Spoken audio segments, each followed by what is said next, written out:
Honourable members, the Speaker.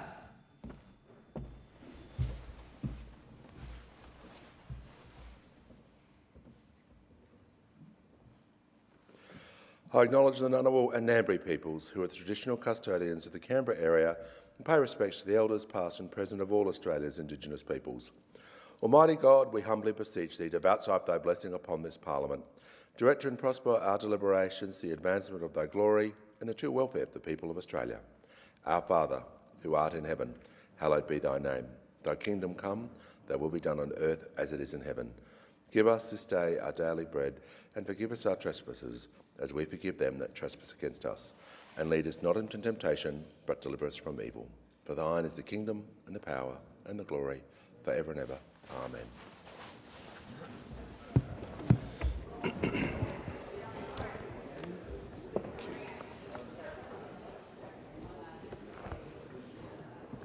Order if members can leave the chamber or resume their seats quickly and quietly.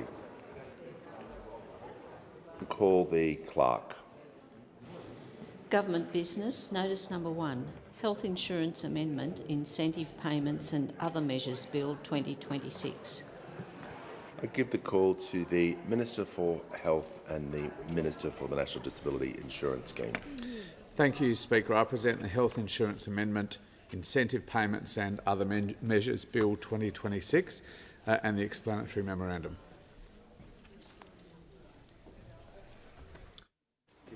Call the clerk. First reading, a bill for an Act to amend the Health Insurance Act 1973 and for related purposes. The call to the Minister for Health and Ageing, the Minister for the National Disability Insurance Scheme. Thank you, Speaker. I move that this bill be now read a second time. Speaker, the Health Insurance Amendment, Incentive Payments and Other Measures Bill 2026 is an important step in strengthening the integrity, transparency and sustainability of Medicare primary health care funding. Medicare is the very best of Australia. It allows Australians to receive high-quality health care regardless of their bank balance. The Albanese government is strengthening Medicare, the heart of universal health care, to make it easier for Australians to see a GP for free. Primary care incentive programs are a central part of how the government is strengthening Medicare. They support better access, affordability and quality in Australia's primary care system. These programs are an integral part of Medicare and provide targeted support to healthcare providers to improve patient outcomes, to expand access to care, particularly in rural and regional communities, and to encourage innovation in service delivery. These programs include those introduced by this government. That includes the Bulk Billing Practice Incentive Program, which supports practices to provide bulk billed Medicare services to their patients, and the General Practice Aged Care Incentive, or JPACI, which supports the delivery of high-quality primary care to older Australians in residential aged care settings. These programs are working, with bulk billing rates increasing in every state and territory since the Bulk Billing Practice Incentive Program was introduced last November. Thanks to this program, now approximately 97% of the Australian population are within a 20-minute drive of a fully bulk billing practice. They also include long-standing programs such as the Practice Incentives Program, which supports quality improvement and better health outcomes through targeted payment to general practices, and the Workforce Incentive Program, which supports a stronger multidisciplinary primary care workforce, particularly in rural and regional communities. Together, all of these incentive programs represent over $1.4 billion of this government's annual investment in Australia's healthcare system. However, these incentive payment programs currently operate without a clear and consistent legislative framework tailored to their administration, compliance and oversight, and this bill addresses that gap. It establishes for the first time a clear and enduring legislative framework for Commonwealth health incentive payment programs. The bill inserts a new part into the Health Insurance Act 1973 to provide a consistent statutory basis for the establishment and administration of these programs, while retaining flexibility for operational program detail to be set through rules. This approach ensures that the framework is robust while remaining adaptable to evolving health system needs. The reforms in this bill will deliver several key improvements. First, they provide greater certainty for healthcare providers and for government by placing these programs on a stable legislative footing. Second, they establish clear and consistent processes for program participation, administration and decision-making, including strengthened approval pathways and procedural fairness safeguards. Third, they enhance the integrity of government expenditure by ensuring that existing compliance, information use and debt recovery provisions apply appropriately to incentive payment programs. And together, these changes support proper administration, protect public money and maintain confidence in incentive payment programs under Medicare. Importantly, the bill does not alter the underlying policy settings of existing incentive programs. There are no proposed changes to substantive eligibility criteria or payment amounts to providers. Providers currently receiving payments will transition seamlessly into the new legislative framework without the need to reapply. This ensures continuity for providers and avoids unnecessary administrative burden. Importantly, it provides stability so patients can continue to benefit from the outcomes of these programs and strengthened access to primary care. The bill also modernises the legislative architecture underpinning these programs. It enables the use of automated administrative processes, supported, of course, by appropriate safeguards, transparency and oversight mechanisms. These provisions are designed to support efficient, high-volume administration while maintaining accountability and review rights. Australians rightly expect care when technology is used in decision-making. That's why a cautious and deliberate approach is taken for the automation of administrative processes. The bill establishes structured review mechanisms, including internal reconsideration processes and access to independent merits review by the Administrative Review Tribunal. This ensures that providers have clear avenues to challenge decisions that affect them. The bill also strengthens information sharing arrangements to support administration and program integrity while maintaining appropriate protections for personal information. A further important element of the bill is the amendment to the short title of the Health Insurance Act 1973 to the Medicare Act.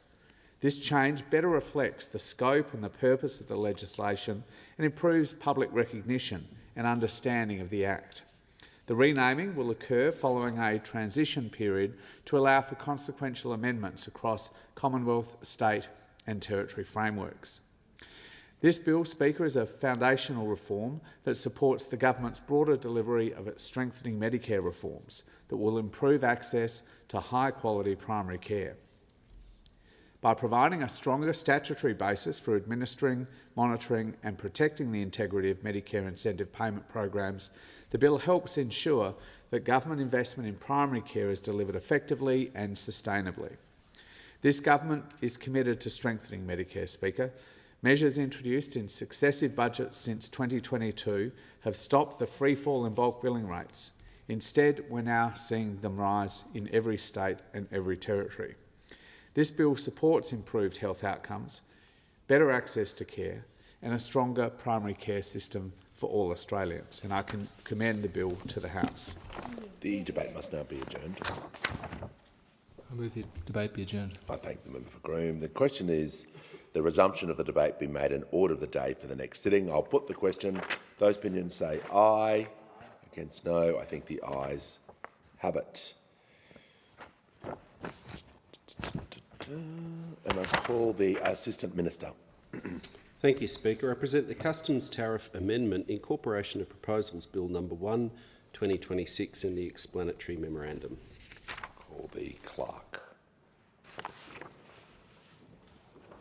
First reading, a bill for an Act to amend the Customs Tariff Act 1995 and for related purposes. We call to the Assistant Minister. Thank you, Speaker. I move that this bill be now read a second time. The Custom Tariff Amendment Incorporation of Proposals Bill No. 1, 2026, or the bill, amends the Custom Tariff Act 1995 to incorporate the measures in the two customs tariff proposals moved in the House of Representatives in May this year, and another proposal that was moved in August 2025. The bill also makes certain minor technical amendments to the Customs Tariff Act. The first set of amendments repeals the general rates of duty for almost 500 tariff classifications and replaces these rates with free. These tariff classifications were selected because the majority of importers utilise relevant tariff concessions or free trade agreement preferential rates, which in practice reduce the 5% duty rate to a free rate of duty. And so eliminating customs duty for these classifications will reduce business compliance costs and make it easier to import a range of goods, including foodstuffs, homewares, items of clothing and personal hygiene goods. Cumulatively, these amendments, together with similar amendments made in 2024, has reduced the customs duty rate for almost 1,000 tariff classifications. The Albanese government has reduced to free the general rates of customs duty for more tariff classifications than any other government in the last 2 decades. Reducing the duty rates for these additional tariff classifications helps to cut red tape and reduces compliance costs for Australian businesses. In fact, across the two measures, the customs duty rates for almost 1,000 tariff headings and subheadings permanently set to free, this will streamline around $23 billion worth of trade and save business $157 million annually in compliance costs. Amendments will also be made to the corresponding free trade agreement preferential rates to ensure they are not higher than the general rate of duty. This ensures that importers utilising free trade agreements are not disadvantaged by the unilateral reduction of the general rate. These amendments are consistent with the alterations made by Customs Tariff Proposal No. 1 2026 that I moved in the House of Representatives on the 14th of May 2026. Mr Speaker, while other countries are putting up trade barriers, we are tearing trade barriers down. We're reducing them. This government is reducing more customs duty rates to free because we recognise that it delivers benefits to Australian businesses and to the Australian consumer. The second set of amendments extends the temporary additional customs duty on goods that are the produce or manufacture of Russia and Belarus for a further 24 months. The temporary 35% duty applies in addition to the general rate of customs duty that would ordinarily apply. Now, in applying this measure, Australia has joined with like-minded countries in response to Russia's illegal invasion of Ukraine, supported by Belarus.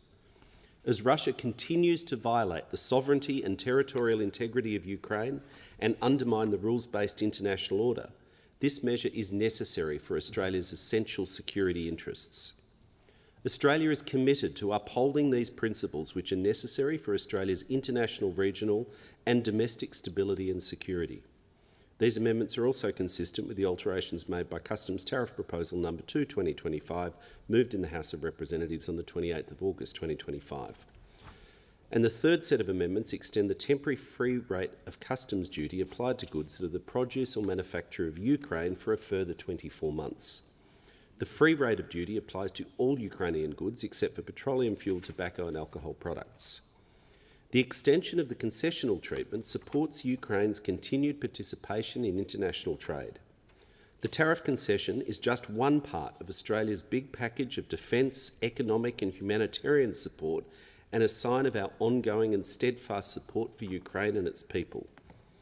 These amendments are consistent with the alterations made by Customs Tariff Proposal No. 2 2026, moved in the House of Representatives on the 14th of May 2026. And finally, the bill also makes unglamorous but important certain technical amendments to Section 6A of the Act, which provides for preferential rates of customs duty for goods that are originating under the Peru-Australia Free Trade Agreement. The amendments remove spent phasing rates and as such do not alter the operation of the Customs Tariff Act. I commend the bill to the House. The debate must now be adjourned. To give the call to Member for Groom. I move that the debate be adjourned. The question is the resumption of the debate be made in order of the day for the next sitting. I'll put the question. Those opinion say aye. Against no. I think the ayes have it. I have to report that the Treasury Laws Amendment Business Registry Stabilisation and Uplift Bill 2026 has been fully considered by the Federation Chamber and has been agreed to without amendment. I present a copy of the bill. The question is that this bill be agreed to. I'll put the question. Those opinions say aye. Against no. The ayes have it. This bill has been agreed to. Give the call to the Assistant Minister. I'll ask leave of the House to move the third reading immediately. Is leave granted? Member for Groom. Leave is granted. The Assistant Minister. I thank the member for Broome. I move the bill be now read a third time. I'll put the question. Those opinions say aye. Against no. I think the ayes have it. And I call the clerk. Third reading, a bill for an act to amend the law relating to corporations, the Australian Securities and Investments Commission and registers in the Treasury portfolio and for related purposes. I call the clerk. Government business, order of the day number 1, National Disability Insurance Scheme Amendment, securing the NDIS for Future Generations Bill 2026. Resumption of debate on second reading and on the amendment moved by the member for Curtin, to the amendment moved by the member for Fowler, to the amendment moved by the member for Lindsay. The original question was that this bill be now read a second time. To this, the honourable member for Lindsay moved as an amendment that all words after that be admitted with a view to substituting other words. The honourable member for Fowler has moved as an amendment to that amendment that all words after House be admitted with a view to substituting other words. The honourable member for Curtin has moved a further amendment. So the question is the amendment moved by the honourable member for Curtin be agreed to. In continuation, I give the call to the member for Ford. Thank you, Speaker. I'm glad I've had a bit of a chance to reflect on my contribution last night, which was critical of the coalition. I was a little bit surprised because I sort of had sat through the member for Parkes in his contribution and was surprised really to hear that the coalition's position seems to be hardening against support for this bill. And I really, if debate is worth anything in this place, make a direct appeal to those opposite to support this bill, because it is so important that we get this right. I know that there is a lot of goodwill across both sides of the House to make this work, and so in a way I regret my contribution because we shouldn't be politicising this issue. This is an issue which is of deep importance and deep concern in our communities, and I just really do implore the coalition to look inside themselves and see the importance of supporting this bill, because if this bill doesn't get through, if we don't make the changes that need to be made to the NDIS, we know that the support in the community for it is going to collapse, and then therefore the entire scheme will collapse. That's quite apart from the fact that the NDIS is, as it is, completely unworkable, both for the public, both for the providers, and also for the participants who rely on it. And we all know that. I mean, as good local members, we all have a million stories. I have I think an even deeper appreciation though than a lot of people because of my son, who is an adult autistic human being. He's just recently been diagnosed as level 2 autistic, which means that he is now automatically eligible for the inclusion on the NDIS. But I'll say what I've been saying for years, which is that the NDIS is not made for my son. The only reason he has even gone through the process, the very expensive and really quite awful process of being diagnosed, is because there are no supports that exist outside the NDIS anymore.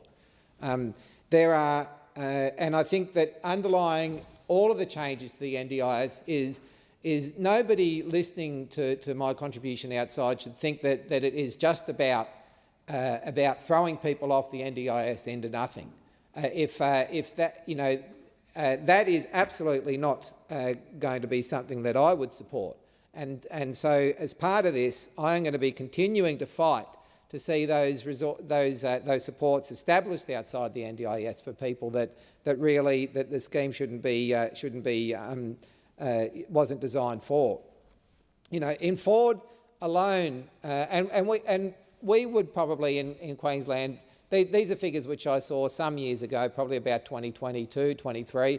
But in Ford alone, we've got about 8,000 people on the NDIS. And there are other electorates in Queensland where there's about half that number. Now, if there's 8,000 people actually on the NDIS, that means there's probably another 8,000 people who really need services that would otherwise be provided if the NDIS wasn't there.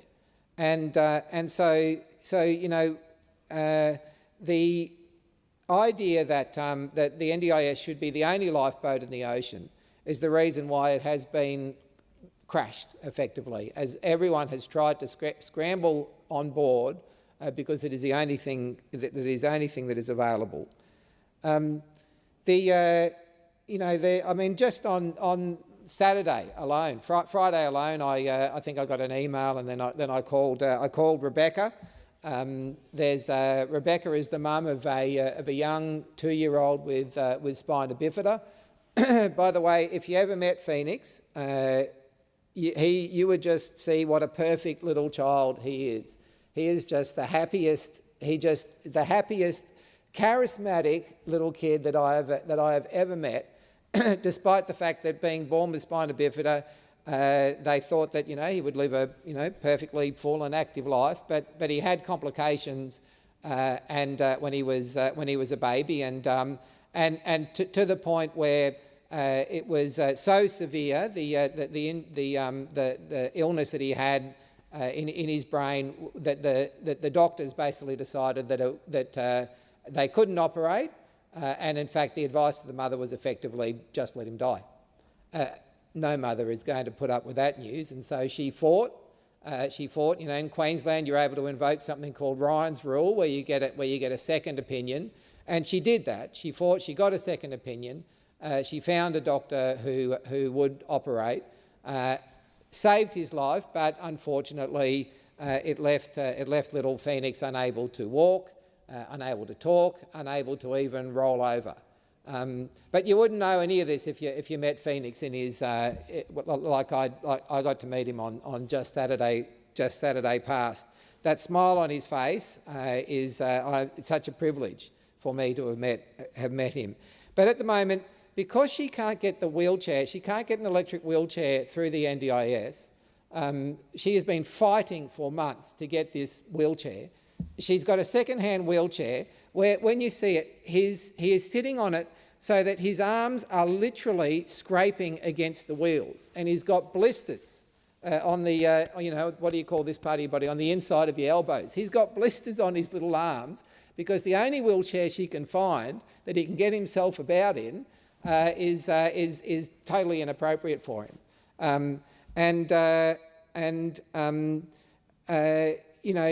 If the scheme was designed for anybody, it was designed for Phoenix.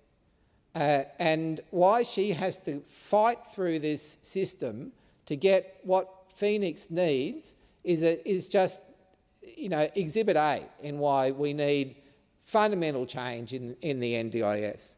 But of course, it's not just little Phoenix. We've all got a million stories, and I certainly, there's a couple more that I'd like to talk about. One is Alex, and the mum is Alex, and Hunter is her young child, I think 4 years old. And when she first met me before Christmas last year, she was desperate to get funding so that she could put him into a specialist childcare centre that would take a special needs kid. When she sat there meeting me, he was climbing over her, biting her, hitting her. Like, it was difficult enough for her to have the meeting with me, let alone imagining what it would be like her as a single mum trying to do all this on her own, trying to fight the NDIS also at the same time, trying to get the support she needed. And her concern before Christmas was that if she didn't get the funding to be able to put him in this specialist childcare centre, then she wouldn't be able to work, she'd have to leave her job. Because she would have to leave her job, it would mean that she wouldn't be able to pay her rent, and she was concerned that she was going to be sleeping in the car with her severely disabled child. And you know what? That's exactly what happened over Christmas. She didn't get the funding, she lost her job, and she spent time sleeping in her car with her severely disabled child. Now the question is, should the NDIS be funding that? Or is it they're a failure in the wider system that means that she is trying to jump onto the NDIS because it's the only thing available? The dysfunction of the NDIS, I think, and I'll just finish with this story. I remember this from a couple of years ago. There was somebody who had come to us for help. She was trying to get an assistance dog for a child. The agency approved $5,000 in specialist reports.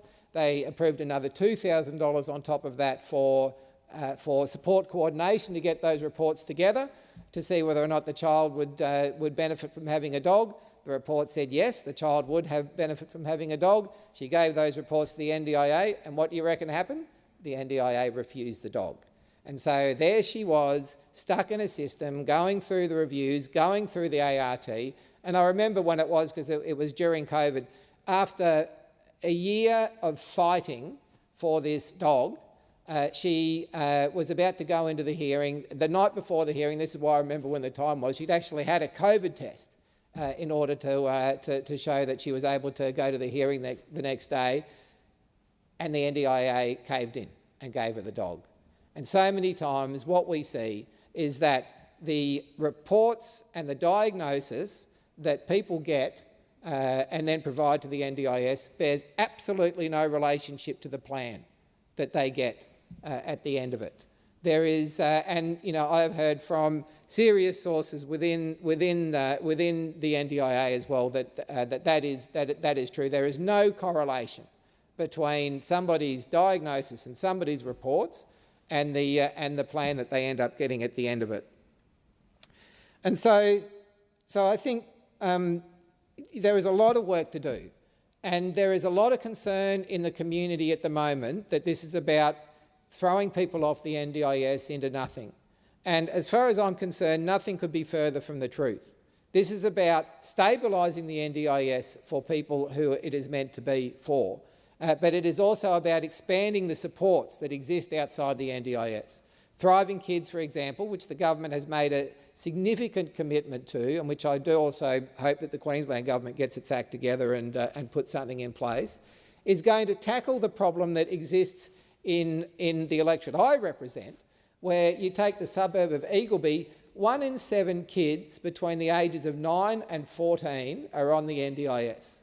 1 in 7 kids? I mean, is, you know, totally unsustainable.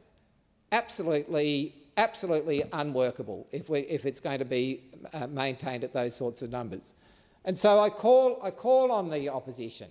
I think you're going to. I really believe that you are going to end up supporting this. I know that quite rightly you want to make sure that this legislation is properly examined, absolutely. But outright opposition to this legislation will, I think, mean the collapse of the NDIS, because the public have had enough. We all know that the status quo is just not on, and so let's make this work for the people that it was intended for. Let's make the whole system work for the people who won't be on the NDIS, and to that I commend the bill to this House.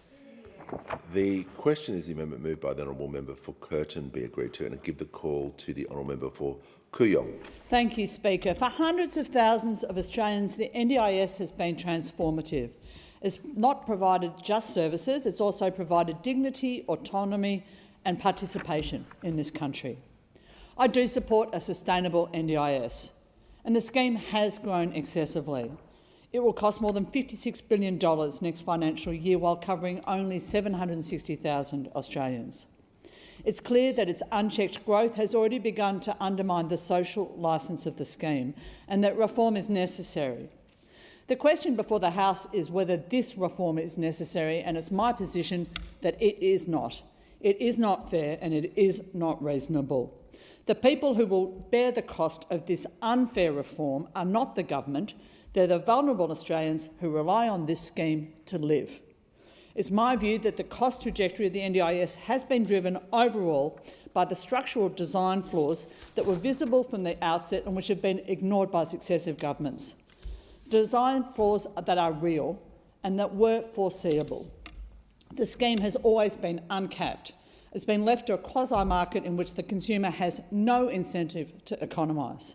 Without transparent information and sufficient competition, the self-correcting forces of market theory have never materialised.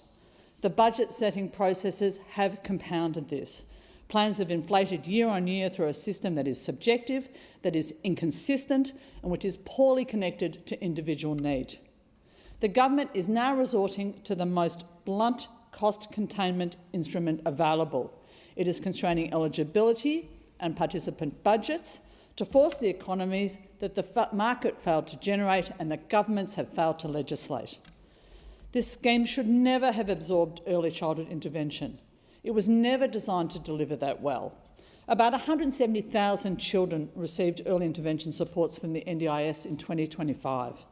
Those supports are often delivered poorly, at higher cost than they need to be, and in a way that has driven an avalanche of diagnoses without improving outcomes for children.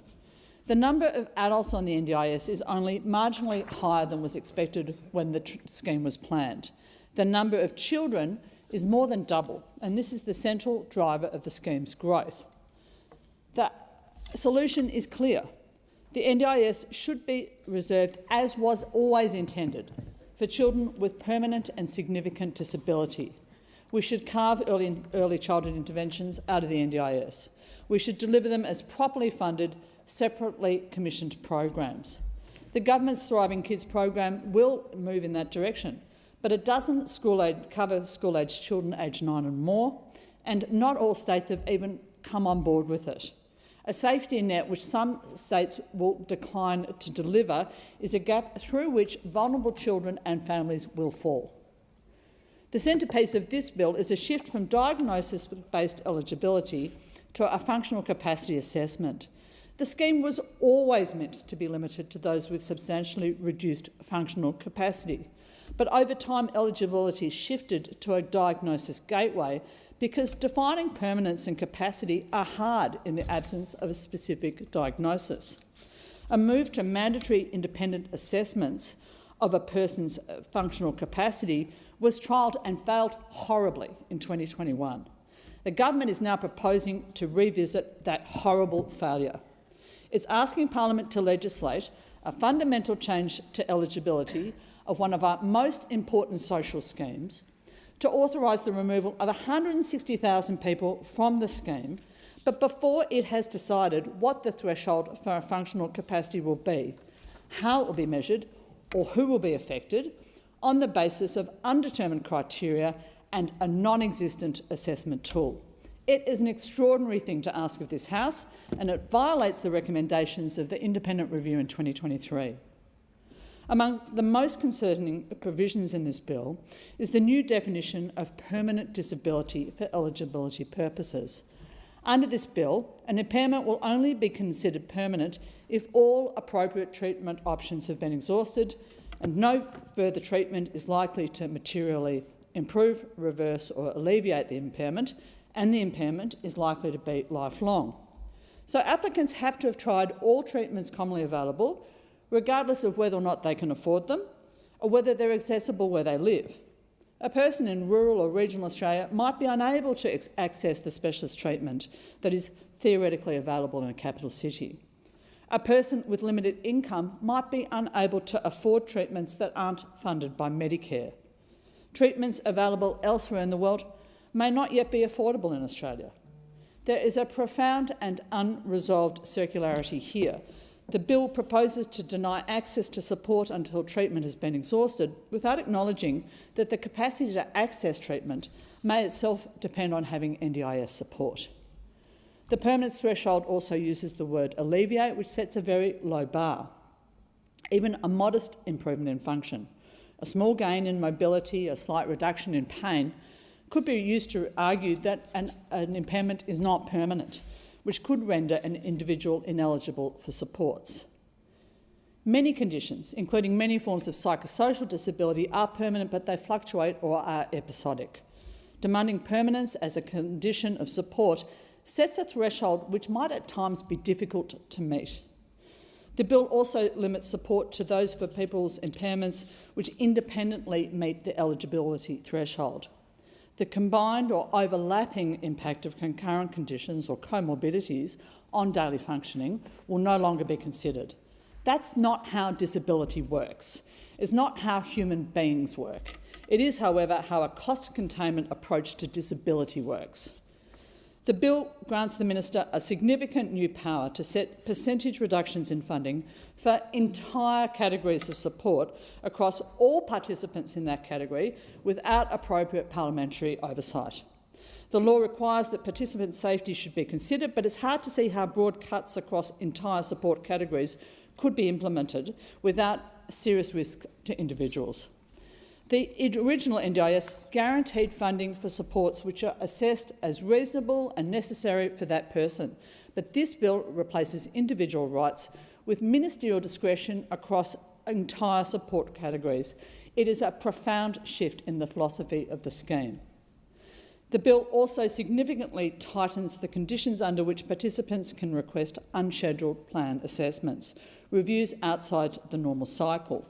Currently, 1 in 5 NDIS plans undergoes an unscheduled reassessment every year.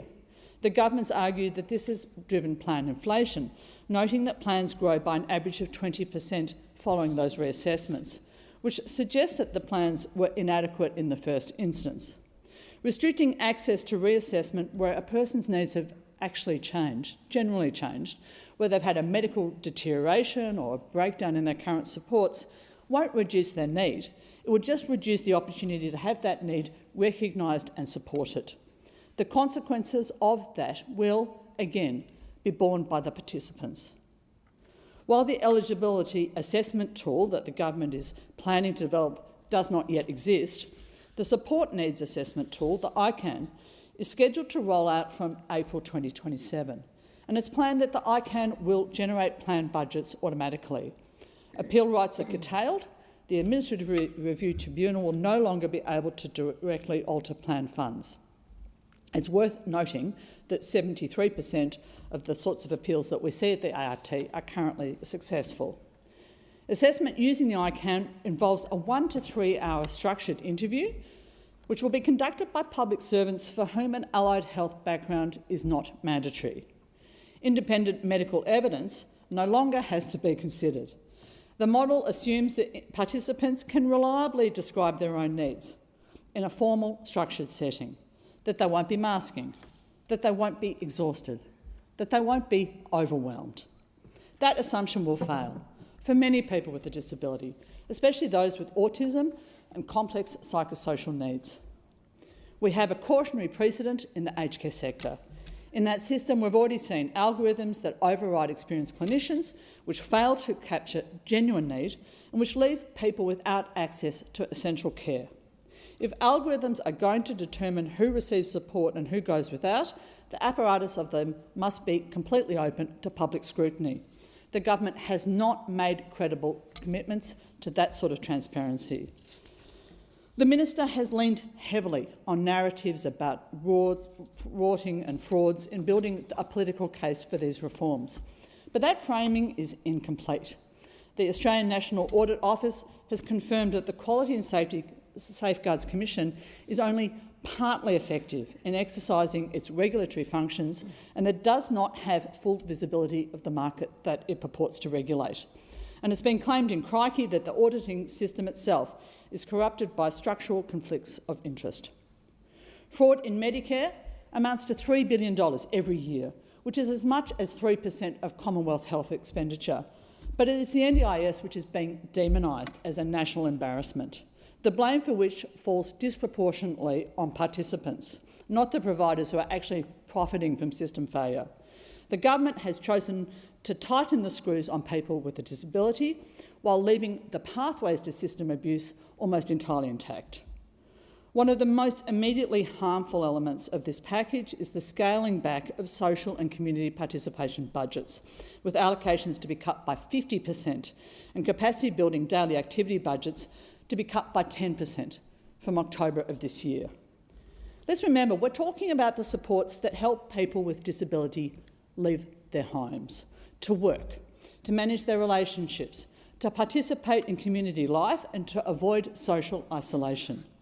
The $200 million Inclusive Communities Fund announced as a substitute is welcome in principle, but it is not equivalent. It is not adequate and it does not yet exist. We are removing supports before the likely inadequate replacement infrastructure is in place.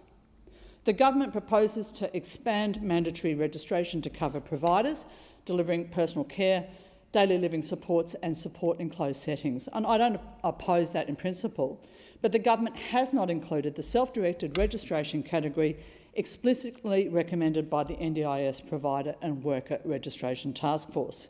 This was a recommendation designed to protect the choice and control of participants who rely on flexible, individualised arrangements with unregistered providers.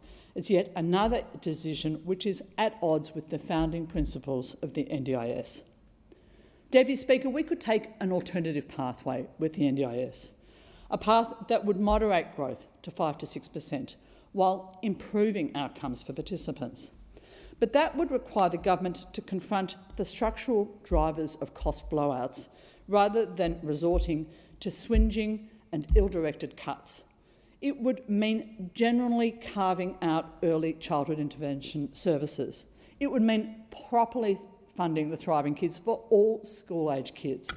It would mean establishing functional foundational supports, which would enable skills development, self-advocacy, employment training, social and community participation and carer programs. It would mean reforming the planning system, not by layering more rules onto a failing framework, but by replacing subjective decision-making with consistent, needs-based budgets paired with genuine flexibility in how they're going to be used.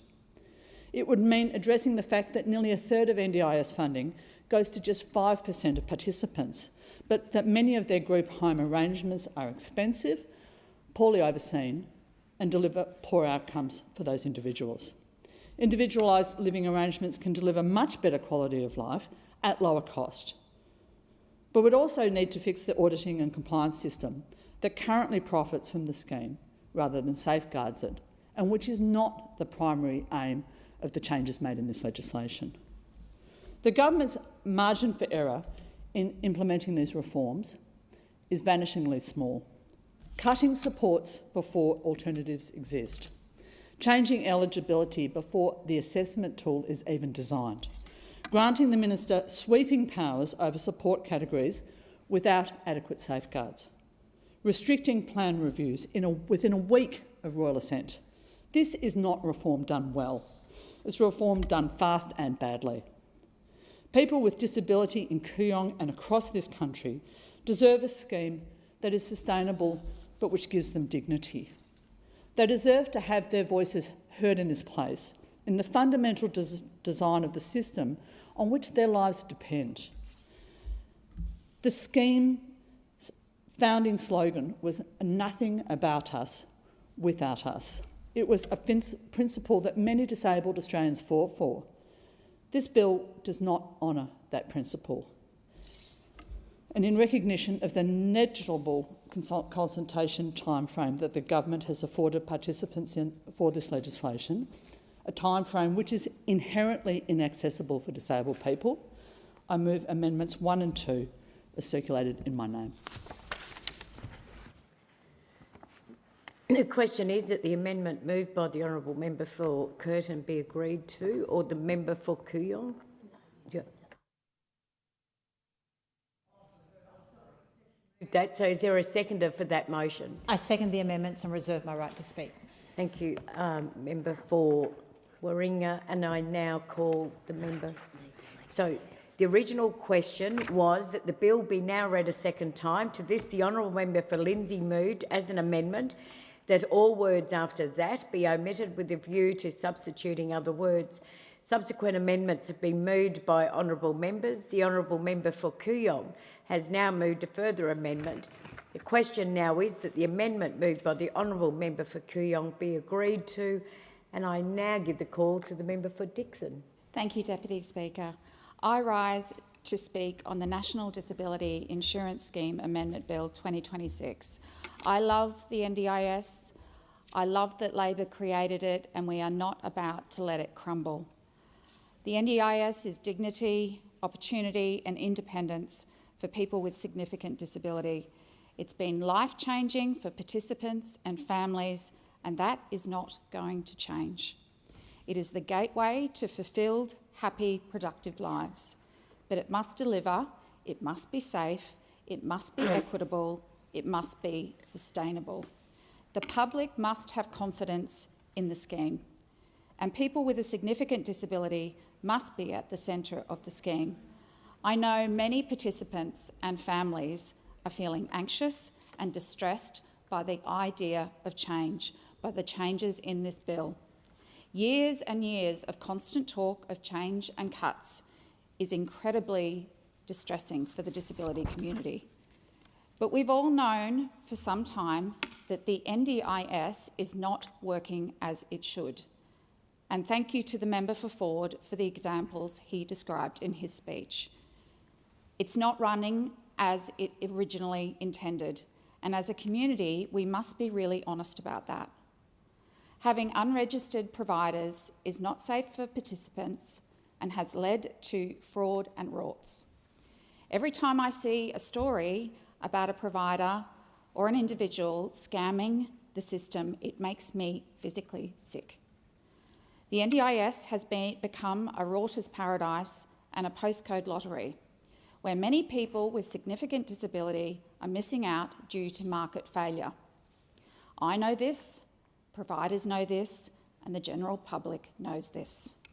We are livid that the scheme we love over 9 years under those opposite was allowed to disintegrate, is riddled by fraud, inequity, and a complete lack of safeguards for participants.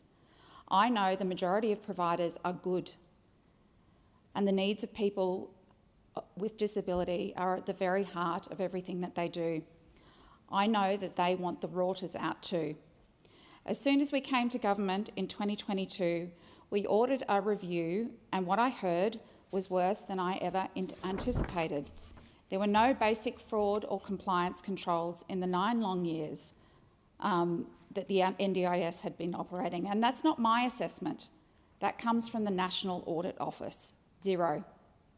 The fact that the states and territories were given the green light to step away, to stop being the provider of last resort, to stop delivering support when no other provider was willing to set up in a country town, to stop providing support to those who need support but don't qualify for the NDIS, that left a deep hole in our mainstream systems of support. During our Thriving Kids inquiry, we heard a lot of evidence of families either having to travel or go without support because there was none available in their town. I spoke with the mum of a participant a few years ago who was absolutely thrilled that her adult son was able to move into purpose-built, independent living designed for his needs. The first time as a man in his 30s he'd lived away from his parents. But when he moved in, he was unable to get the nursing support despite having the funding for it. He lived a 2-hour drive from Brisbane in a large regional town where there were many participants but 0 providers of 24-hour nursing care. He tried desperately to get the state back involved in his care. The alternative was to go back to his parents or a nursing home. Sadly, we know that this case is not isolated. We need to change this because the impact on people with a disability in rural and remote communities is horrendous. A diagnosis-based system has also meant that many kids are missing out on early intervention supports. There are years-long waiting lists for both adults and children for diagnosis, and many can't afford to get a diagnosis, which can often cost thousands of dollars. We are losing big providers like Centrecare in Queensland that primarily provide support for people with very complex and significant disabilities, because the current funding model for providers does not account for the level of compliance, training and staff management that these organisations must undertake. Some of the very people this scheme was designed for are very gradually being left without care, either because there is no provider of last resort in remote communities, or the big not-for-profits are shutting down because they simply can't afford to exist. Since coming to government 4 years ago, we've done extensive reviews. We've taken steps to curb fraud and rorts and have halved the growth rate of the scheme. However, it's clear that in order to be able to deliver for people with permanent and significant disability, we need deep structural change. We need support outside the NDIS. The states must step back in. And I'm really, really worried about that. I can see that they are reluctant. I can see the "it's too hard" vibes from some state premiers. It can't be too hard, because this is simply too important. We need our state leaders to step up. Changing the NDIS is going to be really hard for participants, for our community and for providers. But we must all take a very deep breath and get it done, not for participants like me now, but for our disability community into the future. This bill is part of our plan to secure the NDIS and return the scheme to its original intent, providing lifetime support for Australians with permanent and significant disability. And as the member for Kooyong acknowledged, it addresses well-recognised design flaws. The changes in this bill respond directly to the Disability Royal Commission and the independent review of the NDIS. It also takes up the advice of the NDIS Provider and Worker Registration Task Force and the findings of the audit officer's work on fraud and control in the scheme. This reform is built on the evidence, feedback from disability peak bodies and the stories of those who have graciously given evidence to many inquiries. The bill is made up of 5 schedules which collectively address issues on how people access the scheme, how their plans are managed, and how we can properly regulate, monitor and investigate how money is spent. The bill also increases the decision-making powers of the Minister and makes way for transitional arrangements. Key changes in the bill include a definition in the Act of substantially reduced functional capacity and how that will be assessed in a consistent, evidence-based way. This means access to the scheme will be based on a transparent assessment of a person's functional capacity rather than on a specific diagnosis. Getting this part of the bill right matters, and it matters a lot to the disability community. That is why I am pleased that a technical advisory group will be established to advise on the right threshold and the right assessments, informed by consultation with the disability community and with the states and territories. The bill also clarifies what it means for a support to be reasonable and necessary, and what permanent means for people applying to access of the scheme. We will also reduce the number of unscheduled plan reassessments. Some of those requests are being made by intermediaries, middlemen and women, sometimes without the participant even knowing. Under this bill, only a participant or their nominee or guardian will be able to request an unscheduled reassessment, and only when there has been a genuine, significant and ongoing change in their circumstances. It introduces a legislated end date for every plan so that plans are properly renewed rather than rolled over indefinitely. Unspent funds will no longer be carried forward in a way that inflates plans over time.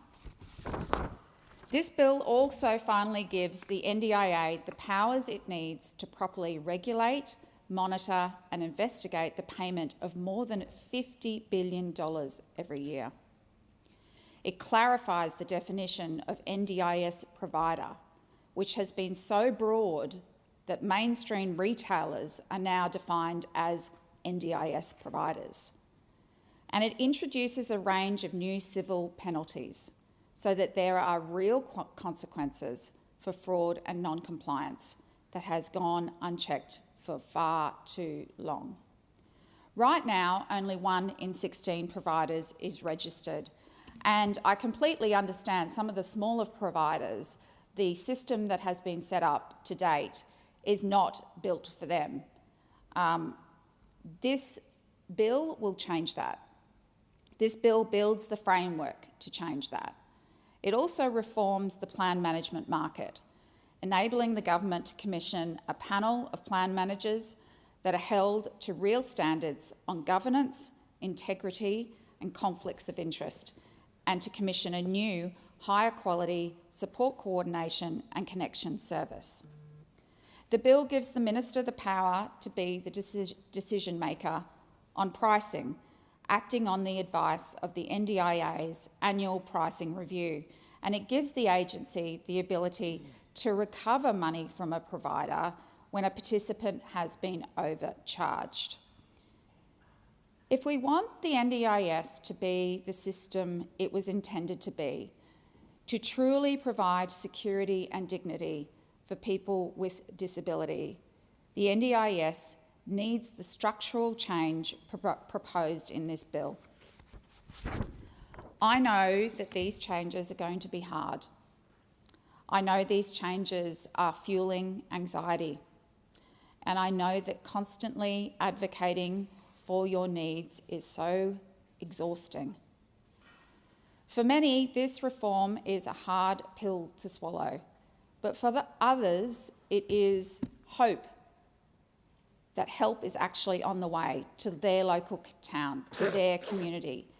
We can no longer have a two-tier NDIS where if you live in the cities and you have a package and you can access services and you have the health literacy to be able to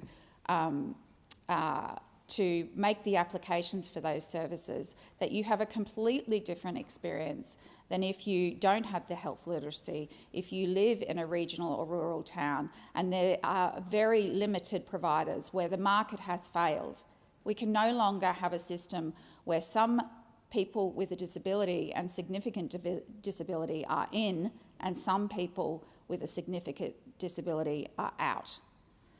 We are committed to ensuring the NDIS delivers essential supports to Australians with significant and permanent disability, not just today, but for generations to come. Our responsibility is to build an NDIS that is fair, consistent and empowering, one that places people with a significant disability at its heart. I commend this bill to the House. Thank you, Member for Dixon, and I now call the member for Durack. Thank you, Deputy Madam Speaker. I rise today to speak on the National Disability Insurance Scheme Amendment, Securing the NDIS for Future Generations Bill 2026. And I want to begin my contribution with something deeply personal that reflects what is really at stake when it comes to these NDIS reforms. In my hometown of Geraldton, my friend Clara has a beautiful son, Sam, who is 27 years old. Sam comes into my office every week and helps with shredding documents, stacking the photocopiers. But what he really brings to the office goes far beyond that. The best thing Sam does in my office is share his smile. Lots of fist bumps and lots of hugs. And if you are lucky enough to receive one of those hugs, you'll know how genuinely special you are to Sam. Sam is non-verbal and will never live independently. Clara and other carers provide a level of care for Sam that is continuous and unending. And yet, even with that incredible love and commitment, the announcement of changes in this bill has left Clara with a profound sense of fear and anxiety. And she said, "I absolutely hate the fear that the never-ending threats from to the NDIS causes families. The lack of clarity and certainty is chronically stressful." End quote. It's crucial to understand that Clara is already a burnt-out mum. She has spent years navigating a life filled with appointments, red tape, fighting for services and daily advocacy to make sure that Sam has access and opportunities. And this story of Sam and his family is not unique. In fact, we've heard many similar stories throughout the contributions to this legislation. In Durack, our electorate, there are more than 4,500 NDIS participants. Each of them has a story, a family and carers who are likely stretched to their absolute limits. These reforms are not abstract policy adjustments. They are decisions that will shape the daily reality of thousands of Australians. Let's face it, many of them are doing it really tough, particularly in regional and remote communities. Now, the Coalition remains firmly committed to the NDIS. It is one of the most important social reforms in our nation's history. For many Australians, the NDIS has transformed lives by providing independence and support. But for it to continue to achieve these outcomes, it must be sustainable, properly governed and delivered with clarity and certainty for participants and their families. We acknowledge that the scheme has grown significantly, from an original estimate of 410,000 participants to more than 760,000 participants today. Costs have risen accordingly, from an estimated $13.6 billion to around $50 billion this year, and are projected to reach $70 billion by the end of the decade. That trajectory is clearly not sustainable, and it is entirely responsible for any government to address this. But to address changes to NDIS does require proper consultation.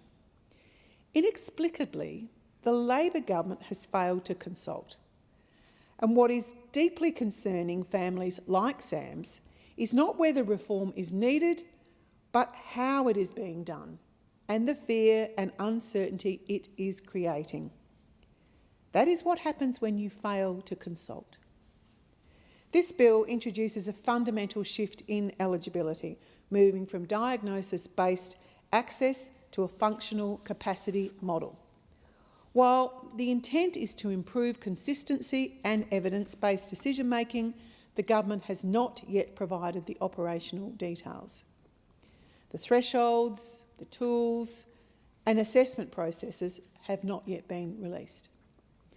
That vacuum of detail is already creating widespread anxiety. Families are asking, quite understandably, whether they, their children or their loved ones will continue to qualify for support. And at this stage, the government cannot provide a clear answer. We're also facing a major administrative challenge. Existing participants will be progressively reassessed between 2028 and 2030. With over 760,000 Australians in the scheme, that represents an enormous workload. But, more importantly, a very deeply personal and stressful process for individuals and families who may have already undergone, I'm sure they have already undergone many multiple assessments throughout their lives. So for parents like Clara and Damien, the administrative burden of having to repeatedly provide the same information, navigate the red tape and endure bureaucratic delays, coupled with the high needs of an independent child or adult with a disability, I think we will all agree could be incredibly overwhelming. It can lead to depression, relationship strain and significant financial pressure. I'm sharing Clara's experience with her consent because she wants other parents who may be feeling similarly isolated or overwhelmed to know that they are not alone. For Clara, at a very low point in her life, she believed that putting them down or out of their misery was the most practical and rational option available to her. And that meant murder, suicide was a very real possibility. Now, thankfully, Clara sought support and life is very different now. This is not hyperbole. These are real people in real situations trying to do the best for their children with significant and permanent disabilities. And in this place, we owe it to them to do better. The bill also tightens unscheduled planned reassessments, restricts who can request them and narrows the circumstances under which they can occur. While there are legitimate concerns about misuse and system integrity, we must ensure that participants whose needs genuinely change are not left unsupported. Changes to plan structures, fixed end dates and restrictions on unspent funds also raise serious questions about responsiveness. The NDIS was designed to adapt to changing circumstances and that flexibility must not be lost. Similarly, the new framework for reasonable and necessary supports, including the Minister's expanded ability to set funding parameters, must be implemented incredibly carefully. While fiscal discipline is important, it cannot come at the expense of participants' independence, participation and general well-being. The integrity measures in this bill deserve support. Stronger record keeping, tighter claims timeframes, improved provider regulation and enhanced fraud prevention powers. I think we'd all agree that they are necessary.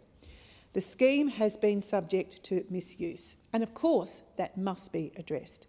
But integrity alone is not enough. Transparency, consultation and careful implementation are critical to give participants confidence, not confusion. In short, we can walk and chew gum at the same time. We must also ensure that plan suspensions, eligibility reviews and compliance mechanisms do not inadvertently penalise vulnerable participants due to administrative or communication barriers. At its core, the question before us is whether we are building a system that is financially sustainable but humanly sustainable. In regional areas like Durack, access to allied health services is already limited. Families travel long distances, wait months for appointments and pay significant out-of-pocket costs for essential care. Any increase in administrative burden or uncertainty compounds these challenges.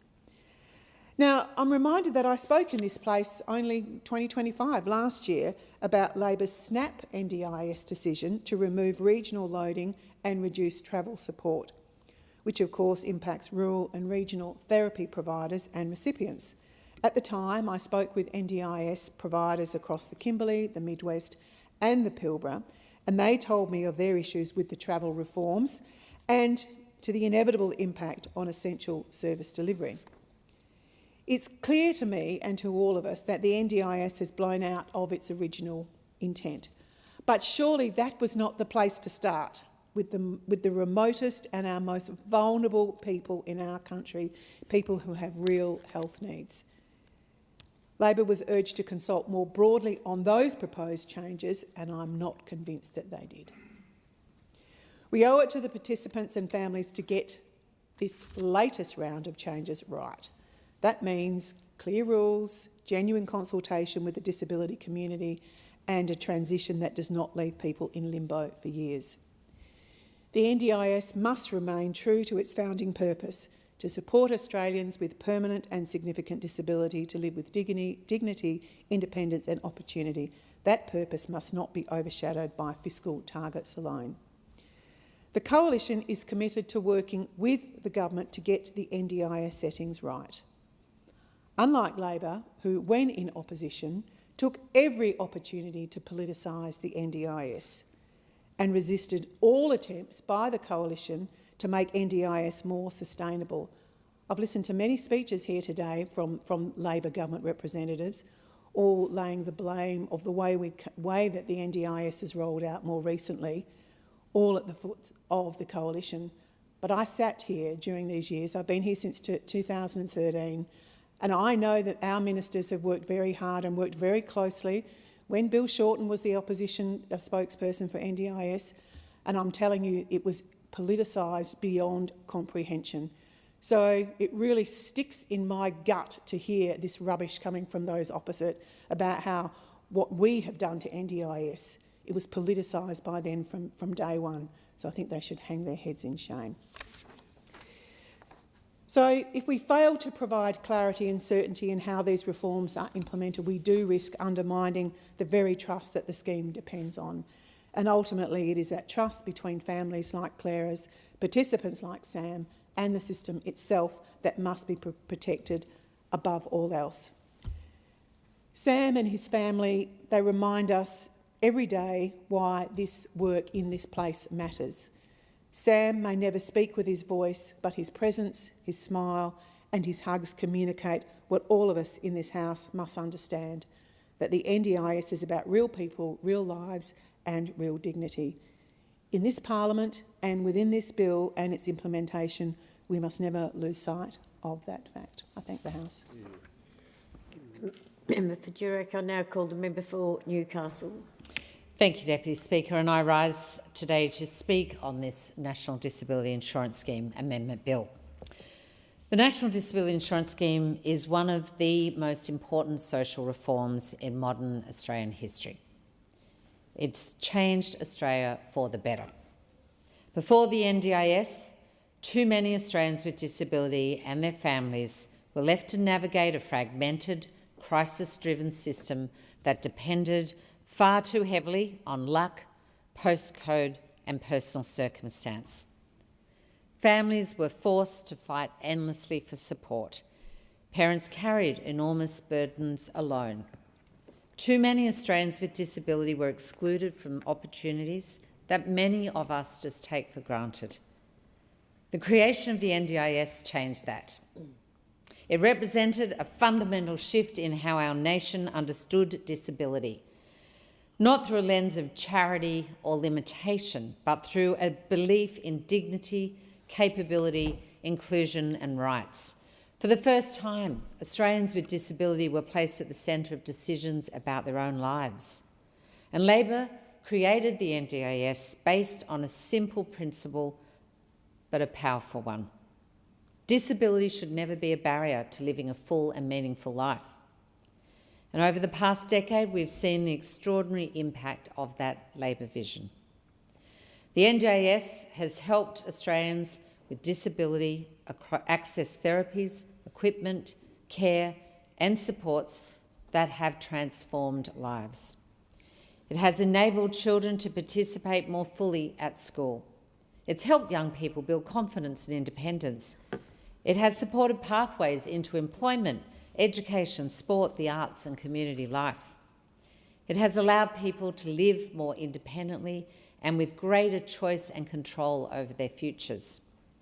And it has provided reassurance and support to families and carers who for too long carried overwhelming responsibilities alone. The NDIS has not only changed lives, it has changed our country. It's one of Australia's great human rights achievements. It's strengthened our understanding of inclusion, it has changed outdated assumptions about disability, and it's reaffirmed something fundamental about Australia, that every person deserves the opportunity to participate fully in society. And that's why the NDIS should be a point of enormous national pride. It reflects the very best of the Australian character, fairness, compassion, and the belief that no one should be left behind. And in my community of Newcastle, we understand that better than most. Newcastle was one of the original NDIS trial sites. Our region helped shape the national rollout of the scheme. More than 10,000 people were participating in our region. Long before the NDIS became a national institution, people in Newcastle were helping demonstrate what was possible when Australians with disability were given the support they deserve. And that is something our city is deeply proud of. Today, thousands of Novocastrians rely on the NDIS directly, whether as participants, families, carers or advocates. Thousands more rely on the jobs and the economic opportunities created through the disability care sector. And in Newcastle, this is not an abstract policy debate. This is personal. It's about real people, real families and real lives. I've met parents whose children are thriving because they finally have access to therapies and supports that allow them to participate at school and in the community. I've spoken with young people with disability who have gained confidence, independence and pathways into employment because the NDIS gave them the opportunities that simply did not exist before. I've met carers who tell me that for the first time in years, they no longer feel completely alone in carrying the burden of care. They love their kids, but it's hard work. I've heard stories of people being able to move into more independent living arrangements, to reconnect with communities, to participate in local sporting clubs, pursue creative passions and build friendships and social connections that many of us take for granted. These stories matter. Because when we talk about the NDIS, we are talking about human dignity. We are talking about people having the opportunity to live with greater independence, confidence and security. We are talking about inclusion. We are talking about fairness. And that's why maintaining public confidence and social licence in the NDIS is important. Australians overwhelmingly support the NDIS because they understand its values. They understand that supporting Australians with disability is not only the right thing to do, it strengthens all of us as a nation. The NDIS represents a promise between Australians, a promise that we will look after one another, a promise that disability should never mean exclusion, and a promise that every Australian deserves the chance to live a full and meaningful life. Maintaining that social licence also means ensuring the scheme remains strong, trusted and sustainable for generations to come. Supporting the NDIS means being honest about the challenges it faces. Protecting the NDIS means ensuring it remains sustainable, fair and focused on delivering the best outcomes for participants. And that's why reform matters.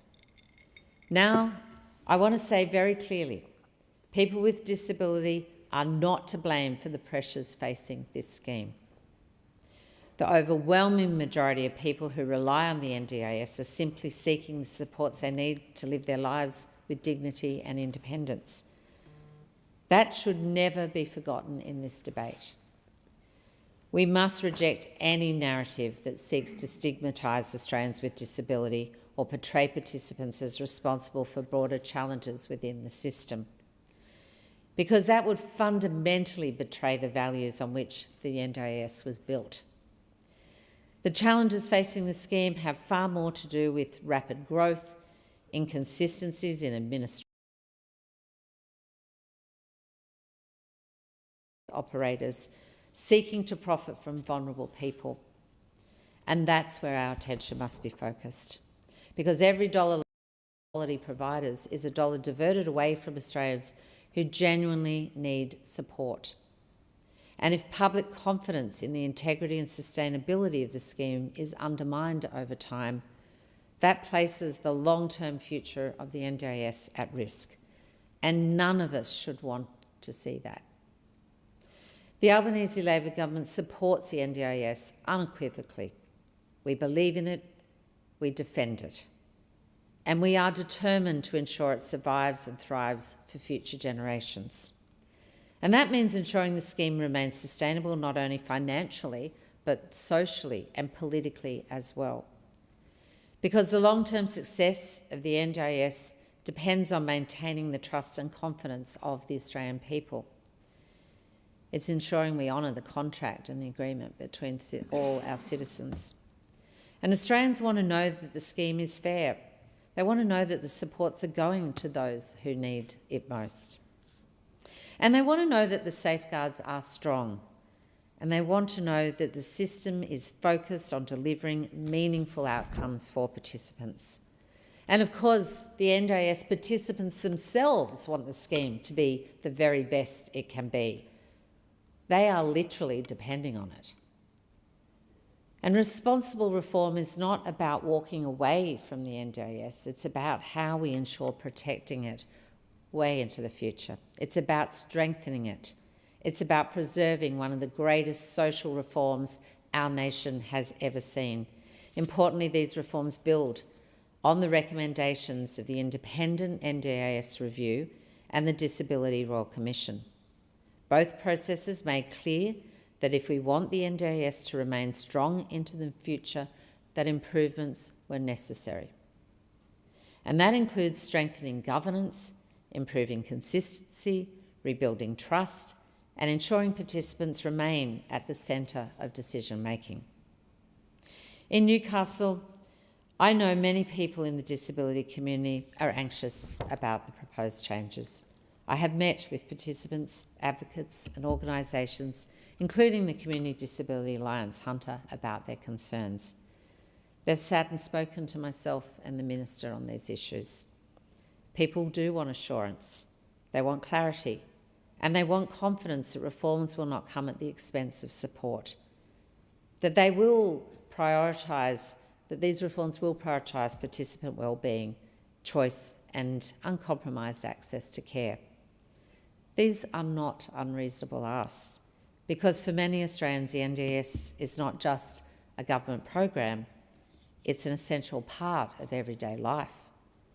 Families rely on it, communities rely on it, participants rely on it. And that's why the consultation matters. That's why implementation matters. And that's why the voices of Australians with disability must remain central to every stage of reform. We cannot talk about people with disability without listening to people with disability. And learning to listen in respectful ways is important. I hope that that is a lesson that all of us in the chamber learn as we debate these reforms going forward. Words matter, and respectful debate is always encouraged. And we cannot preserve the social licence of the NDIS, and that's a collective task of everybody in this parliament. We don't get to preserve that social licence unless Australians continue to see the scheme as fair, compassionate and effective. Labor understands that because Labor has always believed in the NDIS. Labor created it, Labor built it, and Labor is taking responsibility to ensure it remains strong, not just for today, but for all those generations into the future. And that is why that's what responsible government looks like. It's the task before us, because the greatest threat to the NDIS right now is no reform. And despite the anxiety that some participants are feeling about change, and understandably so, as I just said, there is no greater threat to that NDIS scheme that they're relying upon than zero reform agenda. That would be a diabolical outcome right now. And participants know that because they want this scheme to be the very best it can be, and they want to ensure that the services being delivered are ones that are absolutely focused on them leading full, meaningful, purposeful lives. And so I say the greatest threat would be ignoring the problems that we know are in place for the NDIS until, you don't get to ignore those problems until confidence is so badly eroded in the public arena that, we don't have an opportunity to do meaningful reform work. The greatest threat, as I said, would be allowing waste, fraud or poor governance to undermine that public confidence and support. The public does support the NDIS. It is one of Australia's proudest social achievements.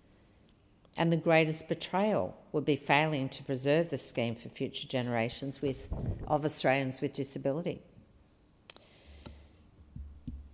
I know there's going to be temptations for political comment across this chamber, but I really do urge people to be thoughtful and respectful in the contributions they make in this debate, both in this House and the other place when it happens.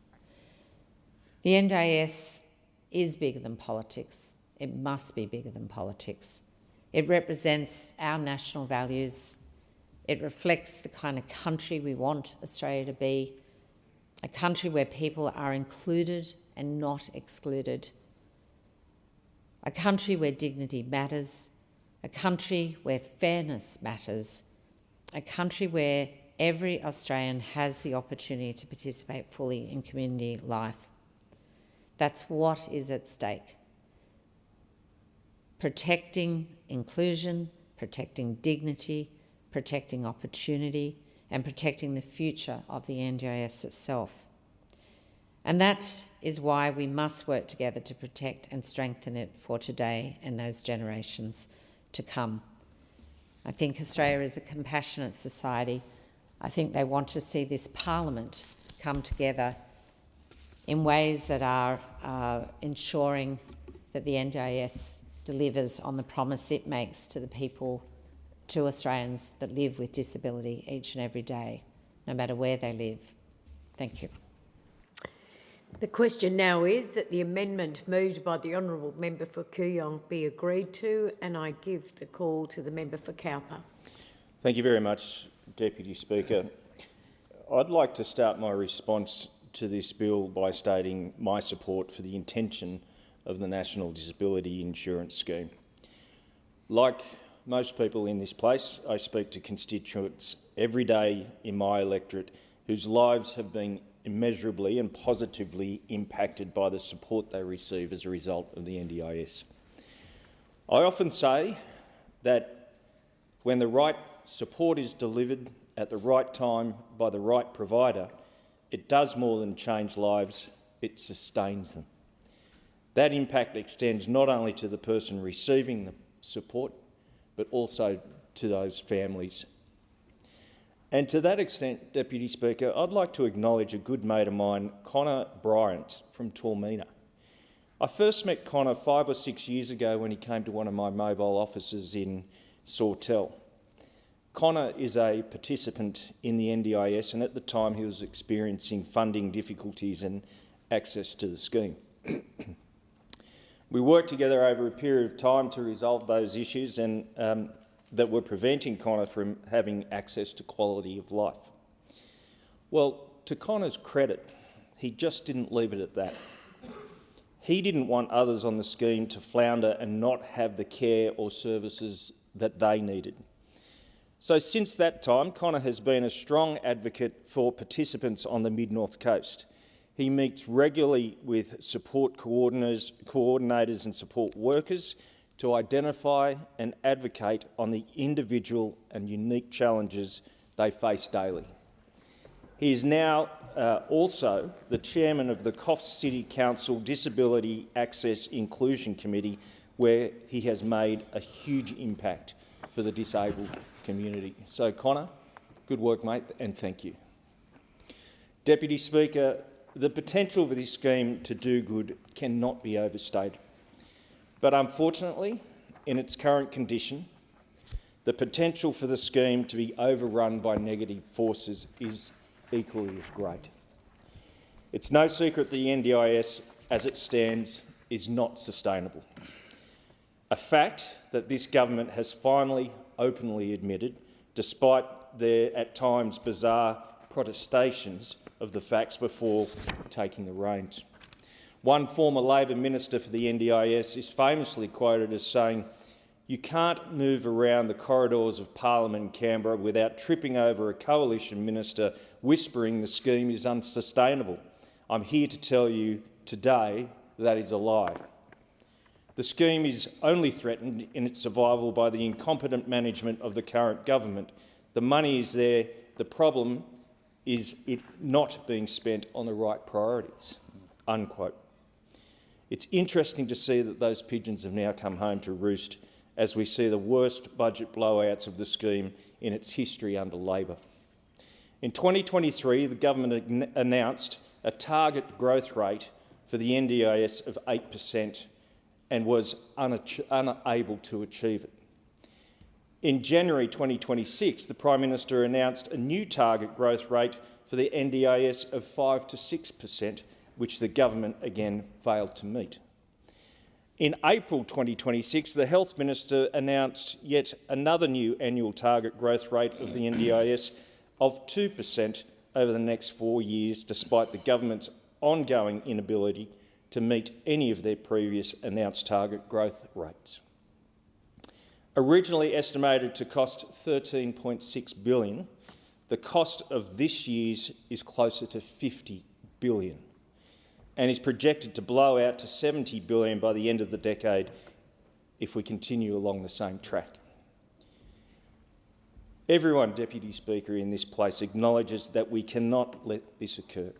We cannot stand by and see this vital initiative hurtle even closer to the budgetary cliff. We as government representatives must redirect the train back onto the tracks to arrive at the destination it was originally intended to reach, and with as few unintended casualties as physically possible, and with no unwelcome passengers. And so, with that in mind, I'll run through the areas of this bill that we agree with. We agree that the NDIS must be sustainable immediately We agree that the NDIS must be made sustainable immediately to safeguard it for generations to come. We agree that the system is currently rife with fraudulent claims and bad actors. We agree that a new eligibility framework is required to ensure that the right level of funding is provided to those who need it. We agree that the current process for unscheduled assessments needs to be refined to avoid rampant misuse by bad actors posing as providers. We agree that funding should be provided only for the impairment for which an individual is accessing the NDIS. We agree that a tighter plan renewal process will assist with the redistribution of unspent funds to those in need. We agree that records must be kept by both the provider and the participant for the services that are being claimed. This change is vital to assist in fraud identification. The 90-day claim period will also assist this. And we agree that imposing mandatory registration requirements for providers delivering supports to participants who are most at risk of abuse or exploitation is a critical step in stamping out bad actors within the system and protecting vulnerable recipients and their families. But we do hold concerns with many elements of this bill. Firstly, and most predominantly, we don't believe that this bill goes far enough to acknowledge and stamp out fraud and remove bad actors. It is concerning that both the government and the National Disability Insurance Agency have been unable to quantify the scale of fraud currently suspected in the system, or at least, Deputy Speaker, unwilling to publicly disclose this information. Though it's interesting that the NDIA Fraud Fusion Task Force estimates that up to 10% of all NDIS claims are inappropriate, mischievous or outright criminal. And when you look at 10% of $70 billion, that's a $7 billion hole of taxpayer money, Deputy Speaker. It's a depressing fact that for every positive success story my office receives, we get 2 that are negative. These range from evidence of rampant overcharging for disability aid installations to stories of unregistered carers charging extraordinary fees to the system for social services when they are in fact not providing any services at all. And then there are the reports of carers taking clients on extended cruise holidays. And if I ever hear one more of those stories, it will be too soon. And in regional areas, there's another side of the story. The side that employers looking for staff are telling me every week that the NDIS is currently the largest snatcher of care industry employers that the regions have ever seen. Nursing, childcare and aged care employers are all scrambling to find staff as previous loyal employees leave the industry in droves. And why wouldn't they? They can earn twice as much while working half as much. and that's not right. And it needs to be addressed immediately with fee caps on individual services. But this bill bizarrely avoids touching this at all. As Riley Schaefer-Wilson, a director and co-founder of a regional NDIS provider, so eloquently put it in his submission to the Senate Community Affairs Legislation Committee, this bill attempts to improve sustainability primarily through participant-level restriction while leaving major internal NDIA dysfunction insufficiently resolved. Working across provider operations, regional delivery, carer systems, psychosocial complexity, workforce realities and review pathways, I'm concerned the downstream implementation impacts of this bill are being underestimated. The current system already creates significant administrative burden, workforce strain, review escalation, participation confusion and provider instability. Well, Deputy Speaker, his concerns are extremely valid. Only recently we've seen these exact issues play out in the aged care sector after the disastrous implementation of untested and ill-communicated changes last November. My office has been flooded with urgent requests for help due to these system failures. Wait lists of over a year for assessments, algorithms that are inflexible and without recourse for amendment, and clients in need literally dying before being able to access the necessary levels of care that they are entitled to. In reading these portions of the bill, I could predict its future based these exact events playing out in real time across our current home care packages.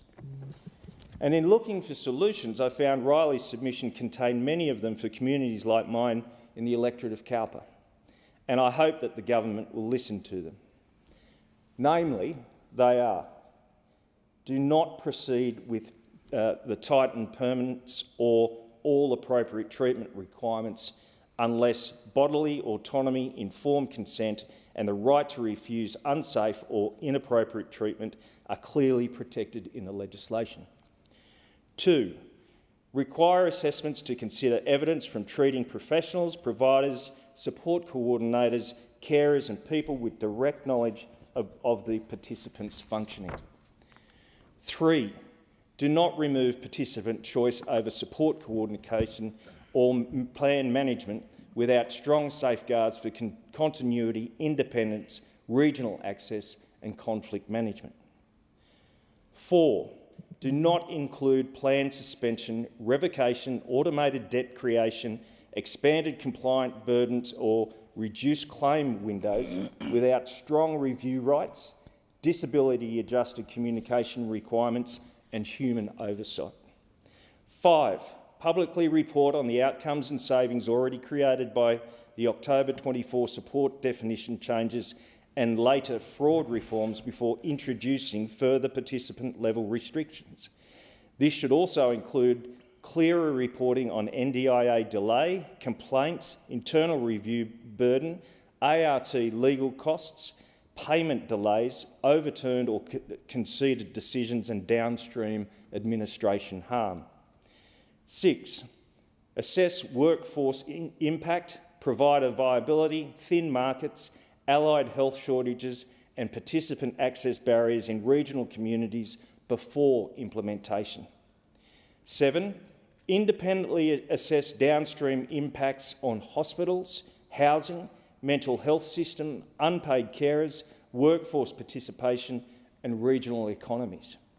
8, do not remove children from the NDIS unless alternate systems are already funded, operational and accessible in practice. 9, require evidence-based justification and consultation for price changes and assistive technology or home modification restrictions. 10, consult directly with disabled people, carers, providers, workers, regional communities and frontline disability services before implementing reform of this scale. So, Deputy Speaker, while I wholeheartedly agree with the intentions held within this bill, I do not believe that the bill in its current form is the right way forward, and I hope that these concerns will be effectively addressed. As I said in my introduction, when the right support is delivered at the right time by the right provider, it does more than change lives. It sustains them. These recipients deserve a bill that protects that, and the Australian taxpayer deserves a bill that protects their investment. Thank you. I thank the honourable member for the contribution. The question before the House now is that the amendments be agreed to. With that, I give the call to the Honourable Assistant Minister for Immigration, Foreign Affairs and Trade. Thank you, Speaker. The National Disability Insurance Scheme is a source of pride for Australians. It's the embodiment of the great Australian value of the fair go for all, and it's been put in place by a Labor government 13 years ago to ensure that people living with disabilities in Australia get access to the best quality care and services to ensure that they can participate freely and actively in society, but most importantly, so that they can realise their personal potential in their contribution to their families, their communities and to Australia. Now, the original NDIS was based on a Productivity Commission report that recommended the establishment of an insurance scheme in Australia. But that original report also recommended 3 tiers of support. What we've actually delivered is all 3 tiers, in some forms of respect, are being delivered by the Commonwealth, while it was envisaged that the first 2 tiers would be delivered in a partnership with the states, and the Commonwealth would deliver the 3rd tier. What's ended up occurring is that the Commonwealth has been delivering all 3 tiers. And the plan and the scheme has become unsustainable. So this bill gives effect to elements of our plan to restore the original NDIS, to its intent to support people with permanent and significant disability and securing the NDIS for future generations. These aren't changes to its purpose, but to protect it, to strengthen it, to secure it for future generations who will rely on it long after us. It's changed lives, it's opened doors, and it's given people with permanent and significant disability the opportunity to participate fully in their communities.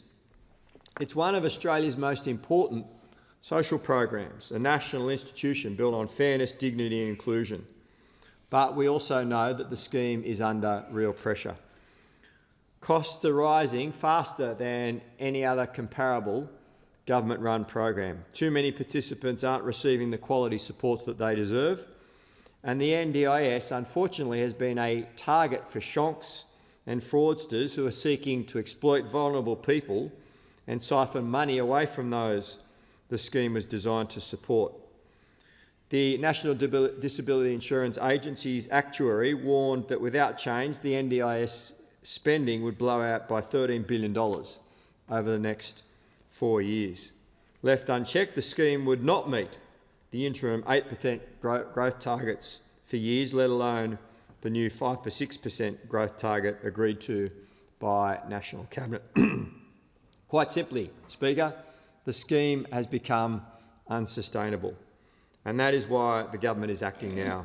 As the architects of the NDIS, we're determined to act to secure its future, to ensure that it is restored to its original intent as reflected in that Productivity Commission report. We've already brought down growth by 22%, from 22% under the previous government to around 10% today. But even at that level, the scheme is still growing too quickly to remain sustainable. In January 2026, National Cabinet agreed that growth must come down to 5 to 6% or lower to protect the scheme for future generations. Our plan to secure the NDIS rests on 4 pillars: fighting fraud, slowing rapid cost increases, clearer eligibility requirements and delivering quality services. These pillars guide the legislation that's now before the House. Under this plan, the NDIS will continue to grow every year. It will remain the largest social program in Australia outside the age pension and the centrepiece of the most comprehensive suite of disability supports anywhere in the world. But instead of costing more than $70 billion in 2030, spending is projected to be around $55 billion, a level that keeps the scheme strong and sustainable. The reforms before Parliament build on the recommendations of the independent review into the NDIS, the Disability Royal Commission and the original Productivity Commission report. All were informed by extensive consultation with people with disability, their families and advocates and service providers. And they all point to the same conclusion, that the NDIS must return to its original purpose, supporting people with permanent and significant disabilities, while ensuring that systems provide other supports where they're designed to deliver those. A key part of the work is improving access and eligibility. The NDIS review found that the current approach is inconsistent and unfair. Access lists created during the early transition phase have led to decisions based on diagnosis rather than functional capability.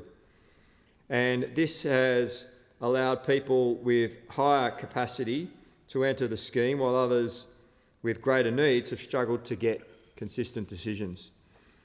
The government's recommending that access lists be removed and that stronger evidence-based assessment processes be introduced. A technical advisory group will advise on thresholds and how we assess a person's ability to do everyday tasks. No change to access will occur before January 2028, which is very important, so that people have time to adjust to the changes. Before then, we'll work with the states and territories to ensure that people who are no longer eligible for the NDIS are properly supported outside it through programs run by the states and territories. This includes the development of foundational supports, the $6 billion commitment already agreed to by National Cabinet, so that more people can get the right support in the right system. The reforms also address the rapid growth in participant plans.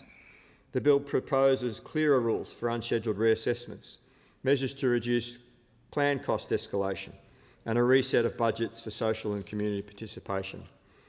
These changes reflect the original intent of the scheme to support genuine inclusion. To rebuild capability in the community, the government will establish a $200 million Inclusive Communities Fund, supporting organisations that create real opportunities for participation. We're also strengthening the definition of reasonable and necessary supports. Over time, the scope of what the NDIS pays for has expanded beyond what was intended, creating confusion and inconsistency.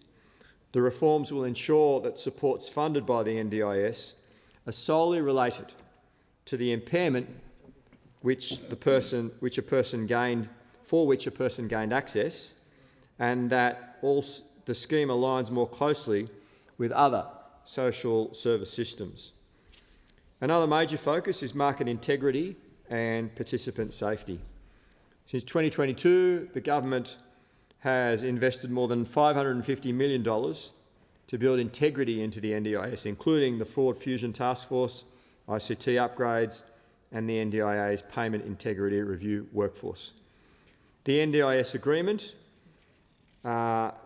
Amendment Integrity and Safeguards Act introduced tougher penalties and stronger powers for the NDIS Commission to deter and to respond to non-compliance, abuse, neglect and harm. But more needs to be done. The bill before Parliament strengthens fraud prevention by improving the quality of plan managers and support coordinators. It expands mandatory provider registrations for high-risk supports and requiring all providers to enrol in a secure digital payment system.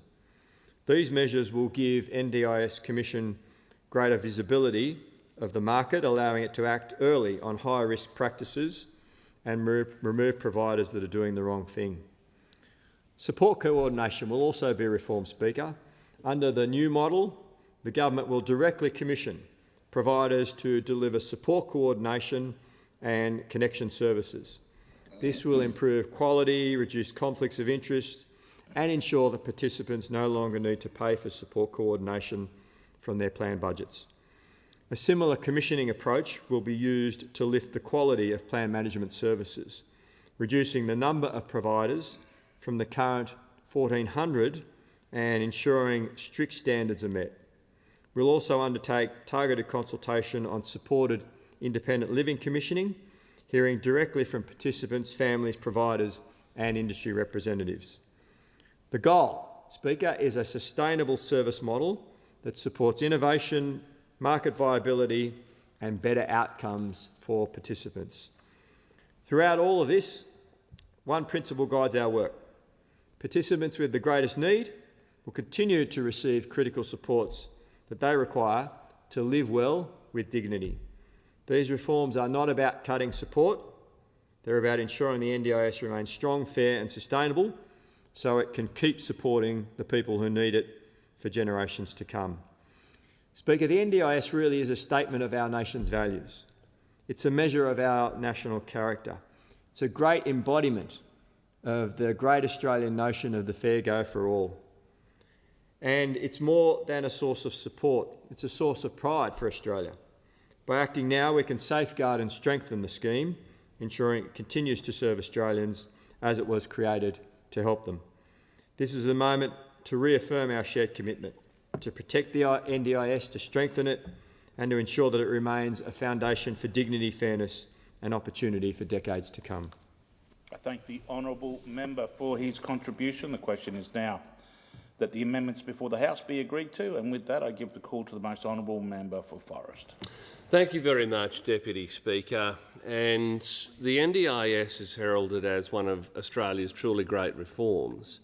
And perhaps it's just my parochialism as a proud Western Australian, but of the 4,400 odd folk in Forrest who depend on the NDIS for their independence and indeed for their way of life, I am yet to meet anyone who contends that outcomes under the NDIS have been more successful than the scheme that existed in Western Australia prior to the introduction of the national scheme. And I think this reflects in no small way the fact that so often in government and in politics in this country, outcomes are better where decision makers are closest to the people that they represent and that they impact with those decisions.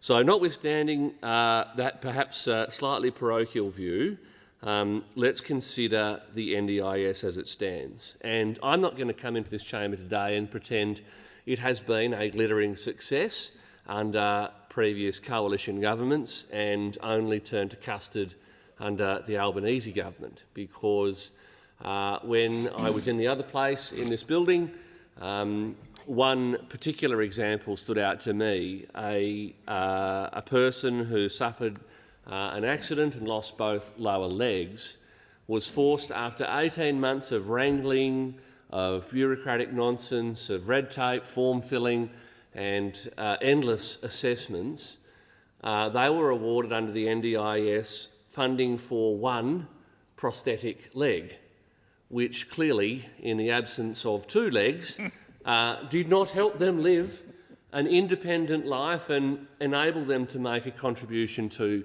our society. So that was a very poor outcome under the previous government, and unfortunately, through my time campaigning in the seat of Forrest, I've just heard continued story after story of folks caught up in the attempts to bring this scheme under control. I was door knocking in the suburb of Treendale and a police car pulled up next to me, and the police officer wound down his window, Deputy Speaker, and inquired as to why I was sort of loitering in the front yard of this house. And upon explaining who I was and what I was doing there, Deputy Speaker, the police officer informed me that it was in fact his house. So he was quite ready to arrest me had I had any sort of ill intent. But we went on to discuss matters of the day, and his 6-year-old daughter, severely autistic, non-verbal and going through a torrid time with her condition, had sought for more than a year to get a communication device funded under the NDIS. And rather than, in what seems to me a very clear case of need, rather than assist that struggling Australian family, the NDIS instead lawyered up with some of the best lawyers in Perth from a nationally prominent law firm and put these guys through the absolute ringer. They forced them to go through the ART, where eventually, after great expense, and I say expense not only in the tens of thousands of dollars they spent in legal fees, but also like the emotional and psychological impact on that family, a normal aspirational Australian family. Finally, the government and the NDIS were forced to give this poor 6-year-old girl the communication device that enabled her to sort of get on with life. So I say these things to the House today only to point out that there have been severe failures of this scheme to come good with the promise that it held out for Australians. And that's that it would be, Deputy Speaker, a true safety net for our most vulnerable Australians. And I think everyone that comes to this place has a responsibility to approach a bill like this with that lens and that understanding. It's not a time to play politics, and unfortunately there has been a strong history of playing politics with this. When we go back to the then Shadow Minister for the NDIS, Bill Shorten, in the lead up to the 2022 election, saying that, and I quote, "This government has a problem with the NDIS, but they'll never come out and declare it."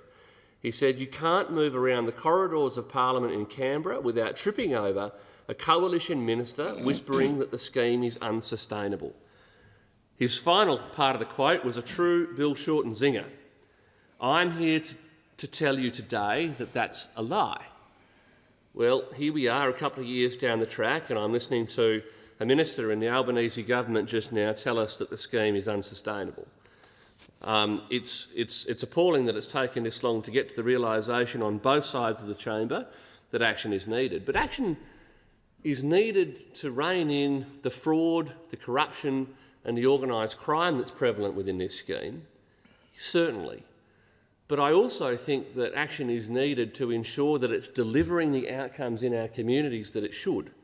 Because, like I say, I keep hearing these stories everywhere I go of the failures of this scheme, which is costing tens of billions of dollars a year and growing at an extraordinary rate, to actually deliver those outcomes in the community.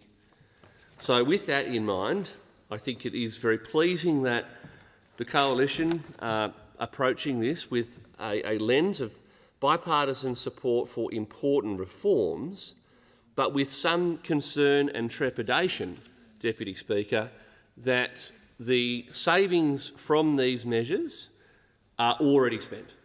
And on today's Australian, we see that more than the savings from these NDIS changes has already been committed in this budget alone. So when we look at the second in a series of legislative changes that the current government has made in the wake of the 2023 independent review into the NDIS, it is of great concern to me that already the money's gone, because in April 2023 the Albanese government committed to reducing the annual growth rate of the scheme to 8%, and they've failed to achieve that target. The Minister for Health and Disability then went on to announce that the government would seek to reduce the annual growth rate of the scheme to between 5% and 6% over the medium term. And again, that has not been achieved. Right now, the growth rate in the NDIS expenditure is sitting at 10.3%, which means that the proposed 2% growth rate, which is banked in the budget coming before this House, is not only a serious and substantial reduction, but it is extremely unlikely to be achieved. And that should be of concern to every Australian who's focused on intergenerational fairness, because the national credit card is being swiped at an incredible rate, racking up some $256 billion when you include off-budget spending over the forward estimates. And yet here we are today with a bill that's claiming to achieve a massive reduction in the expenditure of this program. So where that reality is within our communities, that those people who rely on these supports are concerned that they will be unfairly victimised by a cost-cutting initiative here in Canberra, we need comfort, Deputy Speaker, that those who rely on these support packages for their very way of life, those with substantial, significant and permanent disability, will remain supported and protected by this scheme. And I think that for every coalition speaker I've listened to today, that has been front of mind. So when we hear important and reasonable propositions from the government when it comes to access to the scheme, things like ensuring that the scheme allows access for those who need access on the basis of functional assessment rather than simple diagnosis. That sounds to me like an important and sensible sort of reform and something that should be supported. But the problem is always in the detail. So the bill is going to change that, like I say, to reflect their reduced functional capacity. But there are a lot of people in my community right now who are exceptionally worried about whether they themselves or perhaps a child or family member or loved one will still be eligible for support on an ongoing basis through the NDIS. The answer isn't clear because the bill establishes a legislative mechanism to change the way that a person is assessed for the NDIS, but provides no detail on what that assessment process will look like after the passage of this legislation. So it seems to me that the Albanese government has banked the savings, they've spent the savings, but they haven't yet got the detail developed and ready to show the Australian people what this looks like. And of course, that is causing a level of fear, anxiety and concern in the community because of the many hundreds of thousands of Australians who do legitimately depend on this system. I think that many in the coalition have been calling for a long time for the fraud, the corruption and the organised crime elements of the NDIS to be addressed. And the coalition will always seek to support measures which improve the integrity of the NDIS, measures that place safeguards to protect participants and the taxpayer. Because at the end of the day, every dollar that is spent by this scheme is a dollar that the Australian public are reasonably expecting is going to supporting vulnerable Australians. But every day we see reports of fraud, misuse and other frivolous expenditure under the scheme. There are more than 10,000 public servants here in Canberra, just within the NDIS, and yet it seems that they cannot use those resources to get on top of these very real expenditure issues. The confidence of the Australian people in the NDIS, and indeed the very support for the scheme, is dependent on an assurance that those taxpayer funds are actually being spent for legitimate purposes. In the calendar year of 2025, some $48.8 billion was spent through the NDIS, and if you take the Australian National Audit Office's estimate that 6 to 10% of those claims were non-compliant, fraudulent or otherwise incorrect, we're frittering away some $4.8 billion a year on a scheme that we're taking those billions legitimately from Australians who expect that money is supporting people with disability, and instead it's going into outright fraud, deliberate over-servicing, false invoicing or claims for services that were never delivered and indeed subject to collusion between providers and participants. Law enforcement agencies have also warned that organised crimes are increasingly targeting the scheme, exploiting weak entry controls and fragmented oversight.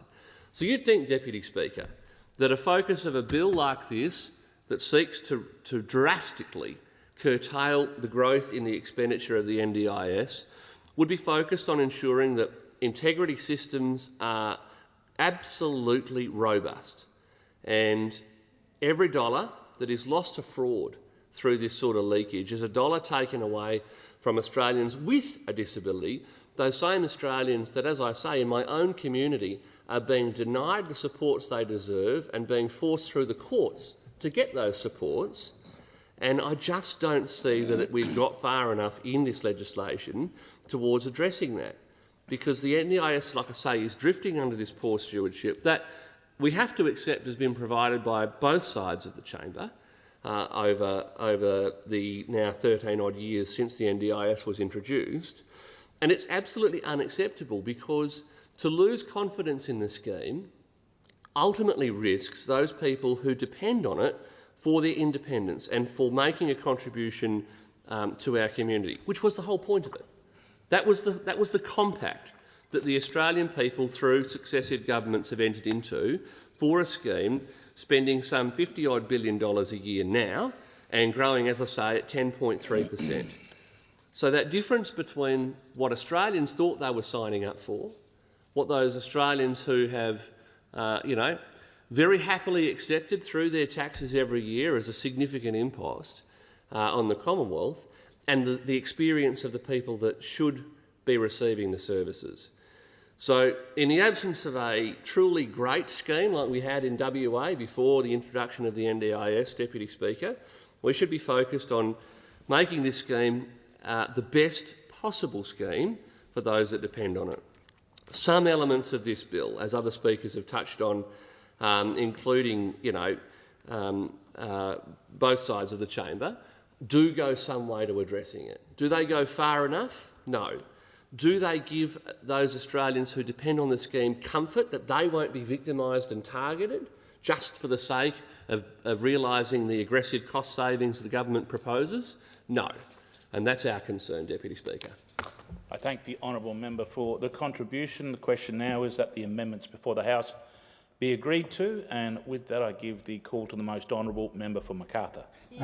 Thank you very much, Mr Deputy Speaker. Many people have spoken on this NDIS bill, so I don't want to go into the tiny detail of the bill, and this is a very personal speech I'm going to give today, and I want to pay credit to the families and the kids that I've looked after over the last 50 years with disability. It is very personal to me. I remember them all, including many who've passed away. I want to pay credit to my secretary and office manager, Cheryl Roberts, who worked for me for over 35 years, for the care she gave to her daughter, Stacey, who had severe disability. And unfortunately, Stacey passed away in her 20s not so long ago. And I want to pay tribute to Cheryl and her husband, Dwayne, who looked after Stacey so well and helped her survive for so many years. I want to pay credit to the other families of kids like Rebecca and Trevor and Troy and Michael and Hamish and Sydney and Harry and Harrison and all those families and the unpaid carers and what they did to help their kids, to care for their kids, and many of them now as adults who are doing well, thanks to the NDIS. I want to pay credit to Bill Shorten and, of course, Julia Gillard, who first developed the concept of the NDIS. And in fact, I remember speaking to Julia Gillard at a fundraiser for my good friend Chris Hayes, long before she was Prime Minister, where we spoke about the importance of supporting people with severe disability and their families. I want to pay credit to my paediatric colleagues, particularly the people that I work closely with in southwestern Sydney, Rick Dunstan, who unfortunately has passed away, Andrew McDonald, John Whitehall, Raymond Chin, Melvin Pollen, Mark Westphalen, all of them who gave care to people and their kids with disability over many, many years. And you do get bonded to those families and you want what's best for them. And I think it's a great privilege to have worked with those people and to have contact with those families that really have done so well and provided so much care for their kids and their families. I want to pay credit to all the allied health people that had provided support for those kids. I want to pay credit to the people who ran intervention services. In particular, I'd like to mention Lorraine Brown, who ran Starting Points Macarthur, which was an early intervention preschool for kids with moderate to severe disability. I acknowledge that we have created some anxiety in what we are doing now as a federal government to try and make sure that the NDIS is sustainable for the future. I want to pay credit to all in this parliament who support the NDIS, and I include many people in the opposition and crossbench ranks, and I know that what we want is to have a system that works well for people with disability. I'm a strong believer in the NDIS and its role as one of the most important social reforms we've ever had in modern Australia. I'd just like to take you through a bit of history, pre-NDIS, again my own experience. As a very young medical student in 1972, I had an uncle who was a paediatrician. His name was John Davis, but everyone called him Tubby. Tubby Davis, a great man, no longer with us, but did a lot to help and to mentor me. I remember doing a ward round with him when I was a medical student, and we saw a little girl with Down syndrome, and her parents were very, very anxious. She'd been quite sick in hospital following complications from cardiac surgery, and she was recovering. I remember Tubby took me and a couple of other medical students and the resident and registrar and a couple of the nursing staff into the side room of the Department of Paediatrics of the Old North Shore Hospital. And he said to me, in front of everyone, "What do you think these parents are most worried about?" Obviously, at that stage, their worry was that she would get over this cardiac surgery and she'd get over the complications and could go home, and when she could go home. And that's exactly what I said. Tubby said, "Well, that might be the immediate worry, but what these parents are worried about is what's going to happen to their child when they pass away, when they're no longer there to help her."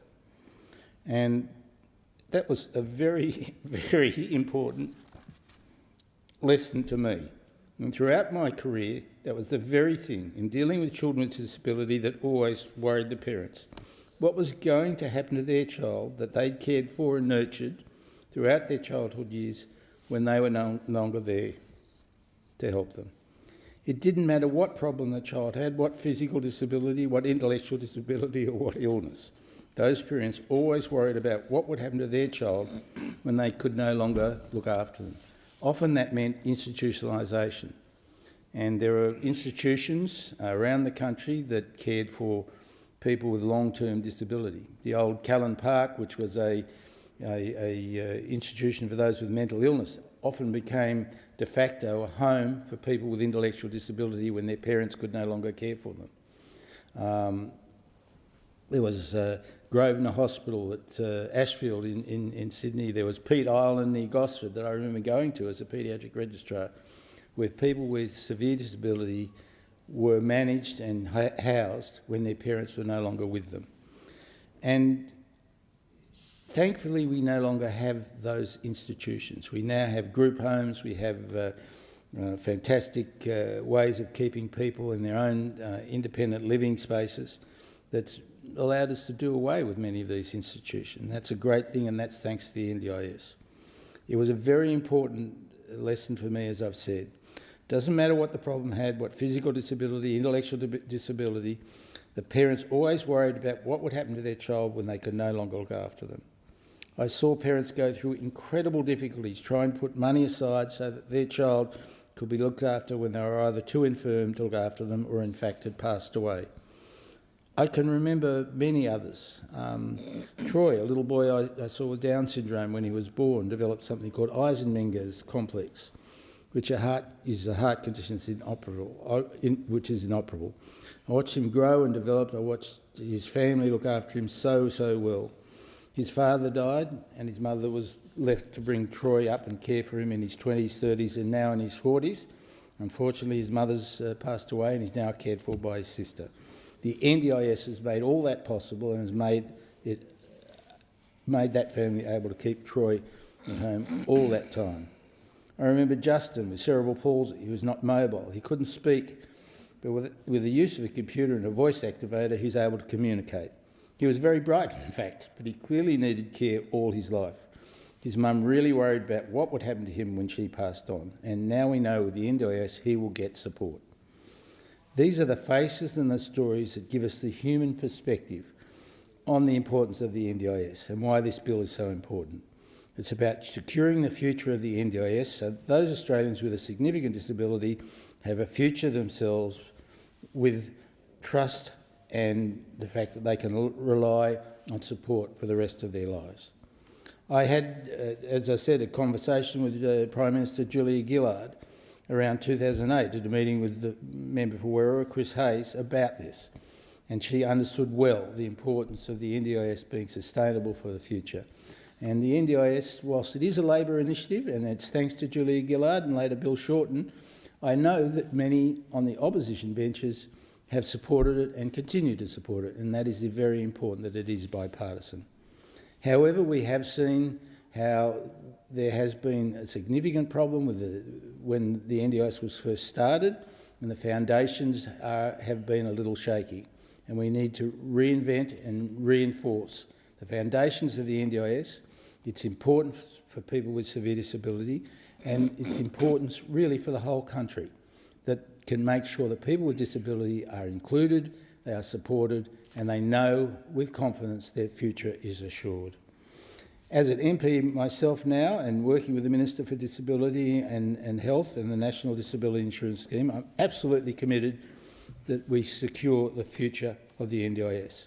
This bill consists of 5 schedules that will make this happen, including Schedule 1, which sets out changes to access and eligibility, as well as plan management for participants. This follows the findings from the NDIS review that the current approach to accessing the scheme is inconsistent and it is inequitable. It's found that it's missing those people with a disability who require the most support. And in particular, I'd like to mention children that have significant disability in rural and regional areas are missing out on supports. Children, for example, with the disabilities like fetal alcohol syndrome are missing out on supports in some of our Indigenous communities. And people who have disability but don't have people who are able to advocate for them are often missing out on the levels of support that they need. We need to make sure the NDIS can retain its original intent of supporting people with permanent and significant disability, as was modelled by the Productivity Commission. The bill seeks to address inequity of access by clarifying the meeting of functional capacity and providing the assessment of thresholds of that functional capacity. It does worry me a little that we are looking at developing a single assessment tool, and I am concerned about that. I'm not sure that that is able to deal with the nuances of the psychosocial supports that are needed and of the community supports that are needed in thin markets in rural, regional and remote areas. So I do have concerns about that. I am confident that the scheme over time will be able to deal with these nuances, and as the rollout of the new system and the Thriving Kids initiative does progress. The Schedule 1 will also enable the Minister to make determinations to reset fundings for groups of supports like social, community and civic participation and capacity building. This is important because capacity building has been a really important part of the NDIS that must be continued and must have transparency and oversight. It's an area where I think some of the mentions of fraudulent activity has been occurring, and that's very important that the Minister is able to have oversight of that.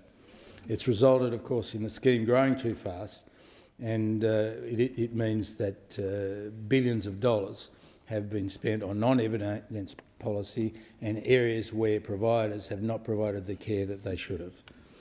If left unchecked, this would skyrocket costs and would not be a benefit to the community and the individual participants.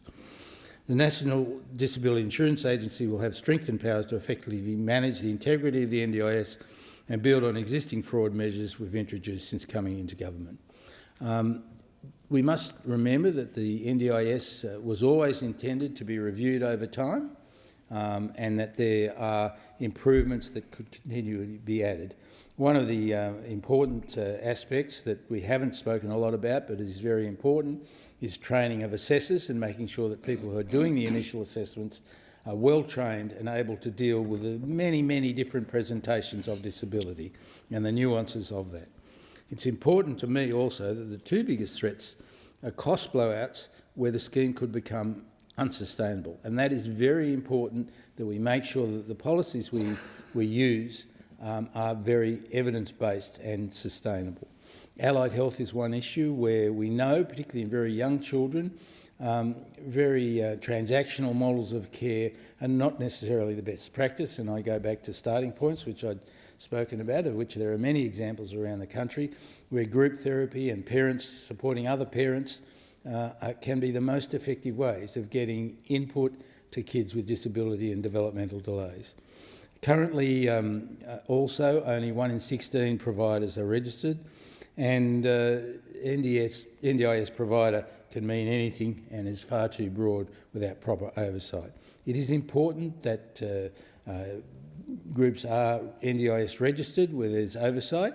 It's also important that we look at ways of registering providers, such as single providers, in a sustainable and affordable way. So there needs to be different levels of registration and different costs associated with that. Under Schedule 3, we're also introducing advice received by the NDIS review that NDIS pricing is not always transparent, and we need to make sure that pricing is transparent and sustainable. The NDIS schedule will establish a clearer and more transparent pricing mechanism. The Minister will then set maximum prices for NDIS supports, and that's important. Schedule 5 deals with transitional matters relevant to the entirety of the bill, and the Minister has said within 13 years the scheme has gone from a dream of generations of activists to a deeply cherished institution, and I want to make sure it's sustainable. I thank you. I thank the honourable member for the contribution. The question now is that the amendments before the House be agreed to, and with that I give the call to the most honourable member for Herbert. Thank you, Deputy Speaker.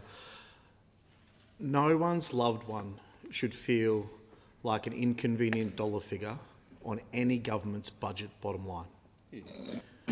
No one should be worried about treatments being cut or stopped to their children and to their loved ones. Sadly, over the last few months, this is what's occurred. Now, in the electorate of Townsville, there is a school called AEIOU. At that school, it is a specialty school for children with autism. They provide therapeutic services, they provide supports, and the children are there for the whole school period, whole school day.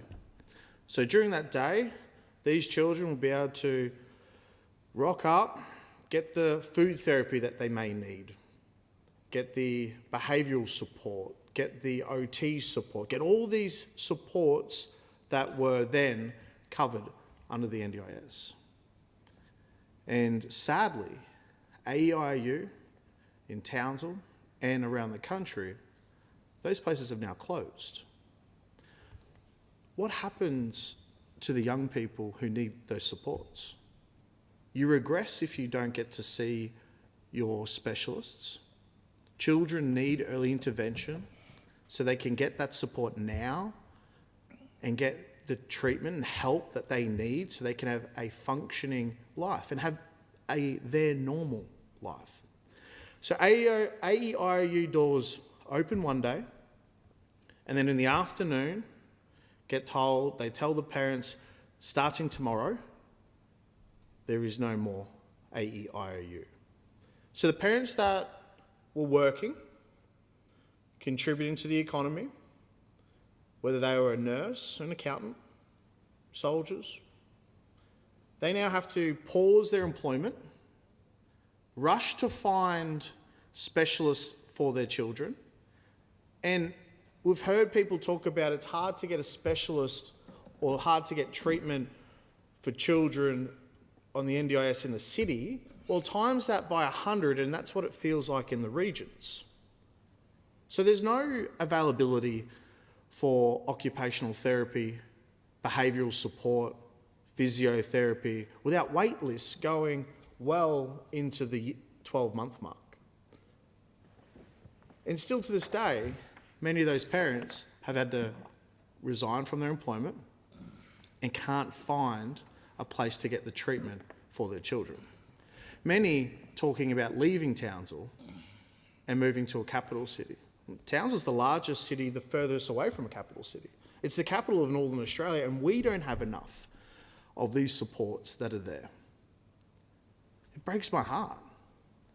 Now, I do support the NDIS, but I support it in a way that provides the care and treatment and support for those that need it, not propping up the bank balance of criminals, not allowing people to run a business for accommodation where people will live and be found to have done the wrong thing. They phoenix that business, the owners of the company travel overseas, they come back, and then they start another company and they're doing the same thing. That's who we need to be going after, not cutting services. And if people think that services aren't being cut, you're wrong. You're wrong. And I know this firsthand because Emery, my daughter, she has autism, level 3, and needs support, needs that love. And without early intervention, she would still be non-verbal. She wouldn't be able to talk. But early intervention at AEIU with Autism Queensland, now she can say, "I love you, Dad." That's what early intervention can do. That's what the NDIS can do. But my daughter's plan, it's changed. It's been not updated. It's been cut. And I'm very lucky to be in a fortunate position to be able to fund that extra support, what she's not getting through the NDIS. But if you put a review in, you'll wait 12 months. Now, what happens in 12 months for a child that needs the early intervention now? They get worse, they regress. This is what's happening around the country. This is what's happening throughout all of our communities. And I know how much and how important these supports are for our children. I really do. And my daughter isn't the only one that needs the support and the help and the love and the care and that extra professional support that she gets from a specialist. But because she's had that, she's gone from being non-verbal to counting to 100, to be able to go from January to December, to go up to her sister and say, "Hug, please." This is what early intervention does. And this is why we must be ultra laser focused when we talk about the NDIS. Because my daughter and daughters and sons around the country, they're not inconvenient dollar figures. They're not. They're people. The people that will grow, will laugh, will love. But they need the early interventions. And it makes me nervous when we hear people that will say, "Oh, well, there's going to be this thing called Thriving Kids." Well, we don't know what that is yet. We don't know where it's up to properly. It's not been rolled out. But supports like AEIU, supports like Autism Queensland, they're all being changed, reduced in funding, or they've had to close. So there's no stopgap in between. There's no support for our children in between where these have stopped and now. And I know that, and I'm doing my best to be as bipartisan as possible, but the minister said, "Oh, they can just call up the NDIS and we'll find somewhere." That's not how it works. You can't just call up the NDIS and say we need a provider. Well, you actually can't call the NDIS. You've got to go through your case coordinators, your case managers. Then they'll get back to you via email. And then several months has gone past and therapies have slowed down and children regress. Early intervention is how people live a normal life. I've seen it firsthand. I've seen it with my daughter. She is going to thrive, she is going to kick ass, she is going to live a great life because she has a loving family and she gets the supports that she needs. I'm terrified of those that may not be able to get the supports they need for their children.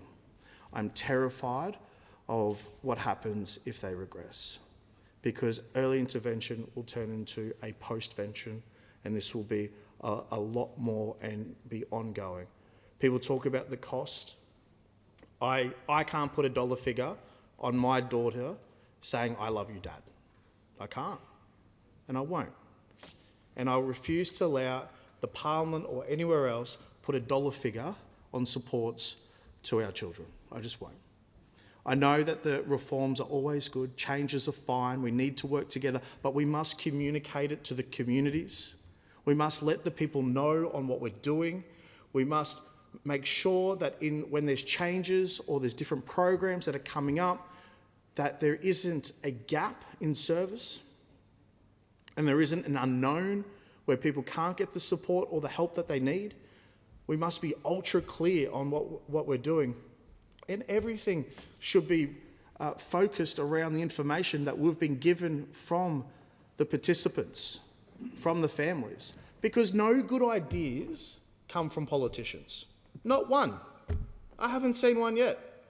Good ideas come from the community, come from the people on the ground. And our job is to work with them to make sure that we can put the framework up that it can work, that it can. If you allow politicians to make up the idea and solution for you, you will be upset. Our job is to listen, work and deliver. That's what we do in this place. I honestly believe that every politician, regardless of colour of shirt, all wants the same thing here. We want to get to a point where people on the NDIS get all the support that they need and love and care and everything, whilst reining in the rorts that are ripping off the taxpayer and robbing the treatment of our children. We all want to get there. Some of us might have a different way to get there, but I know that that's where we all want to be. And I do not want to be hearing of, it's a bit hard to go after the criminal. It's not hard. It's not hard. Let's work together and do it. If that costs money, going after criminals and making sure they're not ripping off the taxpayer and robbing the people that need the treatment, I'm all for it. Because the long term will be these people are out of the disability sector, and then we're not focused on what happens, or we're not focused on trying to wind in, shorten or make any negative changes to those that need the treatment. There are always going to be good, bad, and there's going to be mistakes. I've got a friend of mine, he's missing his leg. Up until recently, every year, he had to get a report to go to the NDIS that said that his leg hasn't grown back.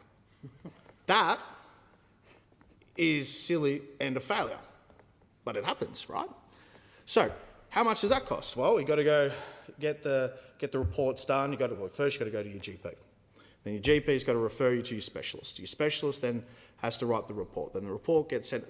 We're talking thousands of dollars here. Now, this is one person in Townsville. Let's say that there might be 4 in Townsville. Let's say that there's a person with a spinal injury who is in a chair and they have to be in a chair full time. Do they have to do it? I would say that maybe some would have to go down the similar route. They're not going to wake up in the morning and stand, just like my friend's not going to wake up in the morning and see a foot growing back. It doesn't happen. So these are places where we can streamline and make sure that those cost savings are on the red tape that we can cut. Let's get rid of it. You don't need that. You got one leg, guess what? You're always going to have one leg. Got no legs? Sorry, they're not growing back. We know that's a fact. So they don't need to prove that year on year. And when it comes to getting the wheelchair or the accessories or anything you need to be able to live your life, that also shouldn't be a big burden on paperwork or anything like that.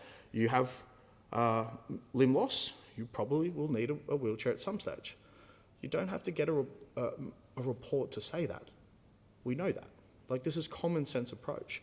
I also get, I get a little bit not concerned, but I just want to have an eye over, I think there should be some parliamentary scrutiny when we're talking about anything that's automated, because you don't want to put your plan gets put forward. These are what's happening in your life. This is what you need from the NDIS, and it somehow does an algorithm and says it's similar to that and similar to someone else's.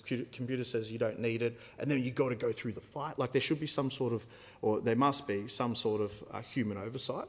I think that's probably a good part, because you don't want things to take so long. And I also, so when you have my daughter, when she was young, got diagnosed with autism, there's more that happens then. So it's not just the diagnosis, she has autism and we'll get treatment. She had another sequela illness, which is called pica. Pica is low iron. She would eat dirt. And I've never seen this before, I've never heard of it before. And we went around in the circles Latin to try for and get magpie. Pardon? Latin for magpie. Latin for magpie. We went around this circle trying to figure it out, and then one doctor said, just do a blood test. And we did the blood test, came back, nearly no iron. They called an ambulance and said, your daughter has no iron. She's trying to find iron in a book, in paper, in dirt, anywhere she can. Now, I get nervous when we hear things like, well, when you get your diagnosis, it's going to be hard to do the review or get sequela illnesses added to it. That makes me scared, because if we didn't know this, then Pica wouldn't have had a diagnosis, then we wouldn't have been able to get the food therapy and all the other things that come with it. Now, I use my daughter as the example because that's one person out of the more than 700,000 people that is on the NDIS right now.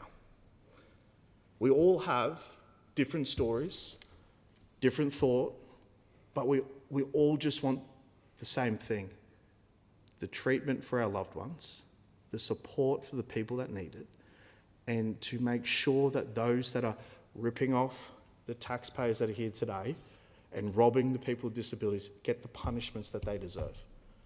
I'll always stand in support of the NDIS, and I'll work with the government to make sure that we are looking after our most vulnerable, our people, like my daughter. Thanks. I thank the member for Herbert. The question is that the amendment moved by the honourable member for Kooyong be agreed to, and I call the member for Cunningham. Thank you, Deputy Speaker. And I would also like to thank you for all of the work that you have done over so many years for children with disabilities, including for my friend Vicky and her beautiful daughter Melissa, who is now 37 years old. Oh, Can you believe it? Makes me feel old. It does indeed. I rise today in support of the National Disability Insurance Scheme Amendment, Securing the NDIS for Future Generations Bill 2026. Labor created the NDIS. This was nation-building reform. It was essential for the community and it had strong community support.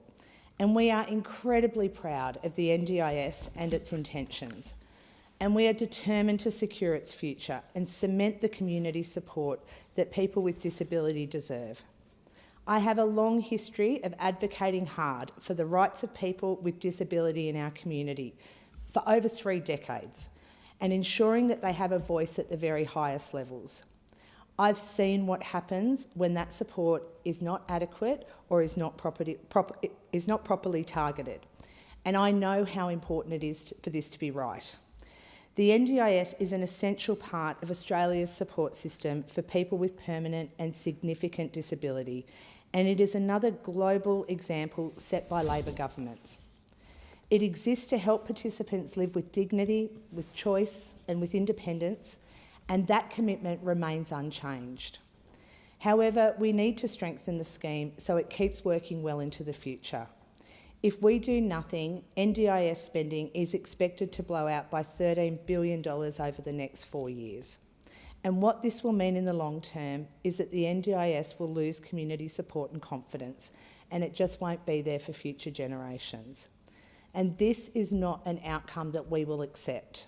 The NDIS is far too important, and it has far too profound an impact on the lives of those who need it. This bill aims to return the NDIS to its original intent, supporting people with permanent and significant disability, and securing it for future generations. In the Illawarra, we are so very fortunate to have a strong disability sector with many passionate advocates who I engage with regularly, particularly through the Illawarra Disability Alliance, through occupational therapists and physiotherapists, as well as directly with a range of individual providers. I have listened when providers have raised concerns with me, and I have ensured that these local experienced voices are heard by the relevant policy makers.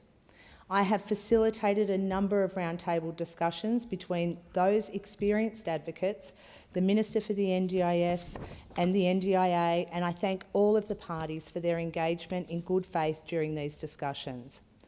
I want to make sure that local, experienced and dedicated advocates can convey advice on our region's experiences as we work through these important reforms, and I will continue to do so. Like me, the Illawarra Disability Alliance member providers are passionate advocates for people with disability. They have hundreds of years of experience between them, caring for people in our community, and a strong reputation for providing quality care. As the Minister for the NDIS said, the NDIS is a statement of our national values and a source of pride for so many in our community, including me. It is the most comprehensive support package for people with disability in the world. The vulnerabilities that we have seen in the system through shonky providers and the many stories I hear of people who can't get the support they need undermine the scheme as a whole. They call for urgent and comprehensive action. It is simply horrifying to think that bad actors and organised crime have targeted vulnerable people accessing the NDIS. Scammers who are seeing opportunity in those who can least afford to lose out. Participants who are doing absolutely everything right and being taken advantage of. It has to stop. Because not only is it leading to poor outcomes for the innocent individuals that are being targeted, it is also demonstrating a low level of care, and it is undermining the community's support. When 6 in 10 people say that this crucial program is broken, something must be done. The reforms in this bill are focused on 4 key areas: stopping fraud and rorts, slowing unsustainable cost growth, making eligibility decisions clearer and fairer, and improving the quality and safety of services for participants. The independent review into the NDIS, the Royal Commission into Violence, Abuse, Neglect and Exploitation of People with Disability, and the original Productivity Commission's report were all informed by extensive consultation with the disability community and sector. Our reforms are building on the recommendations of these reports to create a stronger and more secure NDIS. The 2023 NDIS review recommended a fairer and more consistent participant pathway, including the introduction of a more consistent and robust approach to determining eligibility for access to the NDIS based on transparent methods for assessing functional capacity. And that's what this bill aims to achieve. The review found that the eligibility process was inconsistent and unfair. Under the changes, we will establish a technical advisory group agreed with the states and territories to define functional capacity and advise on the thresholds for how we assess a person's ability to do everyday tasks. It will clarify permanence and eligibility requirements where someone is or could be accessing supports from other service systems. People with the greatest need will keep getting the critical supports they need to live well and with dignity. We will work with people with disability, with families and experts to make NDIS decisions clearer and more consistent. This includes using evidence-based approaches that look at a person's functional needs and not just a diagnosis, and providing a clearer guidance about what supports are considered reasonable and necessary. What we expect is that over time, people with a high capacity to undertake everyday tasks, people with treatable conditions or who might be getting support from other systems will be supported to find other more suitable services. Essential supports for daily living, personal care and safety remain the priority. It is important to understand that none of this will happen until January 2028, when we have had time to consult, to gather advice from the Technical Advisory Group and the states and territories. and this will give us the time to ensure that those who might no longer be eligible for the NDIS are properly supported. And I do want to stress that under this plan, funding for the NDIS will grow every year. It will still be the largest social program in Australia outside of the age pension and the centre of the most comprehensive suite of supports for people with disability in the world. The fact is that rules around reasonable and necessary supports have been unclear and led to a steady expansion of what the NDIS pays for. The volume of NDIS-funded supports doesn't align with other parts of the care economy and risks undermining public confidence in the scheme as well as blowing out costs. The changes in this bill more clearly require supports to be directly related to eligible impairments and amends the definition of reasonable and necessary supports. We want to help people with disability to genuinely participate in the community, but the community participation supports are simply not delivering in the way they should. The quality supports that were there before the NDIS was introduced have withered away, leaving the NDIS to fill the gaps. These programs are not delivering connection and they don't show respect and dignity to participants, and they are creating safety risks to already vulnerable individuals. It is expensive and it's not working, and it is eroding the public's confidence. The cost of this stream has tripled in the last 5 years to $12 billion, about the same in net terms as the PBS. The first recommendation of the NDIS review was to invest in foundational supports to bring fairness, balance and sustainability to the ecosystem supporting people with disability. So we will invest in community-based options so people can access the right supports, including outside the NDIS where appropriate. We've made a $6 billion commitment through National Cabinet to get the right foundational supports outside the scheme, and we're delivering a $200 million Inclusive Communities Fund to help community organisations deliver meaningful participation opportunities. It will be open to mainstream and disability organisations, with details to be settled in consultation with the disability community. And these changes are on top of our $4 billion joint investment in Thriving Kids, which will begin rolling out in October. We'll keep working closely with state and territory governments to develop a threshold and process for determining who should fall under the Thriving Kids program to ensure impacted children get the support that they need. Crucially, this bill will crack down on the absolutely unconscionable fraud that is rife throughout the scheme. It is absolutely appalling and horrifying to know that organised crime and people looking to rot the system have targeted a scheme like the NDIS. It's worse than appalling, and it must be stopped. There are legitimate reasons for some providers not to require registration. I understand there are some industries like physiotherapy and occupational therapy, for example, that are already very heavily regulated by their own bodies. But these circumstances are limited to those with established and respected bodies of oversight. If you're providing services to vulnerable people, particularly behind closed doors, you must be regulated to reduce risk to those participants. Under this bill, all providers of high-risk NDIS supports like personal care and daily living support will need to be registered. Participants deserve to have confidence that the organisations they have chosen can actually deliver the support that they need.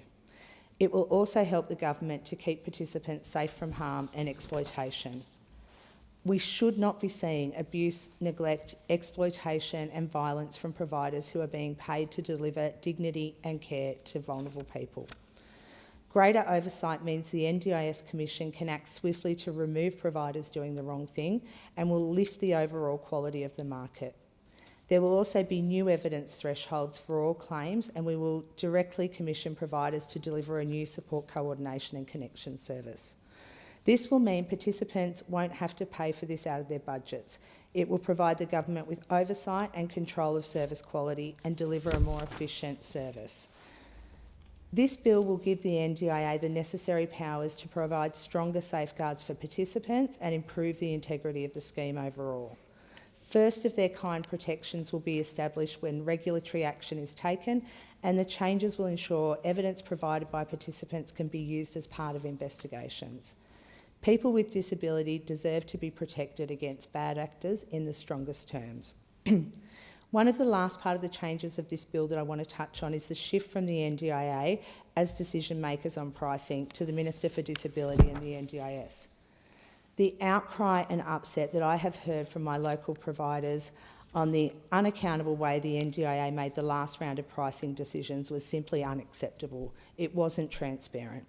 Providers were not meaningfully consulted, and the NDIA has not been open enough about explaining these decisions. I strongly believe that the government should ultimately be responsible for decisions like this. That's what we are elected for, and the public will hold us accountable for these decisions regardless of whether they were made by the Minister, and as they should. And finally, I understand that when change is proposed, that can be incredibly scary for NDIS participants and their families. We need to ensure that they are consulted, that they are understood, and that they are brought on this journey with us. These are people who have had a tough enough time, and I don't want to see these changes bringing more hurt, confusion and anxiety into their lives unnecessarily. What I have seen over the past decade, though, has often been inhumane. People with profound disability having to fight the NDIA too hard to get a good outcome. We must make this easier for the people who depend on it. We must ensure that the NDIA acts with empathy, treats participants with respect, and that processes are clear, defined and efficient. The agency must work with our good quality providers to make the system the very best that it can be. My office has represented hundreds of people fighting to get good outcomes. It has been frustrating and time-consuming, and it is quite often distressing, and not just for participants, for my staff and I as well. By the time participants come to my office, they have fought sometimes for months and they are at their wits' end and they are distressed. My staff and I care deeply about our community, and having to fight so hard because processes are not clear, defined or efficient is just not right. It's my staff and I who are on the phone or face-to-face with these participants in distress while we work to get them support through a system that should be much more manageable and efficient for everyone. And as a government, we must make this better. We must make sure that guidelines and processes are clear, are defined and they are efficient.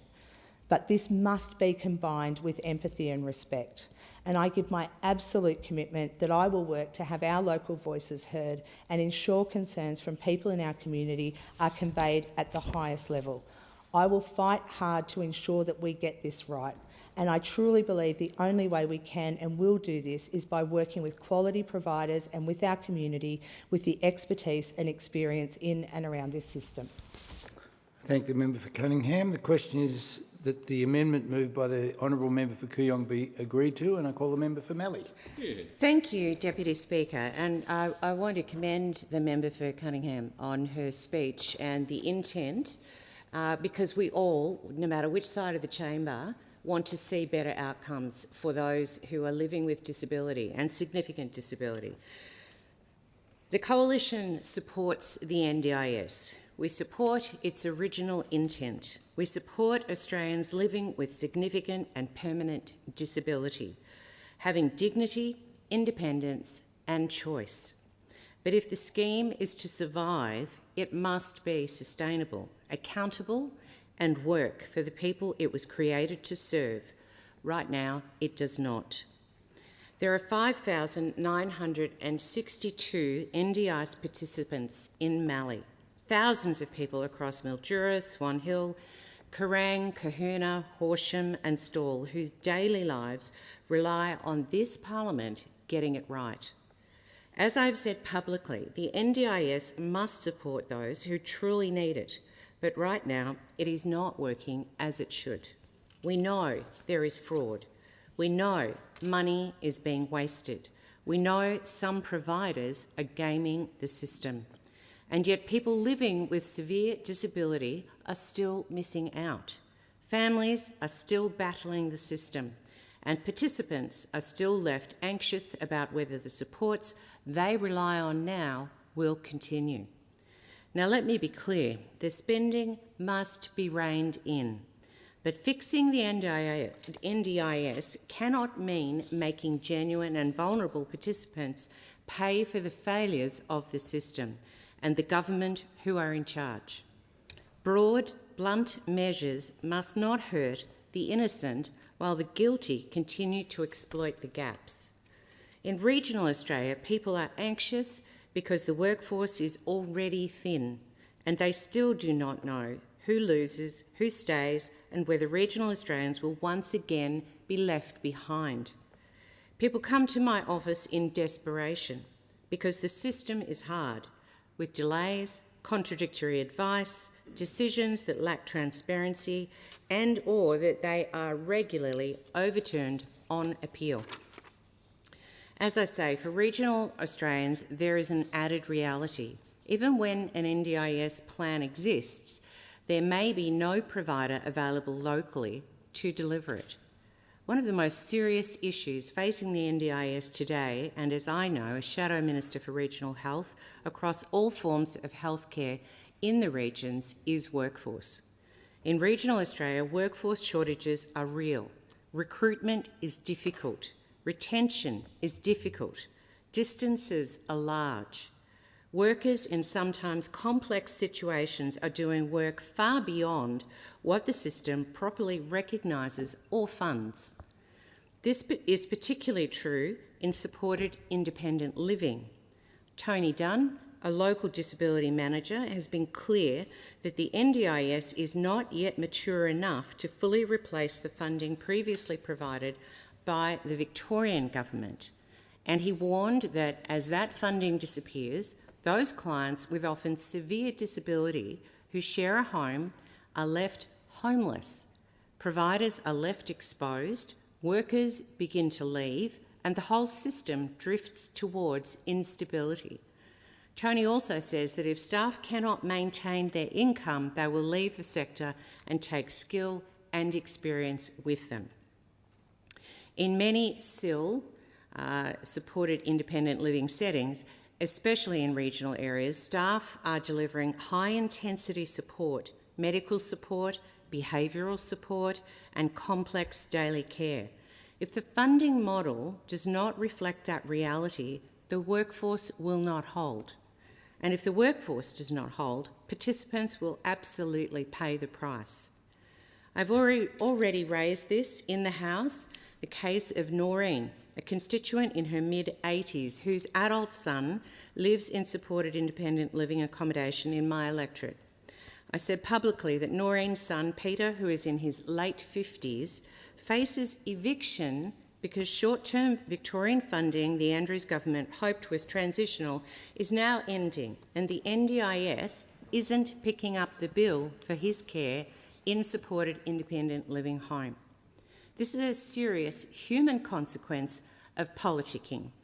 Ageing parents wondering what happens when they are no longer there. I cannot even imagine the stress. A Sunraysia mother recently approached me about her 18-year-old son with significant intellectual disability, hearing impairment, severe epilepsy, complex medical needs, and behaviours of concern. He is non-verbal. He cannot advocate for himself. His mother is terrified after an NDIA decision requires him to move into a supported independent living arrangement where for much of the day support would be delivered at a 1-to-3 ratio. But her son requires 1-to-1 support, and he is an absconding risk with unpredictable seizures and falls, and relies on people who know him well enough to detect subtle signs of distress or deterioration. This mother rightly fears that in a shared arrangement of 1-to-3, those signs will be missed. This same mother told me the NDIA's approach feels like a step backwards towards the kind of institutional models the disability sector has worked so hard to leave behind. That should concern every member of this House, and I'm sure that it does. Choice and control must mean something real for people with the highest needs, co-designed with them, not just those with the simplest plans or the strongest voices. There is also another crossover problem that families in Western Victoria are confronting: the clash between disability support and aged care. Kerry wrote about her sister who had been trying to transition into aged care accommodation in Stawell. Due to delays in NDIS assessment, the transition window was missed. Kerry's sister's health deteriorated, including a hospitalisation following a stroke presentation. And what followed was a cycle of hospital stays, assessments and meetings with no clear resolution. She said she felt she had exhausted every avenue. There is also a second major issue we must face: rorting and lack of oversight. 94% of providers currently in the NDIS are not registered. That is not sustainable. Local workers tell me some providers inflate costs, some charge excessive travel, and some deliver services that simply do not justify the price. An experienced local plan manager wrote to me saying her team manages around 820 participants, carefully scrutinises invoices, reports dodgy providers, and often sees little visible action after those reports are made. She said clearly that all providers should be registered and audited regularly. So let me say this clearly. I believe every provider should be registered. If public money is being spent and if vulnerable Australians are involved, there must be proper oversight and proper accountability. But this cannot be done in a way that disrupts the current and excellent care providers are delivering. One Mildura constituent, whom I think is watching right now, Chris Reardon, who has lived with cerebral palsy all his life, told me he is feeling very stressed about Labor's NDIS plans. Chris understands that changes need to happen, but he's worried about losing his carers. His regular daily visits and personal care, the life he has established through NDIS. Chris told me some of his current carers are not registered providers, and he's concerned that the system will take them away from him. Chris says the registration process needs to be simpler and more affordable so that good providers can stay in the system while the poor ones are pushed out.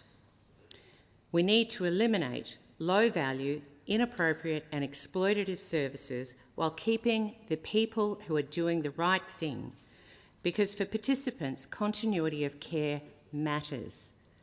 Trust matters. Relationships matter. And we cannot design a system that breaks those things in the name of reform. And I want to give a shout out to Chris because he is an extraordinary man, bound to a wheelchair. He's in his 50s. He has worked all of his life, and he even owns his own home. He is an amazing person who is very popular around Mildura. So, hello, Chris. If we cannot design a system that breaks those things in the name of reform, we cannot answer fraud by punishing participants. One constituent from Kahuna warned that people with disability must not become collateral damage for the failures of the system. That is exactly right. If support is taken away from those who genuinely need it, those needs do not disappear. They shift to hospitals, to emergency departments, to mental health services, and to families already stretched to breaking point. Raymond's parents from Swan Hill wrote to me that many people with disability cannot speak up for themselves and rely on others to defend their dignity and quality of care. They asked whether we are returning to the days of people being out of sight and out of mind. I certainly trust not. So why are we in this NDIS mess of skyrocketing demand? Research shows that introduction of the NDIS led to a 32% increase in reported autism prevalence and accounted for 47% of new diagnoses since the scheme began. Autism is now the fastest growing cohort in the scheme, and nearly 4 in 5 new entrants are on the autism spectrum. We also cannot ignore the impact of the pandemic, particularly in Daniel Andrews' lockdown capital of the world, Victoria. The pandemic's period worsened developmental vulnerability, mental health and support needs in many children, and that added pressure to already stretched systems. The Australian Early Development Census said the pandemic had profoundly disruptive indirect effects on children's lives, and that the 2021 data showed higher developmental vulnerability on some domains in the previous years. Murdoch Children's Research Institute said the indirect impacts of the pandemic on children and adolescents were as substantial, if not more substantial, than the direct effects of COVID-19 infection, and reported that mental health difficulties, physical health problems increased across the 2021 lockdown period in Victoria. The Royal Children's Hospital National Child Health Poll found that compared with before the pandemic, overall mental health was more of a problem for 41% of children. Anxiety, more of a problem for 36% of children. And connections and relationships, more of a problem for 43%. It also found that 49% of children had difficulty adjusting back to school on site, and 52% needed extra help with learning. I turn now to a practical reform suggestion from the Miracle Babies Foundation and their pre-budget proposal to expand their programs, Nurture Group and Nurture Line, including into regional areas. Miracle Babies proposed establishing 20 new nurture groups nationally, taking the total to 40 groups across Australia, and said those groups would provide play-based post-discharge support, access to allied health professionals, stronger early intervention referral pathways, reduced wait times and better access to timely supports. Miracle Babies say that the Nurture Group program may alleviate future demand on the NDIS by providing early, preventative and family-centred support to children with increased developmental risk, including children with a history of prematurity, neonatal illness or a long-term medical condition diagnosis in the first 5 years of life. Now, after all, the title of this bill is Securing the NDIS for Future Generations. Doesn't that sound sensible? Miracle Babies Nurture Group delivered more than 33,000 parent support interactions in 2025 and is embedded in more than 65 neonatal units around the country. I'd like to see more of this program in regional Australia. The NDIS review itself called for more support for children with developmental delays, both inside and outside the NDS. I was focusing on your here, Deputy Speaker. If government is serious about securing the NDIS, it should not only stop the rorts and register providers, it should also strengthen the earlier community-based supports that stop families reaching deeper crisis in the first place. If we identify developmental concerns earlier, support parents earlier and build stronger referral pathways earlier, we can improve outcomes for children and reduce pressure on the NDIS later. Thank you. I thank the member for Mallee. Miracle Babies is based in my electorate, by the way. Yeah, good. Indeed. Great organisation. The question now is that the amendment moved by the honourable member for Kooyong be agreed to, and I... Sorry, and I call the member for Fisher. Thanks, Mr Deputy Speaker, and I rise to speak on a very important bill for the future of our country, a very important bill on what is really a landmark piece of legislation that, yes, came out of the Gillard government, but I think it's fair to say has lost its way over the last 13 years. I want to acknowledge the speech that I heard just then from the member for Mallee and the speech that was given by the member for Herbert and his very personal position on this, personal reflections.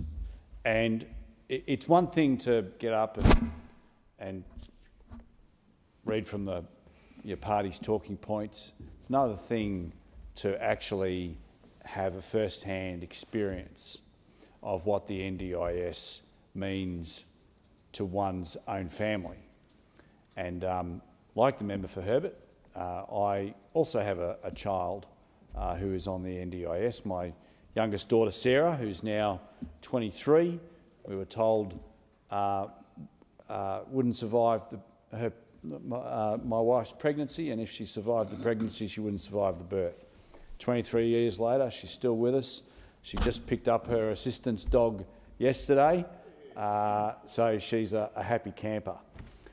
But but for the NDIS, I know Sarah's life would be very, very different.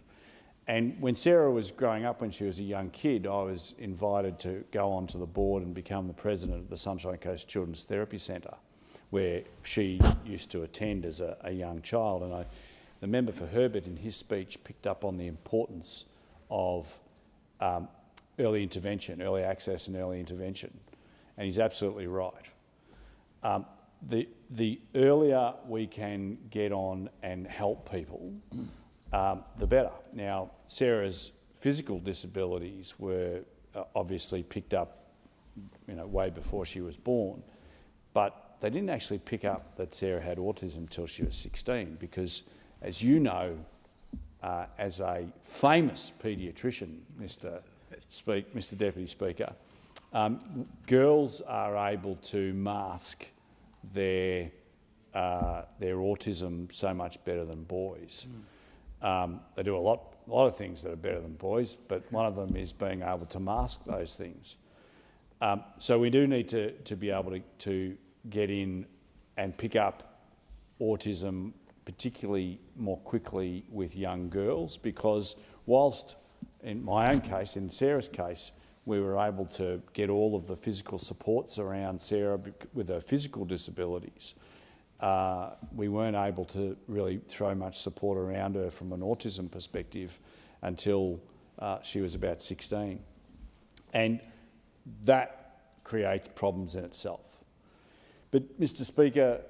Deputy Speaker, having been in the Parliament for 10 years, I can tell you that certainly, since this government has been in power, the NDIS is the number one issue of complaints that I receive from constituents. Without a doubt. I receive them from mums and dads, I receive them from the participants themselves, I receive them from the service providers, I receive them from people who are alerting me to fraud. There are lots of problems with the NDIS, and it seems to me, as having not just been the federal member, but also as a dad and someone who has worked in this sector as a volunteer, that a lot of the money that is paid out under the NDIS goes to people who are least or less deserving, and not a lot of money goes to the people who really need it most. And that is a cause of great concern to me. We have some fundamental systemic problems with a system that provide funding to people who don't need a lot of support, and then, I was listening to the member for Herbert talking about a friend of his who has to demonstrate that he hasn't grown a leg back every 12 months. I mean, come on. This is not rocket science. How much does that cost the system? When the NDIS was first dreamt up, when it was first envisaged, we, as a nation, as a parliament, we thought at maturity there would be 400,000 people on the scheme. There's now 760,000 people on the scheme. We spend as much money today on the NDIS as we do on the defence of this nation. $50 billion a year.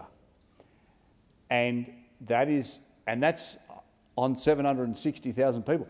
It's more, we spend more money on the NDIS than we do on 760,000 people than we do on 27 million people for Medicare and the pharmaceutical benefits scheme combined. Now, if anybody can tell me how that is a system that is working well I'm all ears. And I'm loath to give a political speech on this issue, because this is an issue that I think really kind of transcends politics. But I've been listening to some of the contributions made by those opposite. And if you listen to them, all of the problems with the NDIS started in 2013, and all of the problems resolved or are on the path to being resolved in 2022. Now, it's like the Great Barrier Reef. Now, this was a scheme that was designed by the Labor Party. 48 hours getting into government. We supported it. We supported it because we understand the importance of looking after our vulnerable. That's the difference in Australia. I think, generally speaking, Australia does it pretty well. We're not the European model of ridiculously high taxes and super welfare, although we're certainly headed in that direction. We're not the United States model, where if you get sick, it's virtually a death sentence, unless you're very wealthy. Generally speaking, Australia, over successive governments, has walked that path pretty well. We believe in things on both sides of the house, like a universal healthcare system, Medicare. The Coalition supports Medicare, despite what those opposites say. They roll out their Medicare campaigns at every election campaign. They say that we don't support the NDIS. It's all rubbish, of course. And I'll die to my last breath, supporting Medicare and the NDIS, because I don't want to see a country like Australia end up with a health system like the United States. Now, I love the United States. It's the land of the free, home of the brave. Just don't get sick in there. But we have walked a much more humanitarian pathway in this country. We acknowledge that if you have a significant and permanent disability, then you should get cared for through the NDIS, subject to some other restrictions. But we have moved beyond that. We've moved beyond a significant and permanent disability, and there has been a significant bracket creep that has entered into the scheme, which means that people, even though it's not capped, I am certainly hearing complaint after complaint after complaint from my constituents who are now saying, what I was getting, I'm now not. My circumstances haven't changed. It's just that the government has decided that they are going to clamp down on everything and everybody. There is absolutely no case or tolerance for fraud. There's no tolerance for fraudsters, and we know that the NDIS is being rorted by a lot of people. Certainly not everybody. It's a small number of people who are rorting the system, but they are making it difficult for everybody else, because what that means is that governments of either persuasion, then they get political pressure and they have to try and create a more bureaucratic system, and that means people's costs, service providers' costs, blow out. And look, Mr Deputy Speaker, for all of the complaints about the rorts that I'm receiving, I've got a lot of service providers in my electorate in Fisher who are actually telling me, you know what, you can keep your NDIS because I can't make money out of it anymore. It is being locked down with such bureaucracy that I'd just rather not deal with it because it's costing too much money to be able to provide these services. So we're out. And in a city like Melbourne or Sydney or Brisbane, that might be okay because there'll be other people that will pick up the slack. But in rural and regional Australia, there are not the service providers that we need. And if a service provider says, this is too hard, you're making it too difficult for me to be able to run a business with all of the red tape and bureaucracy, with everything I've got to do, then I'm just going to go back and have a 100% private practice. Then those people who live in rural and regional Australia will not get the supports that they need.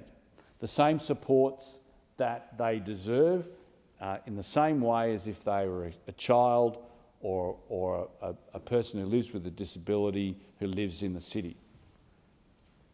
That's the fine line that we've got to walk. We've got to ensure that we crack down on the shonks, but at the same time, we don't make it so damn difficult for the service providers that they just close up shop and go back to a private practice and get rid of the NDIS. That would be a bad thing for people who need those services, like physio, like speech pathology, like all of the physio and all the many and varied services that people need. Australians are doing it incredibly tough, Mr. Speaker, Mr. Deputy Speaker. We are in the middle of a cost of living crisis, and I know what it was like pre-NDIS. We were back then. I was a barrister. I could afford it. We were constantly putting our hands in our pockets for the myriad of specialists that my daughter needed. But many families are not in that situation. The vast majority of Australian families are not in that situation. And that's why we have to get this right, because if we don't get it right, and on current trajectory, the NDIS is expected to cost $100 billion a year within 10 years. If we don't get this right, at some point, some future government is going to say, that's it, we can't do this anymore, NDIS is gone. And that would be a disaster for families like the member for Herbert, mine, and 760,000 odd Australians around the country. We've got to make this a better system. We've got to make it a fairer system. We've got to crack down on the shonks. Hopefully this bill will go and do that, but we'll keep a close eye on it from the opposition. I thank the member for Fisher. The question now is that the amendment moved by the honourable member for Kooyong be agreed to, and I call the member for Grey. Thank you, Speaker. The National Disability Insurance Scheme. It's a headline generator, a conversation starter, a source of continual work for my electorate office. It is both a vital support mechanism and a system that has regularly let people down. The Coalition understands that the NDIS remains a significant social reform in our history. However, we must pose a hard question. If the NDIS is here to support the people in need, who is going to support the NDIS? Now, when the scheme was first proposed, it received bipartisan support across this chamber. We agreed that the previous system was failing. The old system was fragmented and unfair. People with disabilities were falling through the cracks of a broken system. The vision of the NDIS was clear. It was meant to be an insurance scheme, not a welfare system to exploit. It was designed to invest in people early to improve outcomes and to reduce the overall cost over their lifetimes. This was the correct goal. Every member supported that goal. We wanted a system that would give people choice and give people control. We wanted a system that would help people participate fully in our society. That is the scheme that we voted for. That is the scheme Australians thought that they were getting. But today, Speaker, we're looking at a scheme that has drifted from its intent. The financial trajectory of the NDIS is unsustainable. When the scheme was established, we were given projections about its costs. Those projections have blown out of the water entirely. We are now looking at a scheme that is costing tens of billions of dollars more than anyone could have anticipated. If we do not intervene, the NDIS will soon cost more than Medicare. And under Labor, the NDIS costs more than defence. More than defence. This is not a sustainable pathway. And Speaker, we simply cannot ignore these numbers. We have a responsibility to manage the budget carefully. We have a responsibility to ensure that tax revenue is used effectively. The Labor government has failed to take this responsibility seriously. They have allowed costs to spiral out of control. They've ignored the warning signs. They have focused on a short-term political gain rather than the long-term viability of the NDIS. We need a government that is willing to make the tough decisions. We need a government that is willing to support and secure the future of the NDIS. I do not say this to be partisan. I say this because the reality is stark. The government had years to address these cost pressures. They received report after report warning them about the financial trajectory of the scheme, yet their response has been slow. Indeed, when the Coalition was in government, we put in legislation to make the NDIS sustainable. Labor voted against those measures. The hypocrisy, Speaker.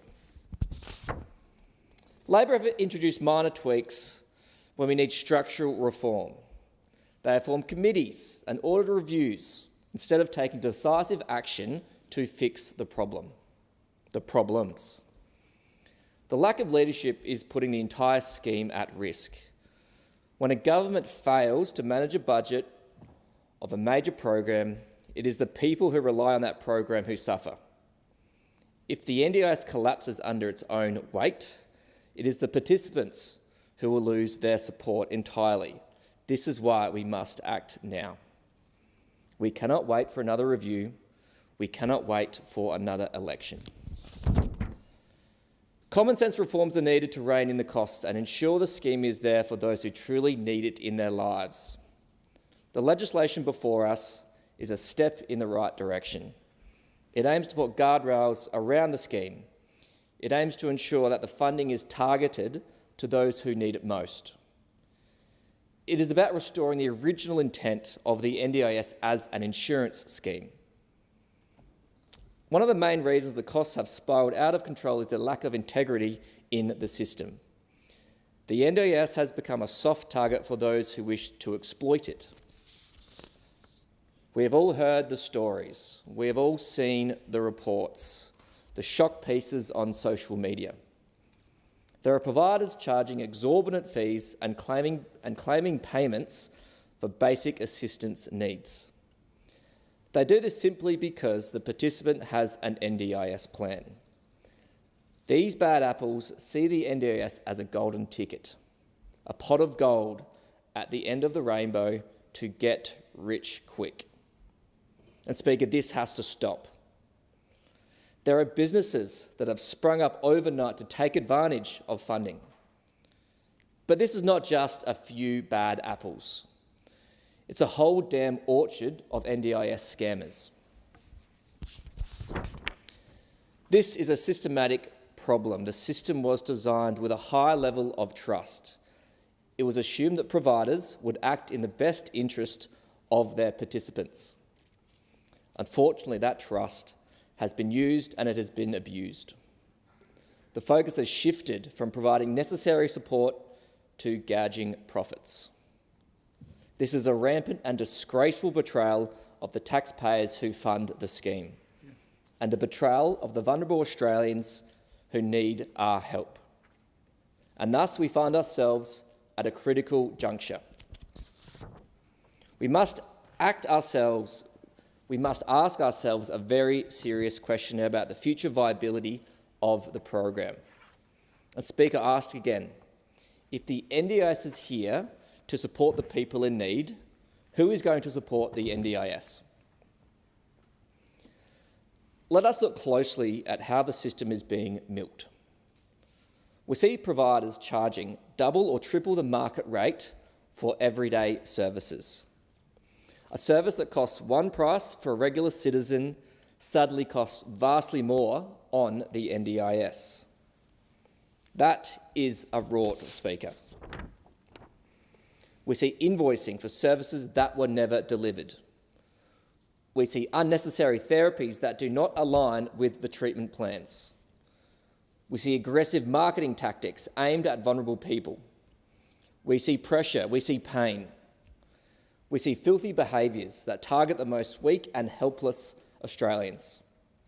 This is a completely unacceptable situation. And this Labor government has been far too slow to crack down on this horrific behaviour.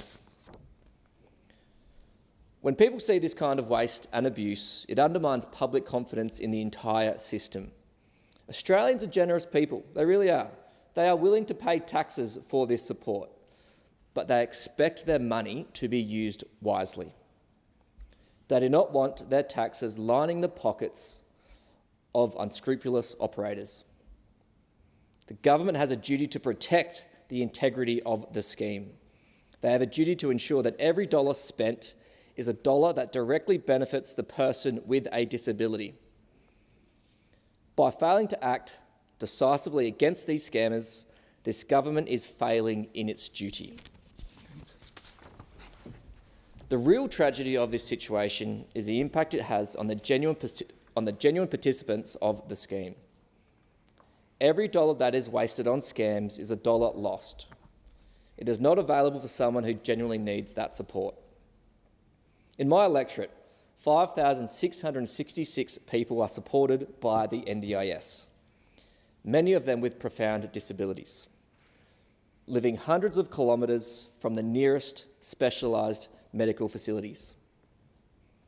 We have families who are exhausted, fighting bureaucratic battles to get the care for their children, their parents or their partners. Meanwhile, money is draining out of the system at the other end. Speaker, this is deeply unfair. The system has been incredibly complex and difficult to navigate. Genuine participants are forced to jump through endless hoops to prove their need.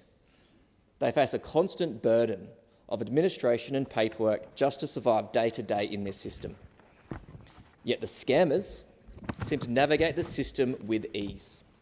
They know how to game the rules. They know how to extract the maximum profits with the minimum amount of effort. This creates a two-tiered system. Those who are honest and play by the rules, are penalised, while those who are dishonest are rewarded. Speaker, we've got to flip the script. We must make it easier for genuine participants to get the support that they need. We must make it harder for scammers to exploit the system. This requires a fundamental shift in how the scheme is administered. It requires a government that is vigilant, proactive, and willing to enforce the rules. The bill before us today seeks to address some of these critical issues. It introduces tighter controls on how funds can be spent. It provides greater powers to the regulatory body to investigate and prosecute fraud. It aims to clarify the definition of reasonable and necessary supports, ensuring that funding is directed towards evidence-based therapies and interventions. These are necessary steps, and we support the intent of these measures. We believe that we must tighten the rules to protect the very purpose of the scheme. But legislation alone is simply not enough. The government must be committed to implementing these changes effectively. They must provide the resources necessary to ensure that these new rules are enforced. They must work closely with the states and the territories to ensure a consistent approach across the entire country. We also need to look beyond the immediate term. We need a long-term strategy for the NDIS. We need to integrate the scheme more effectively with our mainstream services. The NDIS was never meant to be an oasis in a desert. It was meant to work alongside other services to provide holistic support. The government has neglected this aspect of the design. They have allowed the NDIS to become the only option for many people, leading to a massive increase in its demand. We need to build the capacity of mainstream services so that people with disabilities can get the support they need in places like Kadina, Port Augusta, Port Lincoln and Whyalla, without having to rely solely on the NDIS. If you want to secure the NDIS for future generations, we must act with urgency and purpose. We must acknowledge that the current path is completely unsustainable. The financial pressures are real and growing rapidly every single passing day. We cannot simply wish them away or ignore them for political convenience.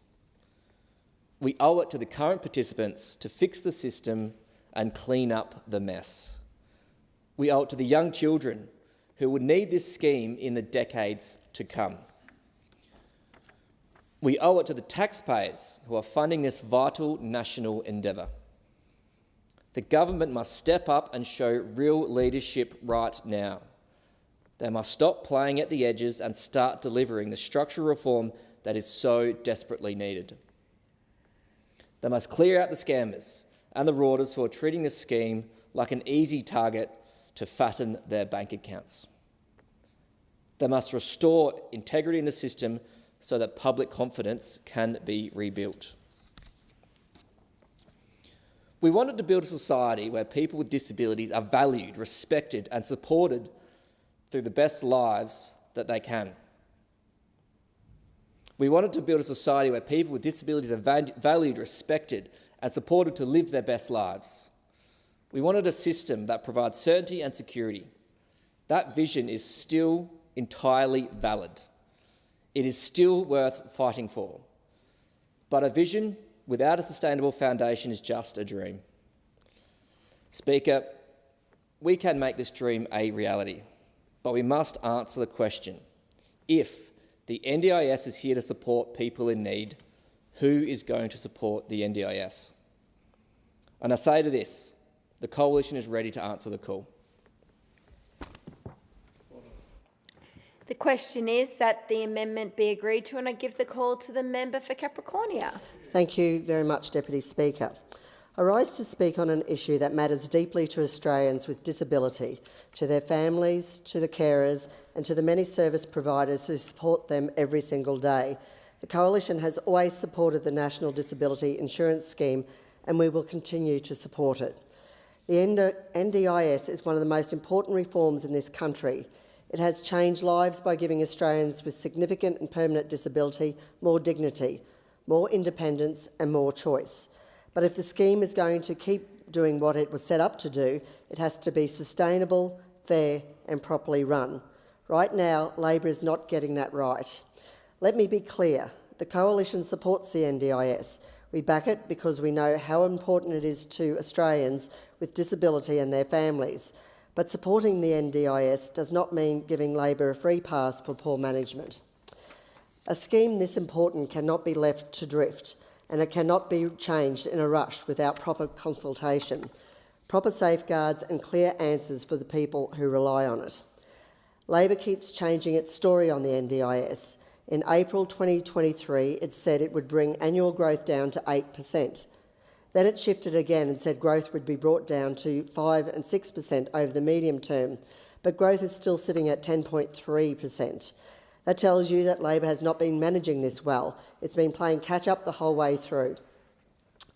The NDIS was originally expected to support about 410,000 Australians. Today, it supports more than 760,000 people. It was once expected to cost around $13.6 billion. This year, it's around $50 billion. and it is projected to rise to around $70 billion by the end of the decade. That sort of growth cannot continue without proper planning, proper safeguards and proper consultation with the people who rely on the scheme. What worries people is that Labor is once again chasing savings without telling Australians clearly what these changes will mean in real life. Families, participants and providers are worried, and they have every right to be.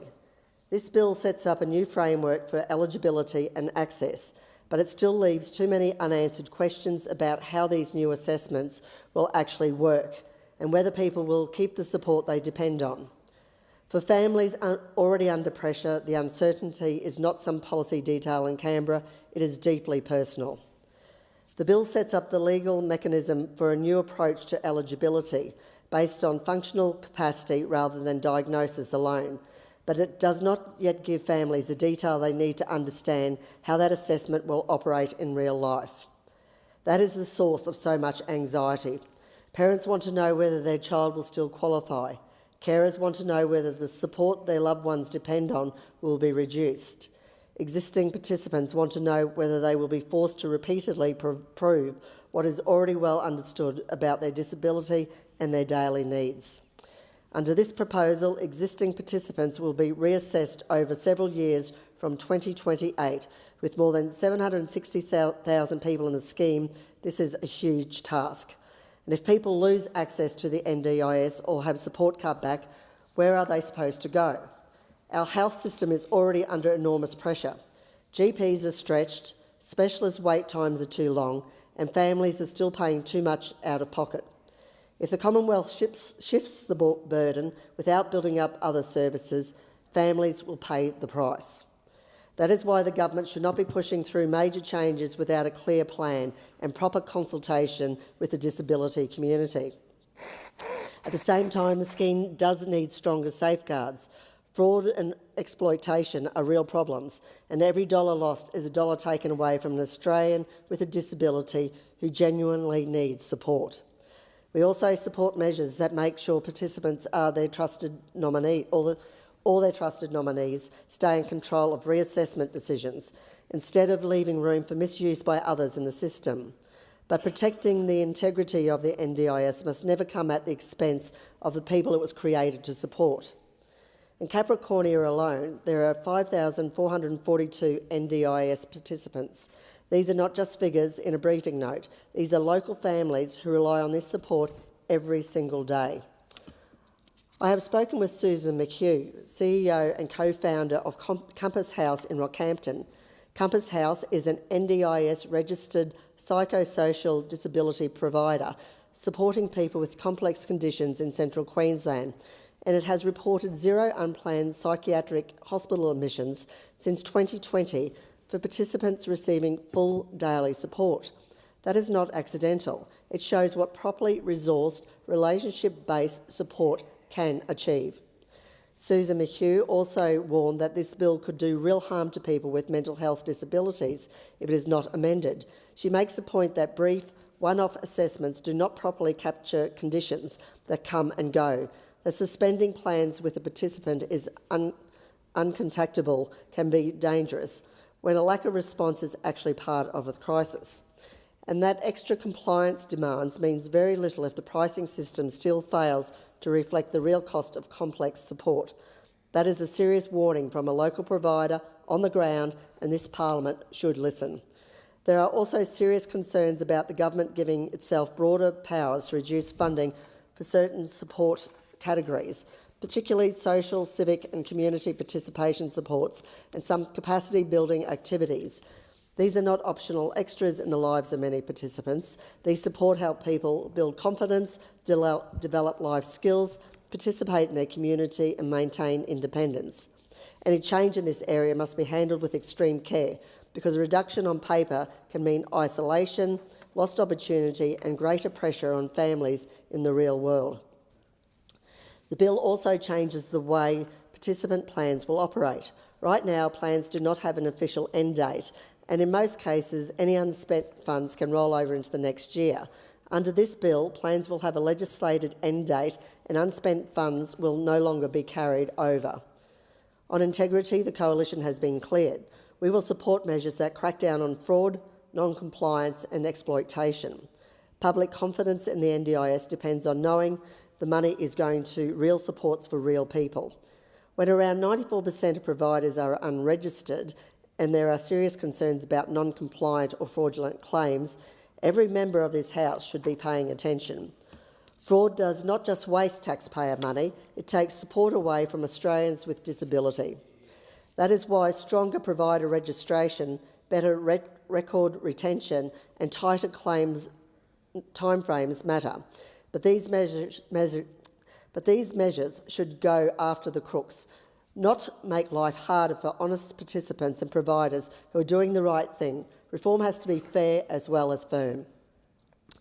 Behind those numbers is Paul, a Capricornia constituent caring for his wife Sharon after she was diagnosed with early onset dementia. It is a cruel disease that takes a person's memory, independence and quality of life little by little. For nearly 2 years, my office has worked with Paul to fight for the basic support Sharon needs. As Sharon's condition got worse, the funding simply was not enough. Because there was not enough care at home, she suffered a serious fall that put her in hospital for about 6 months. If Sharon had sufficient carer funding, that injury may well have been avoided. During Sharon's long hospital stay, Paul was working around the clock with the hospital and the NDIS to get an adequate care plan in place, all while continuing to work full-time. Red tape between the hospital and the NDIS delayed Sharon's release. She was medically fit to leave, but it was determined she could not return home. The system completely failed them. Then there's Mitchell, a 36-year-old man living with a rare autoimmune condition who has now also suffered a stroke and needs even greater support. It took 14 months of fighting by his parents alongside my office to secure an increase in his NDIS funding to an adequate level. During that same time, his mother, his primary carer, was diagnosed with stage 4 breast cancer and was undergoing treatment while still battling the system to make sure her son was not left behind. No family facing that kind of heartbreak should also have to wage a bureaucratic war just to access basic care. These are not one-off stories. They show what happens when the system lets people down. It's not ministers or bureaucrats who carry the cost. It is families already under pressure. It is carers trying to hold everything together. It is participants whose safety, independence and dignity depend on the right support being there when they need it. That is why every change in this bill matters. These stories are a reminder that behind every policy change is a real person, a real family and real pressure on households already doing it tough. The Coalition will continue to support the NDIS, but we will also keep holding Labor to account for how it manages the scheme. Australians with disability deserve reform that is careful, compassionate and properly considered. They deserve consultation, clarity and common sense. They deserve a government that understands sustainability is important, but that sustainability cannot be achieved by simply by setting savings targets and hoping the detail works itself out later. The Coalition will continue to back the NDIS because we believe in it and in the Australians it supports, but we will keep holding Labor to account for every change it makes. Australians with disability deserve a government focused on supporting them, not one focused on chasing savings and fixing its budget problems on the backs of vulnerable people. Australians with disability are not a line item in Labor's budget and they should never be treated like one. Thank you. The question is that the amendment be agreed to, and I give the call to the member for Riverina. Thank you, Deputy Speaker, and I'm so very pleased that the Minister for Veterans Affairs is at the table and can hear this contribution because he needs to. He needs to know that certainly the veterans component of the National Disability Insurance Scheme and the budget that was handed down by the member for Rankin, the Treasurer, has been met with white-hot anger in the veterans community. And I'm sure he is receiving the same sort of emails that I am, and I'm sure he's having some of those discussions that I am. The Shadow Minister behind me, the member for Herbert, who looks after defence material and other things, and a veteran himself. And let me tell you, the Department of Veterans Affairs changes, the staff cuts and the changes to the NDIS in the budget with the veterans component attached is simply not good enough, Minister.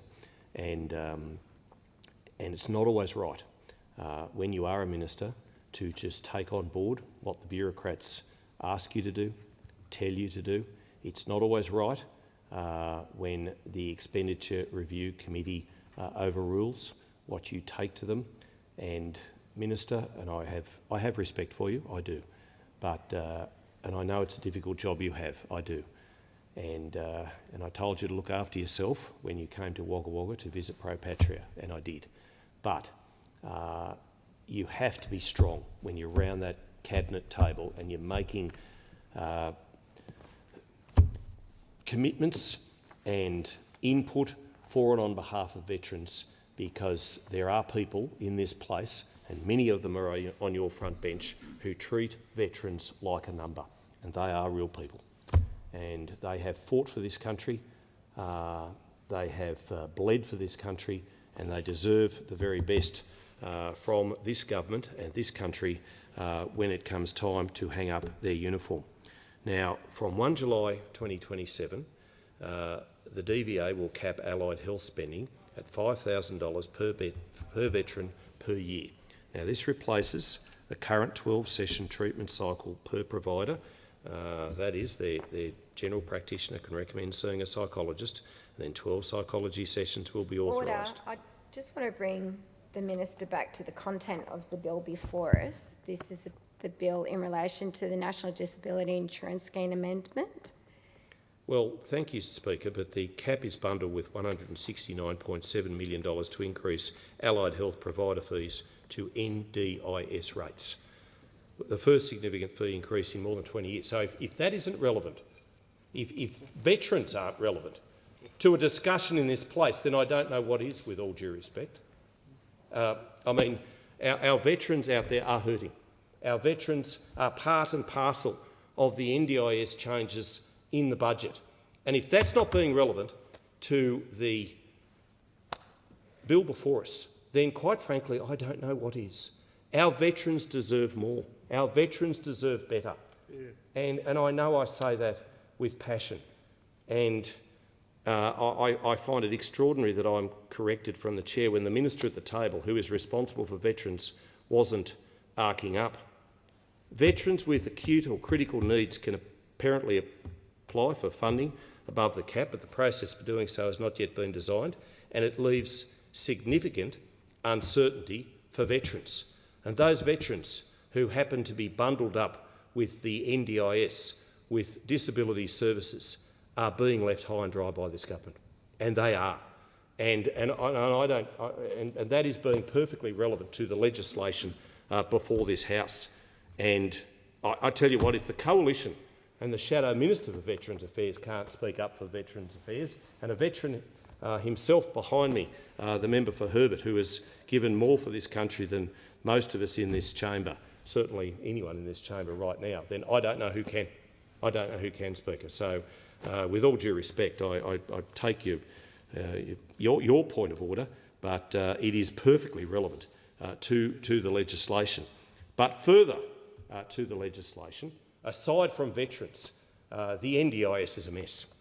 It is a total shambles. It is chaotic.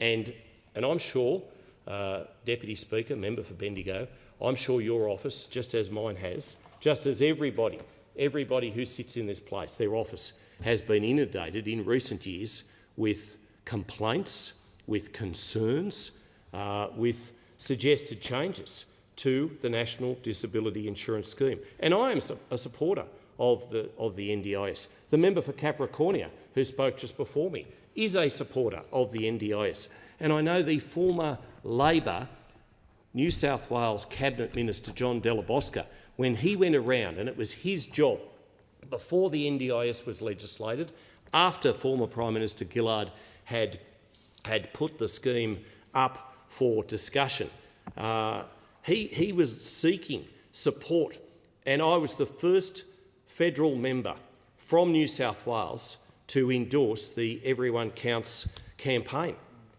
And it wasn't something that had been funded.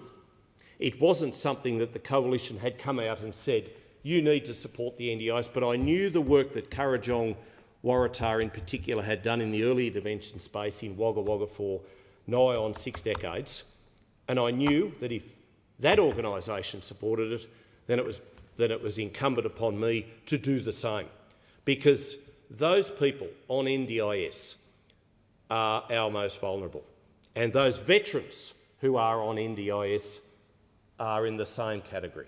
They are in the same boat, and they deserve every bit of help that we can give them. And to be shortchanged, as this mean-spirited, cruel government is doing at the moment, is beyond the pale, is absolutely beyond the pale. And Minister, I would appeal to your better judgment to not always accept what the bureaucrats down the hill bring you, to not always accept what is said around the cabinet table.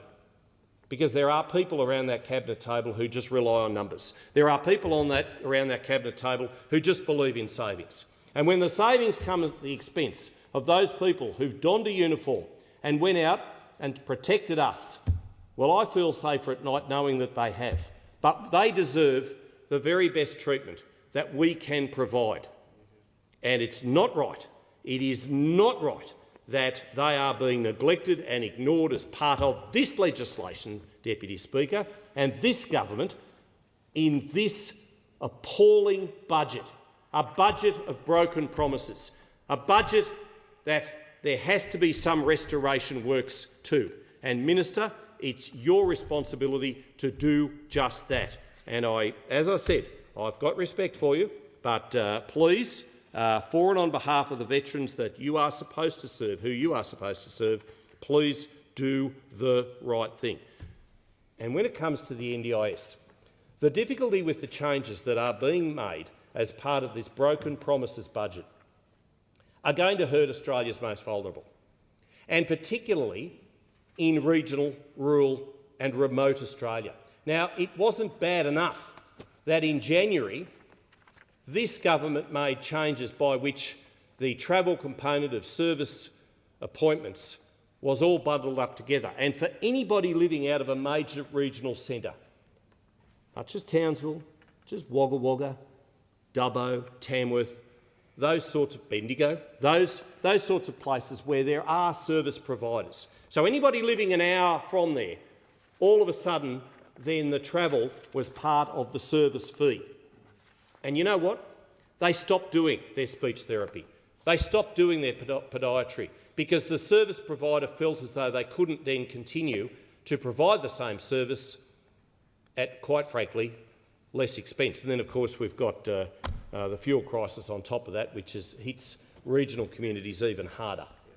But city-centric MPs, particularly those around the cabinet table, would not know that. And you know what? They wouldn't care about it either. They wouldn't care about it because they only ever think of themselves. They only ever think of the budget bottom line. And I've sat around that cabinet table and I've had those discussions and I have banged my fist on that table and said this simply isn't good enough. And it's not good enough. When you are a regional member around a cabinet table, when you are a Veterans Affairs Minister around a cabinet table, you have to stick up for the people who send you here to do the job. You do. Because if you don't, no one will. And then you get the likes of the Treasurer, city-based, Brisbane-based, member for Rankin. They don't understand the hardships that regional Australians endure every day simply to get podiatry, speech therapy, physiotherapy, all of those sorts of things. And they should listen to the veterans. Every piece of legislation in this place should have a component of how will this affect regional Australians? How will this affect veterans? How will this affect veterans who live in regional Australia? Because they're doing it the toughest. And I feel for them. And I will fight for you. I will fight for them. I want you to know that. This minister needs to do the same. Needs to do the same. Because long after our political careers are over, and they are only fleeting, we are only custodians of positions, people will look back. They will stop you in the street and they will say, what did you do for me? when that budget of broken promises was handed down in 2026? Did you stick up for me? Did you have my back like I had yours when I put the uniform on and I went on tours of duty and I served this country? And you need to be able to look back at those people, Minister, and say, yes, I did, because at the moment I fear that you don't. I do fear that you don't. And it's a pressing thing on us, on each and every one of us, to stick up for the people whose lives depend on it. And at the moment, in the NDIS, it does need an audit. And you know what? With these changes brought about in this budget, you know what? He'll be okay. She'll be okay, mate. It'll be the shysters, the grifters, those vile rent seekers, the charlatans who pervade that sector, who sponge off Australia's most vulnerable. They'll still get paid. They'll still get the work and the money that's coming to them. I could not believe a few years ago in Wagga Wagga, a mother of a Down syndrome son came to see me and said her son needed to go and prove every year to a GP to get a certificate to say his Down syndrome was still a condition. I mean, do you believe that? You don't get over Down syndrome. You don't recover from it. And yet, he had to prove that he still had Down syndrome. And that is the problem with the NDIS. And I'm not saying that the coalition covered itself in glory either, in one sense, because both sides of government have allowed the NDIS to grow into the beast that it has, to grow into the monster that it has, to allow these service providers, some of whom just take the Commonwealth for granted. And it's not right. And that is why a full audit is needed to eke those people out. And in some cases, where corruption can be proved, to send them to jail where they belong, because they are sponging off, they are bleeding dry the vulnerable members of our community who need our support, our assistance. This legislation doesn't give it to them, and they are going to be the ones who are going to suffer the most, because their disabilities aren't going to improve. And you only have to listen to your constituents to know that. And whether it's in Wagga Wagga, Donnelly Gregory, who talks about the lack of consideration for each child's development journey, or Carolyn Hillier from Woodstock, who says, removing participants is blaming people with disabilities, not the cause of the cost blowouts. And then Julia Palmer from Cowra, whose 18-year-old son has high needs, and she says, I wish to note I understand why there needs to be cuts to the NDIS. However, I would humbly suggest the government go after those who are rorting the system, not the most vulnerable participants, as appears to be the case in my situation. And you know what? Julia and Caroline and Donnelly are all very correct. They are all very correct. And the government needs to listen to people such as that. And the Minister for Veterans Affairs needs to step up. He does. And the NDIS Minister, and I appreciate we've got one in this place and one in the Senate, they also need to step up. They need to do an audit into the NDIS and get rid of these grafters and shifty people who are taking advantage of Australia's most. The member's time has expired, and I give the call to the member for Ryan. Thank you, Deputy Speaker. The Greens and I are opposing the National Disability Insurance Scheme Amendment, Securing the NDIS for Future Generations Bill 2026. The sheer volume of amendments being moved to this bill demonstrates that this bill just should not pass in its current form. We'll be supporting most of the amendments, despite them not sufficiently addressing the scale of harm in the government's bill. The Greens will be moving our own amendments in the Senate. The largest saving in this budget is $37.8 billion in cuts to the NDIS to be implemented via the changes in this bill. Here's what those changes will actually mean. They're changing the definition of permanent disability. Under this new provision, NDIS access won't be granted until all other medical treatment options have been exhausted and they have failed to reduce people's disability. So if you can't afford to pursue all treatment options, too bad, you can't access the NDIS. They are going to reassess all participants and remove 160,000 people from the scheme. And it's still unclear what alternative supports will be available for that cohort. It's no wonder that people are rightly very, very scared.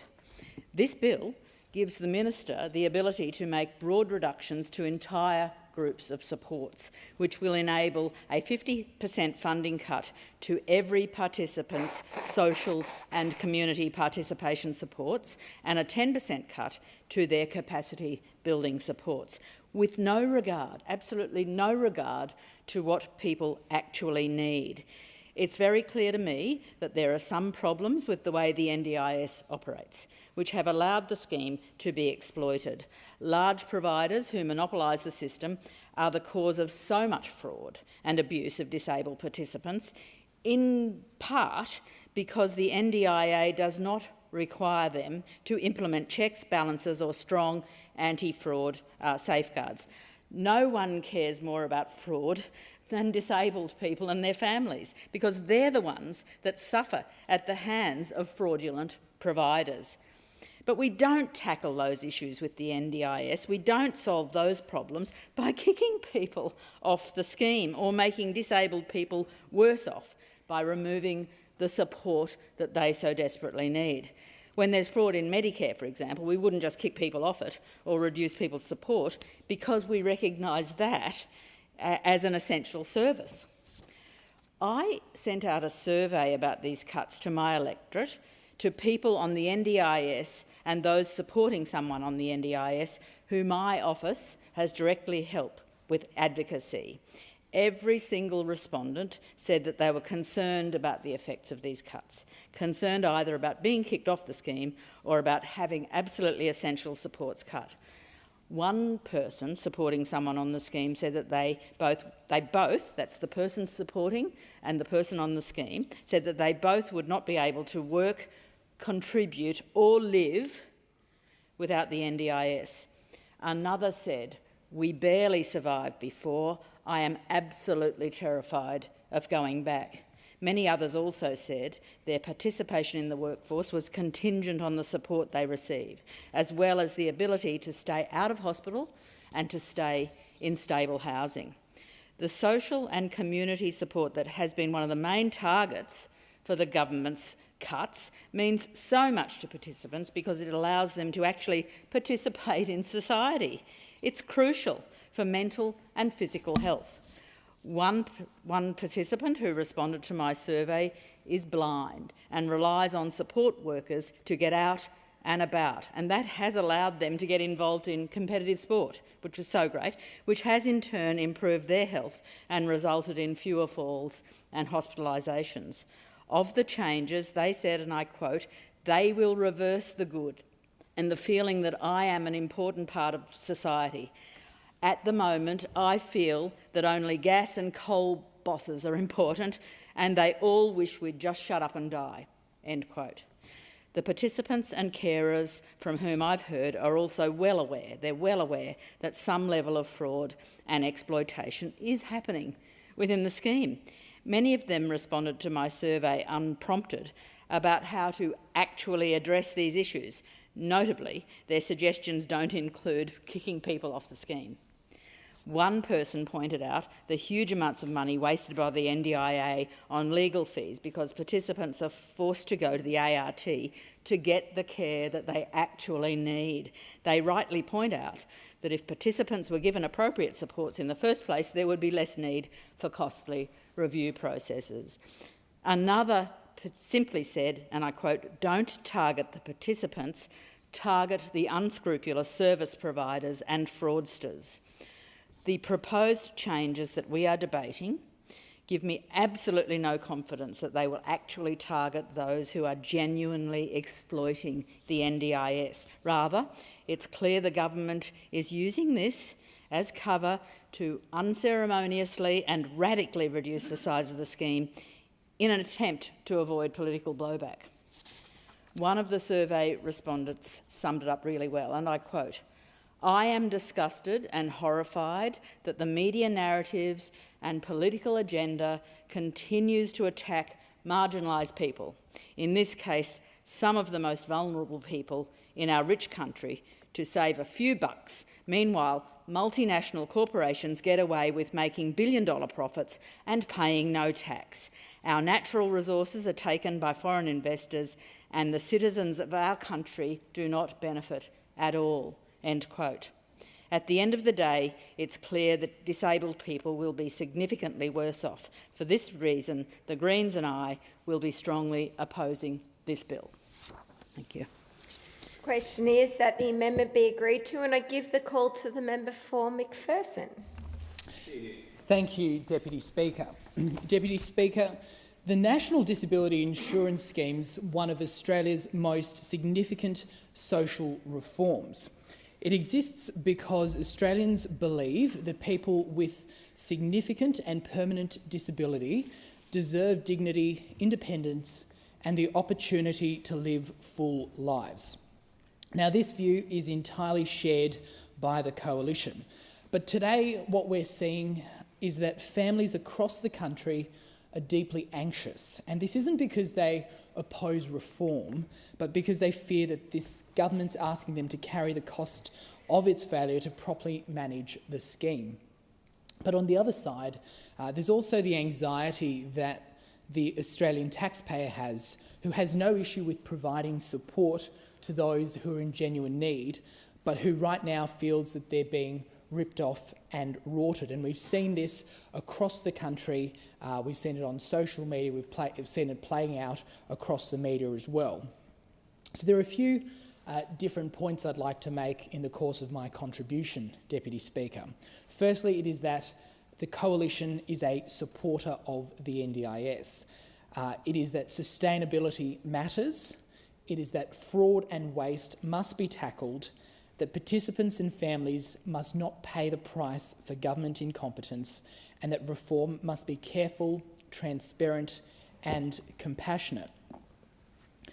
Now, when I speak to people across my electorate, we hear about their views on the NDIS, and at a time where Australians are really hurting due to this cost of living crisis, it's not unexpected that people raise with me their concerns about the areas of government expenditure, and one of those that I hear about is the NDIS. Now, the NDIS was originally expected to cost $13.6 billion, but what we've seen is that the NDIS bill is approximately $50 billion each year, and it's projected to increase towards the $70 billion mark by the end of the decade. We have 761,426 participants nationally, with around 3,790 participants in my electorate of McPherson. And we have a growth rate of around 10.3%. Now, the issue is not, and this is not what we're discussing, whether the NDIS should exist or not. The issue is whether the government's able to make it sustainable without leaving Australians with a disability worse off, and that is something that is very important in the context of this debate, because at the end of the day, it's about people. It's about the parents, about the carers, the siblings, the support workers, and the people who are doing their best to try and live independently, and people who have gone through an experience or who have been born with or developed certain conditions or issues that, through no fault of their own, have put them in a difficult situation. Now, these people are not the problem. The problem is that, as with many different forms of government expenditure, there are people who can misuse the system. There is fraud, there's waste, there's weak oversight, poor administration, and a lack of clarity, and that is exactly what the government must address. Now, this is, I'll point out, Labor's third attempt to slow NDIS growth. And that's quite concerning because we have seen this gradual increase, and it's a gradual but it's a persistent increase in the cost of the NDIS. But we've also seen, conversely, in the conversations that I've had with people across my electorate and with people who have written to me from across the country, we've also seen a reduction in the public confidence in the NDIS. And without that public confidence, there is no public licence for it. And this is where the integrity of the system becomes so critically important. In 2023, Labor promised a growth cap of 8%, and then they moved that target to 5.6%, but we're still seeing growth sitting at the 10.3% mark. And what the government's now trying to do is aim it at 2%, which, as you can see based on the record, doesn't really instill a sense of confidence. The government's announced savings before it's properly explained the human consequences. And I said at the outset that I'd say most people I speak to, in fact, most Australians would say to me that we have absolutely no issue in putting out money to support Australians in genuine need. The issue becomes where it is not used effectively or where those people do not actually get the benefit of the funds that are being used. But this bill creates a new eligibility framework, new assessments, reassessments of existing participants, but it doesn't clearly explain how those assessments work, who conducts them, what the thresholds are that apply, and where people go if they are removed from the program. And so families are being asked to trust a system that the government itself has not fully outlined or designed, and this is at a time where the level of trust in not only politics and government, but the level of trust in the NDIS is not very high. I'd like to speak to a particular example because this, I think, gives the human element and the human aspect of the NDIS. In my electorate, I've had many people reach out to me who are involved in the NDIS, whether they're participants or they're providers, and they've persistently, since I was elected, spoken about a system that is broken. They've spoken about a system that doesn't actually do what it is intended or what it was intended to do. And the casualties of those inefficiencies, the casualties of a broken system are people such as 12-year-old Levi. Now, Michelle, who's the mother of 12-year-old Levi, reached out to my office towards the end of last year. Levi has cerebral palsy, and he's a terrific and energetic and enlightening young man. And I had the opportunity towards the end of last year to meet Levi at one of the end-of-year school awards. And Levi's smile absolutely lit up the stage. But Levi and his mum have been going through some challenges with the NDIS, and Levi's mum, Michelle, contacted my office seeking some urgent assistance regarding significant delays in the processing of Levi's NDIS plan. And those issues had been pending since July of 2025. And so they came to my office because Levi hadn't had an updated plan in nearly 5 years, despite the fact that he requires critical supports, including a communication device to assist with his transition to high school. And Levi's in a mechanical wheelchair as well.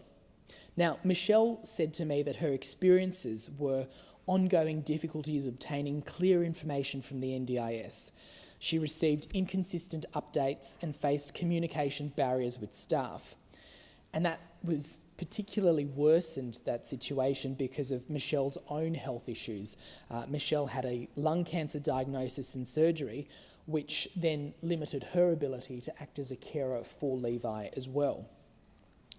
Now, once we reached out to the NDIS confirmed that contact was made with Michelle in November, towards the end of November in 2025, and that matter was referred to the appropriate team for action, and there was it was able to be addressed, and there was an outcome that was favourable for Levi. But the point is, Deputy Speaker, that it shouldn't have to take a situation where the mother, who's obviously going through a lot herself, has to reach out to their federal member of parliament to then make representations on their behalf, because a system that is designed, or that was designed, to protect people exactly like 12-year-old Levi is not working and is broken.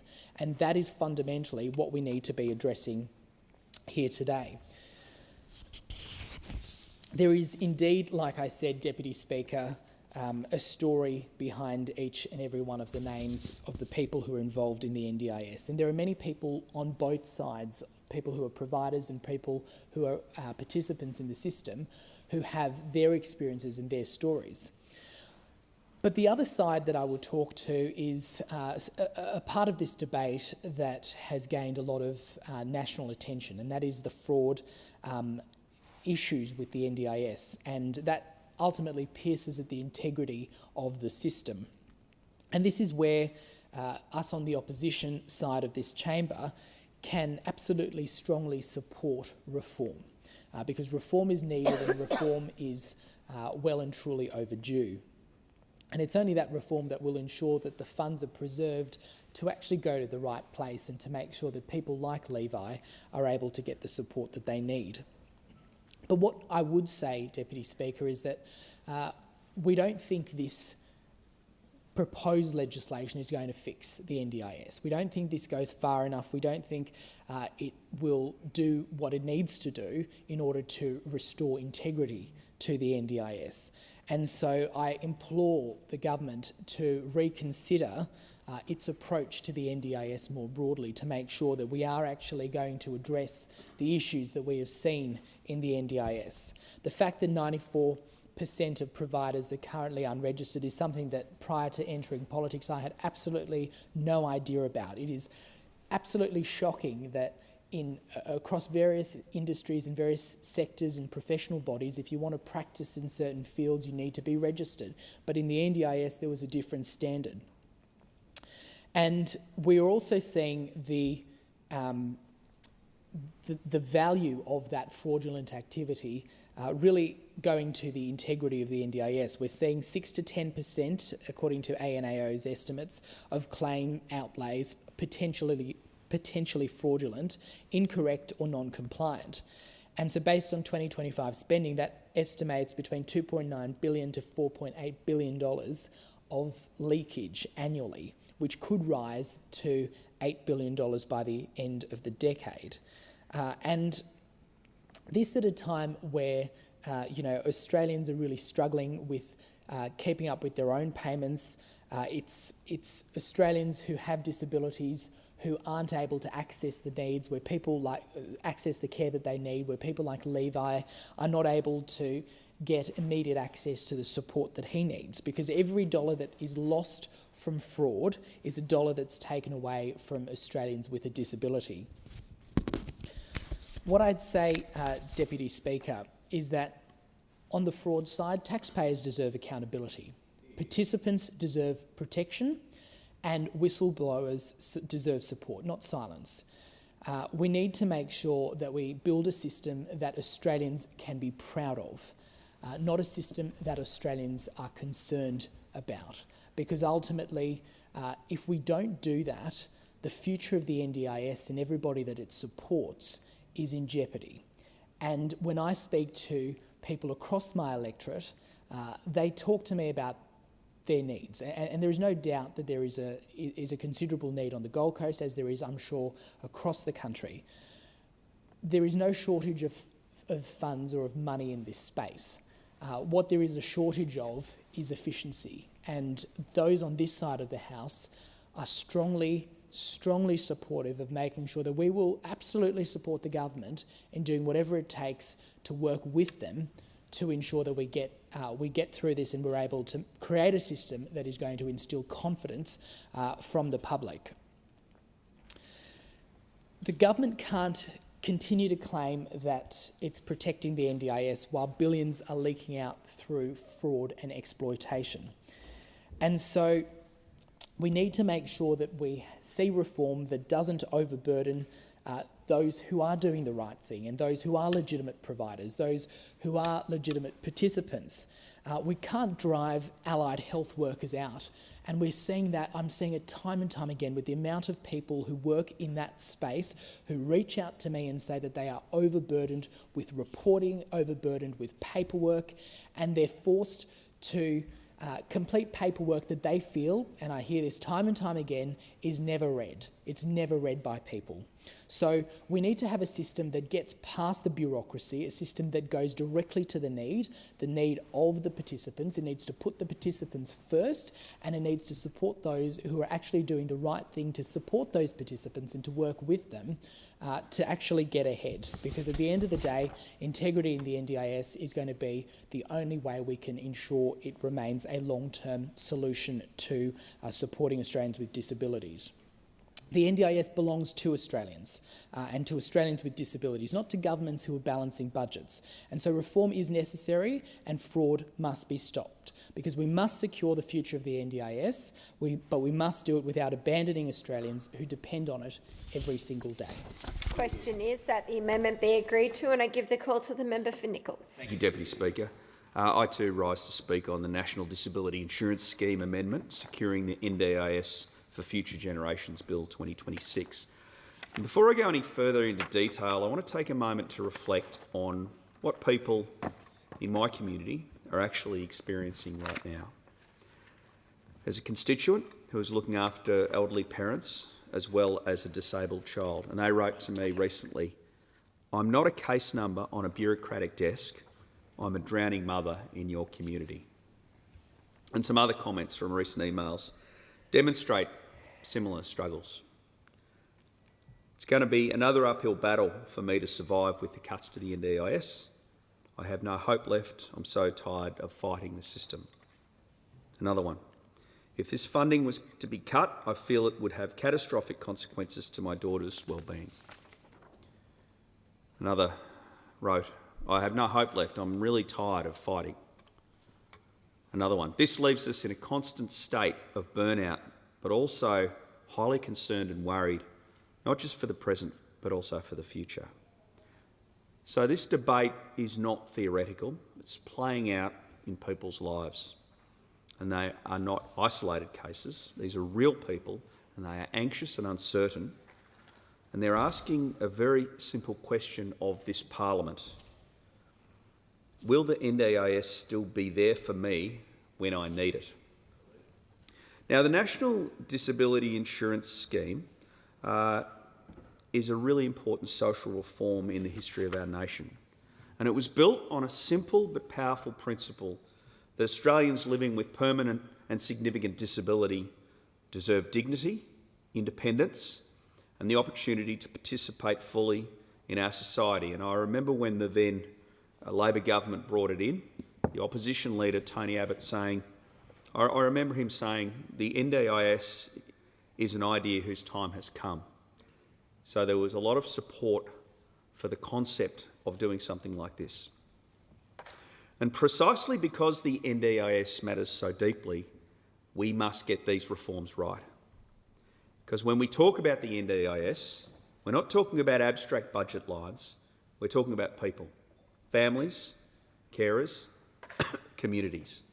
We're talking about Australians who rely on this scheme every single day. Deputy Speaker, I don't think anyone in this House disputes that the NDIS must be sustainable. And the scheme's growing rapidly, and there are genuine concerns about its trajectory. And it is absolutely critical that we deal with the fraud, the rorting, and the inefficiencies that we all know are out there. So this scheme must deliver, and this system must deliver value to the taxpayer, and we must ensure that support is there for future generations. But sustainability cannot come at the expense of fairness, and it must never come at the expense of the most vulnerable Australians. It's worth noting, Deputy Speaker, that the Morrison government proposed independent assessments for NDIS applicants conducted by privately contracted allied health professionals. But Labor, then led by Bill Shorten, the former member for Maribyrnong, ran what was a fairly effective scare campaign on the reforms and lobbied state leaders to block the changes. And it forced the coalition to abandon that policy in late 2021. There was an opportunity to build a more sustainable NDIS, and that opportunity, unfortunately, was lost. And here we are now faced with greater changes to try and rein in the costs and rein in this scheme.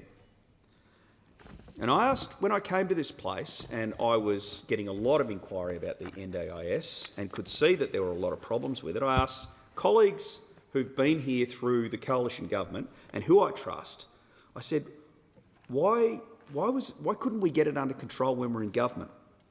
And those people who I trust said, well, there was a lot of design flaws to begin with, and Labor wouldn't let us fix it for partisan political reasons, and that is a real disappointment, Deputy Speaker.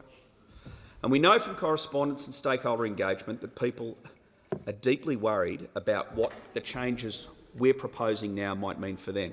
And that is why a Senate inquiry is critically important. These reforms must be properly scrutinised, Deputy Speaker. It is absolutely critical that the Senate do its work and look at what these changes mean for Australians. And the time is. The debate is interrupted in accordance with Standing Order 43. The debate may be resumed at a later hour, and the member will have leave to continue speaking when the debate is resumed. Are there any statements by honourable members? And I give the call to member for Ryan. Thank you, Deputy Speaker. Here's some people the government should be listening to about a 25% tax on gas exports instead of the gas lobbyists. Jacob asks, how is it possible that the government of Japan collects more taxes from reselling Australian gas than the government of Australia? Great question, Jacob.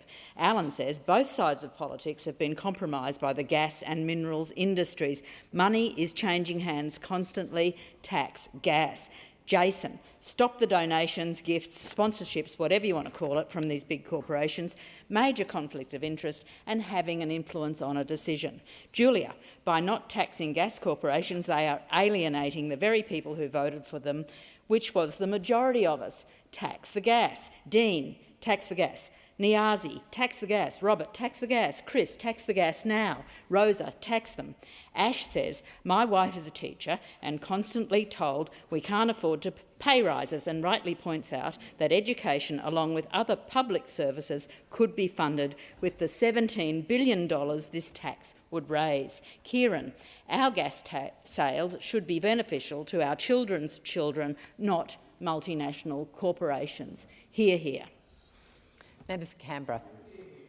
Deputy Speaker, I rise to honour the life of one of our most loved Canberrans, Alan Jessup OAM, who passed away on May the 15th at the age of 95. Well known in Canberra, Alan collected for the Salvation Army in Civic for almost 40 years, and in that time raised over $4 million for the Salvo's critical work. My memories of Alan begin when I was a child shopping with my parents, and he'd give me a sticker until his retirement just recent years ago. He was ever present, a quiet yet deeply valued presence in the life of so many, and he became an icon at the Canberra Centre. Through every conversation, smile and gentle greeting, he shared not only support for those in need, but compassion, warmth and genuine care for others. His constant presence was a reminder to think of others, and his dedication an embodiment of the hope that together we can make things better. Alan was named the ACT Local Hero of the Year in 2011, and he had his portrait painted in 2013 to commemorate Canberra's centenary. In 2022, he was awarded the Medal of the Order of Australia. Alan had recently celebrated his 70th wedding anniversary with his wife Joy, and he was father to Wendy and grandfather to Emma and James. My deepest condolences to them and his Salvation Army friends and colleagues at this time. Alan's work changed countless lives, and he will be much missed. Vale Alan, and thank you. Member Fisher. Madam Deputy Speaker, on the 14th of May, I launched my petition about this government ripping away of private health insurance rebates for over 65s. Since that time, we've had 5,366 Australians sign this petition. These are Australians who were told for decades, Invest in your private health insurance, and when you need it most, it'll be there for you.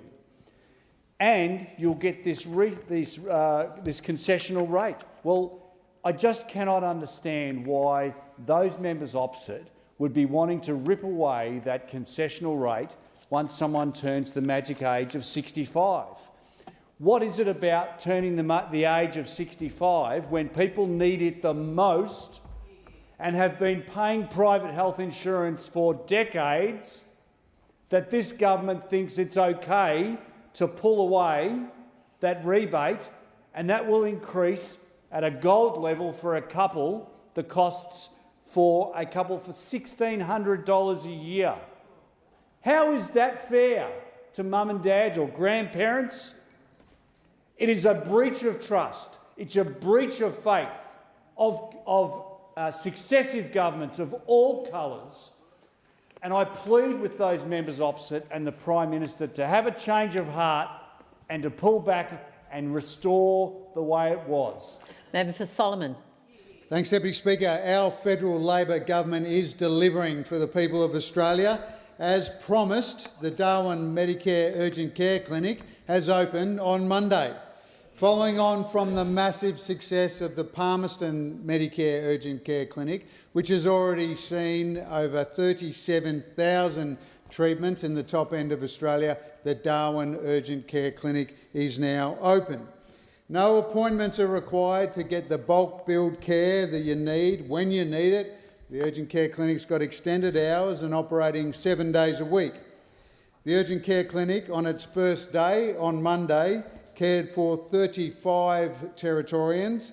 The first patient arrived at the centre just 20 minutes after opening, and also right through to the close of the day, we saw about 40% of those Territory patients being children under the age of 15, and they provided care for a range of conditions, but about 35% that were acute injuries and 65% non-acute illness. But importantly, 60% of those patients said they would have gone to the Royal Darwin Hospital emergency department if the urgent care clinic wasn't open. So we're really contributing to taking pressure off Royal Darwin and at the same time giving Territorians the care they need when and where they need it. Member for Clark. Appalled by the vile treatment of flotilla participants by the Israeli National Security Minister. The footage showing bound and kneeling activists being taunted and harassed is repulsive and inhumane. What it reveals, however, is not the exception but the rule of the Israeli government's brutal and dehumanising treatment of Palestinians, albeit this time deflected onto those seeking to deliver aid.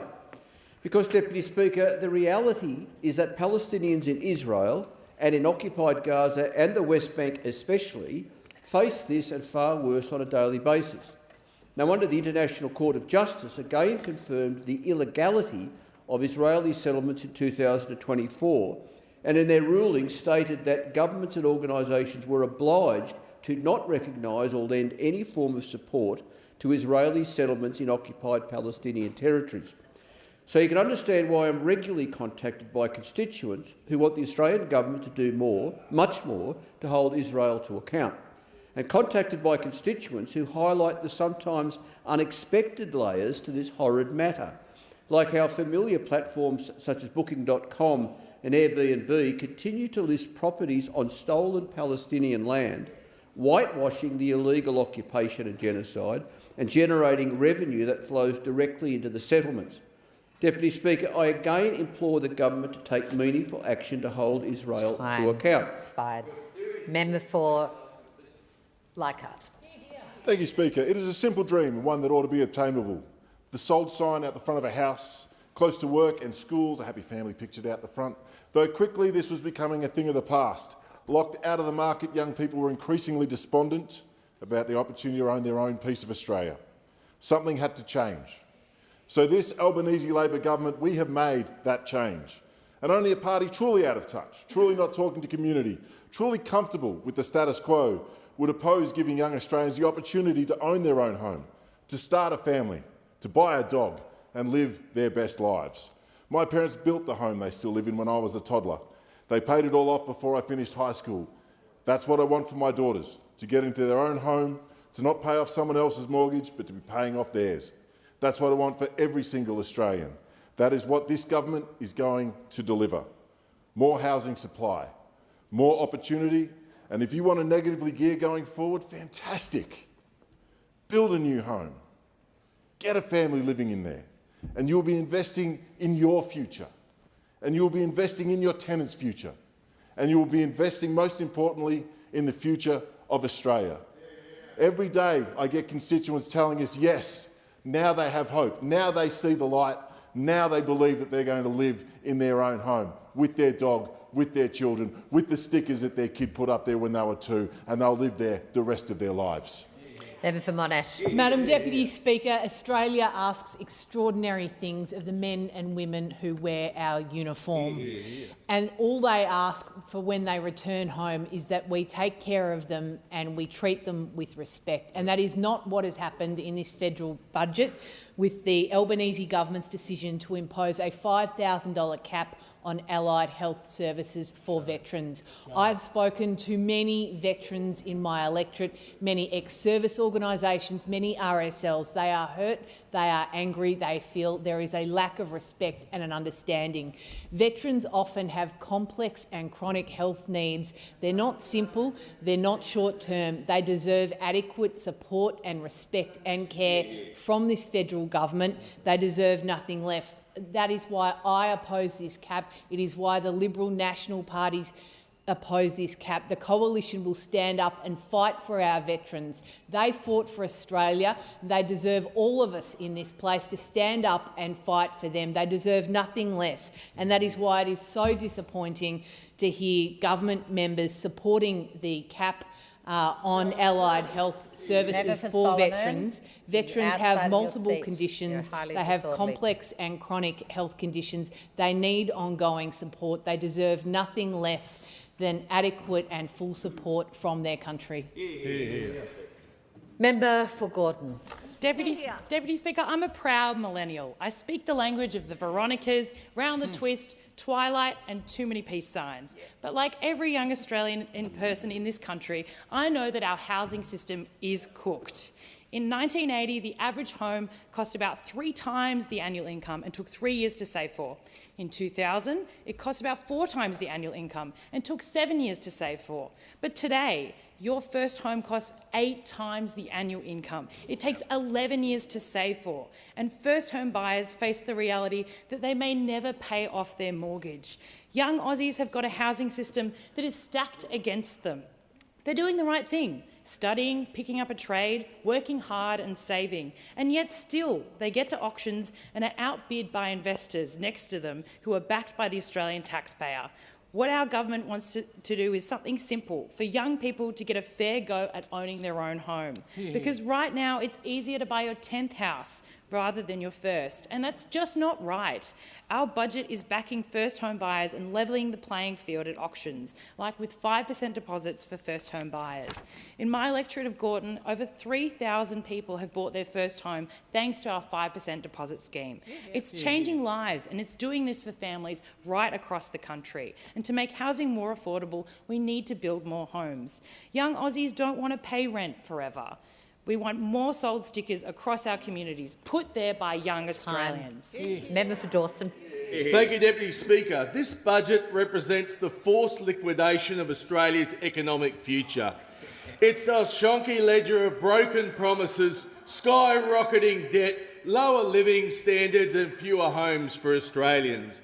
At the very centrepiece are toxic taxes, a fast-track formula to economic stagnation, and a sneaky raid on anyone trying to get ahead. Pushing Australia towards the highest capital gains taxes in the world is a brutal assault on aspiration. It is a direct tax on saving, a tax on investing, and an act of intergenerational theft. By spending more and more taxing, this Labor government is pushing inflation, increasing interest rates higher for longer, and leaving the next generation with a compounding liability. This government wants to tax Australians from the cradle to the grave, sneaking in a death tax on family assets. Labor call is trust reform, but the public has absolutely zero trust in this government. Now, with the public backlash, the PM is panicking. Instead of admitting that these taxes are toxic, Labor is doubling down, acting like a backyard butcher, hacking out messy little carve-outs. They hope that the public won't notice that their economic butchery is slaughtering our economy. It's time for the Albanese Labor government to drag back this broken agenda to the economic chopping block. Member for Robertson.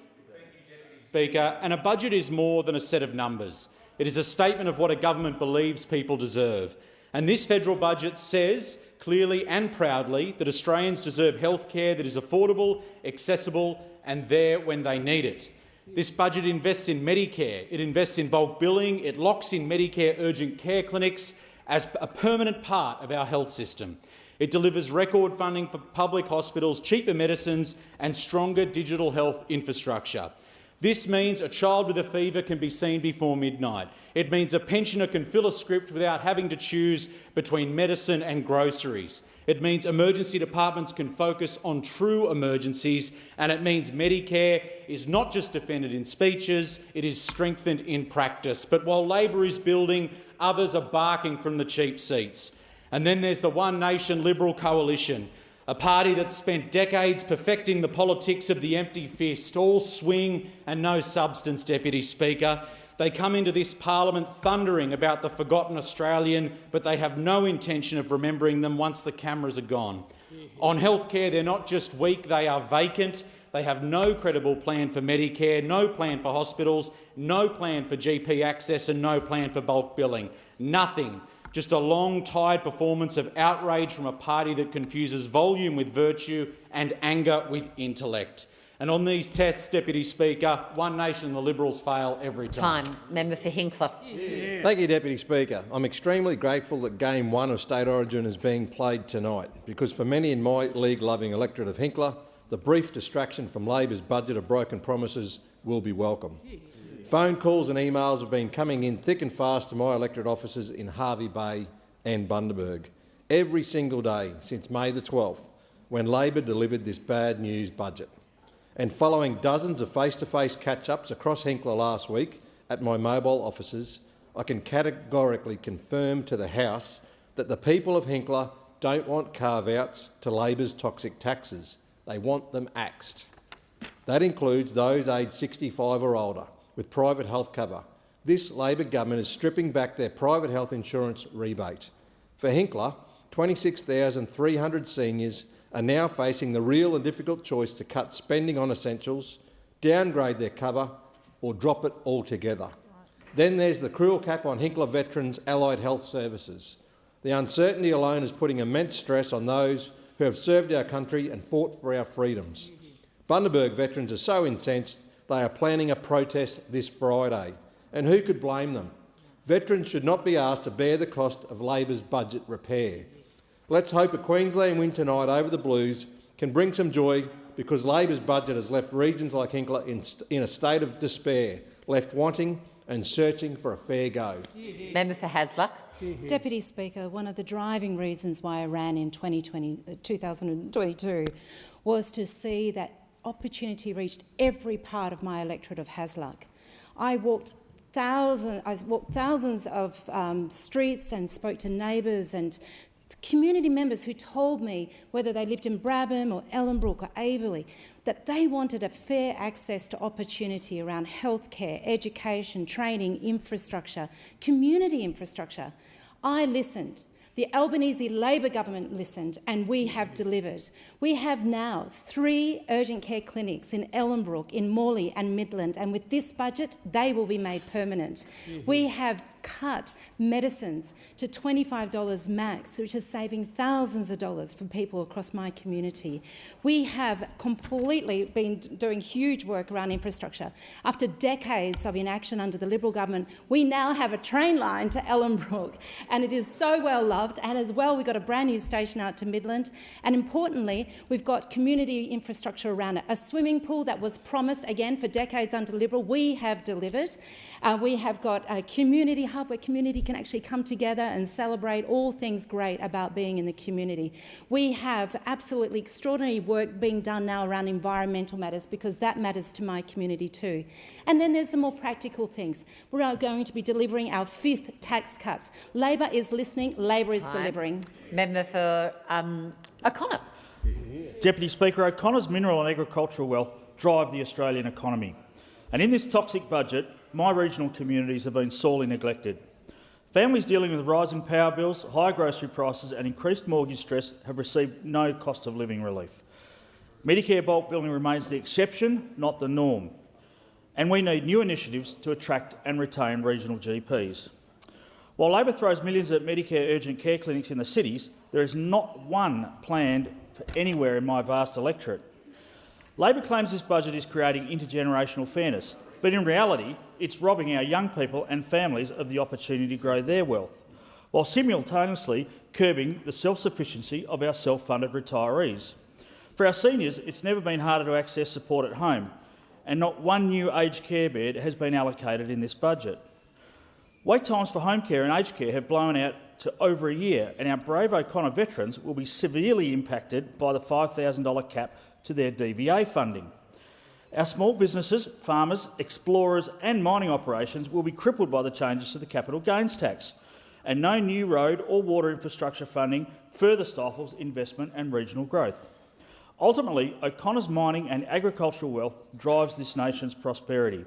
This budget raises a fundamental question: are we investing enough in the very regions that sustain Australia's economy and future? And the resounding answer is no. Member for Griffith. Speaker, last Friday I sat down for a coffee with Amelia from Camp Hill, a young parent raising her child, running a small business and doing what so many women in Griffith do every day, carrying family, work, care and community all at once. She was thinking about her child's future, her business, her time and the pressures of building a good life. As policymakers, we cannot pretend that decisions we make in this place impact everyone in the community in the same way. Decisions about wages, childcare, paid parental leave, health, housing, safety and superannuation affect women in specific ways. That's why Labor brought back the Women's Budget Statement, to build gender equality into decision-making from the start, after those opposite scrapped it. Our progress is clear. Women's average weekly earnings have grown by almost $300 since 2022. More than 1 million families have benefited from cheaper childcare. Paid parental leave is expanding to 6 months. Women have saved more than $647 million through cheaper medicines and better access to contraceptives and menopause therapies. In Griffith, women lead across every part of community life. Their leadership is practical, generous and often quiet, but it is felt in every suburb of our community. This budget backs them. It backs their work, their safety and their health. There is more to do, but under the Albanese Labor government, women are in the cabinet room and in the caucus room at record levels, helping shape the decisions that affect our lives, affect our communities and our families. Member for Monash. Madam Deputy Speaker, I rise to pay tribute to Leon Bloom, believed to be the last surviving Jewish Australian veteran from World War II. Born in Footscray, Victoria, 1923, Leon Bloom passed away symbolically just a day after Anzac Day this year. On that day, I had the honour of attending a post-Anzac Day service for the Victorian Association of Jewish Ex-Servicemen and Women in Melbourne. Leon Bloom was to have been there as well. Janice Furstenberg, the president of VAJAX, paid her final respects to Leon at his funeral by reciting the ode next to his 5 war service medals. Leon Bloom served in the Australian Air Force during the war and continued to serve the community after. Leon later worked in civil engineering before going into an electrical motors business. His passion in life was photography and his work was selected for the National Trust. On his 100th birthday in 2023, the Minister for Veterans Affairs, Matt Keogh, paid tribute. He said Leon was proud to be of service to his country and said his time in the RAAF was life-changing. He reached the rank of corporal and was discharged in February 1946. Last year on Anzac Day, there were 4 known surviving Australian Jewish servicemen who had fought in World War II. Although almost 4,000 Jewish Anzacs that served in World War II are no longer with us, they leave behind a legacy of courage, sacrifice and mateship. May Leon Bloom's memory forever be a blessing. Member for Bonner. Thank you, Deputy Speaker. My community in Bonner is home to the Ampol-Lytton refinery, one of only 2 refineries in the country, helping to keep Australia moving and supporting almost 1,000 local jobs. At a time of global uncertainty, Australians rightly want the confidence that the fuel they rely on every day to get to work, run businesses and transport goods will be there when they need it. That is why the Albanese Labor government has taken practical action to strengthen Australia's fuel security. We have introduced a national fuel security plan, strengthened fuel reserves, backed additional fuel cargoes and delivered fuel excise relief to ease pressure on households. We are also investing more than $10 billion to strengthen domestic fuel supply and boost Australia's preparedness during disruptions. Today, Australia has more fuel than before the war in the Middle East began. 43 days of petrol, 38 days of diesel and 31 days of jet fuel reserves. Thanks to the Albanese Labor government and facilities like the Ampol-Lytton refinery, Australia is a stronger, more resilient and better prepared for the future. Member for Mallee. Thank you, Deputy Speaker. Well, the jet-setting part-time Minister for Energy came into this House on the 14th of May, blustering that my electorate of Mallee had 1,466 batteries, 6 times Melbourne. On the data I can obtain, because the Minister does like to play secret squirrels on this stuff, including batteries and fuel, keeps the data to himself, Mallee actually ranks 33rd out of 38 Victorian electorates for battery installations, and Melbourne is at the bottom, 38th. Not only are Mallee residents unable to afford a battery, their taxes are helping people in the leafy green suburbs of Melbourne install theirs. The Minister claimed Mallee had 6 times Melbourne installations. He's actually referring to the electorate of Melbourne, which is full of high-rise apartments and rentals, households with little to no ability to install solar or batteries. The Minister is comparing apples with cucumbers. Yet again, Labor's energy policies do not deliver energy bill savings for regional Australians. Rather, it delivers pain. Australians have worked out this part-time Minister for Energy for the snake oil salesman that he is. And I say to him, through you, Deputy Speaker, keep it coming. Yeah. Member for Brisbane has the call. Thank you, Deputy Speaker. It is the first State of Origin game tonight, and I am a true Queenslander. It's a clash of the game's greatest, but like any good game, you need a game plan and the courage if you're the one that's going to come out on top. It's a bit like this place. On this side of the House, you might have the mighty Maroons focused and ready to win, while on that side you've got the Blues with most of their bench out injured and still looking for a decent coach. But the Maroons have their game plan. The Prime Minister will have the first carry with a breakthrough on tax cuts, cheaper fuel and cheaper medicines. The Treasurer will do a cut-out pass and find some savings on the wings, and then it's going back to the PM, who will score under the post with a fair deal for first home buyers. Now, on the other hand, the Blues went into the season opener with higher taxes and then tackled every cost of living measure the Maroons could push forward with.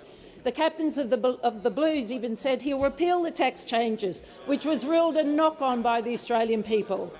Deputy Speaker, we're not even at the end of the first half and the Maroons are up by 52 seats. The weather's come in, the crowds want more action, they can't get into a home of their own.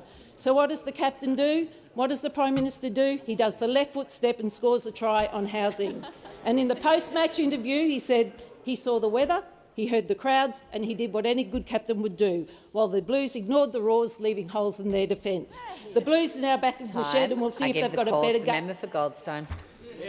Thank you, Deputy Speaker. And the self-starters of Australia have been betrayed by the Albanese government. We have record small business insolvencies, 8 small business insolvencies every business hour, a decline in the self-employed, families struggling to make ends meet. Real wages have fallen backward by 3% and costs have risen by an average household, an average income by $32,000. Australians are already financially drowning under the Treasurer's active inflation agenda. Right. Any budget tax cut will be wiped out by Christmas. Right. Their business model is stoke inflation, tax the inflation, then let's just spend the inflation. Wash, rinse, repeat. Young families that have invested their first home deposit are going to experience a double hit. And, of course, the Prime Minister has taken half the ownership of small businesses. There is a better way. We can build a future where Australians work, create and build a future and where this country backs them. A coalition government will back the self-starters of Australia. We're committed to a $50,000 instant asset write-off and to make it permanent. Our tax-back guarantee will index tax brackets so the silent inflation agenda of this government doesn't steal your salary. And we'll have a Small Business Act to protect small business in this country from the Prime Minister and this government. We want your help. Go to standwithsmall.org and fight for a better future. With a call to the member for Swan.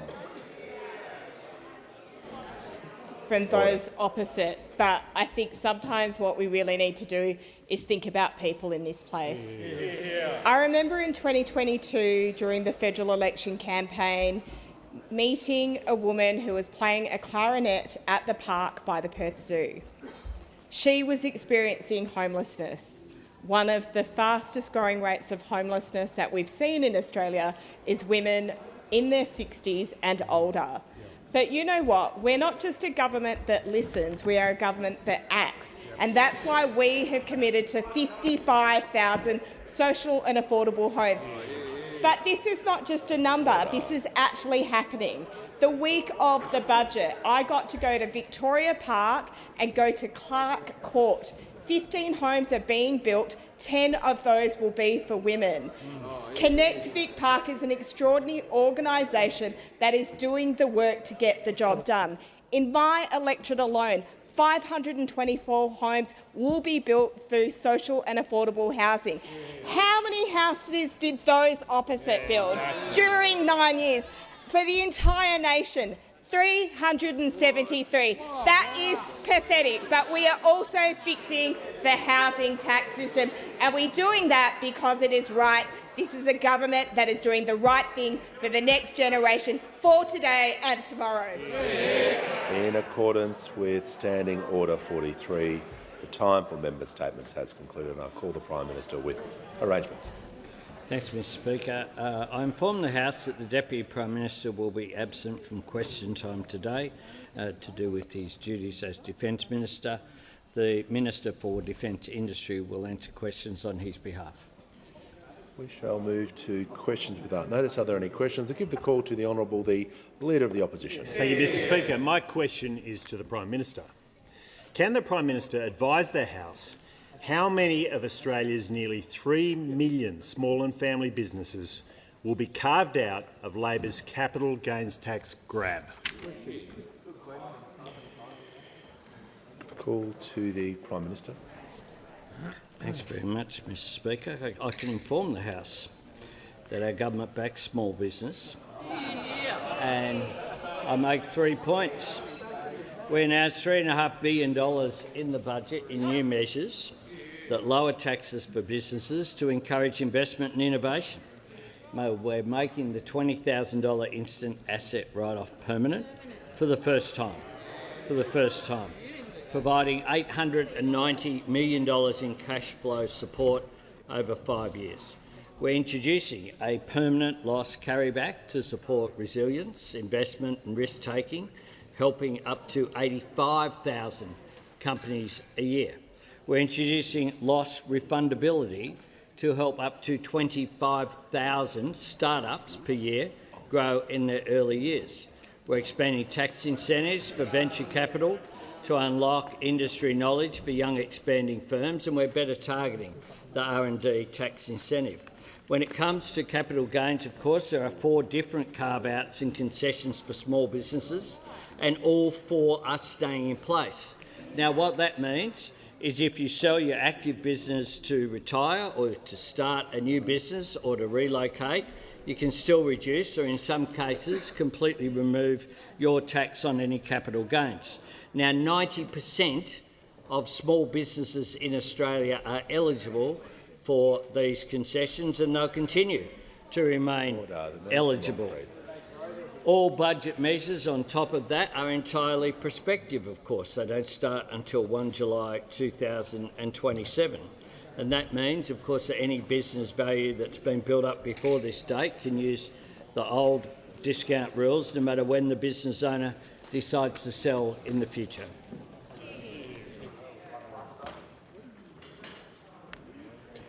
The call to the honourable member for Corangamite. Thank you, Speaker. My question is to the Treasurer. Why are the reforms at the core of the budget so important in the current economic conditions? How does it compare with other approaches? Call to the Treasurer. Big thank you to the member for Corangamite for her question and for all of her work. Inflation came down in the data today in April, and that's very welcome news. It came down by more than what was expected, but it's still too high in our economy. We had inflationary challenges before the war, but the war has made them worse, and those impacts are broadening out in our economy. Now, petrol was a big part of the improvement in today's data, but not the only part. Rents and food came down a bit as well, and again, that's welcome. Now, our inflation came down in April in Australia, while it went up in April in the US and Canada and the euro area. But we know, Mr Speaker, that people are still under pressure. And that's why our budget strategy is so responsible and so important. It's why we've saved more than we spent in the budget and improved the bottom line each year and got debt down a bit more as well. It's why we're helping with the cost of living in a responsible way by cutting fuel taxes and cutting income taxes as well, Mr Speaker. Now, tomorrow we will introduce the tax cuts legislation with the changes to the capital gains tax discount and negative gearing. Now, they're in the same bill because one pays for the other, Mr Speaker. And it means that we are cutting income taxes 5 times and 3 different ways, and the average worker will save $2,800 a year when it's up and running, Mr Speaker. Now, if those opposite vote against a tax cut, they'll be making the exact same mistake that they made last year. It will prove beyond any doubt that they haven't learned a thing from the last election and they haven't changed a bit since, Mr Speaker. Their three objectives are to talk down the economy, to talk up division in our society and to run a scare campaign against the same changes that the Shadow Treasurer has repeatedly called for, Mr Speaker. Our 3 objectives are to make it easier to own a first home, to cut income taxes again and again, and to better align the tax treatment of income and assets. That's why Bob Brunig at the ANU says Australia's most ambitious budget in decades deserves support. It acts on numerous fronts, long treated as too hard: negative gearing, the capital gains discount, trusts and the tax burden on workers. It's why the Barefoot Investor said the system lets wealthy families with good accountants pay less tax than nurses and tradies, and that doesn't pass the pub test, he says. It's why the Shadow Treasurer himself has said there's no intergenerational justice in such preferential arrangements. He wrote that in his book. He said in the Parliament the tax system is screwing over young Australians, Mr Speaker. The Institute of Public Affairs, Mr Speaker, said that indexation is a more rational and economically efficient way to tax capital gains, Mr Speaker. Too many Australians are locked out of housing. We're addressing that and cutting income taxes for workers, and those opposite should vote for it. Call to the Leader of the Opposition. Thank you, Mr Speaker. Prime Minister, today's inflation data confirms that if the Coalition's tax-back guarantee were in place right now, a typical taxpayer would receive $410 of tax relief this year, growing to well over $1,000 per year in 4 years' time. Will the Prime Minister index income tax brackets to end their inflation tax bracket creep? Order. The Minister for Infrastructure and the Treasurer will cease interjecting, and the member for Cook will cease interjecting. We're not going anywhere until the House comes to order. Prime Minister has the call. Thanks very much, Mr Speaker. I welcome the question from the Leader of the Opposition, who's actually asked me to comment on their tax policy. That is what the question goes to, Mr. Speaker, and I welcome it, because tomorrow we'll be introducing tax reductions. Tax reductions. And they'll have a chance to vote for it or to vote against it. Now, we know that when we changed stage 3, they said they were going to fight it, they were going to oppose it, that we should call an election on it, and then they voted for it. We know that when it came to the tax cuts that were in last year's budget, they said that they'd oppose it. They voted against it. To be fair to them, they did what they said they'd do. And then you know what they did? They took it to an election and they got smashed. They got smashed, Mr. Speaker, which is why they're down to 41 members over there. The member for Goldstein. Yeah, you really want an election now. But they have lots of... They have other tax policies as well. They have other tax policies as well. They want higher taxes on the resources and manufacturing sectors because they want to abolish the production tax credits. They want higher taxes on motorists by abolishing the EV concession. Of course, we know they wanted higher student debts. We know that they want higher power bills because they want to abolish the cheaper home batteries program. We know they want more expensive training courses because they want to abolish free TAFE. Order. The Prime Minister will pause. The member for Goldstein will cease ejecting. The manager on a point of order. Relevant, Speaker. It was about income tax and whether you will index to prevent bracket creep. Will you do it or not? Very simple question. Tim, your seat.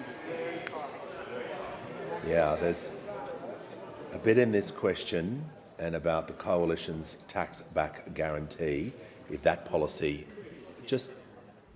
we'll get through this, Leader of the Opposition. You're not in a debate with me. So we just need to make sure that if the Prime Minister is referring to the Coalition policy he was asked about, that he makes it directly relevant to what he is responsible for the government. And he wasn't asked a broad-ranging question, as the manager indicates, which he was correct about, but he was asked about one coalition policy, and I'll just ask him to be directly relevant. Yes, Mr. Speaker, I was asked about their tax policy, which is higher taxes, and I was asked about our policy, which is lower income taxes, Mr. Speaker. Order. Lower income taxes under all those on this side. Order. Higher income taxes under those opposite. And on July 1... Order. The Leader of the Opposition and the Treasurer and the Minister for Infrastructure. I can't hear a word the Prime Minister is saying from both sides. Prime Minister. On July 1, Mr. Speaker, every single Australian worker will get a tax cut. And they voted against it. And they not only voted against it, they said they'd reverse it if they had won the last election. But thank goodness, Mr. Speaker. Thank goodness, Mr. Speaker. As a result of all that, he's now leader. But if you want any indication that they're always looking in the rearview mirror, this is a mob who just made Tony Abbott the president of the Liberal Party. This is the mob who made Tony Abbott the president of the Liberal Party. Order. The noise is too great at the moment, so we will just take that down a little bit, please. And I'll hear from the honourable member for Boothby. Thank you, Mr. Speaker. My question is to the Minister for Employment and Workplace Relations. How will the Albanese Labor government's reforms to employment services help get more Australians into jobs?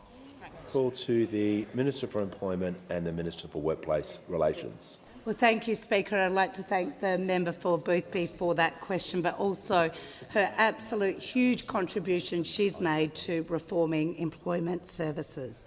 Under this Labor government, we've seen the lowest average unemployment rate of any government in the last 50 years. We've seen the creation of more than 1.2 million jobs, and in the past 12 months, we've seen more than 128,000 more Australians in work. But unfortunately, there are still too many Australians missing out on the benefits of work.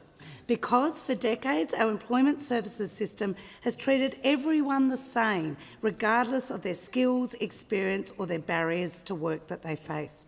Around 1 in 5 Workforce Australia participants have been in employment services for 5 years or more, almost double than a decade ago. We must change the system to provide more targeted support and better calibrate employment services that help Australians into jobs. So today I announce that our government is embarking on the largest reforms of our employment service system in 30 years. Reforms that will help job seekers get the right support at the right time.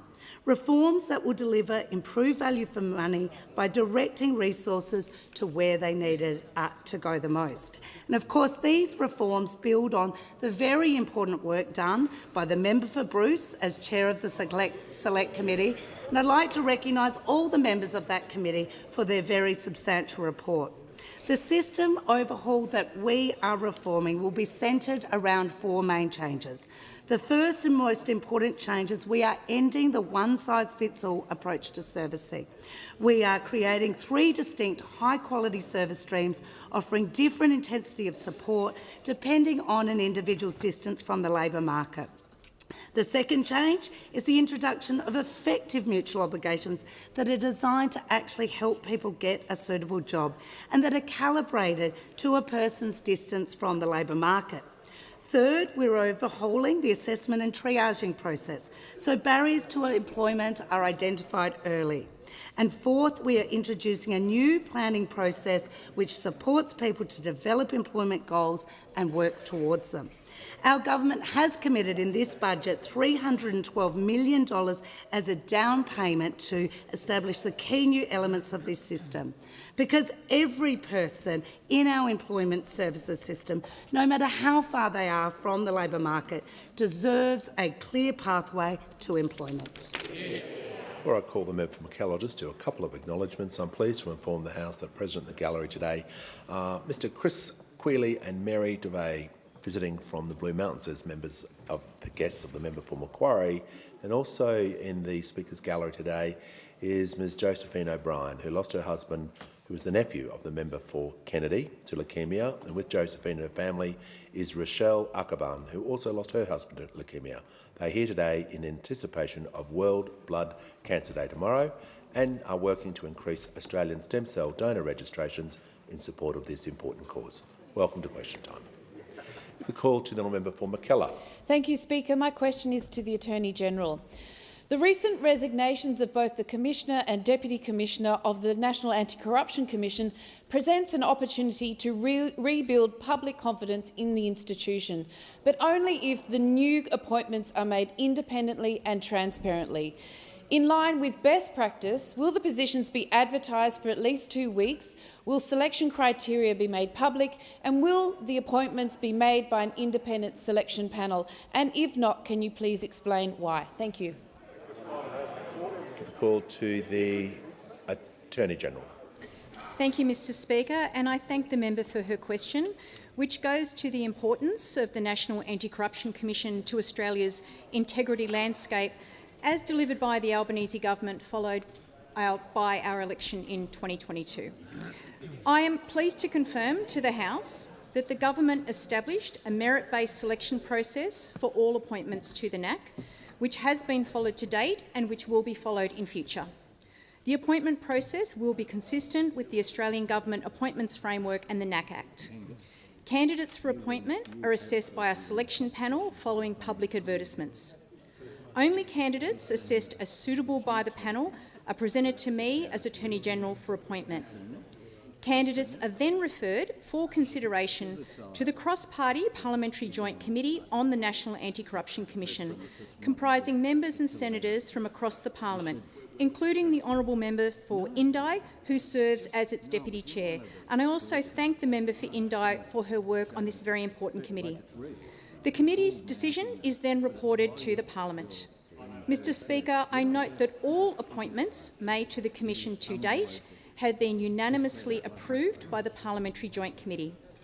The merit-based process for NAC appointments reflects the Albanese government's commitment to integrity and accountability in government, and I thank the honourable member for her positive engagement in this regard.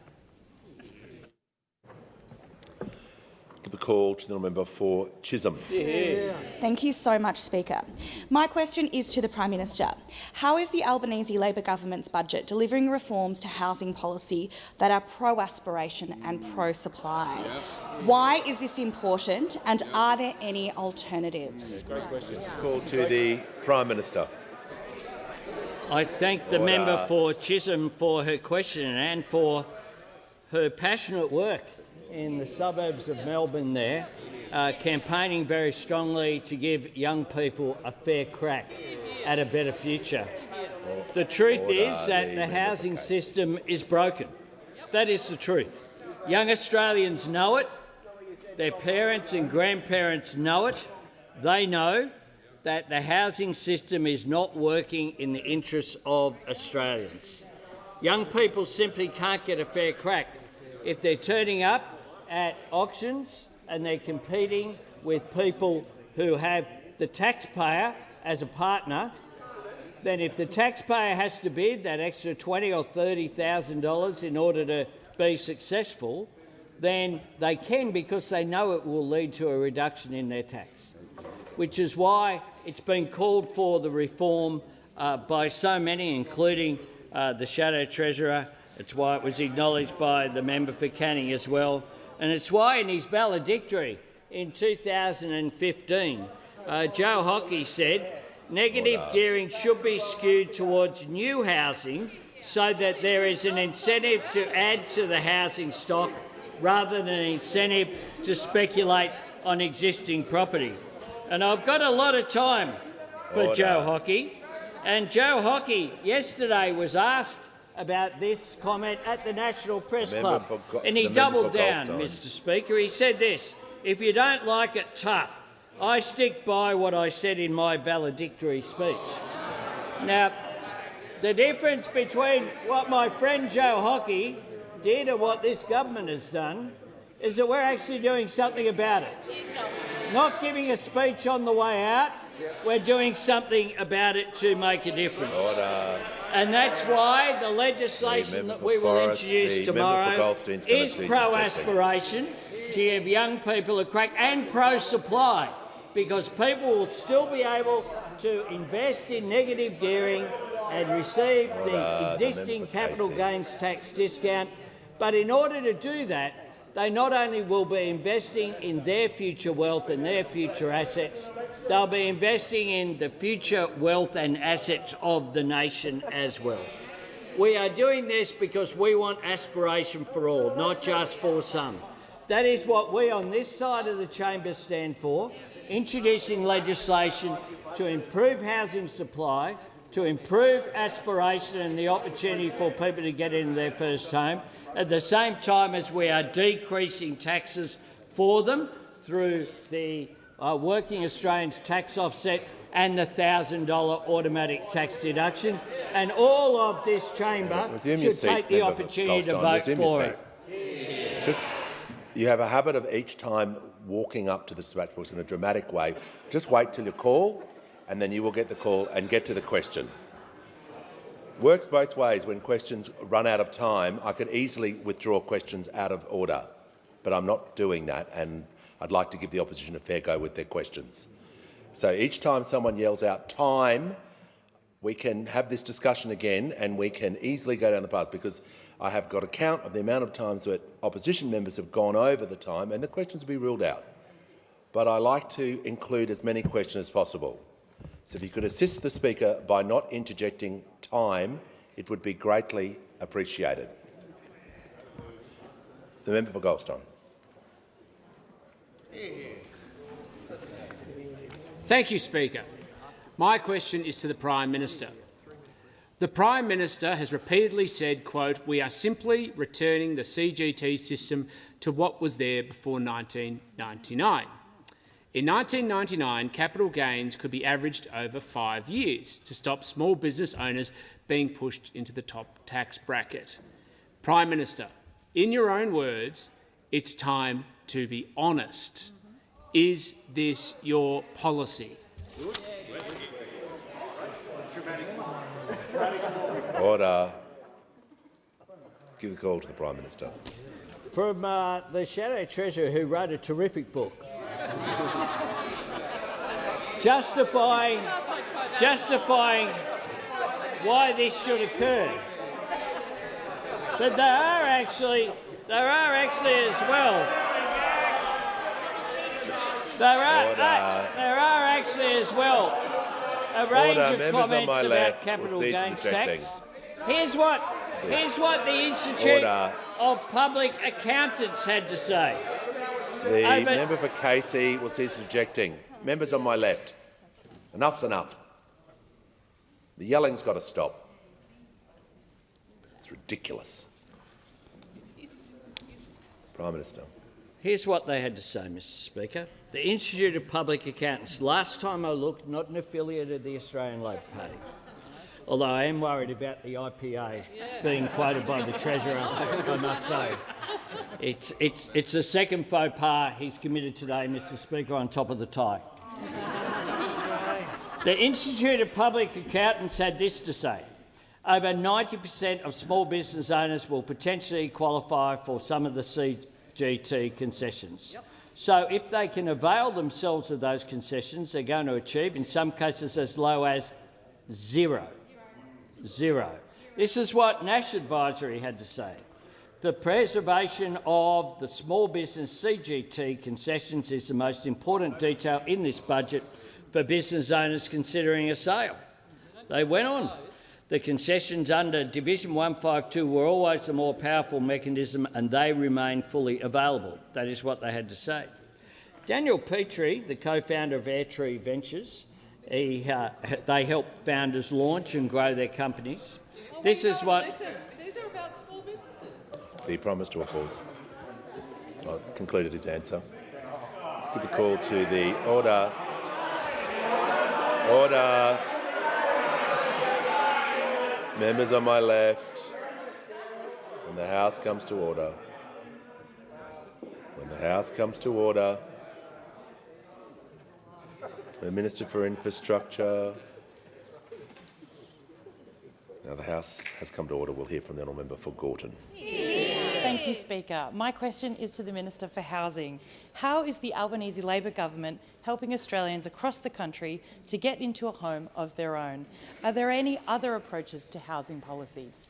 Call to the Minister for Housing, the Minister for Homelessness and the Minister for Cities. Thank you so much, Speaker, and I thank the member for Gorton for her fantastic question. She's one of our brilliant incoming class of 2025, Speaker, one of many in our caucus who speaks so powerfully for the younger generations of our country who are being treated so unfairly by our broken housing system. Speaker, the member for Gorton and I share a really simple belief, and that is that everyone in our country should have a safe place to call home. But for far too many Australians, their housing dream keeps slipping further and further away. Whether it's the dream of buying their own home, renting somewhere near where they work, or getting into much-needed social and affordable housing, the system is not working for them. And as the Prime Minister said before, Speaker, our housing system in this country is broken, it is cooked, it is hurting people, and that is why our government is standing up and doing something about it. Speaker, that is why our government is levelling the playing field for first home buyers, building on the work that we have done to get 250,000 Australians the keys to their own home, and we're damn proud to have done it. Speaker, it's why we're committing another $2 billion of investment in last-mile infrastructure to unlock another 65,000 homes. That builds on $4.3 billion that we'd already committed to that endeavour. And Speaker, of course, it's why our government is so proud to be delivering 55,000 social and affordable homes around the country, of which we've just ticked over 7,000 completed. Now, Speaker, I'm asked about alternatives, and I want to speak about the approach of those opposite, because, Speaker, for 9 long years, this group of charlatans sat on the government benches for most of that time without a housing minister. I'm just going. charlatans? Yeah, well, just to assist the House. We don't need that sort of language. Okay, We'll just, I'll withdraw, Speaker. you know, Speaker, we want to show everyone respect Those here. opposite did nothing by about the correct housing titles as challenge that went from bad to worse to awful. Speaker, they did nothing about a generation of young people who were being locked out of the housing market, and now they come in here, Speaker, and they want to lecture us about aspiration. Order. Member Barker is now warned. Member Fowler. The Minister for Housing and Continuation. Thank you so much, Speaker. And of course, I don't want to just speak about the record of the Liberals. We can't forget the Nationals in this discussion, Speaker. Now, I want to see if the Parliament can remember when the Nationals were in power, how many social and affordable homes they built in the whole of rural and regional Australia. How many was it, Speaker? It was absolutely none. Not a single home built in regional and rural Australia by those people sitting opposite. Now, Speaker, we have got a long way to go on housing, but our government has the most ambitious housing plan that a Commonwealth has had in this country for 70 years. We started in 2022, we built on it in the budget, and we'll keep fighting because we believe that every person in this country should have a safe roof over their head. The honourable member for Goldstein has the call. Thank you, Speaker. My question is to the Prime Minister. I refer to your previous answer. In 1999, capital gains could be averaged over 5 years to stop small business owners being pushed into the top tax bracket. Prime Minister, is this your policy? Order. The member for Spence will leave the chamber under 94A. It's highly disorderly.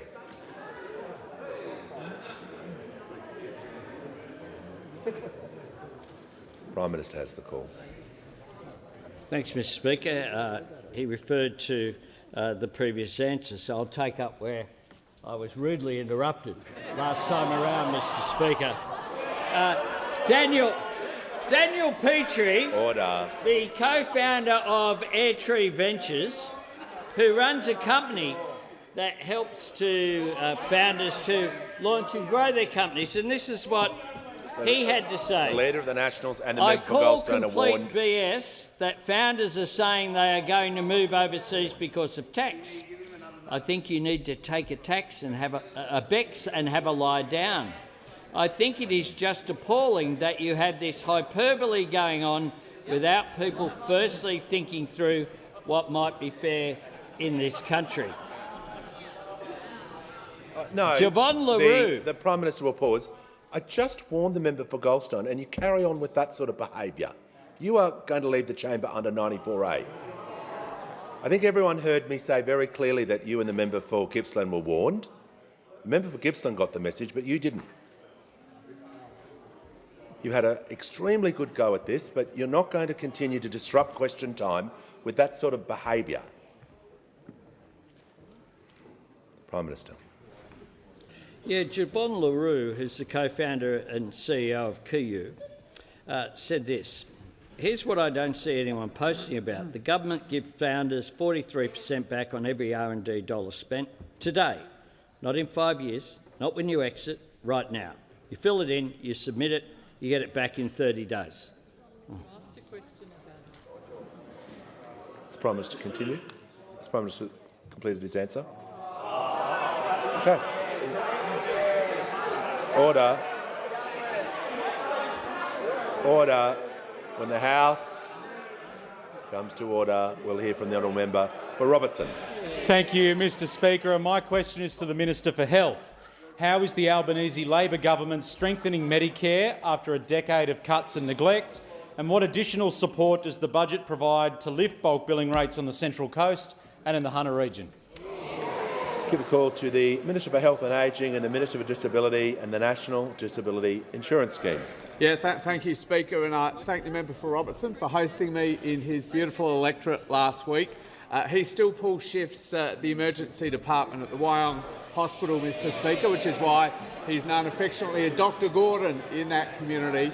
But importantly, he knows more than most the benefit of a well-functioning primary care system. And he also knows that when we came to government in 2022, bulk billing rates in this country were in free fall. Just in that 1 year alone, bulk billing rates plummeted by more than 10%. And it's no mystery why, Mr Speaker. It's because for years and years, those opposite froze the Medicare rebate, strangling the income of Australia's general practitioners and forcing them to put in place gap fees. And that is why in our first budget, Mr Speaker, we tripled the bulk billing incentive for Australia's pensioners and concession card holders. And I'm pleased to report, Mr Speaker, the latest data indicate the bulk billing rate for those Australians with that concession card is now around 93%, Mr Speaker. But unfortunately, the bulk billing rate continued to fall for those Australians who didn't have a concession card. And so last year, for the first time ever, this government extended bulk billing support to every single Australian, not just those who had the card. And as well, we offered a significant incentive to those general practices who decided to bulk bill all of their patients all of the time. And I'm pleased to report that only after a few months, Mr Speaker, that is already making a huge difference. Since the 1st of November, more than 1,400 general practices have shifted from charging gap fees to becoming 100% bulk billing, Mr Speaker.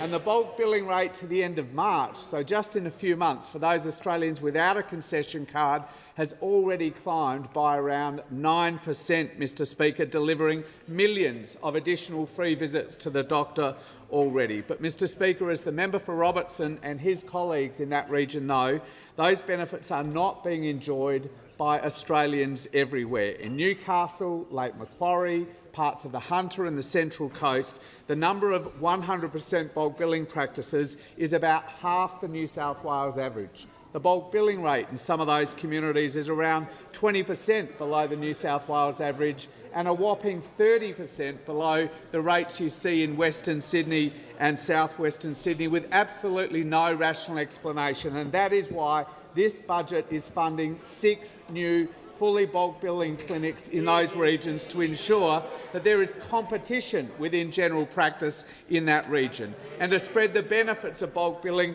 to that terrific community that the member for Robertson and his colleagues represent, because our plan to strengthen Medicare is a plan for all Australians. Call to the Leader of the Nationals in the House of Representatives. Well, thank you, Speaker. And my question is to the Minister for Agriculture. This morning, the opposition leader and I met Paul, a Bungendore farmer who's worried about Labor's broken promises. Order. The Minister for Infrastructure is warned. The member for Gibson will... Order. No, we're going to do this the proper way, and it applies to both sides of the chamber. Out of respect for the member for Gibson, he'll begin his question again. Thank you, Speaker. My question is to the Minister for Agriculture. This morning, the opposition leader and I met Paul, a Bungendore farmer, who's worried about Labor's broken promises and higher taxes. Will the minister confirm that more than half of Australian farmers are not eligible for the capital gains tax concession, exposing them to massively higher tax bills when transferring family farms to their children? Call to the Minister for Agriculture, Fisheries and Forestry. I want to thank the member opposite for that question. I'd say to the member opposite they really should stop running scare campaigns and they should be presenting the farmers with the facts. Let me quote from the National Farmers Federation release the day after the budget, where the National Farmers Federation said, "In the context, there are several measures in this budget that are welcome and reflect the government listening to the concerns the NFF has consistently raised on behalf of farmers. The NFF welcomes changes ensuring primary production income will be exempt from the new 30% trust tax and confirmation there will be no changes to small business capital gains tax concessions." It goes on, Mr Speaker, and I quote, "Family farms are generational businesses built over decades and often represent a family's life savings and retirement plan. We're pleased the government has listened." And that's from the National Farmers Federation. Order. Call to the honourable member for Lingiari. Thank you. My question is to the Prime Minister, Mr Speaker. Today we mark the beginning of Reconciliation Week, an opportunity to reflect on our shared history. Why is it important that all Australians come together and play a part in our journey towards a more unified Australia and deliver better outcomes for Aboriginal and Torres Strait Islander people? Call to the Prime Minister. I thank the member for Lingari for her question, but more importantly, I thank her for the grace that she shows in a long career representing Australians of all backgrounds, but particularly representing the largest Indigenous communities in remote Australia. And she brings a great deal of dignity to that role. We, of course, all Australians have a great privilege of sharing this island continent of ours with the oldest continuous culture on earth. And the beginning of Reconciliation Week is an important time to note that. We come together with First Nations Australians and recommit our efforts to shaping a future that is better for them and therefore better for our nation. Last Friday, I joined with thousands of Australians taking part in the long walk to the MCG, together with Michael Long. It was indeed an uplifting experience.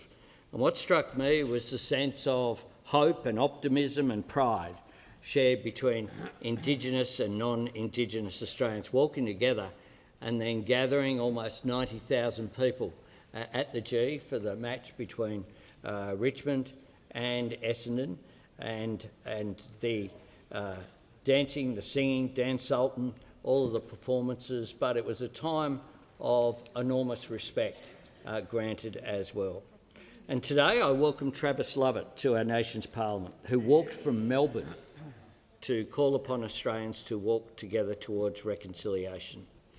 This week comes after the devastating death of Kumanjai little baby and the national outpouring of grief that has followed. An adored and loved little girl of just 5 years old who should have had her whole life ahead of her.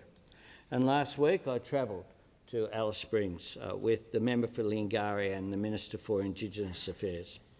I joined with the family of that beautiful young soul, her mum, her grandfather, her grandmother. We visited the town camp and the memorial which is there. And we spoke with all of the community leaders who had played a role, those who searched for little baby, the police, the emergency services, the council workers, the SES, the Land Council, the community organisations, Tunganjira and others as well, to say thank you on behalf of the nation for the way that they responded to an extraordinary tragedy. Their grief is profound and their hearts are shattered. As Prime Minister of Australia, I conveyed the sentiment of the nation, reiterating our commitment to their dignity and our respect for their grief. One of the things that struck me there was that in spite of feeling that sense of loss, their generosity of spirit, I do want to say as well, they appreciated the visit by the member for Berowra in the week beforehand as well. And I want to say to the member for Berowra that they really appreciated you standing with the community there as well. As Prime Minister of Australia, it is just a horrific thought that they've gone through that. But they were generous. They gave me a skin name, Jungala. They engaged in such a positive way. They're determined to go forward, to channel that grief into a positive future. This week, Reconciliation Week, is a chance for all of us to recommit to doing better, because as a nation, we have to do better. All sides of politics have failed to do as well as we should have since Federation started and indeed before. So let us use this week. It is a public holiday on Monday here in Canberra for Reconciliation Day. That's an opportunity for us to recommit to do better in the future. With your indulgence, I'll call the honourable member for Berowra. Mr Speaker, can I associate the opposition with the Prime Minister's sentiments about the importance of reconciliation to our country. All of us are committed to reconciliation with our First Nations people. From time to time we may disagree on the best path to get there, but all of us are committed to seeing better outcomes for Indigenous people. I was pleased, as the Prime Minister has acknowledged, to go to the vigil for Kumanjai Little Baby and to see the local member, the member for Lingiari there, and to go there with Senator Jacinta Nampijinpa Price from the other place, from our side, and to meet members of the family. We've all got to do better. We've all got to take more responsibility. We've all got to improve outcomes. Thank the member for Barara. Give a call to the member for Curtin. Thank you. Prime Minister, my constituents are concerned that the government is increasingly using automated tools to make decisions without proper safeguards. Nearly 1,000 Australians have had their income support payments unlawfully cancelled by an automated tool. Automated aged care support decisions are opaque and eroding trust, and more automation is expected under the NDIS changes. We need to keep the human in our human services. Why has your government still not actioned the Robo-Debt Royal Commission recommendation to legislate safeguards and oversight for automated decision-making in government? Call to the Minister for Social Services. I want to thank the member for Curtin for her question, and issues around when and how the government uses automated decision-making are very important for us to grapple with as a parliament, because AI is increasingly prevalent right across our society and right across our economy. Of course, we as government have discussed in a great amount of detail the appropriate safeguards that we need when automated decision making tools are used in any of our portfolios. And our approach is that in every case there needs to be human oversight of any of the use of AI. We don't just hand over decision making to abstract computer programs, as was the case under Robo-Debt, which caused such great suffering for 430,000 Australians. Of the Robo-Debt Royal Commission recommendations, 93% have been implemented of those 52 recommendations, and the remaining 4 measures work is ongoing with those.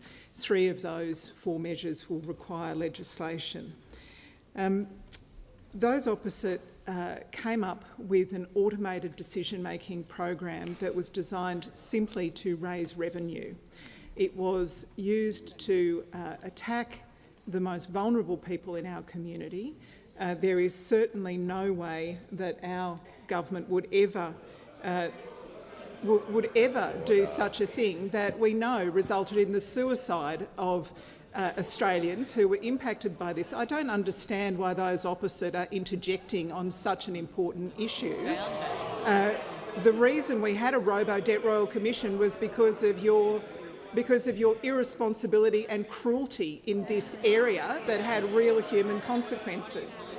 The member for Curtin can be reassured that whenever we use the opportunities that AI gives us to process information more quickly and more efficiently, that happens with strict guardrails and strict human oversight. Thank you. Order. Before I call the member for Hunter, I'm pleased to advise the House that we're joined today in the gallery by the school captains from Unity Lutheran College, Murray Bridge, as guests of the member for Barker. Welcome to question time. The call to the honourable member for Hunter. Yeah. Thank you, Mr Speaker. My question is to the Minister for Agriculture, Fisheries and Forestry. How is the Albanese Labor government working with our farmers, fishers and producers to secure more fuel and fertiliser to help keep Australia's food production system strong? The call to the Minister for Agriculture, Fisheries and Forestry. Thanks, Mr Speaker, and I do want to thank the member for Hunter for that question. He's one of many regional members, terrific regional members that are on this side of the House. And his region, of course, is home to some of Australia's best beef, dairy and wine, Mr Speaker, although I would like to say my own electorate also has some great Australian produce. But he, like all members on this side of the House, understands the critical role that our farmers, our fishers and our producers have in our communities. And of course, our party has been supporting farmers, and we are indeed the party for our regions, Mr Speaker. And we understand the importance of keeping our farmers farming and keeping our food production system strong. That's why earlier today I was really pleased to announce that our government has locked in over 80,000 tonnes of additional urea through our $7.5 billion fuel and fertiliser security facility. Through Export Finance Australia, we've partnered with Incitec Pivot to support the purchase of 2 shipments from Indonesia, with the National Farmers Federation today saying they're pleased to hear more fertiliser is on the way to Australian farmers and that every bit counts, Mr Speaker. As I have said, we do have enough fertiliser either in the country or on the water today for the current planting season, but we're adding to this to provide some certainty for farmers in the coming months. We have now secured through the Finance Export Australia 6 shipments of over 209,000 tonnes of urea through our fuel and fertiliser security facility. And of course, we also have secured through the Minister for Energy over 800 million litres of additional fuel, including critical diesel for our farmers, Mr Speaker. And this is part of our $14 billion Strengthening Australia's Fuel Resilience package. The CEO of Grain Growers Shona Grawl has welcomed this, and she has said, and I quote, "It addresses a number of the priorities outlined in our long-standing fuel security policy." And we've also made changes, Mr Speaker, to get our fertiliser to the farmers faster. We're getting it into the country by streamlining but not compromising on our biosecurity border processes, so it will get to the farmers faster. And I'm pleased to see that our work to get fuel and fertiliser to our farmers has also been recognised by those opposite. And I wanted to give a shout out to the Shadow Minister over here, who said to Sky News, "The feedback from farmers from right across Australia is the supplies in the country are going to be okay for the immediate future." Mr Speaker, we do know that the war in the Middle East is impacting globally, and it's also impacting here at home with our farmers, and we'll continue to stand up for our farmers, and we'll continue to shield them as much as we possibly can from the impact of this war, because our government will always back the farmers. Give the call to the member for Lindsay. Thank you, Mr Speaker. My question is to the Prime Minister. Yesterday, the Prime Minister said ISIS sympathisers who returned to Australia would face the full force of the law. How many ISIS sympathisers who arrived in Australia last night have been arrested or charged for entering a declared terrorist zone? Call to the Leader of the House and Minister for Home Affairs. Very much, Mr Speaker. Of the 2 cohorts that have arrived in recent weeks, there are 3 currently behind bars. Those three who are currently behind bars, 1 charged with entering a declared area, 2 charged with crimes against humanity. No one should presume that at any point in time the work of the Australian Federal Police in terms of investigating and gathering evidence is over. And I would remind those opposite, before we came to office, 45 people who had gone there to fight had self-managed their return. Call to the honourable member for Bennelong. My question is to the Minister for Home Affairs. How has the Albanese Labor government used the laws passed by this parliament in January to prohibit dangerous hate groups? Give a call to the Leader of the House and the Minister for Home Affairs.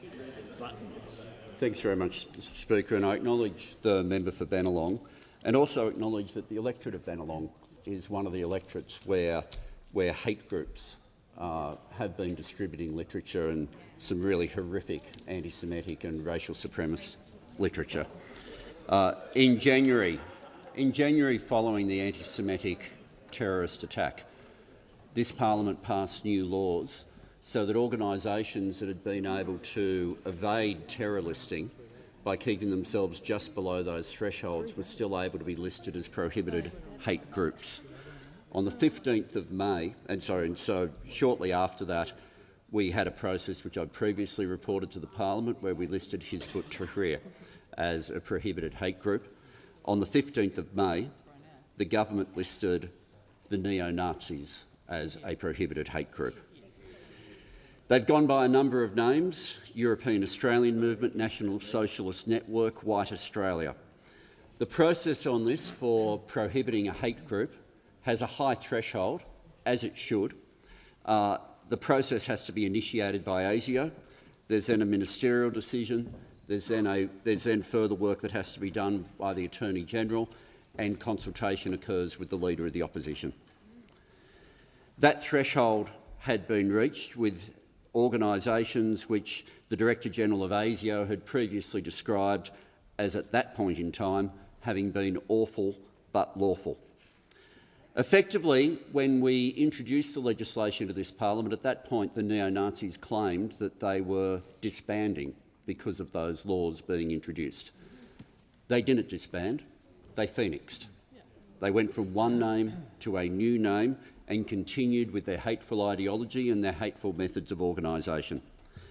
Effectively, what the listing means is this: while we can't stop people from having horrific levels of bigotry, we do make it a criminal offence for anyone to support them, fund them, train them, recruit, join or direct this group, with a series of penalties, the maximum of which reaches 15 years in prison.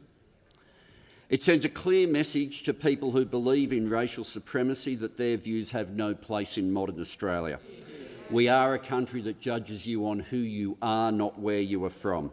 The neo-Nazis have gone after almost every group you can imagine: the Jewish community, the Muslim community, people of Asian heritage, First Nations Australians. They've engaged in all kinds of bigotry, but what the parliament has now done is set a standard that says their views, their hate, has no place in modern Australia.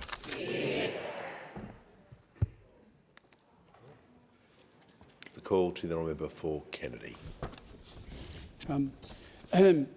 Health Minister, the life-saving list campaigners have taken Australia's bone marrow donor register from 168,000 to nearly 190,000.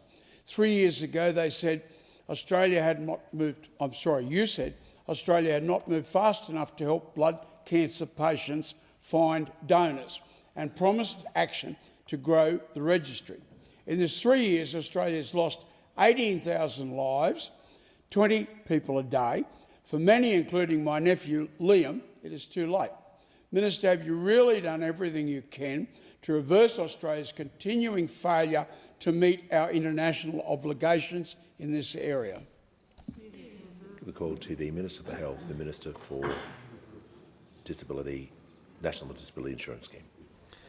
Well, thanks, Speaker, and thank you to the member for Kennedy for the question and for his long interest in this as a member of Parliament, but also as a member of a family who have suffered grief and loss with the loss of Liam a couple of years ago. And Speaker, can I repeat your acknowledgement of the presence of Josephine and Rochelle and other campaigners for the life-saving list in this chamber, and they'll be joining you in your courtyard. Thank you, Speaker, for hosting the event tomorrow on World Blood Cancer Day, and I know the member for Kennedy, many other members on both sides of the chamber who've campaigned for a better blood stem cell donor list. You're right to say, the member for Kennedy is right to say that a few years ago I did acknowledge that Australia should be doing better here. We were then and are still one of the smaller stem cell donor registries of all developed countries. I said after the member's question a few years ago that I would take to health ministers a proposal to increase funding to the relevant organisations to undertake additional activity to recruit new stem cell donors to that registry, and we did do that. We did release additional funds, and there has been an immediate impact from those activities, with double-digit growth in donor recruitment in 2024. And this financial year, in 25-26, which is still not finished, the registry has expanded by almost 30%, Mr Speaker. But you're right to say there's more that we should be doing. The registry is still relatively small, and I look forward to hearing more ideas at tomorrow's events. You have asked me, Member for Kennedy, before and since whether we would consider expanding the age limit for new registrants to age 40.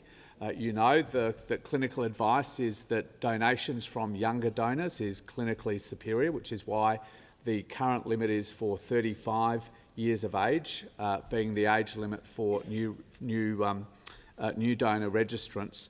But balanced against that, frankly, is our need to make the donor base as wide as possible.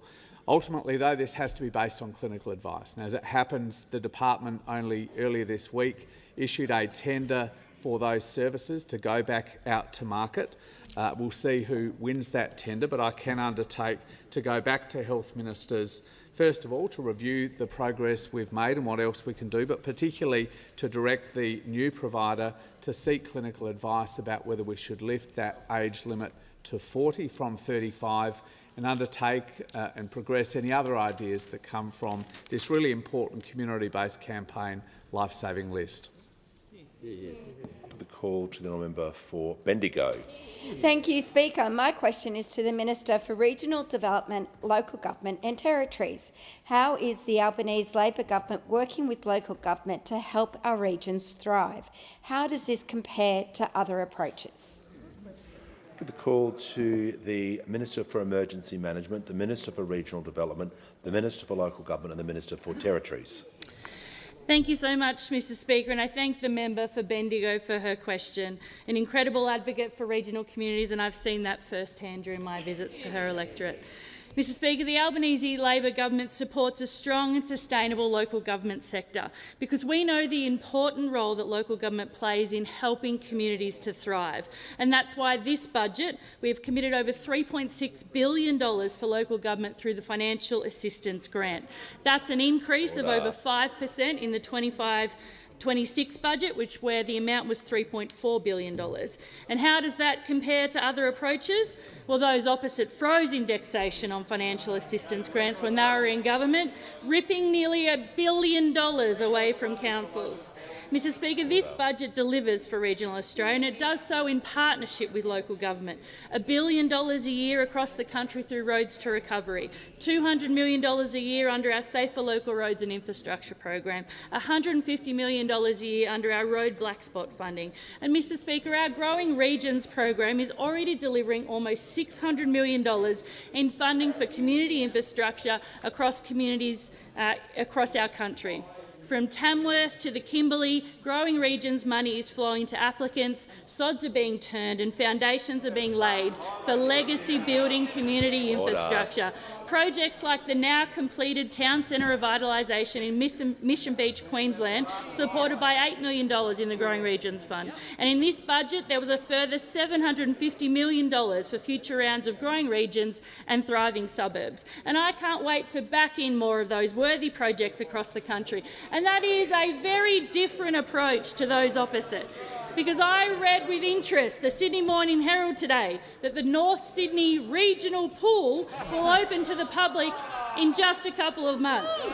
Only 5 years after it closed, only blowing out to $122 million, a project proudly sponsored by Senator Bridget McKenzie in the other place when she was Minister for Regional Services. Funded under a grant meant to support regional women's sporting facilities, a grant with the stated objective of strengthening regional sustainability, capacity and diversity. I've seen the pictures of the upgraded North Sydney pool and it is absolutely beautiful. Right there under the Sydney Harbour, but is it regional? I mean, hardly. Will it strengthen regional sustainability, capacity and diversity? I highly doubt it. I mean, this was a project funded with no guidelines, no tender process and no application form. Those opposite used colour-coded spreadsheets to decide which regional communities got funding, and when it didn't suit them, they channelled money promised for regional communities to the North Sydney pool. We're building the Roma pool. You gave money to the North Sydney.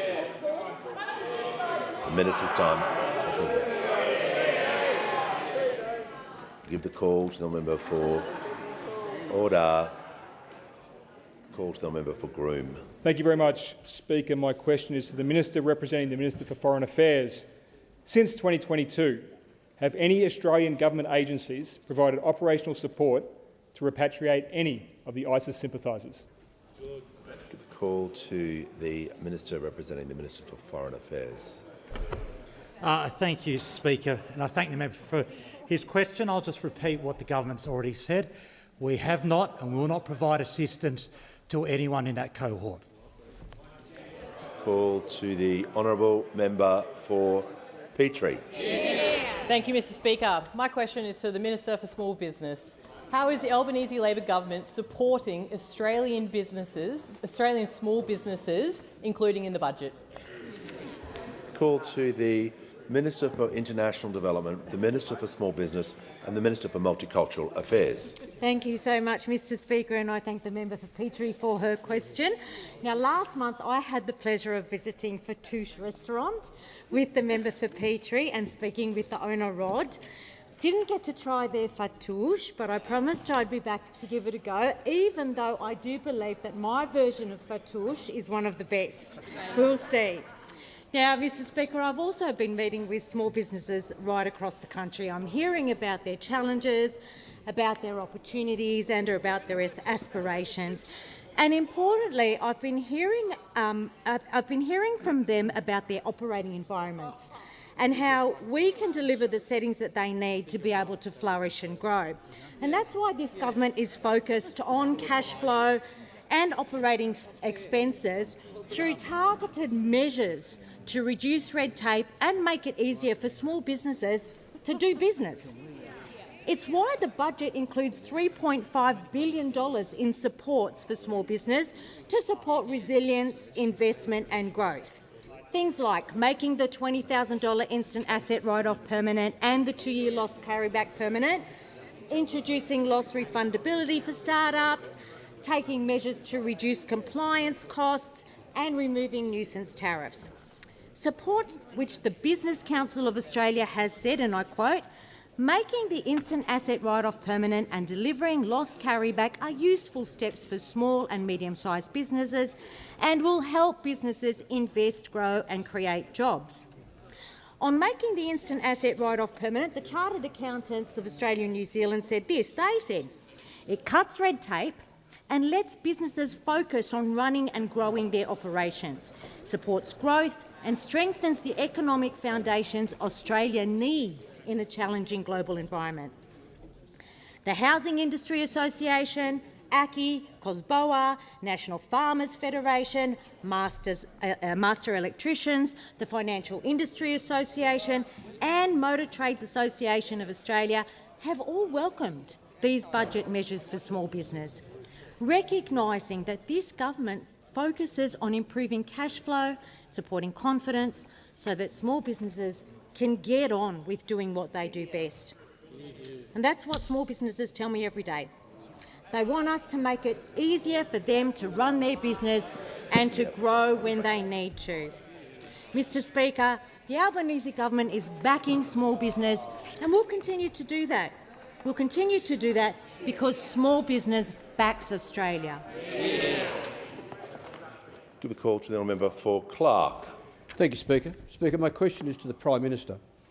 Prime Minister, I acknowledge your government's commitments and investments through the National Plan to End Violence Against Women and Children. However, in my home state of Tasmania, 2 women have been killed in alleged domestic violence incidents just in the past fortnight.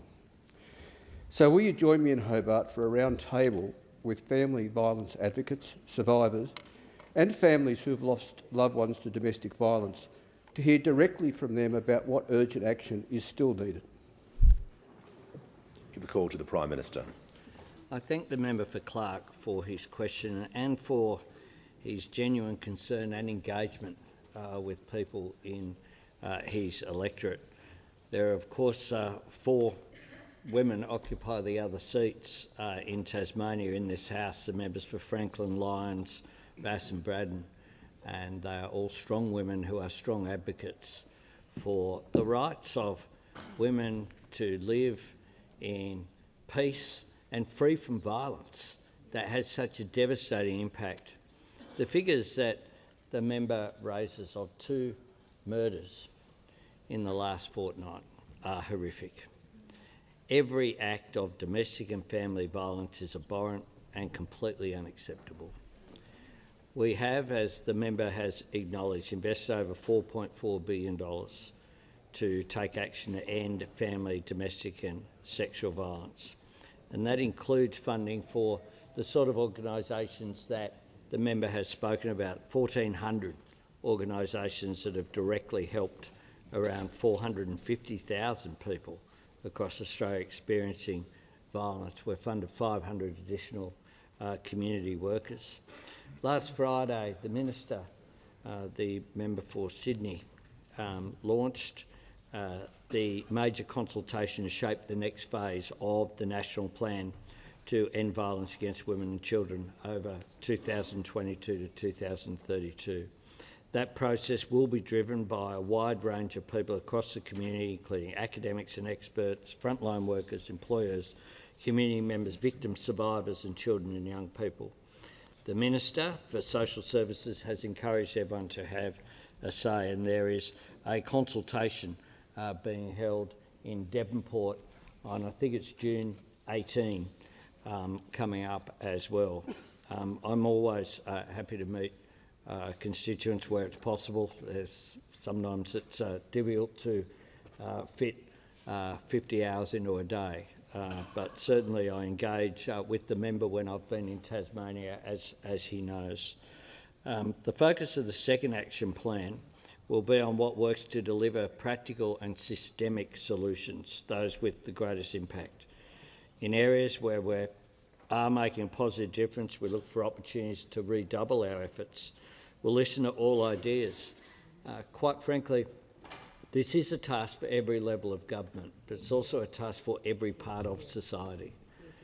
Men need to take responsibility for the actions that take place. There's overwhelmingly violence against women and children from men. That is just a fact. And we need to do much better. I look forward to participating with the national plan. I look forward to continuing engagement with the member for Clark. Give the call to the member for Whitlam. Thank you, Speaker. My question is to the Minister for Education. How is the Albanese Labor government investing in education in this budget? What would put this at risk? Call to the Minister for Education.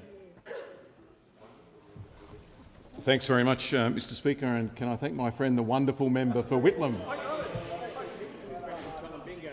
Mr Speaker, tomorrow is Public Education Day, and I'm a proud product of public education. But the truth is that our public schools have never been properly funded or even on a path to full funding until now, until this government and until this Prime Minister fixed the funding of our public schools.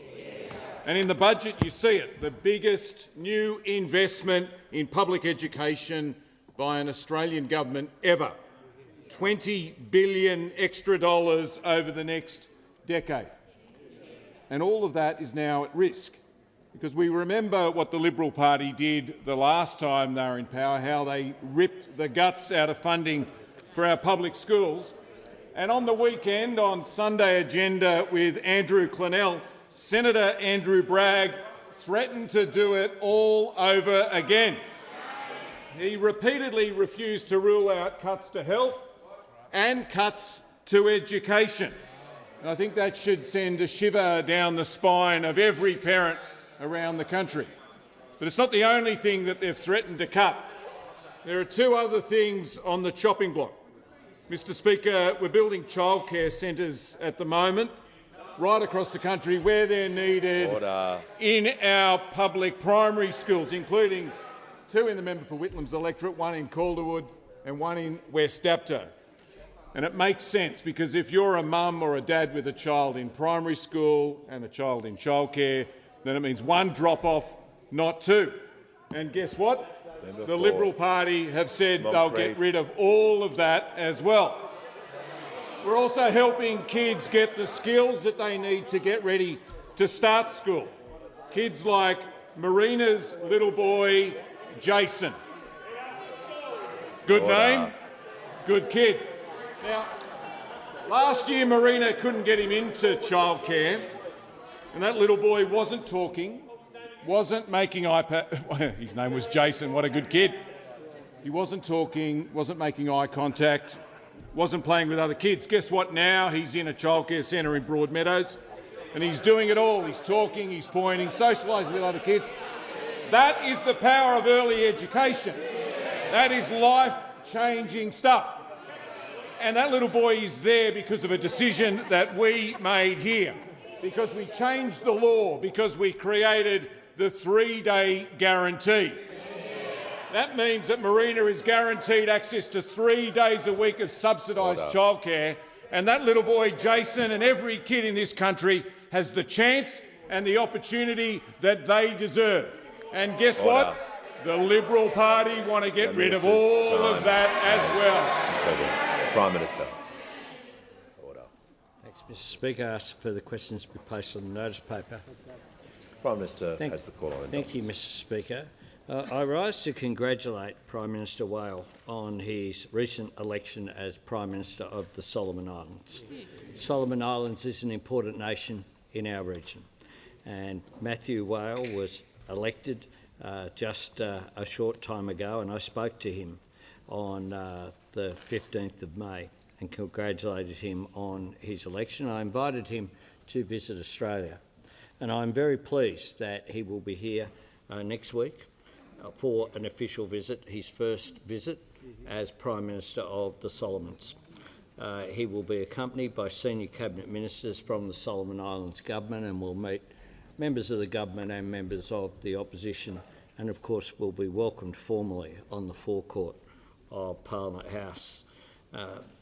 Prime Minister Whale will discuss opportunities for further economic development and security cooperation with Australia. We had a very warm discussion. I've now had two discussions with him. It says a lot that the first international visit which he is choosing to make is here in Australia, and he will be a very welcome guest indeed. Despite the global challenges that we confront, we recognise that we will be stronger if we face these things together. The challenge of dealing with climate change, the challenge of dealing with security issues in our region, and he will be a most honoured guest. Before members leave, I have a statement to make to the House. It's been brought to my attention that the member for Goldstein, after he was directed to leave the chamber for constant interjections after being warned, took to social media and has seriously reflected on the Speaker. I ask, when the member returns to the chamber, to apologise to the Chair and remind all members not to reflect on the Chair inside the chamber or on social media.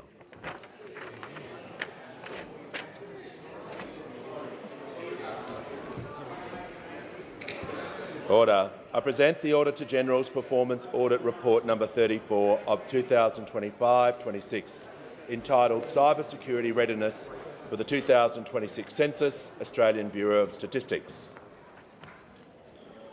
I received a letter from the honourable member for Page proposing that a definite matter of public importance be submitted to the House for discussion, namely the impact of the government's rushed and damaging tax changes on small businesses, farmers and all Australians who save, invest and take risks.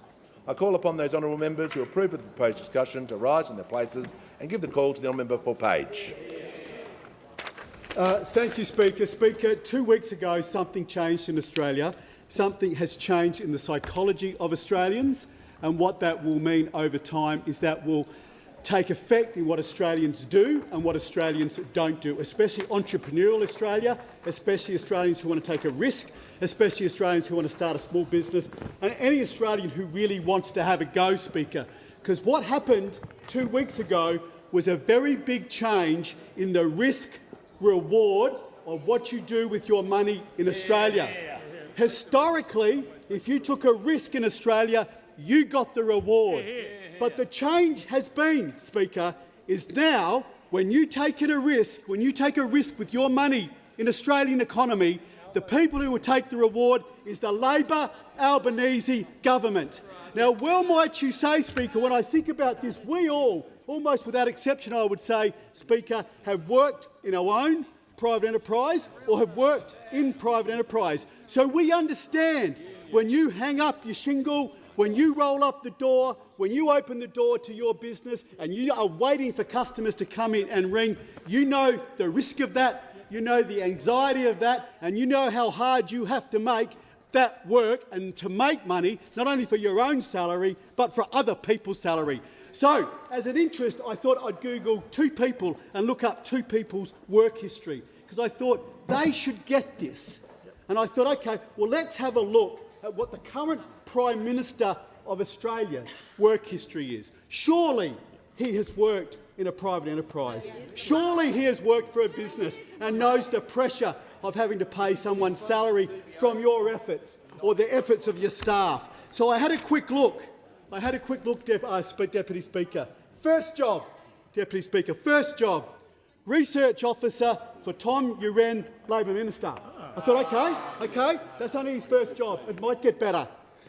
Second job, the Assistant General Secretary of the New South Wales branch of the Labor Party. OK, he might have branched out after that. The third job, Senior Advisor to Bob Carr. I'm starting to get a bit deflated now, Deputy Speaker, thinking there might be a job in private enterprise here somewhere. The fourth job, Labor MP at 33. OK, bit disappointed. But I said, no, there's hope.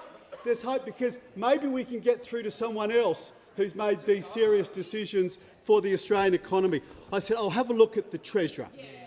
Because the Treasurer, I'm sure, has had a job in financial services, has had a job with the bank maybe, had a job with the financial planners, had a job in a business, had a job somewhere in private enterprise. So actually understands what these decisions mean. So with great optimism, looked at his CV. Job 1, Media Advisor to Wayne Swan. OK. Swanny's brain.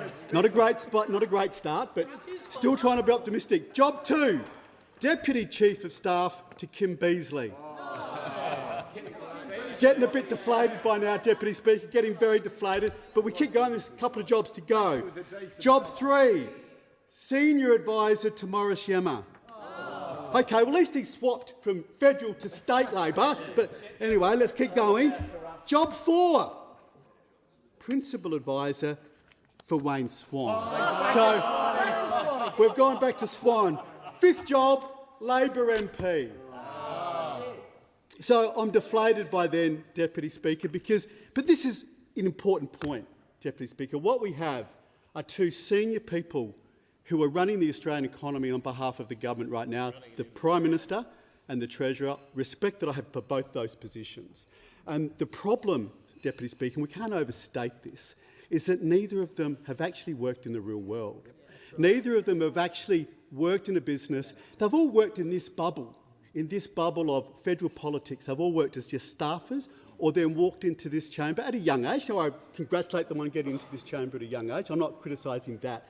But with no real-world experience. And that, Deputy Speaker, is the problem with everything we're talking about. Because for them, this is just theoretical. This is just some idea or some understanding they will or wouldn't have of how the real world is. There's something cellular that you get when you know that when you go to work, you've got to make money that day, you've got to make whatever you're selling work, or you can't pay your own salary or other people's. That's something cellular that everyone here gets. We get it, Deputy Speaker. We know the importance of it, and that is what is sadly lacking on the other side of politics. Now, I want to go to some people who do know, Deputy Speaker. I want to just quote 4 or 5 people who do know, and actually I will give a shout-out and forerun it that the member for Parramatta has had some real-world experience. I think he's been a Labor staffer as well, and has made some interesting comments about this budget. But firstly, the 40 Australian business owners under 40, they've penned an open letter to the Prime Minister saying that his tax reform is an aspirational ambush. Not me saying that. These are 40 young leaders in Australia who have done very well, calling this an aspirational ambush. They've said young business builders in Australia from technology, artificial intelligence, retail and manufacturing sectors told Anthony Albanese that his budget has hit them the hardest. We work the hours, we carry the risk, but now the reward is going to the Albanese Labor government. Janice Ellis, Boost Juice founder, said the changes would destroy the core of what Australians are. Destroy the core of what Australians are, because we're built on having a go. If you have a go, you should get rewarded. She went on to say, you need to inspire people to actually take the risk needed to get ahead. This now policy of the Labor government, we won't want to open businesses or start businesses because the risk of failure and the risk for reward now doesn't add up. Not me saying that, a very successful Australian businesswoman saying that. She also said government should say what they do and do what they say, after telling people before an election they would not touch negative gearing and capital gains taxes. Chris Richardson, economist, you don't want to discourage people from taking a risk. Dave Hughes, let's go for your business. This is an interesting one. Dave Hughes starts by saying, I voted for Albo and Chalmers. They didn't have a mandate for changing capital gains tax, said Dave Hughes. It's now the highest in the world. No one is going to want to invest in Australia. You didn't have a mandate for it. I don't know, can I quote lied? I won't say that word. So it's not valid. So let's go to the polls again, he said. No, I will. I'm going to get to one Labor poll. Oh, he's left. He was here, but he's left, the member for Parramatta. So, member for Charter, I will start. Order. Member for Hunter. Just about every member on this side. I can barely hear the member for Page at the dispatch box. And you're missing a lot. And I do want to hear you. Anyway, Andrew Charlton has said, I must acknowledge the member for Charlton who has been a staffer but also made a go in business. The point that many start-up founders, the point that many small businesses have been making is valid. It's a valid point. Sorry, member for Page, just a moment. Point of order. Member for Swan. I note that the member did not use titles earlier in referring to the member for Parramatta. Well, it is a good reminder for us all. Thank you very much. We will stick with correct titles in the chamber. It's a valid point because the new regime doesn't interact well if you have a really low capital base because you've got nothing left to inflate off. So I acknowledge him. Now, the other thing that I'm hearing from a lot of people about this, Speaker, is obviously, I have to mention this, is besides the fact that it's killing the risk-reward formula of this country, besides the fact it's actually killing the core of having a go in Australia, that's not me saying that, that's some well-known business people in Australia. The other thing about this has been the absolute deceit of this. The absolute deceit of this. You should all hang your head in shame because there's not a member over there, even the new members, there's not a member on that side of the chamber. You should all hang your head in shame because you got in on deceit. You got in when the Prime Minister was asked, or you were asked it if you went to campaign forums, and you were asked about negative comments through the chair and depersonalise this, good point, please. Deputy Speaker. As all members opposite Deputy Speaker, they all would have been asked, as the Prime Minister was before the last election, are you going to make changes to capital gains tax, to negative gearing, to trusts, as the Prime Minister did 52 times, said, my word is my bond. My word is my bond. And we all know when the Prime Minister says that he has no credibility. And that does great disservice, not just to that side of politics and to everyone that sits there who got in on that deceit, but to this whole chamber, because the Prime Minister is bringing our occupation into disrepute from misleading the Australian public continually. And I give the call to the Assistant Treasurer and Minister for Financial Services. And just before I do, just if members are leaving the chamber, I just ask you to do so quietly and quickly, and we'll give the call back to the Assistant Treasurer. Thank you, Deputy Speaker. This budget deals with three big issues. Firstly, it deals with the fact that the tax system is not working for young Australians and is working against their aspirations to get into the housing market, and it deals with those issues. Secondly, it delivers another big set of tax cuts. It delivers the working Australian tax offset and the instant deduction. And thirdly, it deals with some very long-standing issues in our tax system in terms of better aligning taxes coming from capital and those receiving income from trusts versus those earning income from labour. Now, if you heard the speech from those opposite just then, you would think that this is a topic that warrants a lot of mirth and merit. And look, humour has a place in this chamber, but if you listen to that speech from those opposite, you'd think the tax system is just fine. And what the opposition is going to face tomorrow, Deputy Speaker, is a test, two tests. The first test is are they going to vote against tax cuts yet again? They went to the last election. Opposing two tax cuts for all Australian taxpayers that we took to the last election. They're going to face a test tomorrow. Are they going to vote against the working Australian tax offset and the instant deduction? But the other test they're going to face is, are they going to say that the tax system is just fine when it comes to young Australians in the housing market? Are they going to say the tax system is just fine when it comes to the balance between those paying income on labour versus those paying income from other sources? Because those opposite, they come in here and they crack jokes for 5 minutes about CVs, but what is it they're saying about our tax system? What is it they're saying about the need for change? We had a three-day economic reform roundtable.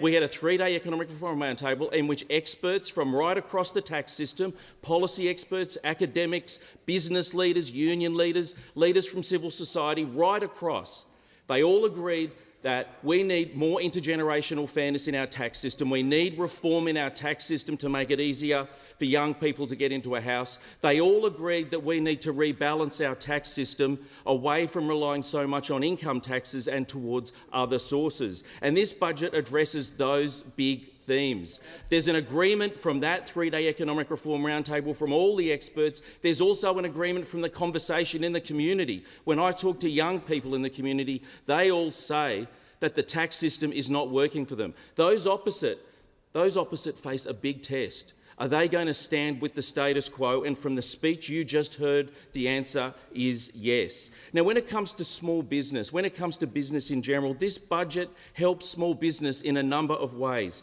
Firstly, we're making the $20,000 instant asset write-off for small business permanent. Now, they've been calling for that for years. This is a long-standing source of uncertainty for small business. Those opposite had almost a decade to do this. They sat on their hands. We're doing it. That's a big change for small business. We're reintroducing permanent loss carryback from 1 July 2026 so that business is better placed to withstand shocks from global uncertainty. In a period of uncertainty, this is a big change. We're also increasing the maximum asset cap on venture capital limited partnerships and early stage venture capital limited partnerships so that more entities can receive these important tax incentives. We're providing small startups that generate a loss in either of their first 2 years of operation the option of a refundable tax offset. And we're also better targeting the R&D tax incentive in light of conclusions from the CERD report. So there is a lot of serious reform in this budget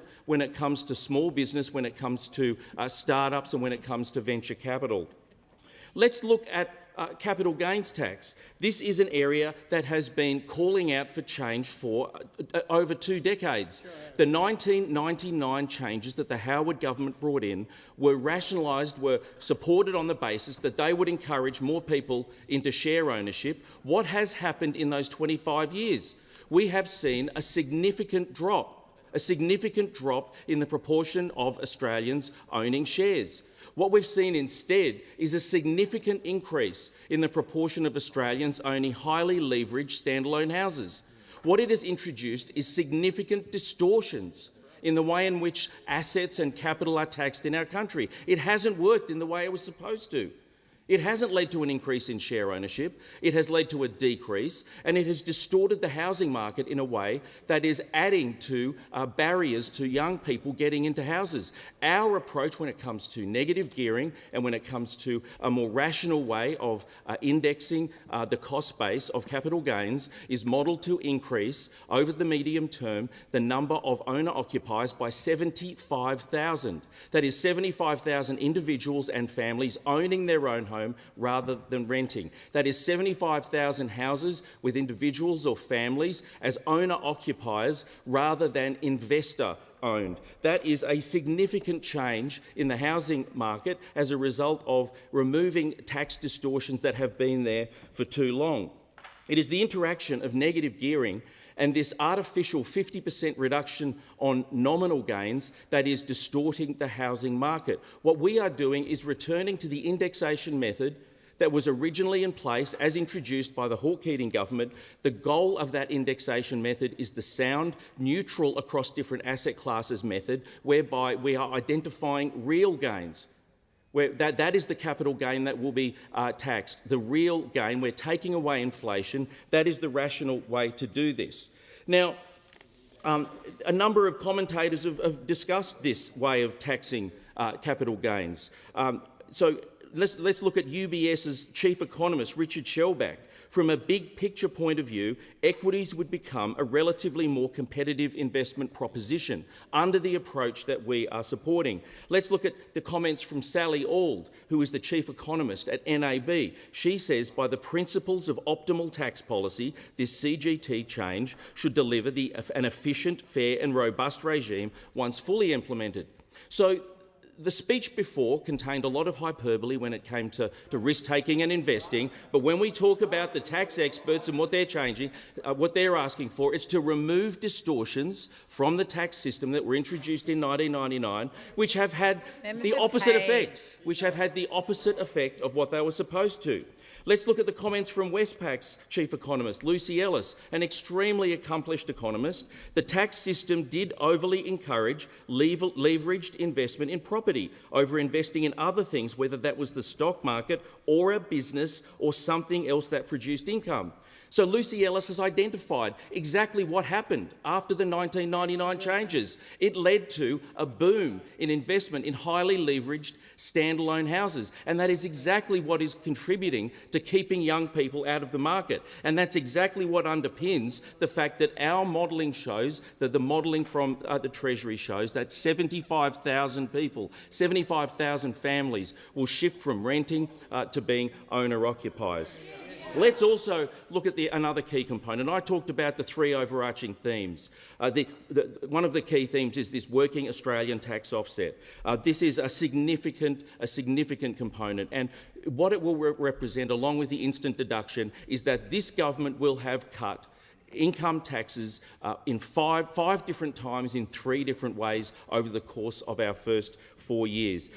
This will represent a $250 annual offset that will only be applied to earned income and will not apply to other forms of income such as investment income. So we are designing an additional way in which we can cut income so that it applies to those earning income from labour. And again, this was one of the core themes that was identified in the 3-day economic reform roundtable. It is one of the core themes that has been identified in any number of tax reviews over recent decades. This government is delivering, and when you add up all the different tax reforms that we have delivered, the 5 different tax cuts in 3 different ways, somebody earning the average income will see up to $2,800 a year taken off their tax bill. This is meaningful change being delivered in a responsible way.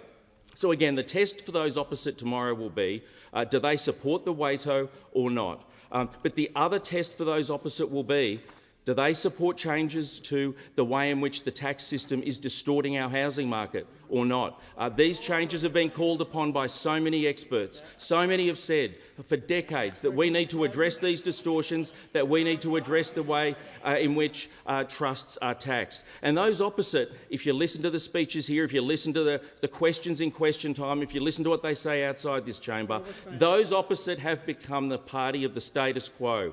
For them, they say nothing's wrong, the housing market's fine, the tax system is operating with the housing market in a way that's A-OK. That's not what I'm hearing from the community. It's not what the experts are saying, and that's why this government is doing something about it. Yeah.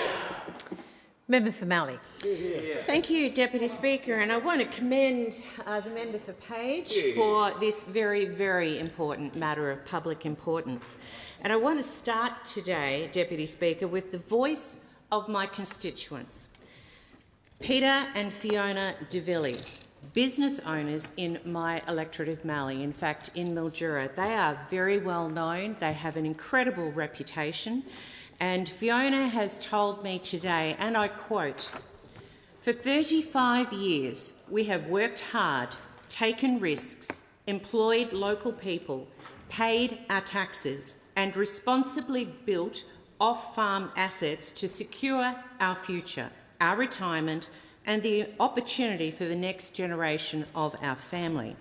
Every investment we have made has been funded with after-tax income, money that was already taxed before being taken out of our business. We purchased our business from my father-in-law when it employed just 17 people. Through decades of hard work, reinvestment, long hours, financial pressure, and commitment to our region, we have grown that business to now employ over 75 people, while delivering an essential service to our community. We have created jobs, supported families, trained apprentices, paid substantial company and personal taxes, and continually reinvested back into the economy. And I continue. Now the proposed federal government CGT changes threaten to significantly erode the very assets and retirement savings we have spent a lifetime building. It is difficult not to feel as though people who have worked hard, created employment, taken business risks and contributed positively to their communities are being penalised for doing exactly what governments encourage Australians to do: build businesses, create jobs, invest prudently and become self-sufficient in retirement. And she continues, at some point there must be recognition that these are not speculative gains made overnight. They represent decades of sacrifice, responsibility, taxation and contribution to Australia's economy and regional communities. Deputy Speaker, I want to state that this couple have not only built a very successful business, they have been huge community contributors. They volunteer, they encourage others to volunteer, they are on boards, they are very invested in their community. I am really saddened by this text from Fiona. She speaks the truth. Labor's politics of envy does not want to hear, does not care about, and is a war on aspiration. I invited the Leader of Nationals and Deputy Leader Matt Canavan and Member for Gippsland Darren Jester to Mallee on Thursday and Friday last week. And it was a tremendous visit with great turnouts and a strong message that the Nationals are the party for regional Australians and stand shoulder to shoulder with our farmers. Farming is not a high-income game. Farm returns tend to be capital gains, like the increase in their farmland values. So capital gains tax changes will hit them the hardest. Despite what the government claimed in question time today, based on historical returns, our farmers face an increase in their capital gains tax rate from 23% to 36% under the government's changes. Arguably, Labor's capital gains tax plans will give us some of the highest such taxes in the world, only behind Denmark and Chile. I have said a few times in this place, some of Labor's bills create a lawyer's picnic. Well, in the case of Labor's tax changes for business, accountants and lawyers will be both cracking open the bubbly. During Labor's cost of living crisis, during their power bill price spikes, Labor are hiking compliance costs because so many small businesses will now need legal and/or financial advice on what to do with their assets and with their businesses. As I said earlier today in the House, Labor's tax changes have no mandate, no permission from the Australian people, not like John Howard's goods and services tax. Member for Reid has a call. Thanks, Deputy Speaker. You've run out of time, sorry. Member for Reid has a call. Thanks, Deputy Speaker, and appreciate the contributions from those opposite. And of course, small business owners are fearful because they have been whipping up a scare campaign that is almighty and, of course, scaring small business owners. So that's why they've been flooded with these emails and texts. because those opposite are a veritable haunted house that you roll out at Halloween. It's a scare campaign at every corner. We've got the ghoulish ghost of the so-called death tax, the zombie return of the tax on aspiration, and the same tired lines that they drag out every single time there's a whiff of reform. They creak open a new door, whisper a new fear, dress it up to look real, but when Australians turn on the lights, there's nothing there. There's no death tax, there's no grand conspiracy, and what there is support for small businesses. So today's claims that they are making and all the emails and texts that they are reading out, these changes somehow hurt every small business owner, every farmer, every saver, is simply not true. When we talk about small businesses in this place, we should do it with respect, but importantly, with facts. Small businesses employ millions of Australians and they contribute enormously to our economy. And in my electorate of Reid alone, there are around 26,000 small businesses. They are the cafes along Majors Bay Road, the family shops in Five Dock, restaurants in Burwood, and small firms in Rhodes. They are the tradies who keep our suburbs running, and they deserve facts. They are not just businesses, they are local families, local jobs, and they are a myriad of stories of hard work and opportunity. So let's give them facts, because around 90% of small businesses will not be affected by these CGT changes at all. That is 9 in 10 small businesses unaffected. We didn't hear that from those opposite. If you've owned your business for 15 years and you're retiring, you still pay 0 capital gains tax. You can still reduce gains by 50% on active assets. You can still exclude up to $500,000 through the retirement exemption, and you can still defer CGT by reinvesting in another business asset. So the reason why 9 in 10 small businesses remain unaffected by our CGT reforms is because those 4 exemptions still remain. So stop with the scare campaigns. When those opposite claim every business owner is under attack, they are not telling the truth. They are trying to scare people, and we have to call it out. So let's also be clear, this is not rushed reform. There is a clear transition period from 2027, giving businesses time to plan and restructure if needed. This is responsible policy making. Responsible is an adjective that those opposite may not understand because they've been running away from it for so long. But on this side of the House, we are about responsible policy making. Those opposite talk about backing small business, but when they were in government, what was their track record?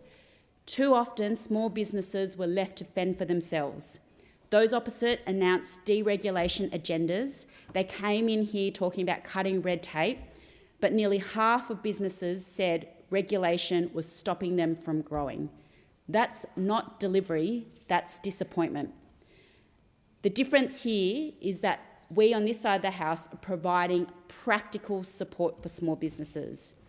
A permanent $20,000 instant asset write-off so businesses can invest with certainty, loss carryback so you can recover from tough years, real reduction in red tape and compliance costs, a cut in energy bills and help to improve energy efficiency, and importantly, something that those opposite completely mismanaged, we are investing in skills and training because that's what small businesses need. They need skilled workers. So we are backing small businesses. We're not running fear campaigns. We're not using recycled attacks. Get with the program. Member for Nichols. Speaker, I too rise to speak on this matter of incredible public importance, and I feel like these are rushed reforms because they were off the table a year ago. Yeah, that's right. A year ago, for the 50th time, it's off the table. And all of a sudden, once they won the election, they're back on the table I suspect they were on the table all along. But I want to talk about what it means to create a capital gain in a business. And I'll use the example of farms, but it applies to all sorts of business. To create a capital gain, it requires risk on the part of a business owner, it requires labour, and it requires significant investment. And today, when the member for Gippsland, the Shadow Agriculture Minister, asked the Agriculture Minister about whether there would be exemptions for farmers, the Agriculture Minister gave an answer that said, yes, there will be exemptions. But here's the truth, and it has been described by a tax expert. There are holes in this policy. As one expert said, you could drive a header through. But even though capital gains specifically might be exempted for primary productions, a lot of these farms are set up with trusts. They don't operate as a simple entity. They have a trust that owns the land and another that runs the business. So the operating trust will pay the rent to the landholding trust, and that's standard. That's the way farming businesses work. And farming's hard enough, so I think they're allowed to use some advantages in the tax system to run a successful business that benefits Australia. But under this government's approach, that rent is not considered primary production income. So it means that the farm pays rent to itself, and that rent is now hit with a 30% minimum tax. So on the current understanding of things, and if the Agriculture Minister can come in and clear it up, can explain it during question time, what are the arrangements for businesses, for farming businesses? So the way it stands at the moment, from 2027 onwards, this Labor government is slugging businesses, farming businesses, on their capital gains. Now, Monique's a dairy farmer in my electorate. Good on her. She's doing a lot of really hard work. And I would say on behalf of her to the Labor government, if you want to slug her heaps of capital gains tax 10 years after 2027, you go out there and drive around at 3 o'clock in the morning and pull calves out of a cow. You get up and milk the cows, and then again at 3:30 in the afternoon. You take the risk, sit with your back manager and go and build a barn and not know whether that risk is going to pay off. You do all the hard work. You build a rotary dairy and take the risk on that investment and then work it for 10 years. They're taking a massive risk and working very hard, and they don't need a government to come and treat them as a cash register because they've spent too much. And that is exactly what's happening. Matt's an orchardist in my electorate. He's going to have a capital gain, I hope, over the next 10 years. But if the government wants to take all of the money as a result or a huge proportion of his capital gain, then you go out and plant the trees. You take the risk that there might be a hailstorm for 2 years and not get a crop at all. So then you spend the money and take the risk on putting hail netting up, which is a huge investment. You have to sit there and talk with your bank manager. Can I really do this? Well, you have to. There might be a hailstorm that will limit your income for 2 years. The Treasurer should go out and help put up that hail net. The Prime Minister should go and pick a bit of this fruit to understand what it's like to work really hard and take a risk in regional Australia. The fact is, these are big, big reforms, and when you've got a big reform, you have to have the courage and decency to take it to an election. And they did not have the courage and decency to take this to an election like John Howard did in 1998, and to his great credit, like the former member for Maribyrnong did before the 2019 election. That's the way democracy should work. You have an idea, you take it to an election, you get a mandate, and the public, you sell it, and people who don't agree with you criticise it, and the Australian people make their mind up. But they weren't given the chance to do that, Deputy Speaker. Member for Gilmore. Thank you, Deputy Speaker. Well, if you work hard and save hard, you should be able to purchase your own first home. But sadly, for young people in my electorate of Gilmore, on the picturesque New South Wales South Coast, the dream of buying their first home locally has been unattainable for years. First home buyers just can't compete with investors that are paying top dollar for homes in our popular beachside towns, lakeside hamlets and quaint historic villages. Our kids and grandkids are being forced to pull up roots and move away from the communities they love and grew up in. We know investors have a huge advantage over first home buyers, and they have an unfair tax advantage, and we want to fix that. The Albanese Labor government is making bold changes to help young Australians get a foot in the door of the property market. I'm a mum of 4 adult children, and like so many other parents, I want my kids to be able to continue to live locally if they choose. Opening the door to home ownership on the South Coast means young people can be involved in our communities. They can raise their kids locally and contribute to our local economy all year round, not just at holiday time. I live in a coastal village, and I've seen small businesses in these small communities die when there are not enough permanent local families around to support them. Our tax changes will help young people and families in highly sought-after lifestyle and investor property markets like Jervis Bay, Mollymook Beach and Batemans Bay buy their first home and live locally. These changes will mean more kids in our local schools, more workers for businesses and local services, more spending in local shops and cafes, and of course the opportunity to get involved in sporting, cultural and community organisations. Deputy Speaker, unfortunately there's a lot of misinformation being thrown around by the 3 right-wing parties who do not want to help younger people get a roof over their heads and secure their future. The reality is we're taking steps that have been talked about for a very long time, but only Labor has been brave enough to deliver. Since budget night, I've spoken to many people in Gilmore who are excited for these changes, excited for their kids, for their grandkids and for future generations. Deputy Speaker, you can imagine my surprise when I stopped at my local servo in Nowra a couple of weeks ago and one of the employees came up to me with a big smile on her face. She wanted to thank me and the Albanese Labor government for helping her purchase her first home through our 5% deposit scheme. I'm so proud that this government has already been able to help this young woman and more than 780 other first home buyers across Gilmore to get off that relentless roundabout and get the keys to their dream home sooner. Our expansion of the 5% deposit scheme will help even more Australians buy their first home, with all regional first home buyers now having access to the scheme with no caps on places or incomes. I was also delighted to receive another thank you last week following our budget announcement, this time from self-funded retirees in Kiama, who have welcomed Labor's tax reforms, including changes to trusts, negative gearing and capital gains tax. In an email, the couple said, quote, "We need to do everything we can to tip the scales in favour of home ownership over rental investments."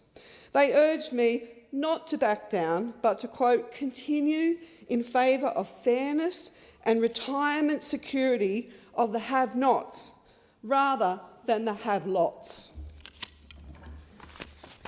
Amidst all the misinformation on social media and scaremongering by those opposite, it's really refreshing to see our older generations stepping up to back our plan to help young ones, their kids and grandkids, reach their dream of home ownership.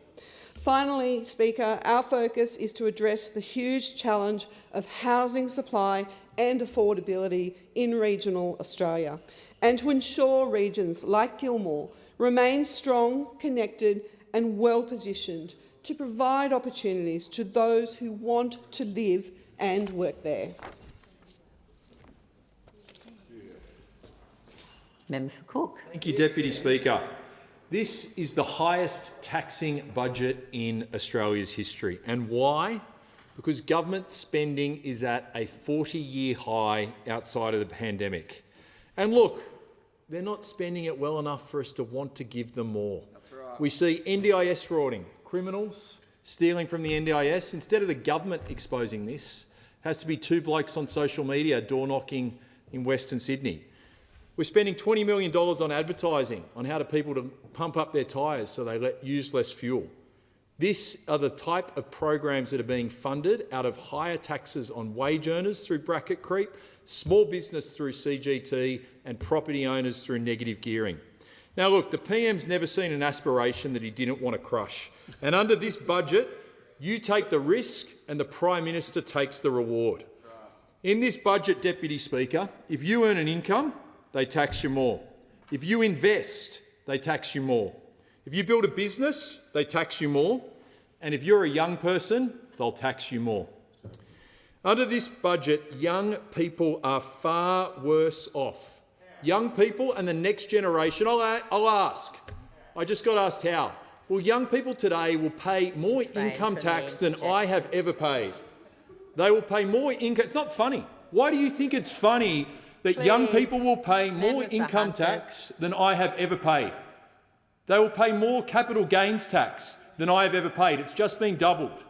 I can continue to negatively gear my place while no young person will ever be able to negatively gear their place.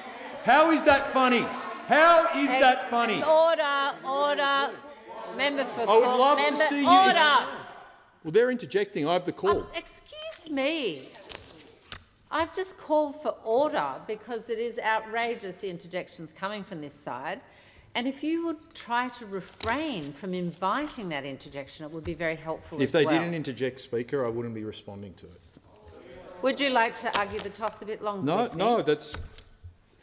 Well, then let's get on with the debate. Good. Well, young people, that is how they're worse off. They're paying higher income tax than I ever did. They're paying double the CGT than I ever did, and they're never paying negative gearing. No, that is why they are. I would love to hear the next speaker, whoever it is, explain those 3 points and why they're wrong. Explain to the Australian people, explain to young people why they are going to pay higher taxes than I have ever paid, and then gaslight them that it's in their interest. It's despicable. And how you can look young people in the face in your electorate when they're paying far higher taxes than you ever will. Direct your comments through the chair to depersonalise this debate, please. How these members can look young people in the face in their electorate when they are paying higher taxes than they will ever pay. Bracket creep, every year taxes are going up. CGT is doubled. It's doubled. Anyone with money in ETFs or saving for a deposit will pay double the tax than I have ever paid. And it's not just young people. It's actually businesses as well. Businesses and young people will be worse off, taxed more. And why? Because we've got $1 trillion in debt. It will be young people who will have to repay that $1 trillion. Now, business woke up on Wednesday after the budget with a new co-founder owning 47% of the business, the PM. It set off meme after meme, and the next day the PM described those memes as flattering. How out of touch do you have to be to describe those memes as flattering? Read the room. Well, guess what? Australia capital gains, it's the highest in the world. We have 47% CGT. Do you know what it is in New Zealand? 0%. Do you know what it is in Singapore? 0%. But here's something for my comrades across the aisle to get excited about. Please. China, it's only 20%. Order. China, it's only 20%. Communist China, you beat them by 27%. Well done. Soviet Russia, it's 11 to 23%. You beat Soviet Russia.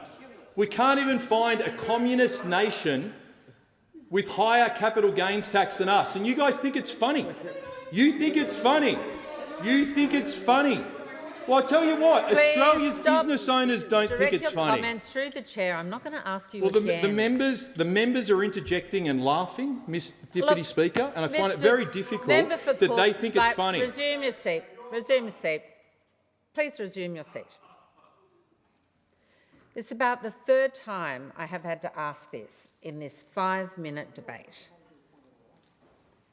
I do not want to hear more interjections from this side, and I do not want to hear members deliberately provoking interjections in their commentary either.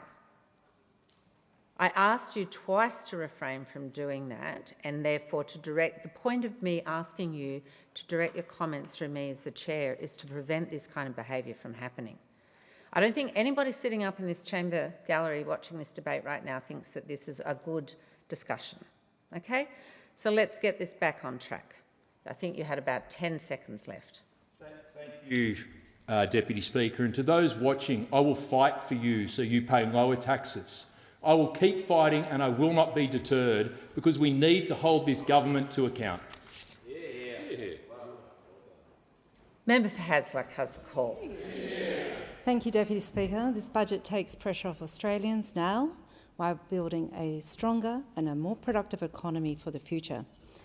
Hasluck actually provides a really great example because Hasluck is a community of small businesses.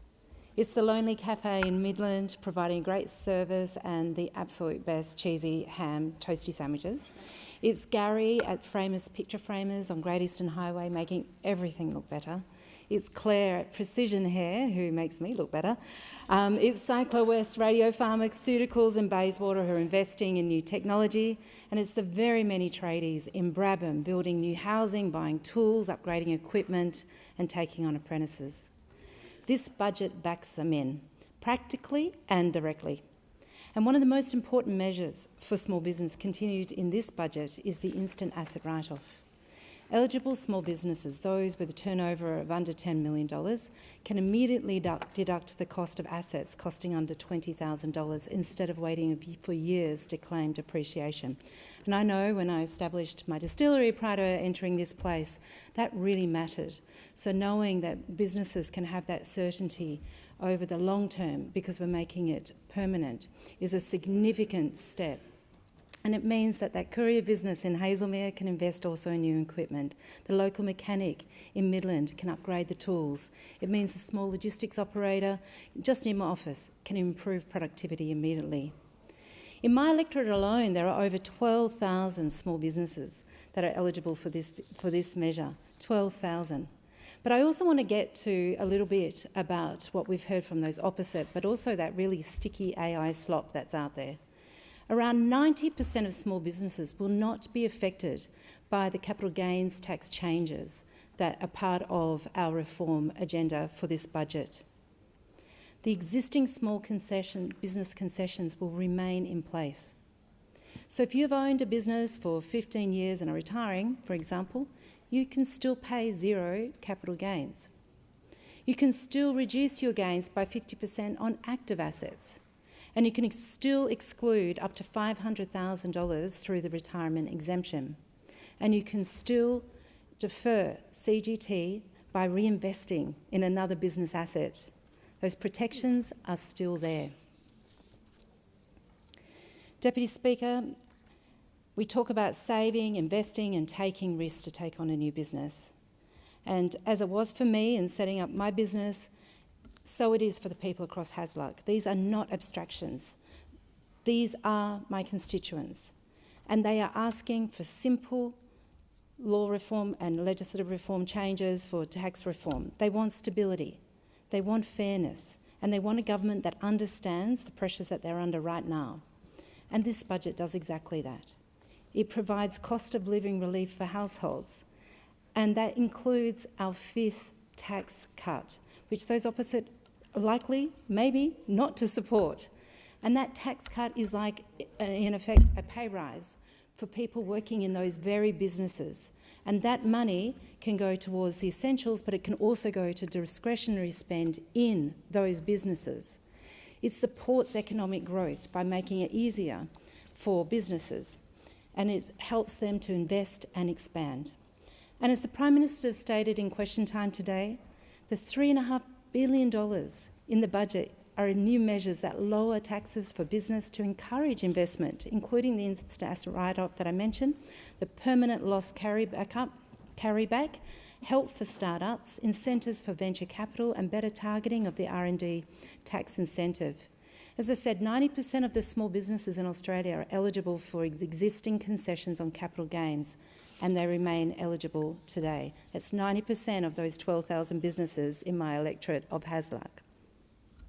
The truth is, this MPI, it says more about the opposition than it does about this ambitious budget, because they're only offering the slogans and they're joining in on in that sticky AI slop instead of solutions, because everything they do these days seems to be truly motivated solely by trying to climb out of that very deep hole that they're sitting in with One Nation, and it's a hole they dug themselves when they should have been writing policy.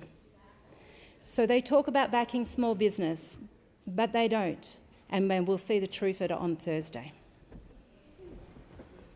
Member for Forrest. Thank you, Deputy Speaker, and I'll take the finger waggling from the member for Hasluck, who says that this MPI, which is about the rushed and damaging taxes on all Australians, those Australians who save more and will pay more tax, those Australians who invest and will pay more tax, those young Australians who take risks and will pay more tax under this budget of betrayal. Indeed, the member for Hasluck is right. It says a lot about the opposition that we will fight these taxes. We will fight these taxes until the very end, Deputy Speaker, because the Prime Minister of Australia has become very fond of quoting people in this place. So I thought I'd enlighten the House with a couple of quotes from my own electorate. I quote, "The recent budget is appalling and has raised so many questions."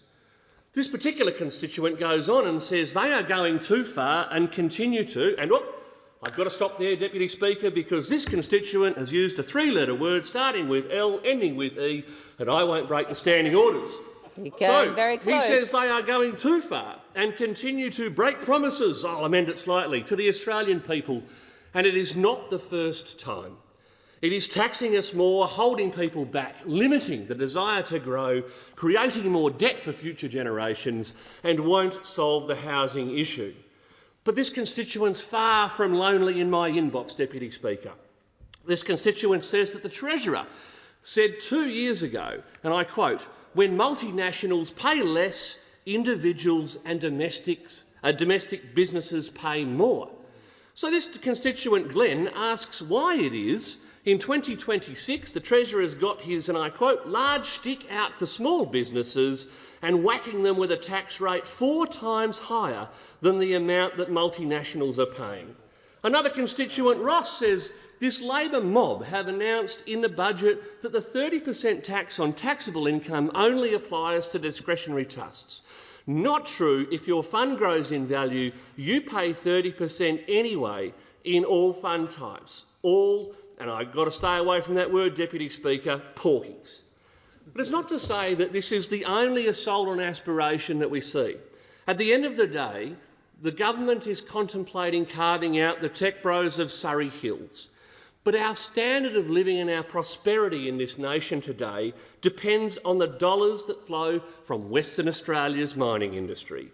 Every dollar the Commonwealth spends on hospitals, submarines, pensions and pork barrel train lines for the Victorian state government is underwritten by mining in WA. But the big holes that we see today spitting out cash began as little holes, funded by mum and dad investors taking a punt 20, 30 or even 40 years ago. And I'll put the productivity of those mines up against those in the member for Hunter's seat any day, like I will put our wine, our world-class wine from Margaret River, up against anywhere else in Australia, Deputy Speaker. Do you still have mines? At the end of the day, it is those mum and dad investors who were able to take a risk, who chose to save up and invest in a junior miner that results in WA's net contribution to the Commonwealth today being more than $13,000 per person. It's 19 times higher than the next best contributor, being New South Wales, which is chipping in $700 a person. Every other state and territory in this nation has its hand out for a share of Western Australia's prosperity. But none of these mines, or indeed the gas wells, existed before Australians took a punt, put their hard-earned capital on the line and backed a fledgling exploration company hoping to make it big. That is what we should be incentivising in Australia. Exactly. Because junior explorers are by definition loss-making for years. Investors accept that. They accept that 19 out of 20 exploration plays will return nothing but dirt. They tolerate that risk because of the upside. And when the 20th one hits, this government is going after their capital gains in a way that they did not disclose before the election. They're taking a hammer to the CGT discount for investors and indeed those brave souls who start exploration companies.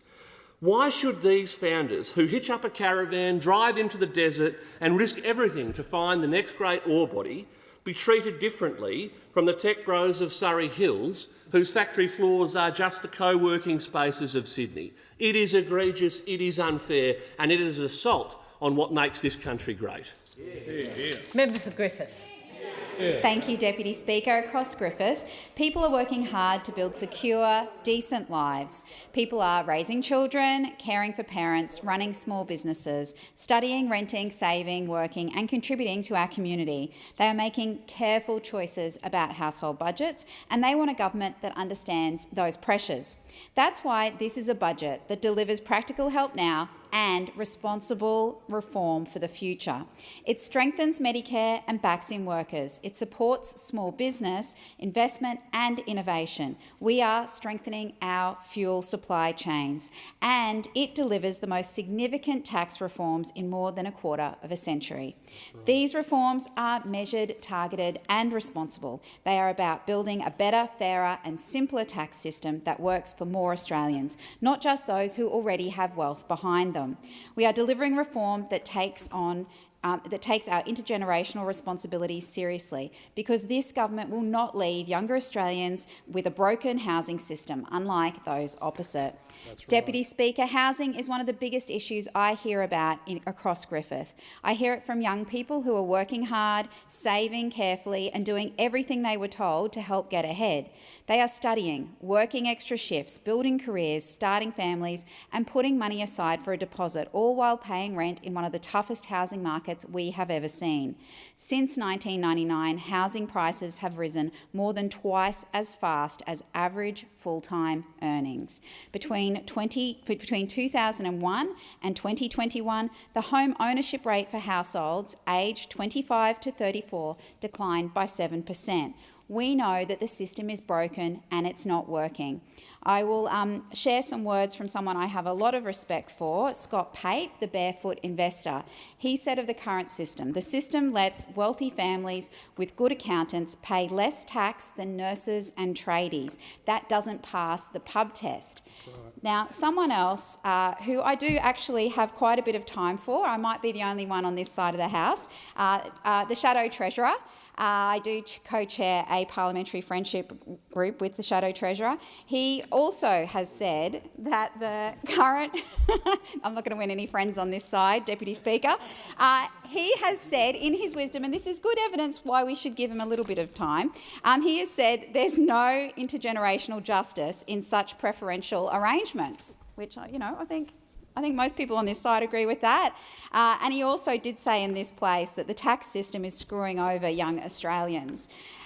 Those opposite would leave this system untouched. They would leave younger Australians to keep falling further behind. They would tell first home buyers to work harder, save harder and wait longer, while defending tax settings, and we've heard it this afternoon, defending tax settings that have helped push home ownership out of the reach for too many. Young Australians should not be left behind in a country they are helping to build.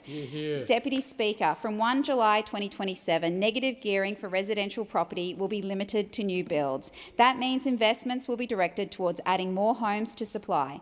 People will still be able to invest in property.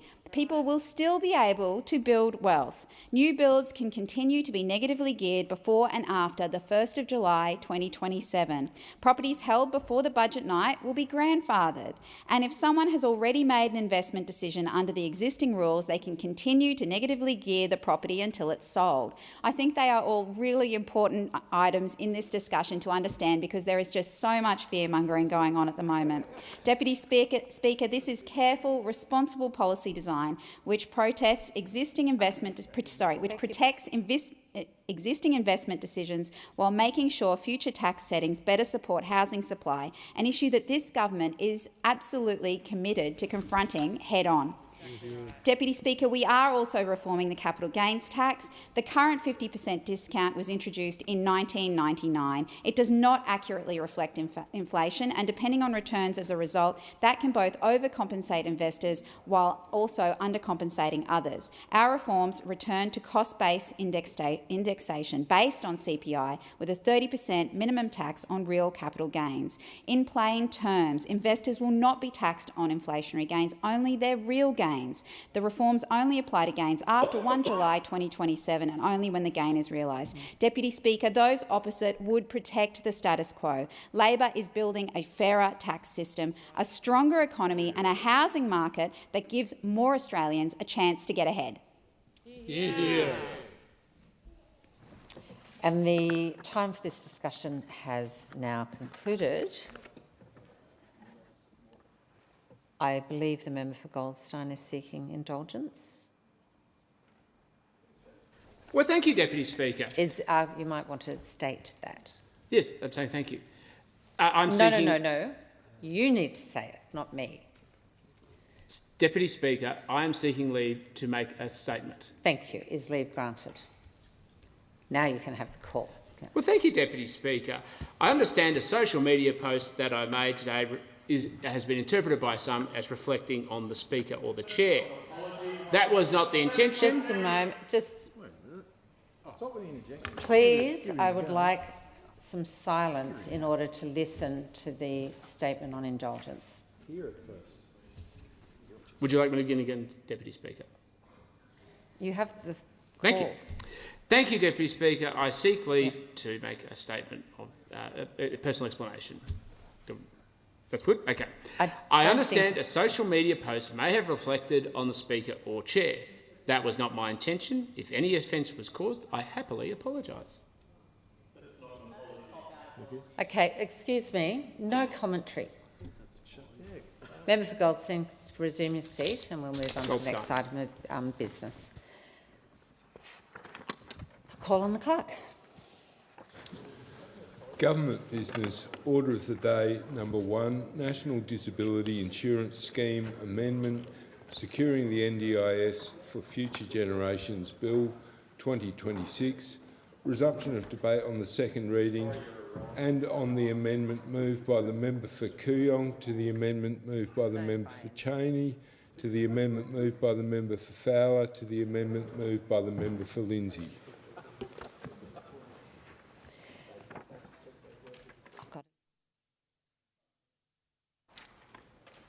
So the original question was that this bill be now read a second time, and to this the honourable member for Lindsay moved as an amendment that all words after that be omitted with a view to substituting other words. Subsequent amendments have been moved by honourable members. The honourable member for Kooyong has moved a further amendment. So the question before the House is that the amendment moved by the honourable member for Kooyong be agreed to, and I give the call to the member for Nichols. Thank you, Deputy Speaker. In continuation, Deputy Speaker, I want to turn now to the changes to eligibility and access in relation to the NDIS. And the bill proposes a new framework based on substantially reduced functional capacity, with new thresholds to be introduced in rules. And on the face of this, consistency and evidence-based assessment are things we should support. But the reality is this: the thresholds have not yet been defined. We are being asked to pass a framework without knowing how restrictive it will ultimately be. And we are told that from January the 1st, 2028, new participants will be assessed under these new rules, while existing participants will be progressively reassessed. And that raises some serious concerns, Deputy Speaker, because for many Australians, reassessment is not just a bureaucratic process.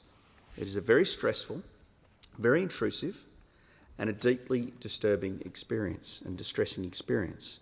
So I'm just saying we must ensure that people are not being forced to repeatedly prove their disability.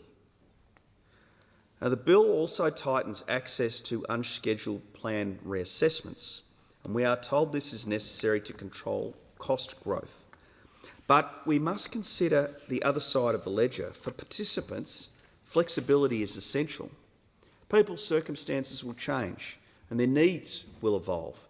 Unexpected events in their lives will occur. So we've just got to be cautious not to lock people into plans that no longer reflect their lived reality. One of the concerning elements that I have in this bill is the restriction of supports to those directly arising from a person's primary impairment. Now, that might sound like it works in theory, but in practice, people do not live with a condition in isolation. Health conditions often overlap and complications can arise. And under this proposal, supports for related or secondary conditions may no longer be covered. And instead, people will be pushed back into an already stretched health system. And that risks creating gaps in care and ultimately shifting costs, not reducing them.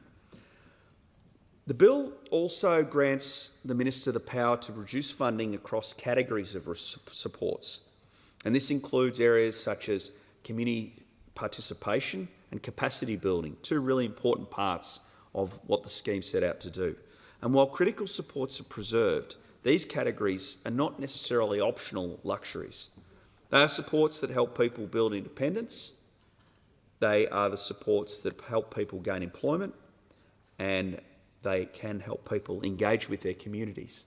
And I think in some ways we've sort of, as a society, as a parliament, we've lost sight of that we wanted to give the support to people with disabilities to help them not just sort of do nothing and manage their disability, but get involved in the community, get involved in employment if they're able, and build that independence.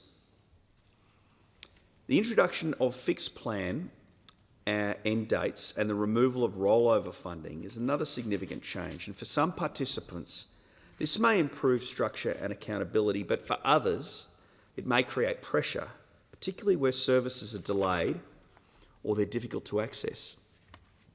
This is common in many regional areas, and participants should not be penalised because the system fails to deliver supports in a timely manner. And we've already seen some regrettable changes to the provision of necessary services for people in regional areas, in changes to travel arrangements.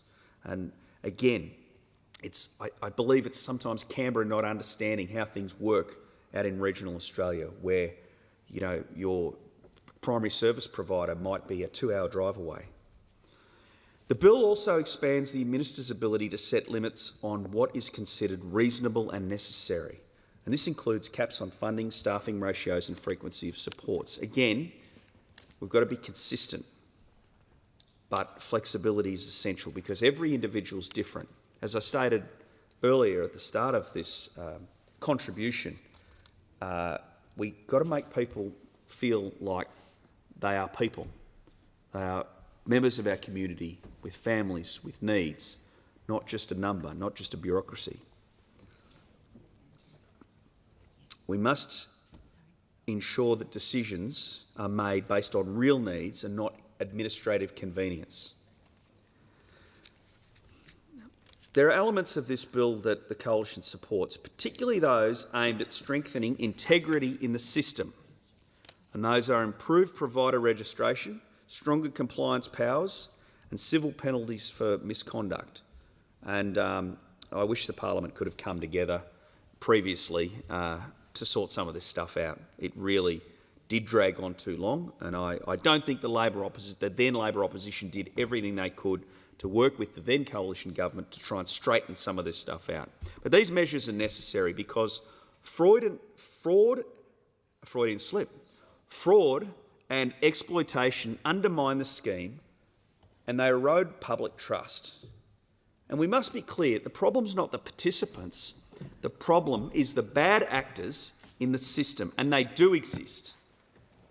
And they should be called out, they should be held to account, because not only are they abusing the Australian taxpayer by rorting their money, but they are also taking away from a scheme that needs every resource focused on giving meaningful and true help to people with disabilities.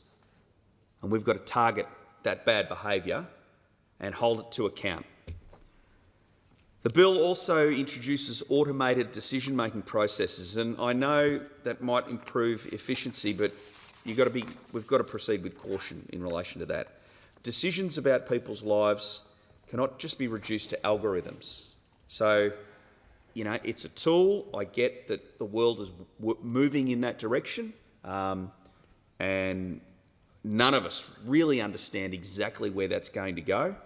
But I think we all need, in relation to these sort of things, we need to use it as a tool to assist decision-making, not a decision-making tool in its end. And what that needs is human oversight and safeguards. And finally, I want to address the transitional provisions, particularly the inclusion of, I suppose, what we call a Henry VIII clause. And this allows rules to effectively override primary legislation for a limited period. Now, that is an extraordinary power, and it should only be used in the most limited and justified circumstances. It is essential that this aspect of the bill is fully examined through a Senate inquiry, because Parliament, and it doesn't matter who's in government, Parliament has got to retain oversight of fundamental legislative changes. That's a really important principle that our democracy is based on.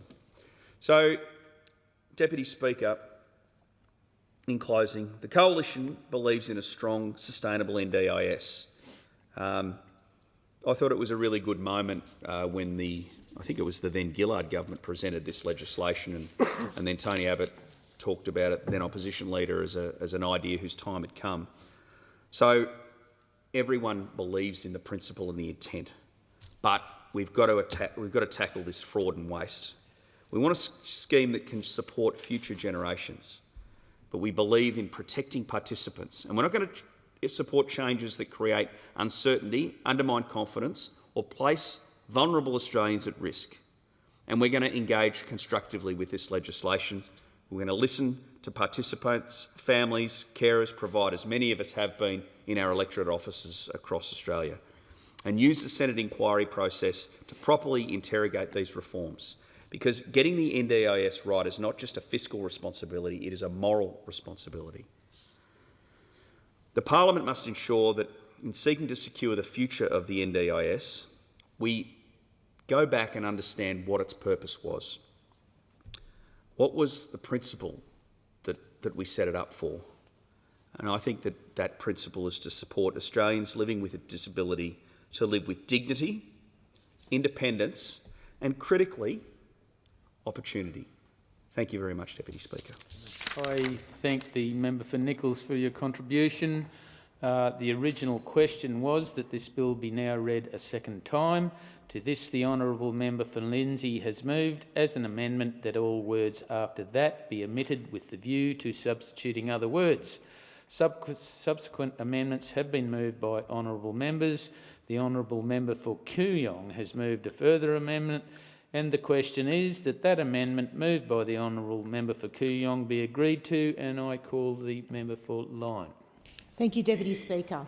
I rise to speak on the National Disability Insurance Scheme Amendment, Securing the NDIS for Future Generations Bill 2026. And I do so acknowledging something that every member in this place should understand very clearly. Behind every clause in this bill is a person. A child with profound autism whose parents are exhausted and frightened about the future. A young person with acquired brain injury trying to rebuild their life. A mother caring for an adult son with disability and wondering what happens when she is no longer there. A regional family already stretched by the cost of living, trying to navigate a system that too often feels confusing, adversarial and impersonal. For many Australians, the NDIS is not an abstract policy debate. It is the way that helps people with disability live their life. I can't imagine what life would be like now for people without the NDIS. It remains one of the most significant social reforms in our nation's history. It changed the way Australians with disability are seen and supported. It recognised that people with disability deserve opportunity, inclusion and respect. But we also know that confidence in the scheme has been undermined by serious concerns about waste, exploitation, fraud and unsustainable growth. Australians rightly expect that taxpayer money, their money, intended for vulnerable people, is used properly. And participants themselves are often the first to say that the current system is not working as it should. Families are frustrated by inconsistent decisions. Participants are overwhelmed by bureaucracy. Good providers are being undercut by dishonest operators, and genuine participants are increasingly worried that the actions of a minority are threatening the long-term sustainability of the scheme itself. That is why there is broad support for measures that genuinely target fraud, abuse and exploitation within the NDIS. The disability community understands that if public confidence in the scheme collapses, the people who will suffer most are those who genuinely rely on it. But, Deputy Speaker, the concern many people have with this bill is that while it contains significant structural and access changes, it appears to do comparatively little to directly address the organised fraud and rorting that Australians have repeatedly been told is occurring inside the scheme. The bill does introduce some fraud-related measures, including tighter record retention obligations. It shortens claim timeframes from 2 years to 90 days. It expands some information gathering and regulatory powers, and it enables greater automation and digital oversight of payments and claims. Those measures may help improve compliance and administrative integrity, but many participants, carers and providers are asking a fair question. Where are the measures that actually go after the criminal networks, organised exploitation and deliberate abuse that have so badly damaged confidence in the scheme? Because this bill asks a great deal of participants and families. It tightens access requirements. It narrows assessment eligibility. It strengthens the connection between impairment and support needs.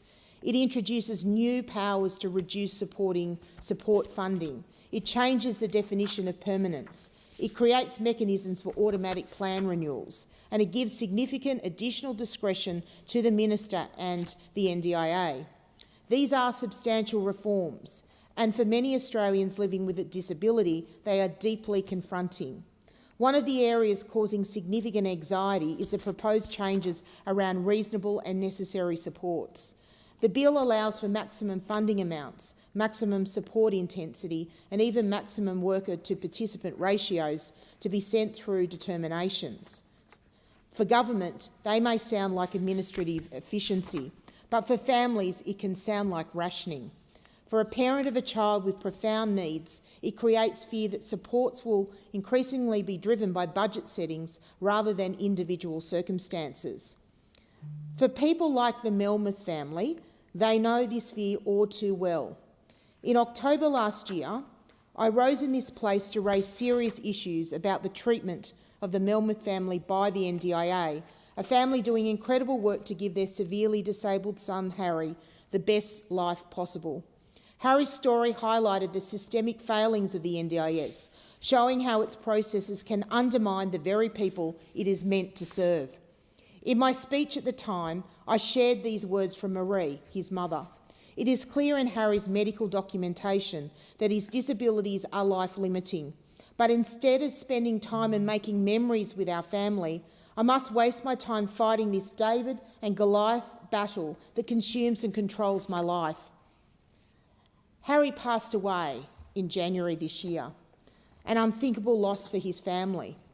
Not only did the Melmoth family have to deal with the profound pain of losing a child, but they also had to experience the pain of a system that continually let them and their boy down. The facts of this case are a shocking indictment of the NDIS, where pleas for help are met with silence or worse. Silence from a minister twice having raised the issues, concerns of the Melmoth family with no response whatsoever. We should acknowledge cases like these honestly and respectfully when considering reforms. These proposed changes are already causing significant anxiety for people with disability and their families because the government has not clearly defined how these powers will operate in practice. That uncertainty matters because people living with disability already live with enough uncertainty. And another area of concern is a proposal allowing the minister to reduce funding across groups of supports through legislative instrument. While the bill states the minister must consider participant safety, many Australians will worry about the precedent being created. People want assurance that supports they rely on will not simply become a budget balancing exercise. Similarly, the changes to reassessments and eligibility tests raise understandable concerns. The bill proposes a far tighter framework for unscheduled plan reassessments, limiting them to situations involving significant and ongoing changes in circumstances. Now, I understand why the government is doing this. There are around 12,000 unscheduled reassessments every month, and that these have contributed significantly to plan inflation. But we must also remember that disability is not static. Life changes, carers age, housing arrangements collapse, mental health deteriorates, children grow, medical conditions worsen unexpectedly, and in regional Australia, service availability can change overnight. We must ensure the system retains enough humanity and flexibility to respond when people genuinely need help. Deputy Speaker, there is also concern about the proposed changes to the definition of permanence. The bill seeks to ensure that all appropriate treatment options have been explored before access to the NDIS is granted. Again, there is logic behind that principle. The NDIS was never intended to replace every part of the health system, but Australians with disability should not feel pressured into treatments they do not want or fear losing support because the bureaucrats determine they have not done enough to pursue improvement. These are deeply personal decisions, and they must be approached with compassion, common sense and respect for every individual autonomy. I also note concerns regarding the broad transitional rule-making powers in the bill, including what has been described as a Henry VIII clause, allowing rules to effectively alter the operation of primary legislation. That is significant, extraordinarily significant power, and Parliament should always be cautious about handing over broad authority with limited scrutiny, particularly in legislation that affects vulnerable Australians.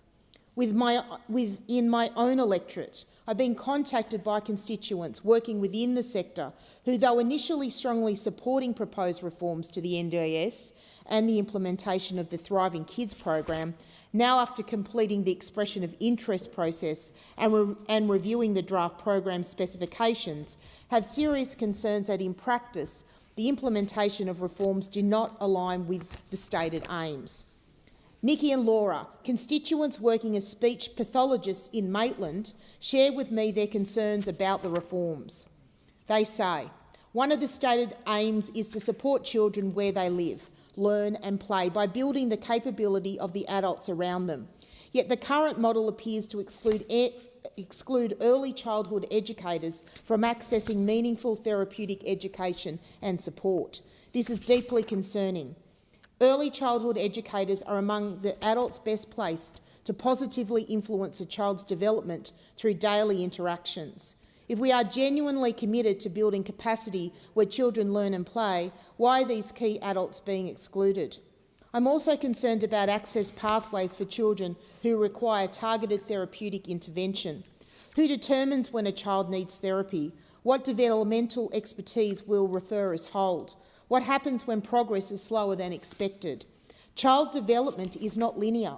Rigid short-term block models may work for some children, but they will not meet the needs of all. There is also the very real issue of workforce capacity. Australian early development census data show increasing developmental vulnerability among children entering school, including communication-related domains. At the same time, speech pathology access was already stretched before COVID, particularly in regional areas. The likely outcome is predictable: increased demand, reduced provider access and families waiting longer for support. I'm particularly concerned by the apparent intent to preference NGO and community providers while limiting access to experienced private providers except in exceptional circumstances. Many highly experienced paediatric clinicians now work in private practice. Excluding this workforce does not strengthen the system, it weakens it. The longer-term implications concern me greatly. We know unmet developmental and communication needs do not simply disappear. They often emerge later as school disengagement, behavioural distress, mental health challenges, family burnout, and greater reliance on more intensive and expensive systems of support. This risks becoming a cost shift rather than true reform, moving pressure from the NDIS onto families, schools, health systems and communities. I genuinely support reform that improves outcomes for children, but reforms must be built on developmental science, workforce reality and practical implementation, not assumptions about where expertise currently sits. Children only get one early childhood. We cannot afford to get this wrong. Alison, another speech pathologist living in my electorate, has raised her serious concerns. Children who would have got NDIS last year are now getting knocked back by NDIS with no plans to direct them into the Thriving Kids program, which, as we know, they are still trying to plan. I talked to one provider coordinator who said they haven't been given any different criteria for their submissions on behalf of applicants to the NDIS, but they are seeing more children refused. They are also not keeping any sort of list of possible eligibility for Thriving Kids. It wouldn't be hard for NDIS to do this or to ask providers to do this, to create a database for those previously requesting assistance to receive a personalised contact from NDIS when Thriving Kids is due to be launched with instructions to help them access and have in fact been told they will find out about Thriving Kids along with the rest of us when it is in the media. That is so disrespectful to everyone, the families, the provider workers, everyone. It shows the organisation's contempt for helping families with kids who are struggling to develop skills. With them refusing kids entry without a possible alternative program to put them into immediately, they are creating a group of children who will probably remain in a gap between services or will never receive services and create a group of disadvantaged children for some time. Deputy Speaker, none of this means reform should not occur. Reform is necessary. The scheme must be sustainable. If costs continue to grow unchecked, future governments will face impossible choices. And if fraud and waste continue to undermine confidence, the social licence that underpins the NDIS will weaken. But sustainability cannot simply mean reducing expenditure. True sustainability also means maintaining trust. Trust that genuine participants will be treated fairly. Trust that vulnerable Australians will not be abandoned. Trust that the system will remain centred on people rather than bureaucracy. And trust that governments are targeting the real causes of waste and exploitation, not simply making it harder for vulnerable people to access support. Because Australians with disabilities should never be made to feel like they are the problem. The overwhelming majority of participants are honest people trying to live their lives with dignity. The overwhelming majority of carers are doing extraordinary work under immense pressure. And many providers are deeply committed people delivering essential support in difficult circumstances. They deserve a system that supports them and protects them from those who seek to exploit the scheme for profit. That is why many Australians will be looking closely at whether this bill genuinely cracks down on organised fraud and criminal behaviour, or whether much of the burden of reform instead falls on participants and families already struggling to navigate the system. As legislators, we have a responsibility to get this balance right, to protect taxpayers' money, to protect the integrity of the scheme, but also to protect the people the scheme was created to serve. I thank the member for Lyon for your contribution. The original question was that this bill be now read a second time.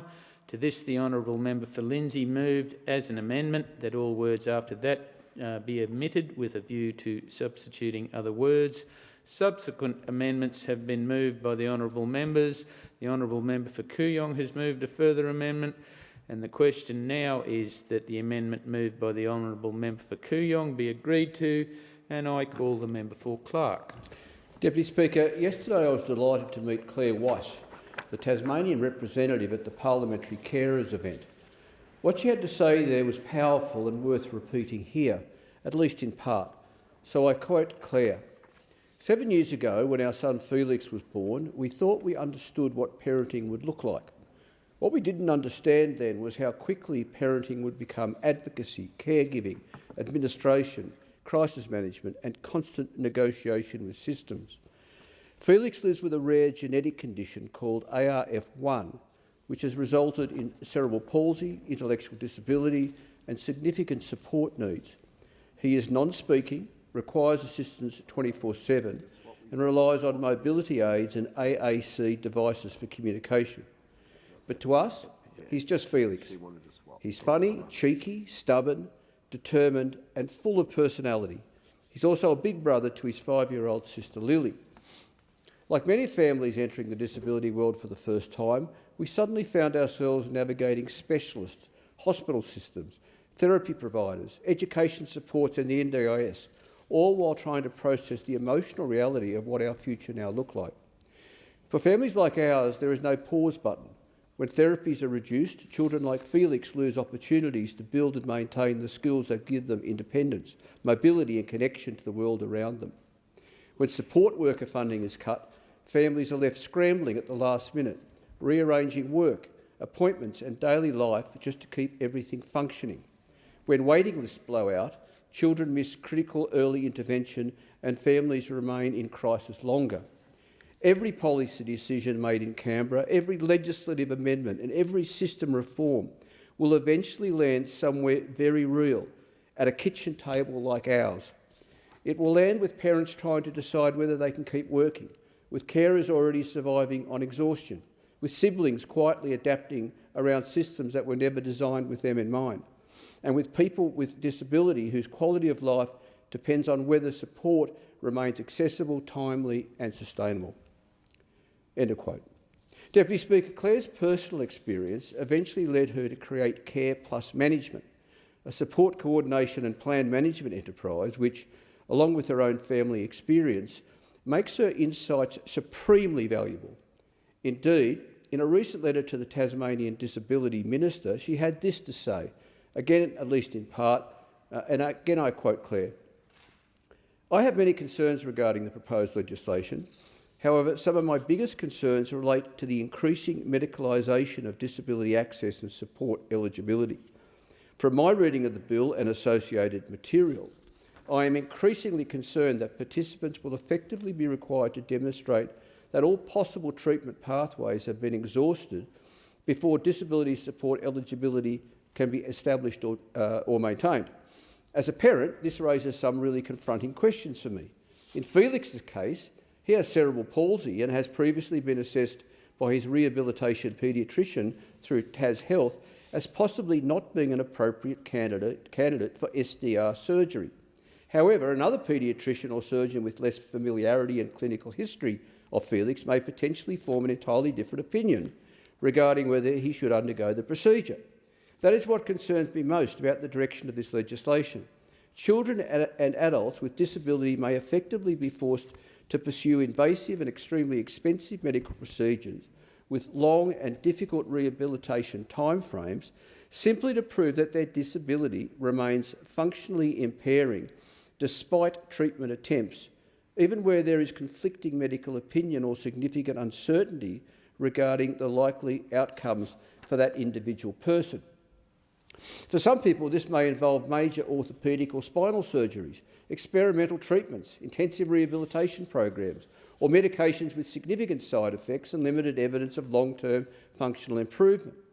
Families and participants should never be placed in a position where access to essential disability supports becomes contingent on undertaking high-risk medical interventions in an attempt to prove permanence. I worry about what this could mean more broadly for participants with cerebral palsy and other lifelong disabilities.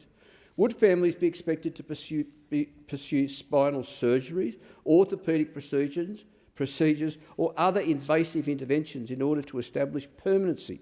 At what point does this shift from disability support into requiring families to medically prove that their child cannot be fixed? What concerns me further is that this approach simply shifts costs into other already overwhelmed systems, particularly Medicare, the PBS and the public health system. while placing enormous emotional pressure on families navigating incredibly complex decisions regarding their child's care. For many participants, therapies and interventions are intended to improve comfort, maintain mobility, reduce pain or maximise quality of life, not to cure disability. The existence of a possible intervention should not undermine recognition that a person still has a lifelong functional impairment requiring support. I also question where the line is drawn regarding expensive medical treatments, medications or therapies that may not even be fully covered under the PBS. Families living with disability already face enormous out-of-pocket medical costs. We are now potentially moving toward a system where participants will be pressured to pursue extremely expensive treatments, specialist interventions or medications simply to demonstrate that they have tried everything, even where the evidence of meaningful functional improvement is limited or the treatment is not considered clinically appropriate for that individual. I'm also deeply concerned regarding the proposed reduction of funding for social and community participation supports within core budgets. Whilst these supports are often portrayed publicly as nice to have or non-essential, the reality is they are frequently the only mechanism allowing people with disability to meaningfully participate in their communities. The disability community has spent decades advocating for inclusion, accessibility and equal participation in society. We have finally started seeing real progress: inclusive playgrounds, accessible beaches, community events, schools, sporting programs and councils beginning to genuinely consider accessibility and inclusion in planning and infrastructure. On the Gold Coast last week, I saw firsthand what genuine inclusion can look like. Free beach wheelchairs are available for families to access without cost or complex processes, allowing children like Felix to participate in spaces that historically excluded them entirely. These initiatives matter because inclusion does not happen naturally. It requires intentional investment, support and accessibility. The federal government has publicly stated that the proposed NDIS reforms are expected to reduce projected scheme expenditure by approximately $35 billion over the coming 4 years. Whilst this is often framed politically as slowing growth, the reality is that the NDIS is not simply a budget line item. It is a workforce. Aside from areas such as assistive technology, almost every dollar spent through the scheme directly funds somebody's employment. Disability support workers, therapists, local area coordinators, support coordinators, plan managers, allied health professionals, admin staff, transport providers and community participation programs will all inevitably be impacted by reductions in funding flowing through the sector. This is likely to have significant broader economic consequences, particularly in regional communities where the disability sector has become a major source of employment growth over the past decade. It is also important to recognise that the disability and care workforce is overwhelmingly female, with women making up the substantial majority of the sector nationally. At a time when governments continue to speak about strengthening female workforce participation and investing in the care economy, these reforms risk doing the exact opposite, reducing jobs, suppressing wages and destabilising one of the country's largest female-dominated workforces. For decades, people with disability were largely hidden away from society. Many were segregated into institutions, group homes or isolated within their own homes because they simply did not have the supports required to safely and meaningfully participate in the community. Over the past 10 years since the inception of the NDIS, we have slowly started to see genuine social change occur. Disabled people are now visible in our communities every single day at playgrounds, beaches, sporting events, shopping centres, schools and workplaces. Slowly the stares from strangers have started to lessen. The whispered shh from a parent when their child asks questions about a disabled person in public has started to lessen. Society has slowly started normalising disability as part of everyday Australian life, because people with disability have finally been given the opportunity to actually participate in society. My greatest fear is that these proposed policy directions risk taking us backwards. If social and community participation supports are significantly reduced, many people with disability will once again become isolated behind closed doors because participation will simply become inaccessible. Families already under enormous pressure will no longer have the support required to safely take their children into the community. Adults with disability will lose opportunities for connection, independence and visibility within society. I worry we are slowly moving back towards a system that values segregation over inclusion because inclusion is considered too expensive. The NDIS was never supposed to simply keep disabled people alive. It was supposed to allow people with disability to live meaningful lives as visible and valued members of Australian society. Once disabled people disappear from public life again, society stops designing for them, thinking about them and including them. History has already shown us where that leads." End of quote. Deputy Speaker, unsurprisingly, Claire also has much to say about plan management. She's a plan manager, which regrettably I'll need to truncate heavily here for the lack of speaking time. But I'll quote, "I remain extremely uneasy about the government's position on plan management and the broader messaging around fraud within the sector. Plan managers are already one of the most highly scrutinised parts of the scheme. We operate under registration requirements, auditing obligations, compliance standards, financial accountability frameworks and direct NDIA oversight. There are currently only approximately 1,443 registered plan managers, nationally supporting more than 460,000 plan-managed participants across Australia, despite the broader NDIS market consisting of more than 260,000 active service providers across the sector. In that context, registered plan managers already represent a relatively small and highly regulated subset of the overall disability workforce. More concerningly, the direction of the reforms appear to be moving towards consolidation of plan management into a small number of very large multinational or corporate providers. From an NDIS perspective, I worry this risks fundamentally undermining participant choice and control, one of the core principles the scheme was built upon. Smaller community-based plan managers often provide highly individualised support, understand local services, identify emerging safeguarding concerns early and assist participants to navigate increasingly complex systems in ways that large, centralised providers simply cannot replicate at scale. I believe another critical issue within the proposed reforms is the ongoing public narrative being presented about the role of plan managers, including statements made by the NDIS Minister which do not accurately reflect either the legislation or the operational realities of plan management. For example, there have been repeated suggestions that plan managers are driving unnecessary plan reassessments or financially benefiting from early plan reviews. However, plan managers cannot and have never been able to request a plan review on behalf of a participant under the legislation. Similarly, the suggestion that plan managers financially benefit from participants seeking earlier reassessments is fundamentally incorrect. Early plan reviews create significantly more administrative work, manual processing, participant communication, compliance monitoring and financial risk for plan managers, without any additional payment being received." End of quote. Deputy Speaker, I could go on and list my own concerns, like the financial inability of the Tasmanian government to fund the additional services that will be expected of it. But you know what, Deputy Speaker, I think I'll stick with Claire because she's done a better job than I ever could have done. And I'll give her the last word. And I quote for one final time, Claire says, "I fully appreciate the complexity of managing a scheme of this size and absolutely recognise the importance of ensuring the NDIS remains financially sustainable long term. My son Felix will rely on the NDIS for the entirety of his life, which means I have a deeply vested interest in ensuring the scheme continues to exist and remains viable not only for him but for future generations of Australians living with disability. Families like mine understand better than anyone that sustainability matters. However, sustainability cannot come at the expense of the fundamental purpose and philosophy of the NDIS itself. I strongly believe the current direction risks shifting the scheme away from one centred on inclusion, participation, independence and quality of life toward one focused predominantly on cost and containment, functional minimisation and restricting access to support. The NDIS was never intended to simply deliver the bare minimum required to keep disabled people alive.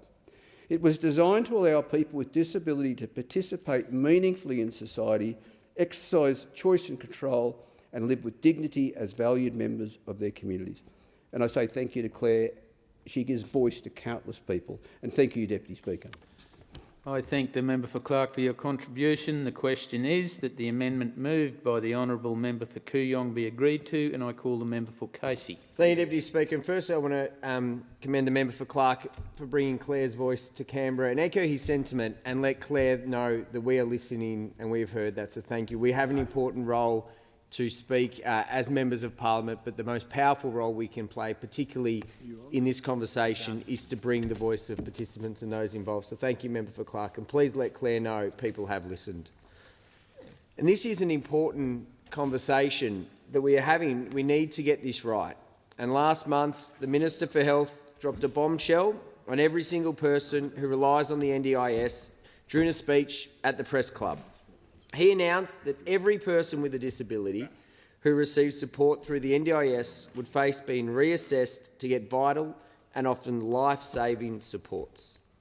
And since that announcement and that bombshell, my office, and I know every office across our community, has been inundated with calls and emails from distressed locals and their support workers uncertain of what the future holds.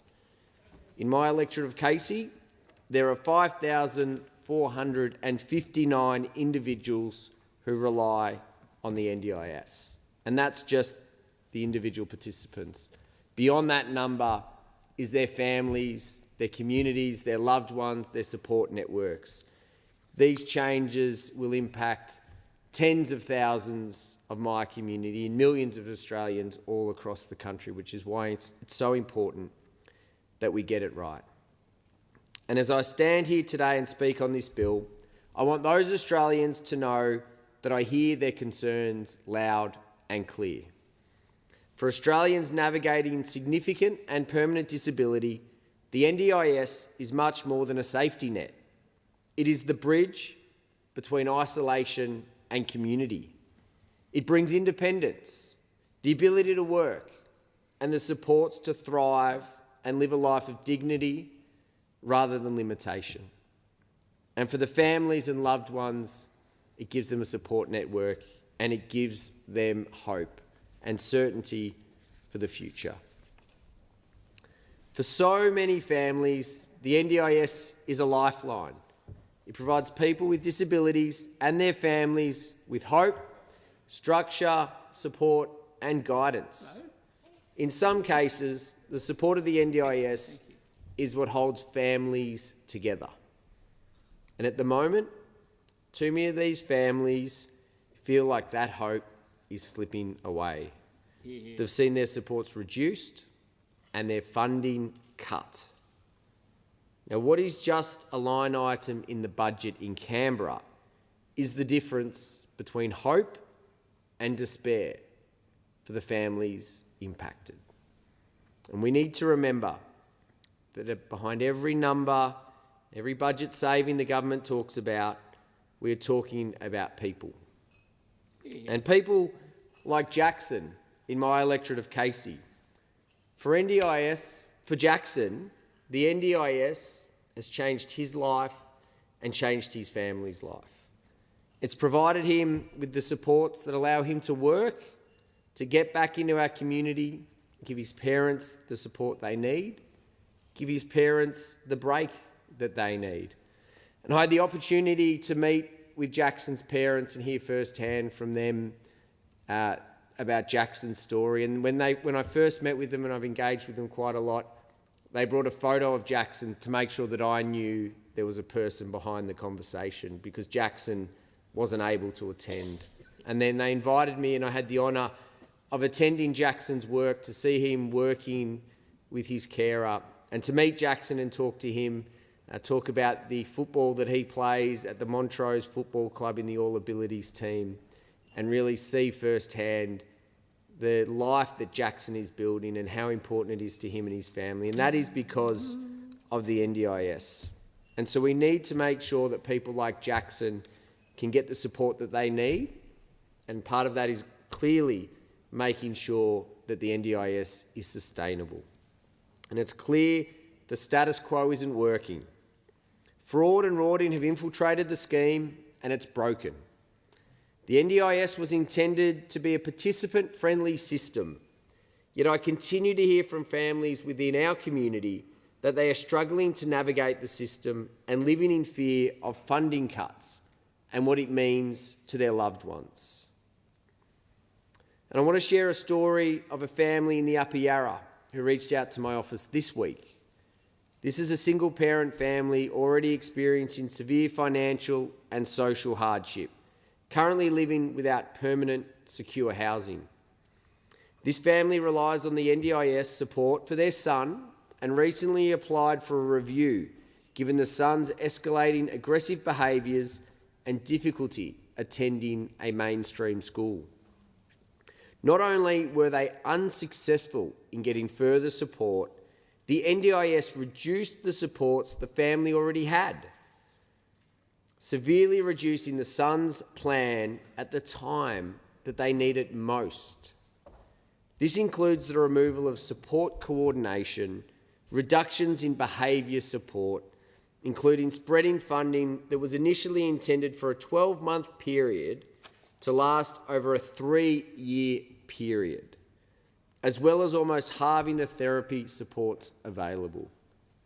Despite clear risks, these critical supports have been cut at a time of worsening behaviours and financial distress for the family.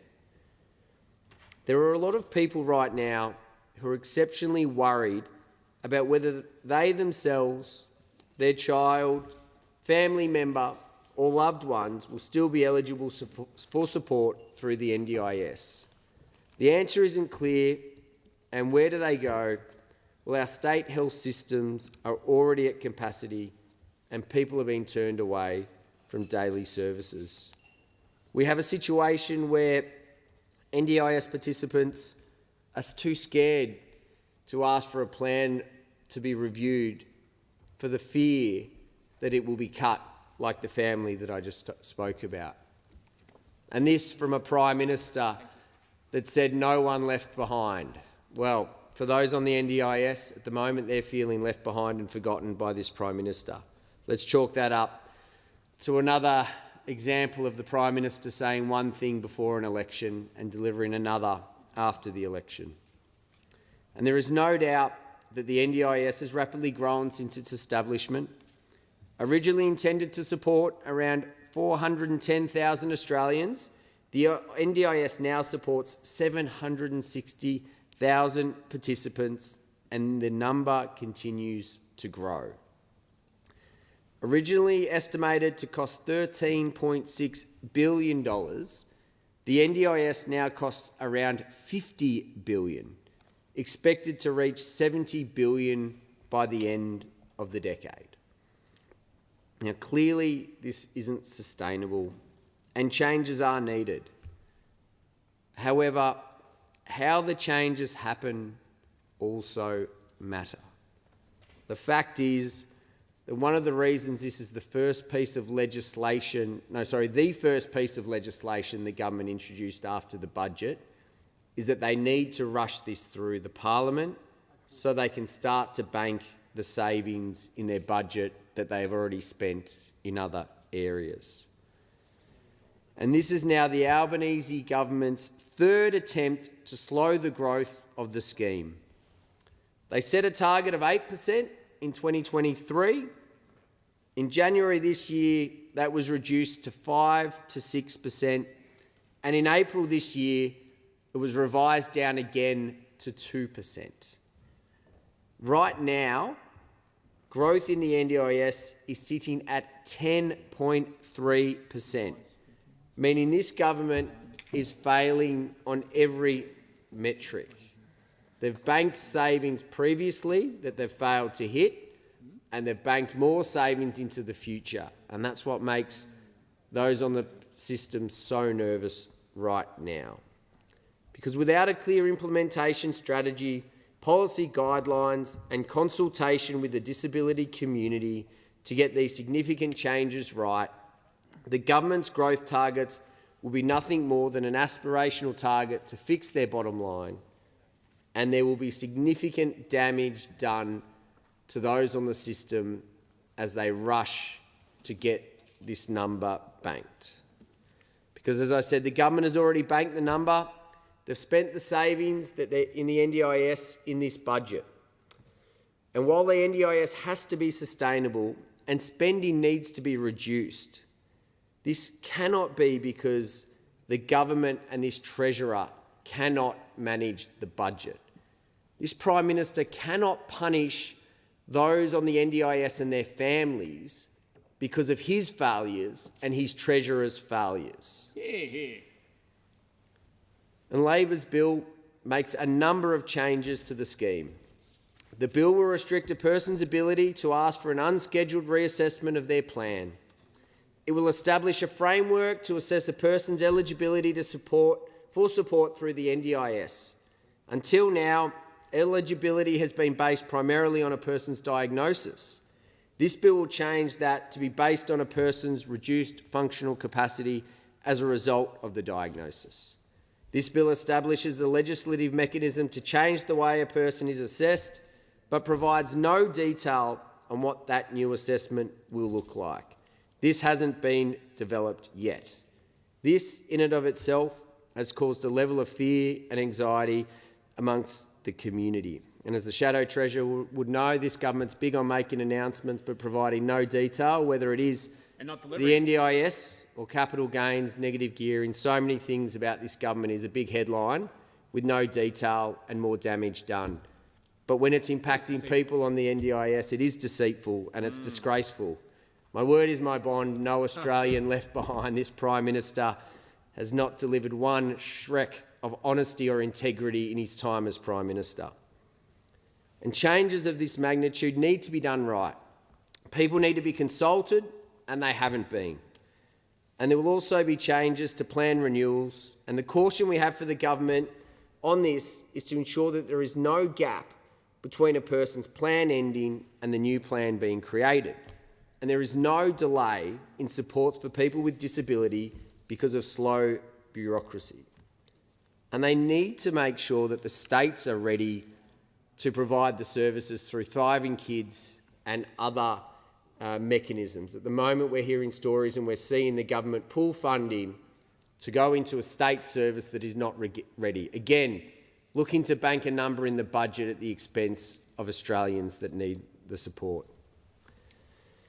One of the most disappointing aspects of the NDIS has been the rise of fraud and rorts within the system. Week after week, we are seeing stories of criminals exploiting the scheme for personal gain, in some cases in the millions, and often for services that were never provided.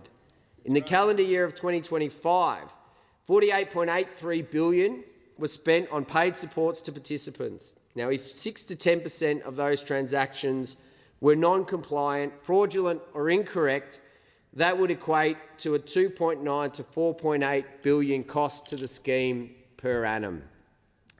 Sounds very similar, Shadow Treasurer, to the CFMEU and the Allen Labor government. There's a connection between Labor and promising things and not delivering, and providing services that have been fraud and corruption for their friends. Pipeline for public money into organised crime. Well said, Shadow Treasurer. Because evidence from investigations and prosecutions show that these losses arise from a range of activities, including outright fraud, deliberate over-servicing, false invoicing, claims for services never delivered, and collusion between providers and participants. This bill goes some way to addressing the rising number of bad actors taking advantage of participants and taxpayers by introducing additional provider registration requirements. Right now, around 94% of providers are unregistered. The controls and fraud protection mechanism are far too weak, and we see this nearly every day in the papers and on social media. And this is absolutely unacceptable. These providers are taking advantage of NDIS participants, and they are taking advantage of the taxpayers who are funding this work. There are a few measures in this bill that stamp out this fraud. The digital payments platform needing to retain receipts and evidence of services, and the 90-day claim timeframe will help with some of this, but it will not stamp out the rorts. And that's why the Coalition has called for a Senate inquiry into this bill and submissions are currently open to participants, families, carers, providers and advocates right across the country. We must carefully scrutinise these changes.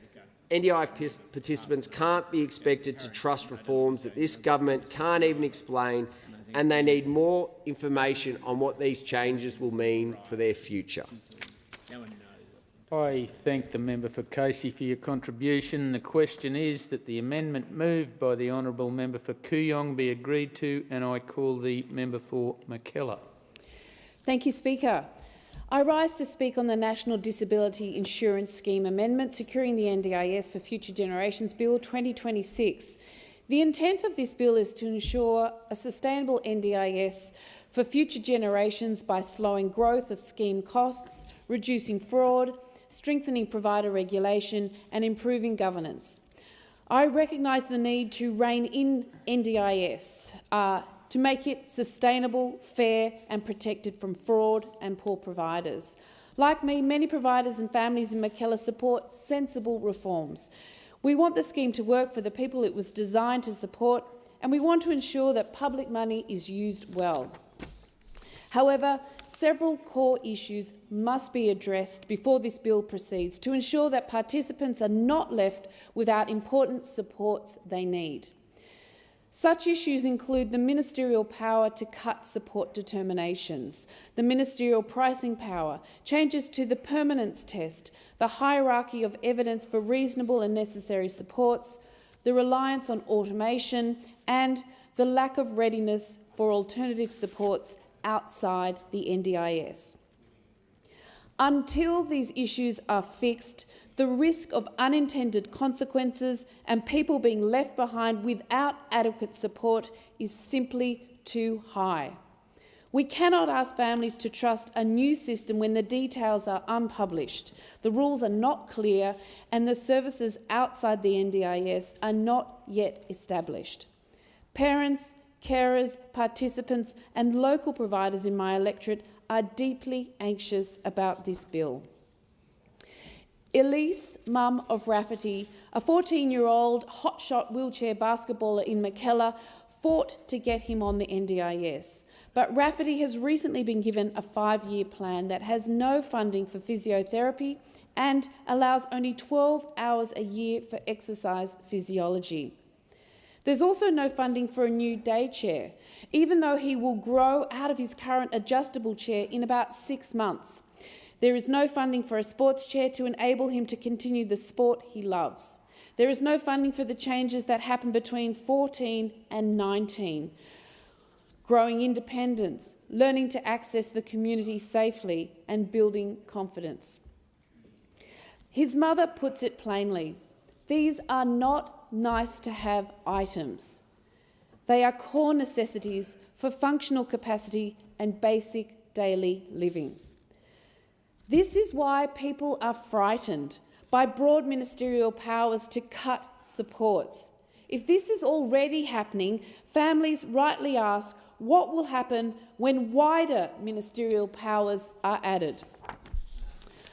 I've also heard from Nora from North Narrabeen. Nora is 69. Her daughter is a young, vibrant, happy adult and an NDIS participant. Nora's husband had a stroke 7 years ago and uses a wheelchair. Nora's daughter is non-verbal. She cannot read or write, she cannot drive and she cannot go to the shops alone or meet friends safely without support. Nora is deeply concerned about cuts to social and community participation funding.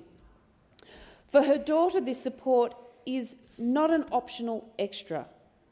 It's what lets her leave the house, meet people, be safe and live a life beyond 4 walls. It took years to build the right team of support workers.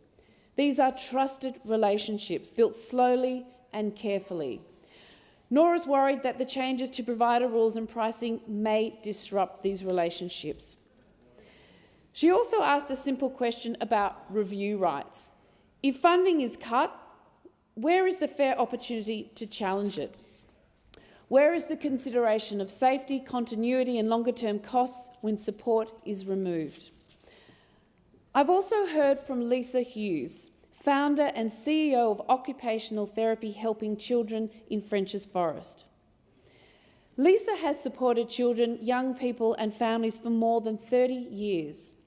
She's worried this bill may reduce access to early intervention, weaken family choice, increase pressure on parents and destabilise experienced local providers. Lisa knows what existed before the NDIS. In the 1990s, she ran the Paediatric Occupational Therapy Service at Mona Vale Hospital. At that time, there were only 19 hours of paediatric occupational therapy available each week for the whole of Pittwater and Warringah Council areas. The NDIS has allowed many children to access regular, local and consistent support. It has helped families avoid long wait lists. It has helped children build skills early at a time when support can make the biggest difference. Lisa's concern is that children may lose access before alternative local supports are funded, staffed and tested.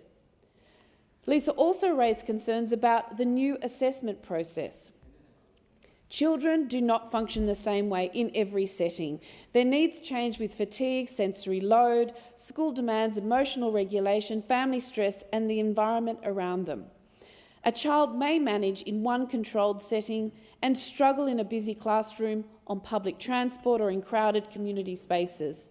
Assessment must look at how a child lives, learns and plays. It must not reduce complex children to rigid categories or an automated result. One of the main concerns is that families need a fair and responsive pathway for review when a plan no longer fits. They need human review, transparency and clinical judgment. They need the ability to correct errors easily. I've also heard from Evelyn and Alexander, Northern Beach's parents of 22-year-old son with severe autism and intellectual disability. Their son has limited speech and no effective means of self-care. He relies on others for daily care, transport and basic needs. With the NDIS, his life changed for the better. He's been able to take part in meaningful activities and contributed in ways that were not possible before. This gives him purpose, achievement and connection.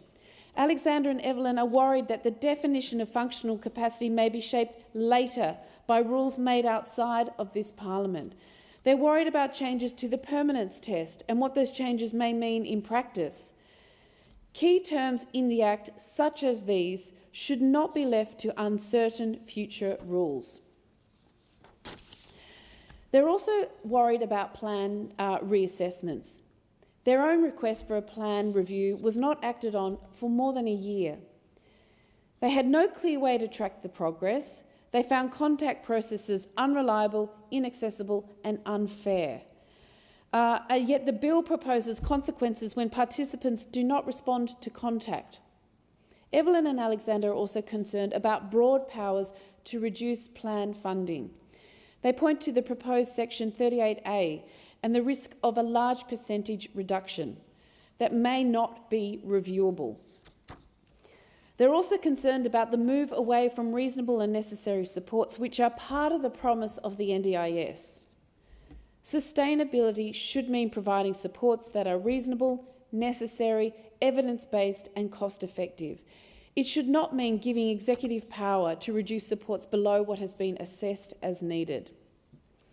I absolutely recognise the need to ensure that scheme growth is sustainable. However, the potential for significant cuts and changes to people's plan that this bill enables and the level of direct ministerial control that will be made possible have the potential for disastrous outcome for some of our most vulnerable citizens. Pragmatic system improvements such as fraud minimisation, provider enrolment, payment changes to improve capacity for the National Disability Insurance Agency to monitor and ensure compliance, and, if implemented correctly and safely, new framework planning provide the necessary foundations for prudent management of scheme finances, while also retaining a focus on participant rights and outcomes. Providers and participants must be part of the solution, and participants must not be moved off the NDIS until alternative support is real, funded, staffed and ready. These are reasonable requests. Minister Butler identified in his speech to the National Press Club last month that the NDIS Reform Advisory Committee said recently, more time is needed to deal with the legislative uncertainty and remove the risk of other unintended consequences. The same advice must apply to this bill. While the NDIS desperately needs reform, let's take the time to address this now and get it right. No, I thank the member for McKellar for your contribution. The question is that the amendment be agreed to. The amendment moved by the member for Coomiong be agreed to, and I call the member for Dawson. Thank you, Deputy Speaker. I rise today to speak on a matter that cuts straight to the core of our national conscience, the National Disability Insurance Scheme. A civilised society is judged by how it cares for its most vulnerable citizens, which is why we must get the NDIS right. In the Coalition, our foundational wish is for every single Australian to live an absolute best life. It is a human baseline that every person in this chamber would want. To understand the true value of the NDIS, you must look at the immense emotional, physical and financial strain borne daily by individuals and families living with disability just to survive and thrive. For these families, the NDIS is a lifeline. It is the absolute difference between surviving in isolation and thriving in a vibrant community. It is the support worker who provides a parent with a few hours of much-needed respite. It is the home modification that allows a young person to move freely around their own domestic sanctuary. It is the specialised equipment that grants a child the ability to communicate with the world. Because of the sheer human importance of this scheme, we in the Coalition affirm our strong, unshakable bipartisan support for the NDIS. We believe in its core mission and we want it to succeed for generations to come. But because we want it to succeed, we are deeply concerned that this government's heavy-handed cuts are on track to hurt the wrong people. We know that the vast majority of participants are honest, true blue Australians who simply just need a helping hand. They're not rorting the system, they are just trying to survive the challenges of everyday life. Those with real, profound structural needs should be getting every single bit of help that they require, without having to fight their own government for the privilege. However, we must also confront a cold, hard financial truth, that ensuring the long-term sustainability of this scheme is absolutely vital. If we do not secure its foundations, the entire structure will collapse under its own weight, and the people who will suffer the most are the very participants who rely on the NDIS just to live. Let us look plainly at the staggering numbers. The rapid expansion of this scheme has completely outpaced the original forecast. When first established, it was expected to support around 410,000 Australians at a total cost of $13.6 billion. Today, the scheme supports over 760,000 participants, and it continues to expand daily. The cost for this financial year alone is sitting at a massive $50 billion, and on its current trajectory, it is projected to blow right out to $70 billion by the end of the decade. This is simply not sustainable. No economy can bankroll a runaway trajectory like that. Something has to give way. Deputy Speaker, let us examine the specific mechanisms of this bill, starting with eligibility and access. This legislation seeks to establish an entirely new legal framework for determining who gets into the NDIS. Until now, eligibility has been based primarily on the person's medical diagnosis. You had a condition, and that condition opened the door to support. This bill shifts the foundational goalposts. Eligibility will now be based on a person's substantially reduced functional capacity, and that is certainly a mouthful. Introducing a strict, centralised definition. The government tells us this will create consistent, objective and evidence-based assessment process. But in regional communities like mine, it is currently creating fear. Parents are staying up at night wondering if their autistic child will suddenly be deemed too functional for support. Individuals who have spent years building a life are terrified that their independence is about to be stripped away. While this bill establishes the legislative mechanism to create the assessments, it provides zero detail on what these new assessments will actually look like. This lack of transparency has caused a massive wave of anxiety throughout the community, where respectful consultation has been completely lacking. From the 1st of January 2028, all existing NDIS participants will progressively be reassessed over a 3-year period, stretching to 31st December 2030. With over 760,000 participants currently on the books, that represents an absolute mountain of bureaucracy. And it begs a massive unanswered question.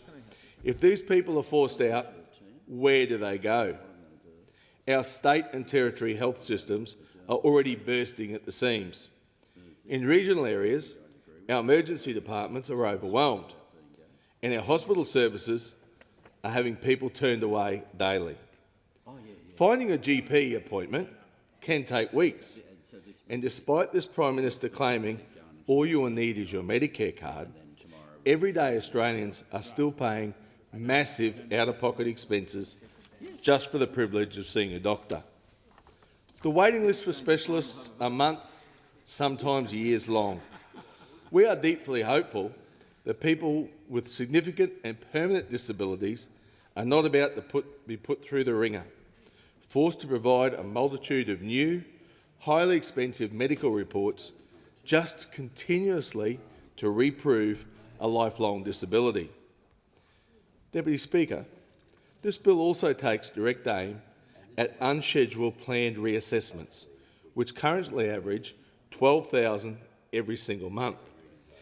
Each mid-plan adjustment results in an average funding variation of around 20%, costing taxpayers a projected $6.4 billion over the forward estimates. This mechanism has been aggressively exploited by bad actors who treat a participant's plan like an unregulated ATM, triggering unnecessary reassessments purely to skim additional funds for services that they're either grossly inflated or never actually provided. I recently met with a registered NDIS providers group in Townsville, and their frontline audit of this decay is confronting. They have encountered numerous examples of unregistered, completely unaccountable operators actively raiding the piggy banks of vulnerable participants, blowing an entire year budget in a matter of months. And once the cash is completely drained, honest, registered providers are directed to step in and deliver life-saving care for free, because without them, these people will die. These local businesses are forced to absorb crushing overheads, carrying the immense operational risks, and fight a hostile bureaucracy that routinely denies payment for critical care. It is fundamentally unfair, and we're going to lose our very best providers if we do not stop these crooks from stealing from our most vulnerable. To top off this disgrace, these dedicated teams are trapped in a vicious catch-22. If they attempt to take an unfunded, high-risk patient to the hospital, the agency flags them and penalises them with disgusting accusations of neglect. They are forced to shoulder the entire burden of care for zero funding, and then weaponised against if they seek emergency medical help. No wonder this entire system is completely broken. This failure is supercharged by a system that also grants complex financial control to self-managed participants. Due to profound mental challenges, simply do not have the capacity or the budget. It is a cruel administrative failure that leaves vulnerable people entirely penniless for months on end, a glaring policy blind spot that demands immediate and total reform. Deputy Speaker, the Coalition will always, Mr Speaker, the Coalition will also always support measures that improve the integrity of the NDIS. We want genuine safeguards in place to protect participants and to stop the rampant fraud and rorting that is currently undermining the scheme. Right now, a staggering 94% of providers are completely unregistered, with $50 billion in taxpayer funds going out the door. Our fraud protection mechanisms are simply too weak. The Albanese government has more than 10,000 people working within the NDIS scheme alone, yet they are completely failing to use this massive resources to get on top of the issue, and more importantly, to act. To date, neither the government nor the agency has even been able to clearly quantify the scale of the theft. The data we do have is deeply concerning.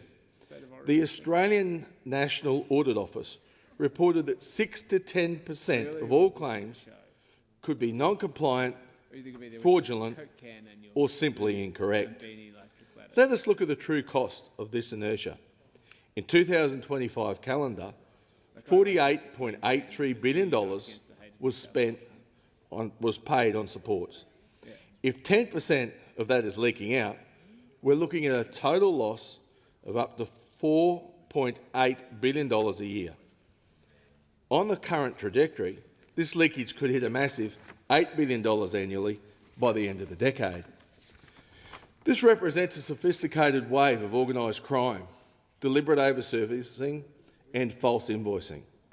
Law enforcement agencies have warned that criminal groups are directly targeting these weak entry controls.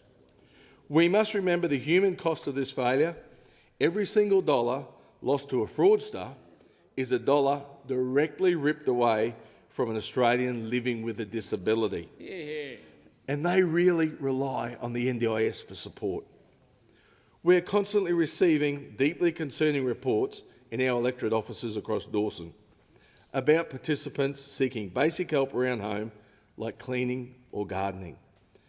The second they mention they have an NDIS plan, the quote for the exact same service instantly quadruples in price. This is completely unacceptable. These predatory operators are taking cruel advantage of vulnerable participants and treating the Australian taxpayer like an infinite gravy train. Mr Speaker, earlier this week, this chamber offered its profound condolences following the passing of an absolute hero, AFL legend and motor neuron disease campaigner Neil Danaher. For 13 years, Neil fought a courageous, deeply inspiring battle against the beast that is MND, touching millions of lives and raising over $100 million for vital medical research through Fight MND. He showed our entire nation what true, selfless determination looks like. Rest in peace, Neil. Mr Speaker, a great shame is unfolding right now within our regional communities. In my electorate of Dawson, we're seeing multiple incidences of everyday people diagnosed with similarly degenerative neurological conditions. For these individuals, the path only goes downhill. There is no recovery. Yet despite being increasingly capable of looking after themselves, and despite rapidly declining, their applications for support have been consistently rejected by the NDIA. If the NDIS is already so broken that people in such genuine, desperate need cannot even gain access to the scheme, then we have a profound moral crisis on our hands. We absolutely must ensure that these proposed cuts do not place an even higher barrier in front of vulnerable Australians, completely blocking them from receiving the frontline care they require to live their lives with dignity. We need a system that is robust, transparent and completely secure. The message from our communities is clear. Stop treating taxpayers' funds like an open chequebook, clean out the roaders and protect the vulnerable Australians who rely on this care. Thank you, Mr Speaker. Call to the Leader of the House. Speaker, I move the debate be adjourned. The question is the debate be adjourned and the resumption of the debate be made in order of the day for a later hour this day. Those opinions say aye. Aye. Against no. The ayes have it. Call the Leader of the House. Speaker, I move that notice number 2, government business, be called on immediately. I'll put the question. Those opinions say aye. Against no. I think the ayes have it. I'll just call the clerk. Government business, notice number 2 for a motion relating to the time and order of business for this sitting. We call to the Leader of the House. Speaker, I move the motion relating to the time and order of business for this sitting in the terms in which it appears on the notice paper. For the information of members, this just covers us to make sure that we get through the debate tonight. At the moment, the speaking list, basically we're at the point where if 1 or 2 more people add to the list, then we want to get through it. So effectively what this means is we will, at 7:30, if we haven't finished the debate, at 7:30 we would go to the 6 people who are listed to speak on the adjournment. They give their speeches. At 8 o'clock we would resume this debate and the debate will continue until the first call for a division, which would happen at the end of the second reading debate, because there's about 5 different opportunities for a division when we finish the second reading debate. So this may not, there's a chance that this won't be needed at all, but as I've watched the speaking list be added to, I just wanted to make sure that we'd covered off. So that's the reason for the resolution. We will not be doing in detail tonight, though. It'll be, well, we would only be going as far as the votes relevant to the second reading. I'll put the question. Those opinions say aye. Against no. The ayes have it. Call the clerk. Government business, order of the day number 1, National Disability Insurance Scheme Amendment, Securing the NDIS for Future Generations Bill 2026, resumption of debate on the second reading and on the amendment moved by the member for Kooyong, to the amendment moved by the member for Curtin, to the amendment moved by the member for Fowler, to the amendment moved by the member for Lindsay. The original question was that this bill be now read a second time. To this honourable member for Lindsay moved as an amendment that all words after that be omitted with a view to substituting other words. Subsequent amendments have moved by honourable members. The honourable member Kooyong has moved a further amendment. The question now is before the House. The amendment moved by the honourable member for Kooyong be agreed to, and I give the call to the honourable member for Warringah. My apologies. Thank you, Mr Speaker. The NDIS must be made fiscally sustainable, but sustainability cannot come at the cost of Australians with disability being left worse off. This bill contains reforms that are genuinely necessary: stronger fraud controls, provider accountability and modernised governance, and I support those measures. But this bill also contains reforms that are moving too fast without the supporting infrastructure, independent modelling or accountability frameworks that responsible reform demands. Warringah has heard from participants, carers, occupational therapists and providers, and their message is consistent. Fix the system, don't punish the people it exists to serve. NDIS participants and their families, many living with autism, psychosocial disability, Down syndrome and complex fluctuating conditions. My electorate office has heard from local NDIS providers, including Northside and Bushlink, one of Warringah's longest-serving community disability organisations, allied health professionals, occupational therapists, speech pathologists, social workers, all who work with NDIS participants daily. Parents of children with developmental delay and autism who are anxious about the Thriving Kid transition. The NDIS is essential to each of their lives. Constituents are reporting change of circumstance requests sitting unprocessed for months, and some have reported drastic funding reductions. In one case, from 36 hours of support per day to just hours of support to just 7, without explanation or clinical justification. Families of young children are deeply anxious about the Thriving Kids transition, uncertain whether community services will actually exist in Warringah when their child's NDIS plans ends. And many of these constituents have raised their views that this bill appears to be driven by a cost reduction agenda, not ensuring people receive reasonable and necessary supports. In 2022-2023, the NDIS expenditure grew by 20%. The government committed to an 8% growth cap by July 2026, but the latest figures shows that it's still exceeding that. And there are currently 774,456 NDIS participants, and without reform, those projections are projected to exceed. And that is an issue. In 2026-27, the budget projects some $37.8 billion in reduced expenditure growth over 4 years. So the NDIS spending on core social and community participation reached $11.9 billion in the 12 months to 31 March 2026. And the government says average actual spend in that category has risen from around $14,000 5 years ago to about $31,000 this year. So I agree. These are real sustainability pressures that cannot be ignored. But the system's existing failures are also real and can't be dismissed. Participants in my electorate face chronic delays, inconsistent decisions, poor plan quality and an overwhelmed appeals system with a backlog estimated at around 35,000 change of circumstance cases. Non-clinically trained planners are making consequential decisions about complex disabilities.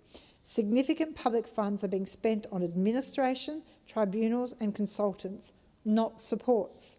Fraud and provider misconduct are genuine issues, but this claim is often conflated with legitimate participant need to justify eligibility tightening. It's actually concerning that there are even allegations that, in fact, there was messaging consultation done by the government that actually said if you amplify the concern around fraud, you will get more social licence for reining it in and these changes. And so in some ways it's nearly like it was a marketing strategy to enable these changes to be pursued. The government should absolutely pursue fraud, but that cannot be the whole story. The bigger issue is that the scheme has been allowed to operate with insufficient oversight. The regulator does not have full visibility over the provider market, creating space for overcharging, poor practice and exploitation to take hold. But let's be clear, this is not the only area where it happens. Medicare fraud has been estimated around $3 billion a year. Yet we don't see the Prime Minister and members of the government, when they come in here brandishing their Medicare card, also concerned about fraud in the Medicare system. And we certainly don't see them come in here demonising patients and blaming them for that fraud. We don't describe Medicare fraud as a reason to demonise patients, yet the NDIS is too often discussed as though participants themselves are the problem. A fair reform agenda would strengthen regulation, close loopholes in the provider market and protect the people the scheme exists to serve. The scheme's integrity problems should not be treated as though they sit with participants. People with disability are not the ones designing pricing models, running provider businesses or exploiting gaps in oversight. Reform should be aimed squarely at those who profit from failure. This bill gets a few things right. Strengthening fraud controls, civil penalties, expanded information gathering powers and record keeping requirements. These are necessary and long overdue. Expanding mandatory registration to higher risk providers, personal care, daily living supports, closed settings. This is sensible and consistent with the NDIS review's risk proportionate model. But again, there is there is overreach in the government's response. The ministerial pricing mechanism provides a lever for cost containment that may be necessary, but there is no precaution or arm's length, and the government may not always use this responsibly. There are serious concerns, though.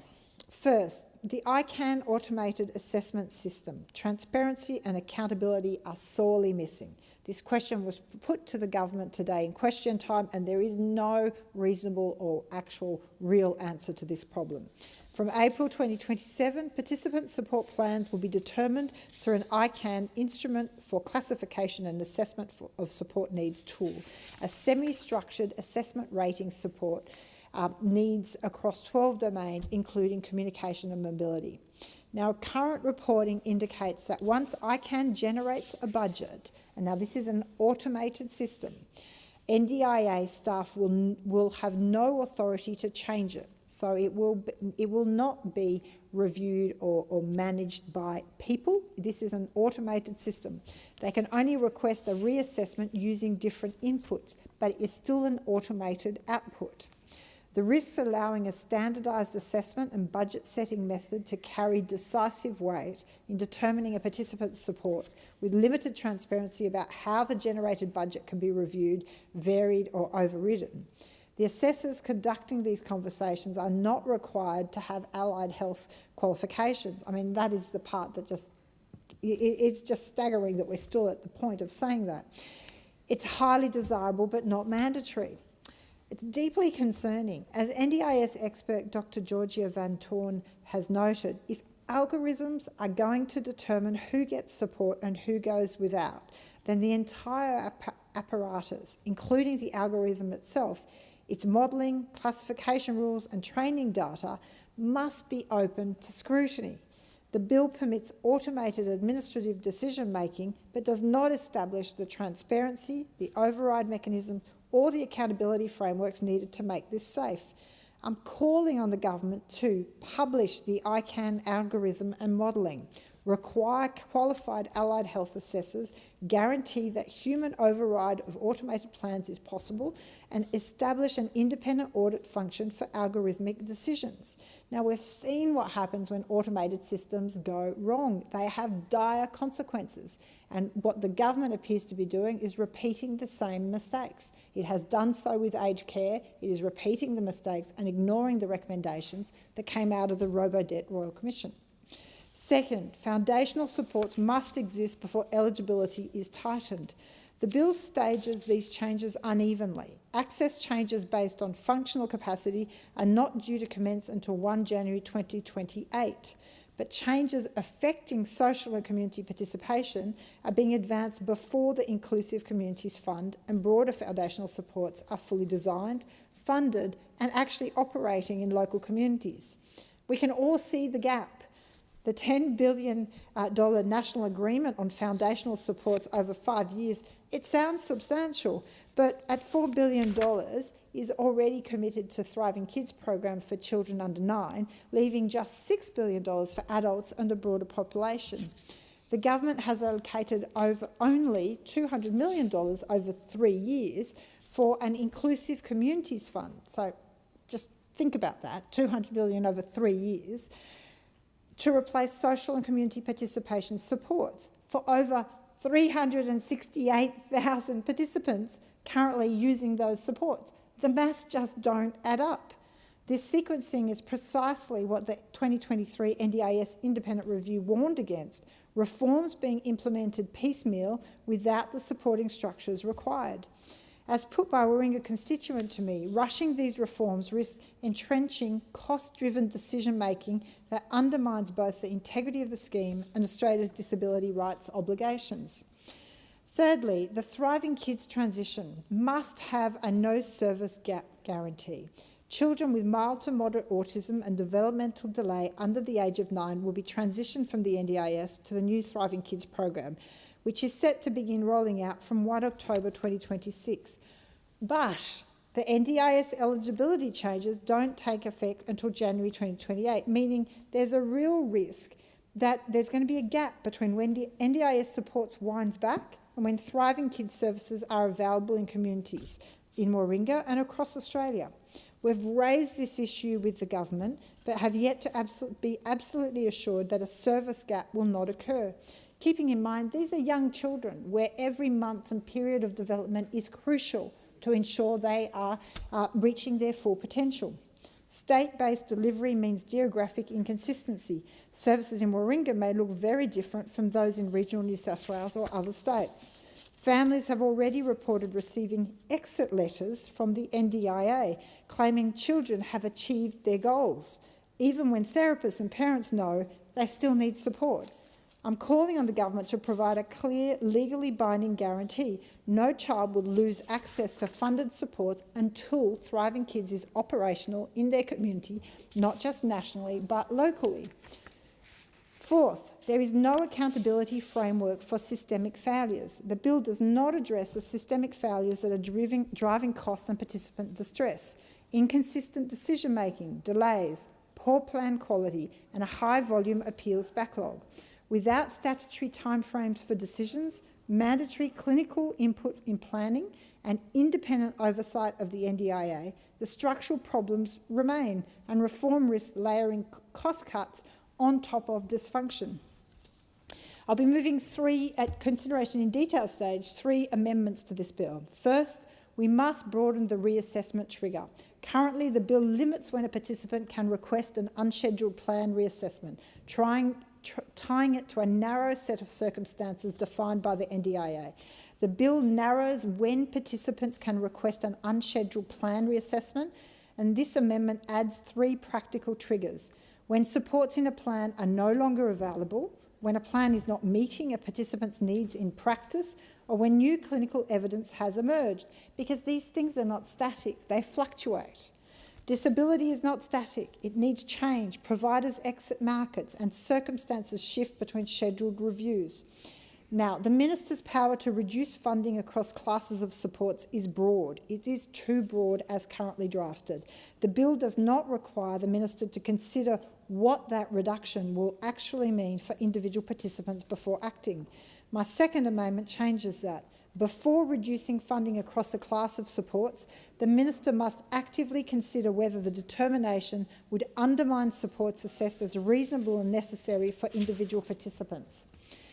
This introduces a genuine, holistic safeguard into a ministerial power that currently operates with very limited constraints. It anchors cost containment decisions in the scheme's founding principle that supports exist to enable Australians with disability to live independently and contribute on their own terms. My third amendment makes support determinations reviewable decisions. Under the bill as drafted, a ministerial determination reducing support funding is a legislative instrument, meaning it applies broadly and is not itself a reviewable decision that an individual participant can challenge through a merits review. This amendment closes that gap. Where a determination reduces a participant's funding, they are deemed to be affected by a reviewable decision and can access existing review pathways. It does not prevent the Minister from acting, but it creates accountability. I want this scheme to succeed. It is so vital for so many. I want it to be here for Warringah families in 10 years and for every Australian with disability who needs it. But I will not support a bill that achieves fiscal sustainability by shifting the burden onto people with disability, their families and their carers. The government's urgency appears to be driven by fiscal and political expediency rather than best care for the most vulnerable. Thank you. The question is that the amendment moved by the honourable member for Kooyong be agreed to, and I call the member for Cook. Thank you very much, Deputy Speaker. On the NDIS, I will talk about the bill, but I think what's very important about the bill and the amendment is the human stories behind them. I recently received a letter from parents in my electorate which I would like to share with the chamber and put on to Hansard. Andrea and Jason and their son Lachlan. Here are their words. We are writing to express our deep concern about the removal and reduction of community access supports for our disabled son. Our son Lachlan is a 24-year-old man with a severe intellectual disability, the mental capacity of a 4-year-old in a 24-year-old's body. Along with ASD level 3, severe anxiety, which is medicated, and epilepsy, grand mal, which is also medicated. Under the proposed changes, our son, who is a participant for whom the scheme was originally intended, in that he has a profound disability, will lose the current flexibility of his NDIS plan. Due to fatigue, heat and anxiety triggering his seizures, he attends group day programs 3 times a week. He stays in the centre if there's an excursion because the group outings cause major distress which can lead to meltdowns, where he can lash out or throw himself on the ground. His seizures, which require medical assistance and attention from the ambulance and then often to hospital. Lachlan accesses the community 2 days a week doing things he likes, for example, using the gym or swimming, using his one-on-one support for programs designed by therapists to maintain his health. Due to Lachlan's severe disability, he is unable to dress himself, toilet himself, catch public transport, cook meals or access community programs on his own, so he needs the one-on-one support to do these activities. These are activities that normal people take for granted. The freedom to choose his weekly schedule is under threat. His family works 5 to 6 days a week and cannot replace this paid support. Through community access, our son is able to participate in everyday life, build confidence, reduce stress, maintain social connections, and engage in the activities that support his emotional and physical well-being. Without this, his world becomes smaller, more isolated, and far less meaningful. People with disabilities deserve the same opportunities as everyone else to be included in their communities. Removing this support sends the message that their participation and inclusion are not important. Families already carry enormous emotional, physical and financial responsibilities, and cuts to these services will place even more pressure on the carers and loved ones. Community access is not a luxury.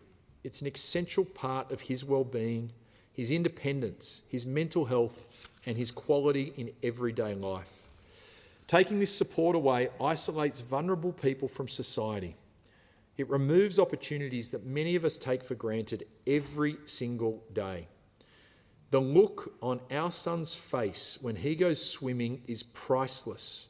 Due to the strength of a lot of the medication that he must take, it impacts his weight. So by attending the gym and swimming, it's helped him maintain a relatively healthy body weight.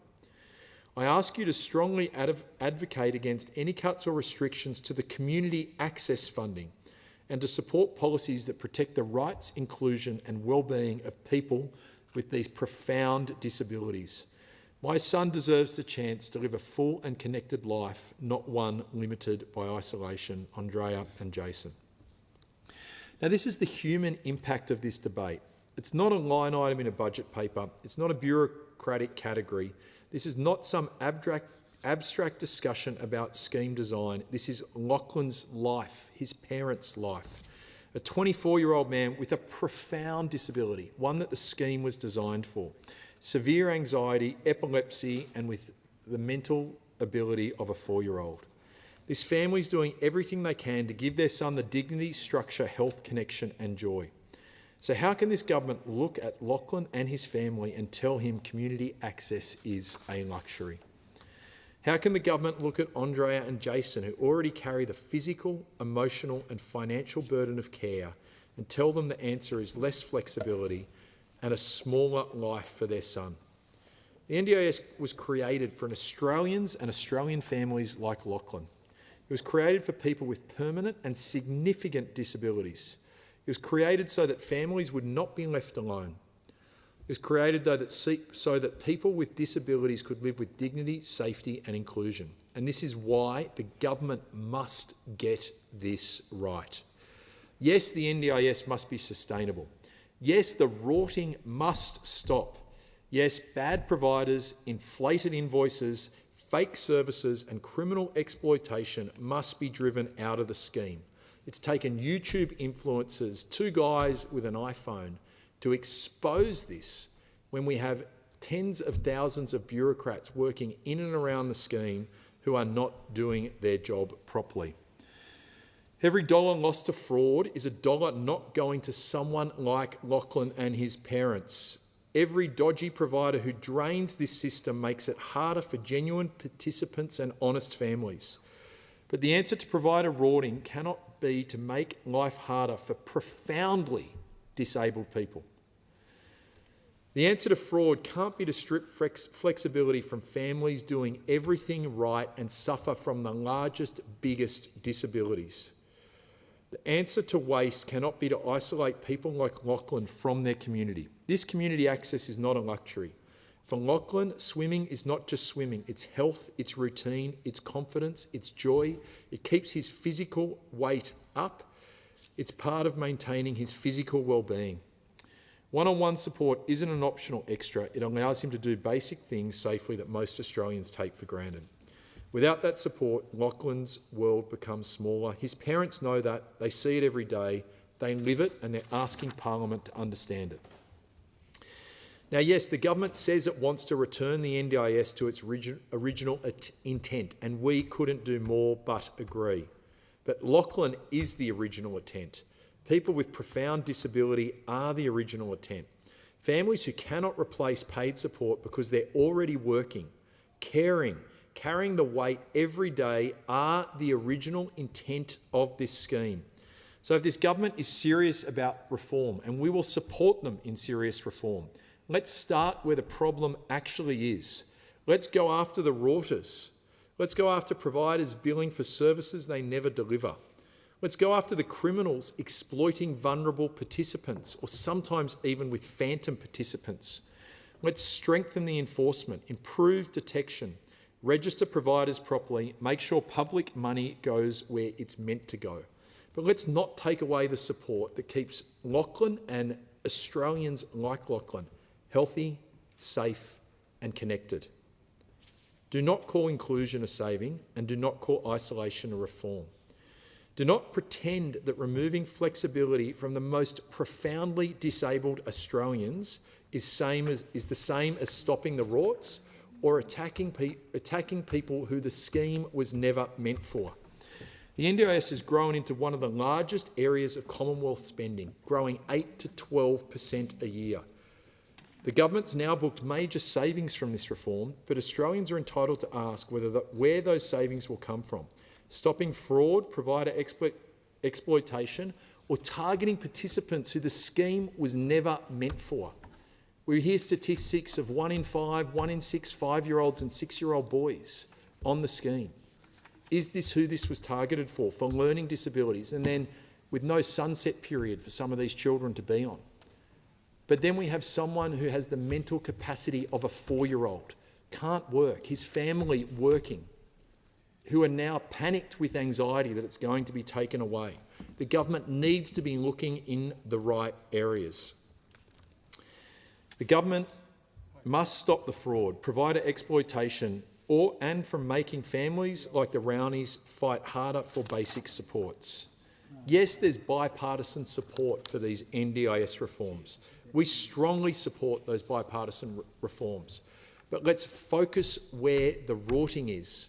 It's amazing to me that 2 guys knocking on doors in Western Sydney armed with nothing more than an iPhone camera can expose more rorts than I have seen in 4 years of this government. Australians rightly ask what is going on. Australians with profoundly disabled family members, families who are working, families who are doing exactly what this scheme is intended. They deserve the answers to these questions. This scheme was not intended to be rorted. It was not intended for 1 in 5 or 1 in 6 boys to be on this scheme, year 5 and 6-year-old boys. That's not what this scheme was intended, where they were put onto it with no sunset date. We should be looking at sunsetting kids. I was talking to a plumber on the weekend who was proudly talking about his ADHD. He reckons it makes him one of the best businessmen in the Sutherland Shire. Imagine if him at 6 years old was told and put on a scheme and said, you'll be on this for life, that you won't amount to anything. He's one of the most successful guys I have met running one of those businesses. It's fantastic. So we need to be telling Australians they can do more, take crutches away from people who don't need it, and direct this scheme for people who it was intended for. The other thing, Deputy Speaker, that gives me pause is the implementation time. I congratulated the government when they announced the intent to reform the scheme the day after Minister Butler gave his speech in the Press Club. But I was disappointed to learn in the days after that the implementation dates were set for 18 months. Well, 18 months happens to be just after a likely federal election.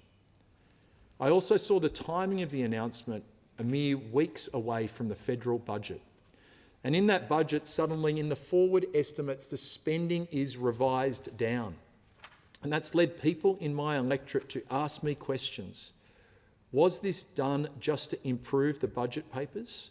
Why are we taking 18 months to actually start implementing reforms that get the budget back into shape? Well, there are a lot of questions. It's families like Lachlan's who have questions with profound disabilities, who this scheme was intended for. It's people who are seeing two guys wandering around with an iPhone, meeting providers, seemingly uncovering fraud after fraud after fraud, rightly asking, what have the thousands of bureaucrats administering this scheme been doing?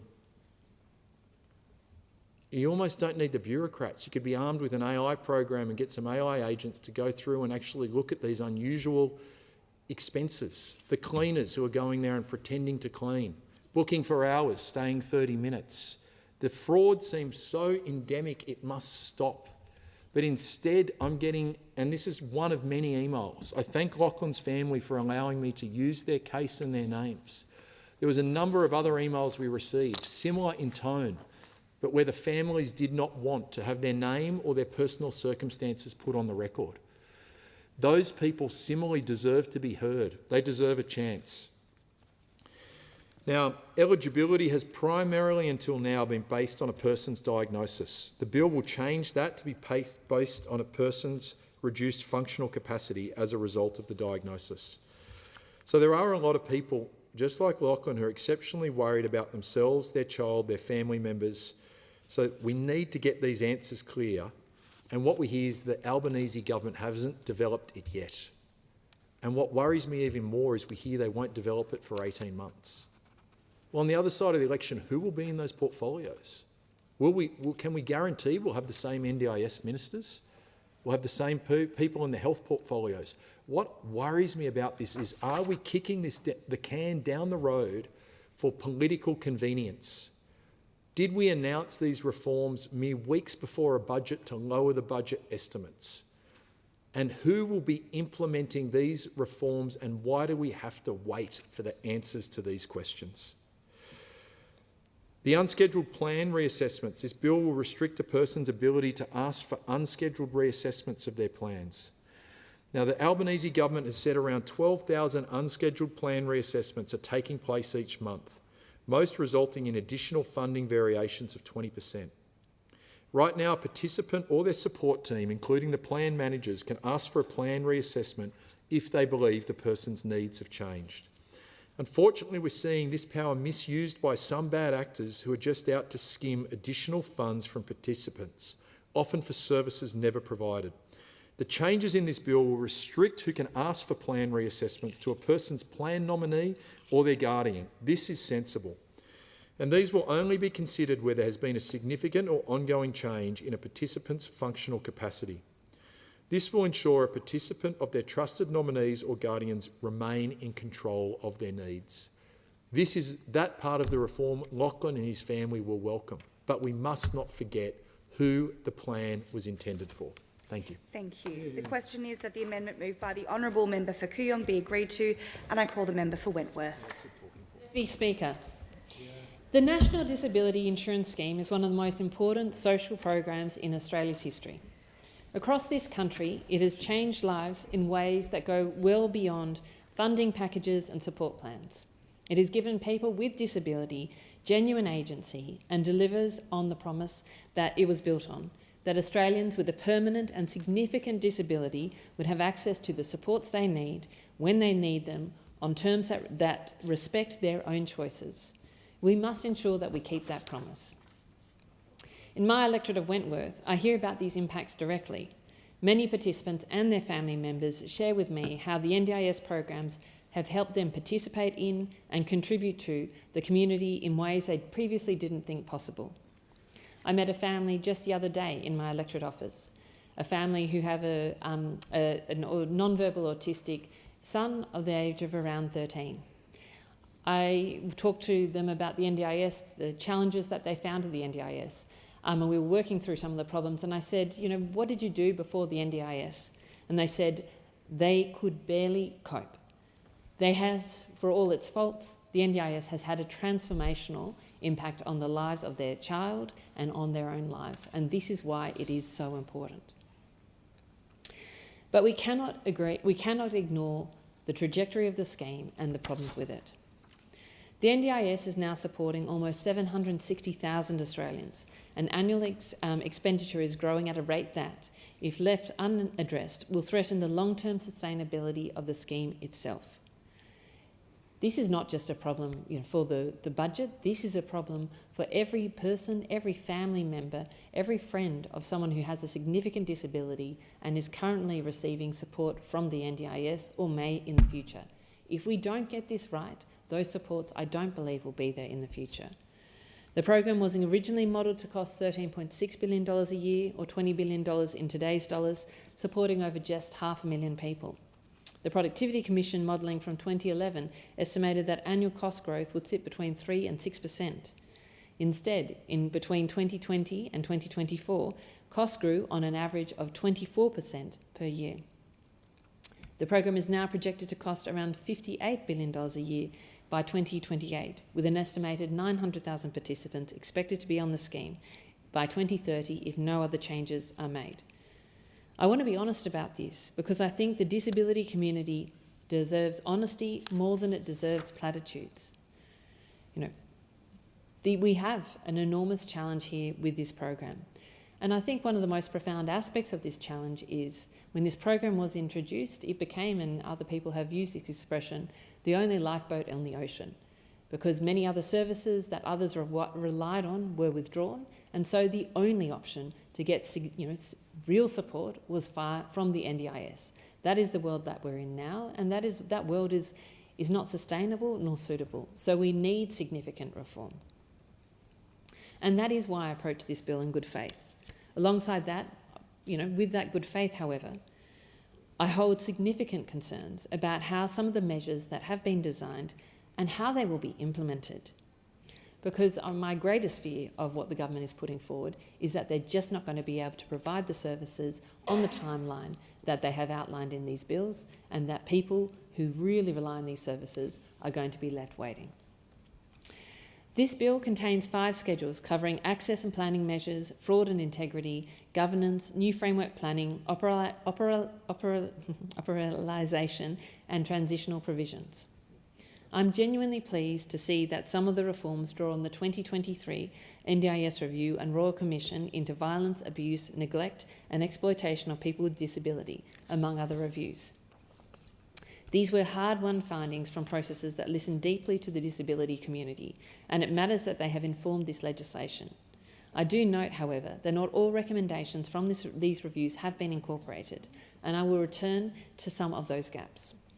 I'm especially supportive of the integrity measures in Schedule 2. Fraud is real. Major operations have uncovered scam schemes worth millions of dollars. This is millions of dollars that is not going to support the people that rely on it most and that undermine the entire NDIS scheme as it is. And the NDIS Quality and Safeguards Commission have reported a sharp uptick in fraud referrals in recent years. This fraud diverts resources away from the people that deserve the support, undermining the integrity of the scheme at its core. I frequently hear from NDIS participants and providers, as well as from disability sector workers who have seen the fraud firsthand and are deeply concerned about its impact. New civil enforcement powers, tighter provider registration requirements and greater payment visibility through digital payment systems are welcome. I would encourage the government to also adopt the self-direction registration category recommended by the 2024 Registration Task Force, which would maintain pathways to greater participant choice within the expanded registration framework. On pricing and governance in Schedule 3, I understand the rationale for giving the Minister binding pricing determination powers. If used judiciously, these can help address market distortions and ensure value for money. But I want to be clear, my expectations is that these powers will be used with genuine consultation, not as just a blunt instrument. But let me talk now to where I believe that the bill falls short, or risks falling short in implementation. My largest concern underpins the rest, that the supports that are meant to exist outside the NDIS are not ready. As the Grattan Institute's Sam Bennett noted this week, the success of a slimmed-down scheme will depend on the availability of high-quality alternative services for those who no longer qualify for the NDIS. The federal government has set aside approximately $5 billion for foundational supports. While we know that $2 billion of this will go towards Thriving Kids, no information has been provided yet about which other services will be commissioned. Thriving Kids is due to be stood up in its first stage at the end of this year, but we have not yet seen it in practice. Families across my electorate and disability community organisations around the country are understandably anxious about what could happen to children who may find themselves removed from the NDIS scheme before any alternative pathways are properly operational. I have heard similar concerns from others in the community, that they do not have the certainty about the supports provided to participants with psychosocial disabilities who expect to be deemed ineligible under these changes. States and territories have responded tentatively to proposals about supports available external to the scheme, and that tentativeness creates real risk and enormous anxiety. If we narrow access before the alternative systems are ready, we will not be saving the scheme, we will be simply abandoning people. The sequencing of reform must be rigorous. Change must not run ahead of infrastructure designed to catch those transitions out. This includes ensuring that families are informed about what new pathways will look like. In a community survey I recently ran on the proposed changes, respondents shared these concerns, with one saying, "The Queensland Government hasn't even agreed to Thriving Kids, foundational supports programs don't yet exist, and public health services, especially mental health services, are already struggling to meet demand."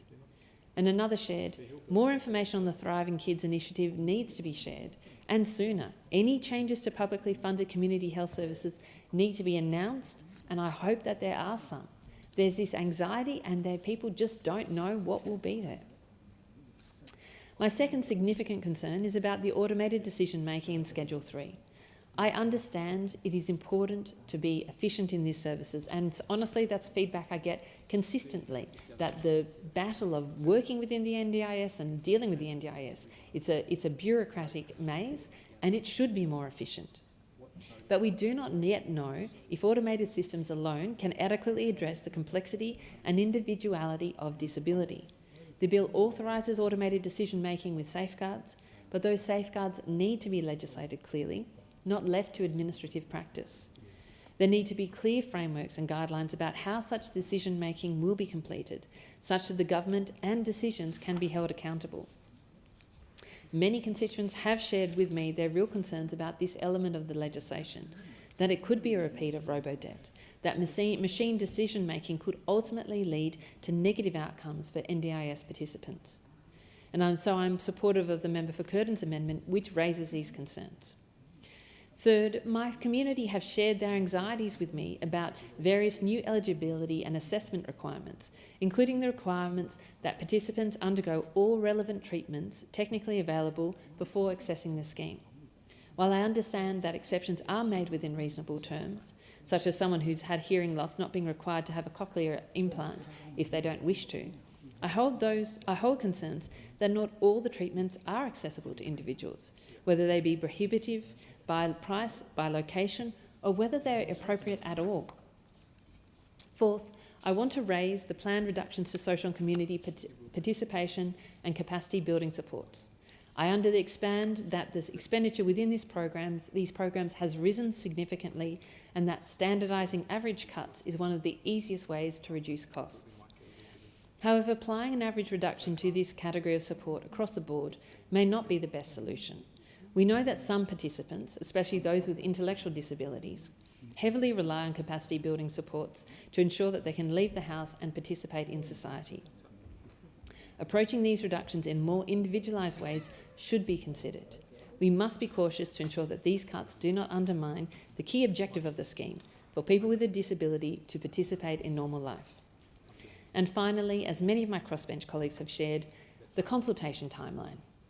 10 days for the disability community to respond to 109 pages of complex legislation affecting 760,000 Australians is not genuine engagement. I understand the government faces real pressures, but rush process erodes trust at exactly the moment when trust is what this reform requires. Deputy Speaker, the NDIS is hugely important. I support the NDIS and the community it, in turn, empowers. I will continue to fight for its future, its sustainability and its ability to achieve the core objectives for Australians and their families. But it is clear that a major redesign of the NDIS is warranted. The growth trajectory is real, the urgency of reform is real, and the experience of people engaging with the scheme and the challenges they face with the scheme, those challenges are real. I strongly believe that.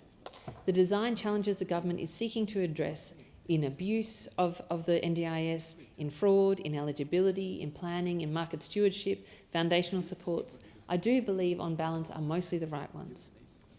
But this bill requires a huge degree of trust from the disability community. Trust that the functional capacity tool will be fair. Trust that automated systems will not produce outcomes that would never have survived individualised scrutiny. Trust that the states will step up with foundational supports. Trust that the instruments and rules, many of which have not been released, will be developed with the community, not imposed upon it. That is a huge degree of trust for the government to ask. This reform must also not be the end. There were lots of concerns shared with me in my community surveys which will not be addressed in this stage of reforms. There must be more steps to ensure the integrity and fraud is counted effectively and that the level of supports provided to participants is proportionate. I support the principles of these reforms. I believe that they are necessary to secure the NDIS for the future. But I do think that the government is being heroic in its assumptions about what it can get done by when. And it is absolutely critical for the government now to deliver on what it has promised to the community. I will look most carefully at the rollout of its implementation. I'll be listening to my community and ensuring that the legislation has achieved what it set out to do. Because there are 760,000 Australians and family members who rely on this scheme and they deserve nothing less from this parliament. Thank you. The question is that the amendment moved by the honourable member for Kooyong be agreed to, and I call the member for Groom. Yeah. Thank you very much, Speaker. And I'm going to start my contribution by quickly thanking a wonderful person called Ruth Doyle, who works in my office and handles most of our NDIS issues. I'm sure that every person in this place has someone in their office who knows exactly who to call when we get those inquiries in from constituents who are having trouble getting onto the NDIS or working with a provider or finding the support that they need, or just asking the first questions that one starts to ask when they realise there's issues that they need to face. And Ruth's done a great job for my community over a long period of time, and I want to thank her for that. I hope she hears it. We often don't thank the ones at the front line in our offices. But, Speaker, I am going to, however, change my tone a little bit. I'm going to ignore the advice of both Gallagher brothers and look back in anger because, Speaker, what we have in front of us is a program that has massive design issues, that has spiralled, its budget has spiralled out of control, and I think it has lost the confidence of many people across Australia. Now, if this were a rail project, Speaker, like Inland Rail, the government would cut it and run. I actually commend them for taking the hard work on this project of trying to address reform. I wish they had the same vigour on Inland Rail, Speaker. But a lot of hard work has to be done. But, Speaker, there was a time when you couldn't talk about the problems with the NDIS. No. You could not mention that this was a program that had massive funding issues, that was blowing out month on month, Speaker, you couldn't talk about this. Because if you did, you were shouted down. You were told that you were scaremongering, that you were trying to cut funds from disabled kids, that you were all about cutting services. And that's what, Speaker, those opposite said. They said exactly that. And I'm going to give two cases of this because, Speaker, there are times, and there were certainly times when I was on the backbench when I enjoyed a frolic and I said what was on my mind. And I thought very strongly that I had to make a contribution to the national conversation about the NDIS because I was seeing it week in, week out. Speaker, this program was blowing out, money was being wasted around Australia, and sadly I saw evidence of it in my local community. Those who needed it, those who needed the support were not getting it, and yet the money was still flowing. So in 2024, I pointed out that the growth of the NDIS was unsustainable. I pointed out that we needed to do something to it, not just from a pure economic sense, but because this was such an important project that the government, that both sides of politics had embarked upon. We could not risk losing confidence in it. And I was told by the Treasurer that I was engaging in slash and burn politics, heartless slash and burn politics in the Australian of the day.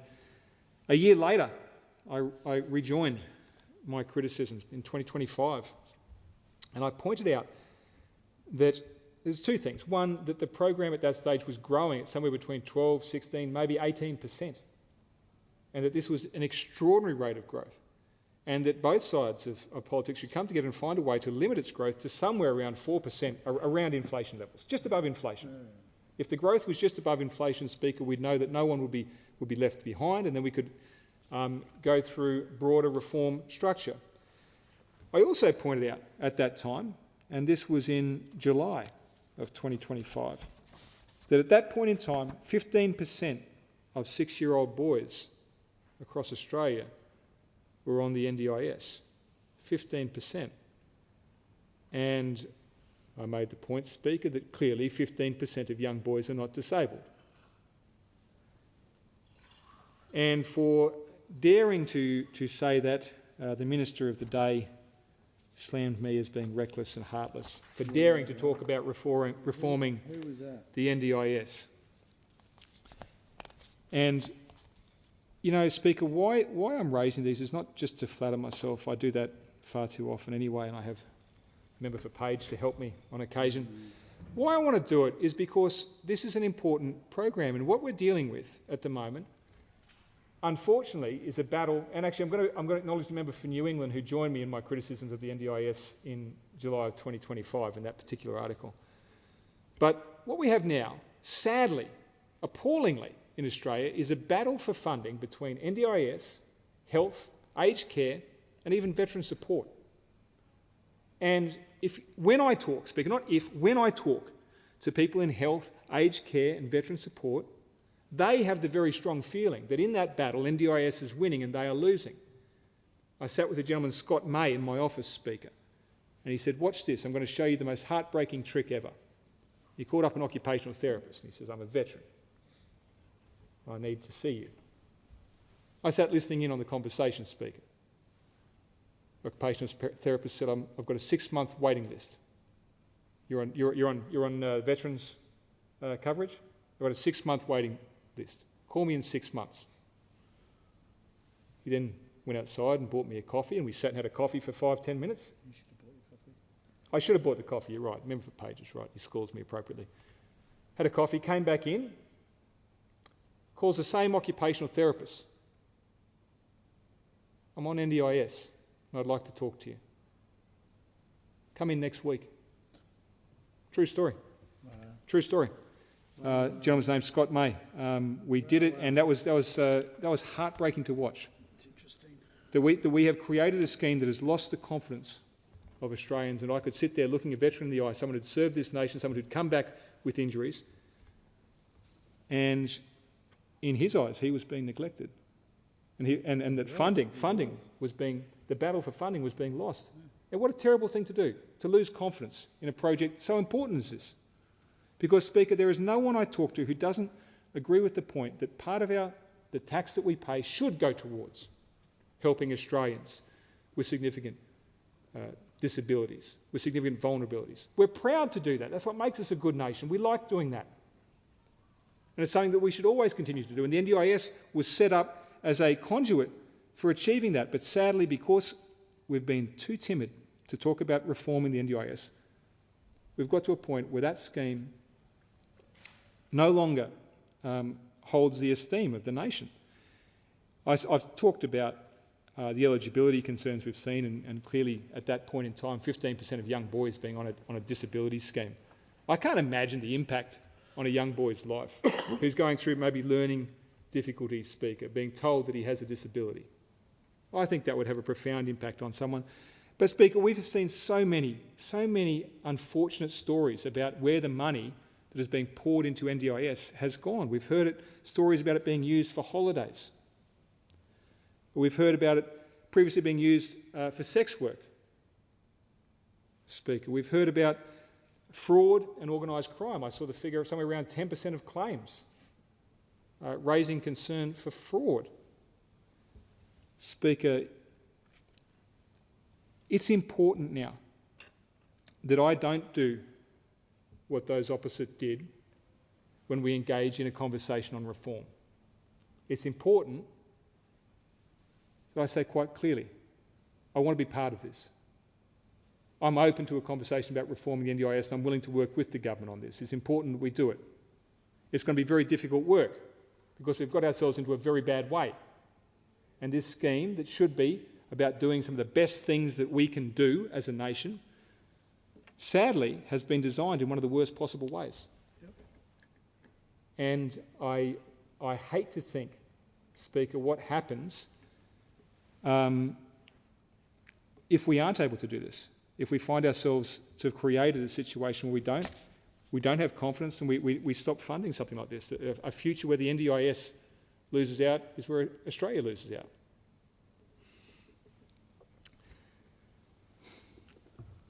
I'm very much, Speaker, of the view that in many of the cases I've talked about, the misappropriation or the misuse, I think, of funds through the NDIS, that we should be taking a very strong law and order style approach to this. We should be looking for every opportunity to track down those who are taking this money that should be used for good purposes and pocketing it themselves. I think we should be taking a law and order approach. We should be cracking down on those who are defrauding the scheme. Speaker, we should be doing that. That would be appropriate. I note the concerns of many speakers, others previous, and I'm not going to repeat the concerns there. Clearly, there is an issue of uncertainty that these changes have made, what the changes to eligibility will do, and I've heard from many local constituents who've reached out and raised their concerns. Mostly, Speaker, it's parents raising their concerns about their kids and how their kids will continue to have the service they've had. So there is an issue here that the government needs to address very, very quickly. And again, I'm happy to work as closely as possible with the government to address those concerns and to hopefully come up with a solution to the anxiety that people in my electorate and around Australia are facing.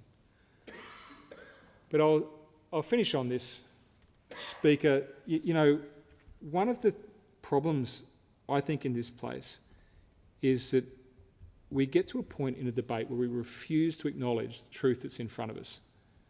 And the longer we find ourselves in that situation, the worse the situation gets. And sadly, if we ignore a problem for long enough, it has a huge impact.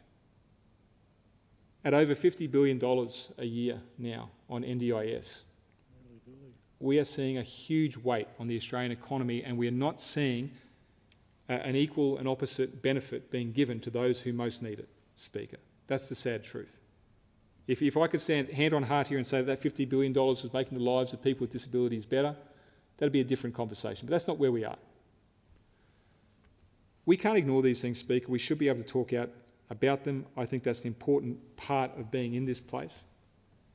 I'm very grateful that the government is listening, mostly to solutions that we've put on the table, in some cases years prior, that they wouldn't support back then. We'll be a responsible opposition. But we absolutely. Unlike them. Absolutely. you know, bipartisanship, sadly, in this place often goes one way. It often goes one way, and this is a great example of that, Speaker. It's a great example of that. When we needed help to get these sort of changes through, Labor weren't there. But Speaker, this is too important a program, too important an issue certainly for myself, but definitely for those on this side to play politics with. I hope, Speaker, that we can have a day here where we've made sufficient changes to make this a program that is sustainable, that does what Australians want, that fulfils that desire for Australians to look after those of us who need support, who need help. I look forward to that day, Speaker. And I think, Speaker, that there is enough in here that starts us down that pathway. I think there is a start here, and that's why I'm very willing to work with the government on this, but there is a long way to go. Yeah. I thank the member for Groom for your contribution. The question is that the amendment moved by the honourable member for Kooyong be agreed to, and I call the member for New England. Oh, well, thank you very much, Mr. Deputy Speaker. I thought my honourable member opposite might want to have a say. So, I was there when we started this in the Expenditure Review Committee. I remember it very well. Abbott at the time was believing that if it was untenable that we couldn't support the NDIS. We believed that the then Prime Minister Gillard heart was in the right place, that this was a proper thing to do. We were a bit overwhelmed by the cost. It was a bit shocking. $13.8 billion, I think, is what they said it would cost. And around the table, we needed some convincing, as that was not out of the box, that we could deal with that. It was an immense payment, but it worked on the premise of something that had been discussing for quite some time, right back to 2008. And the Productivity Commission had suggested it, that we have an overarching scheme that encompassed so many of the forms of disability. So it was well-meaning at the time. The problem we've got, it's become crazy. It is completely and utterly out of its envelope. It is unsustainable. It needs hard decisions to be made. And when hard decisions are made in government, they are unpopular. But the alternative is it hits the deck. Not only does that, if you don't take control of it, it is a substantial part of the problems, the financial problems of our nation. We cannot have the NDIS drawing more from the budget than defence. And that's where we're off to. I believe right now it's more than Medicare. This is insane. We have public accounts and audit, which I was there the other day. 750,000 or thereabouts people are now on the NDIS.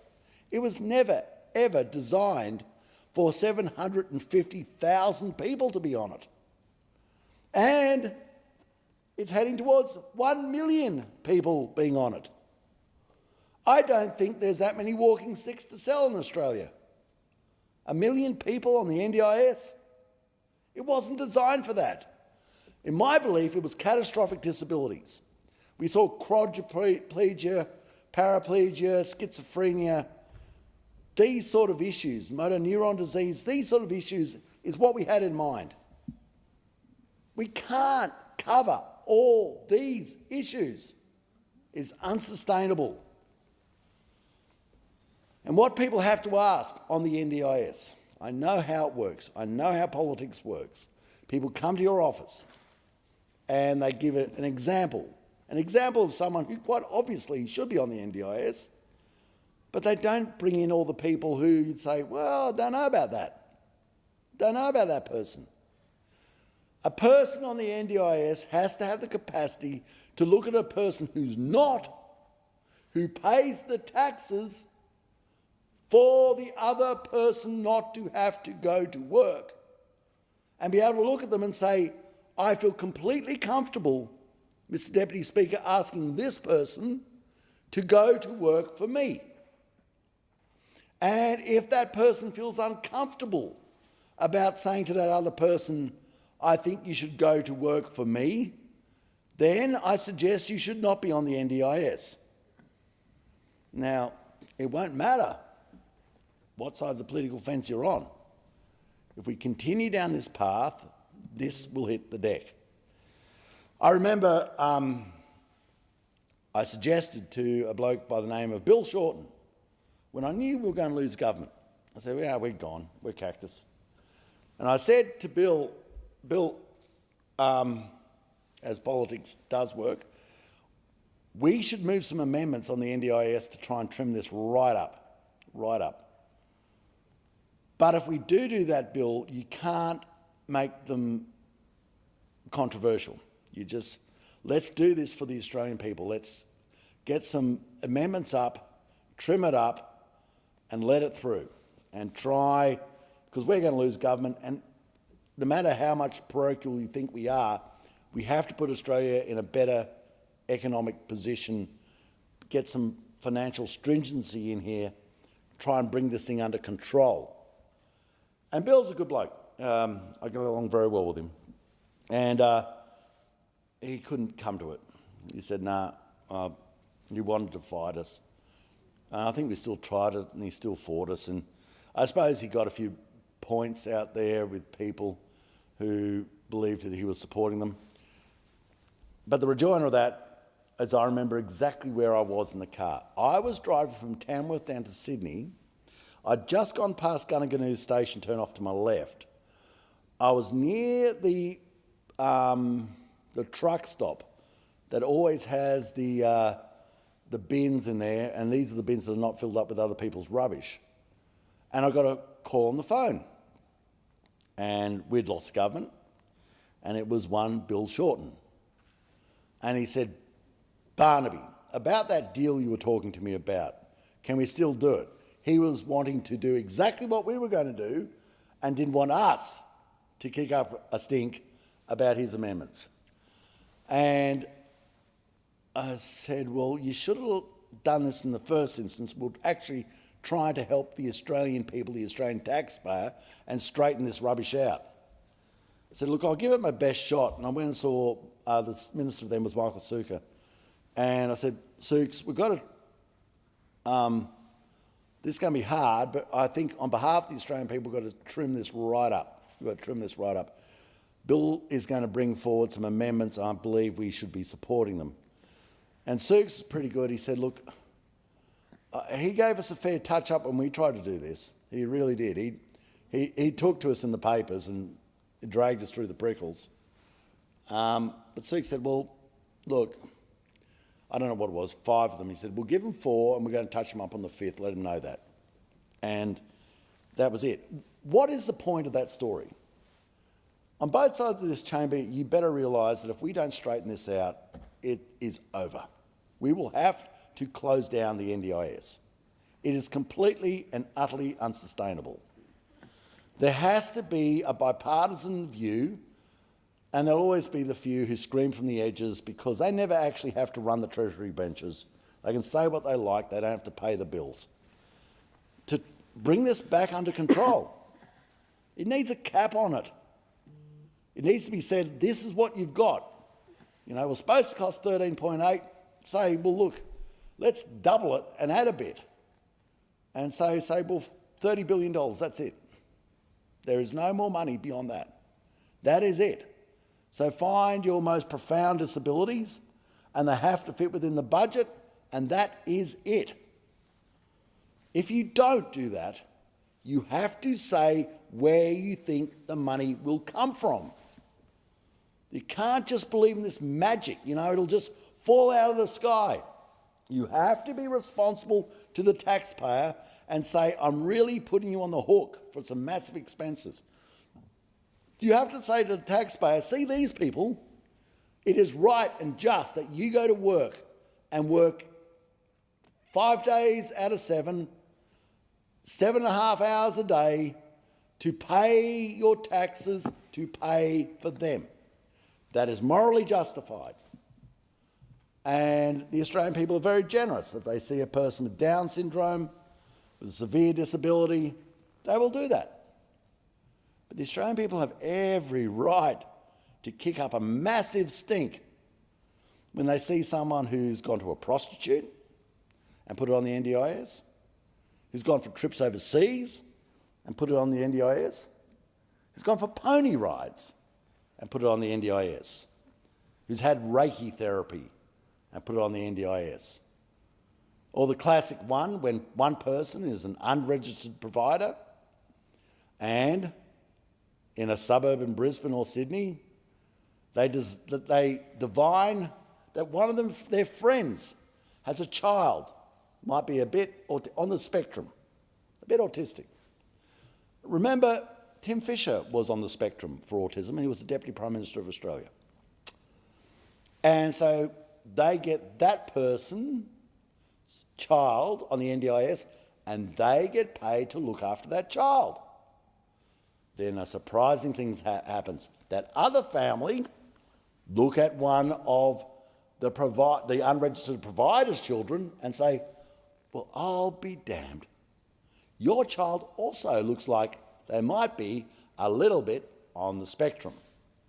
And I, as an unregistered provider, will look after them. So they get paid to look after your child and you get paid to look after theirs. It's a great deal. It's a scam. A total scam. The average cost, Mr Deputy Speaker, for a person on the NDIS is $65,000 a year per person. $65,000 per year per participant on the NDIS. Somebody somewhere has to find $65,000 to pay for them. If I was to say to a taxpayer, I want you to go out and do your job, and I'm going to take $65,000 out of your salary to pay for someone on the NDIS, I know the response I will get, and it won't be a good one. That $65,000 is untenable for 1 million people. That's crazy. Well, we're heading to, what's that? We're heading towards $65 billion. It's just out of the ballpark. So let us not confuse compassion with reality. Compassion has its ring road. It is based on logic. It's based on what you can actually do. Compassion is not wishful thinking. Compassion is actually being able to follow something through. And where the NDIS is at the moment, it is not able to be followed through. If we are going to continue on with this, if we are going to be truly compassionate, we have to trim this up massively. We have to trim it up massively. If we don't, and your debt keeps going up through $1 trillion and on and on and on and further up and further up and further up, I'll give you a little lesson from a little bush accountant. Your checks are going to bounce. You'll have no money for the NDIS. You'll have no money for anything, actually. And one of your biggest issues right now to try and bring this back under control is to come up and really drill down, to make the hard decisions which a responsible government does. And I would suggest that on both sides of this chamber, we need a responsible treasurer to come up with absolutely, to be quite frank, pretty severe cuts, to say exactly there is a ceiling on this and it will go no further, to have that honest conversation with the Australian people, which I believe they will go along with you, and then go back to what Julia Gillard and everybody thought of at the time. This is for people with catastrophic disabilities. This is for people which we owe compassion to.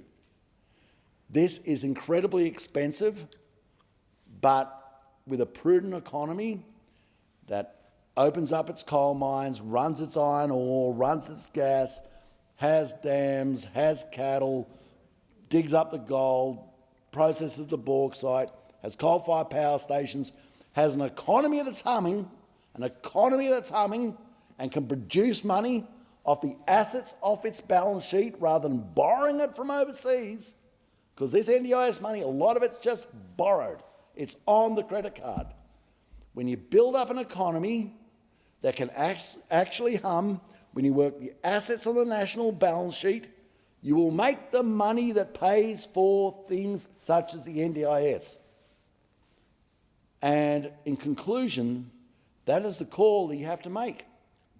Are you going to make this economy hum?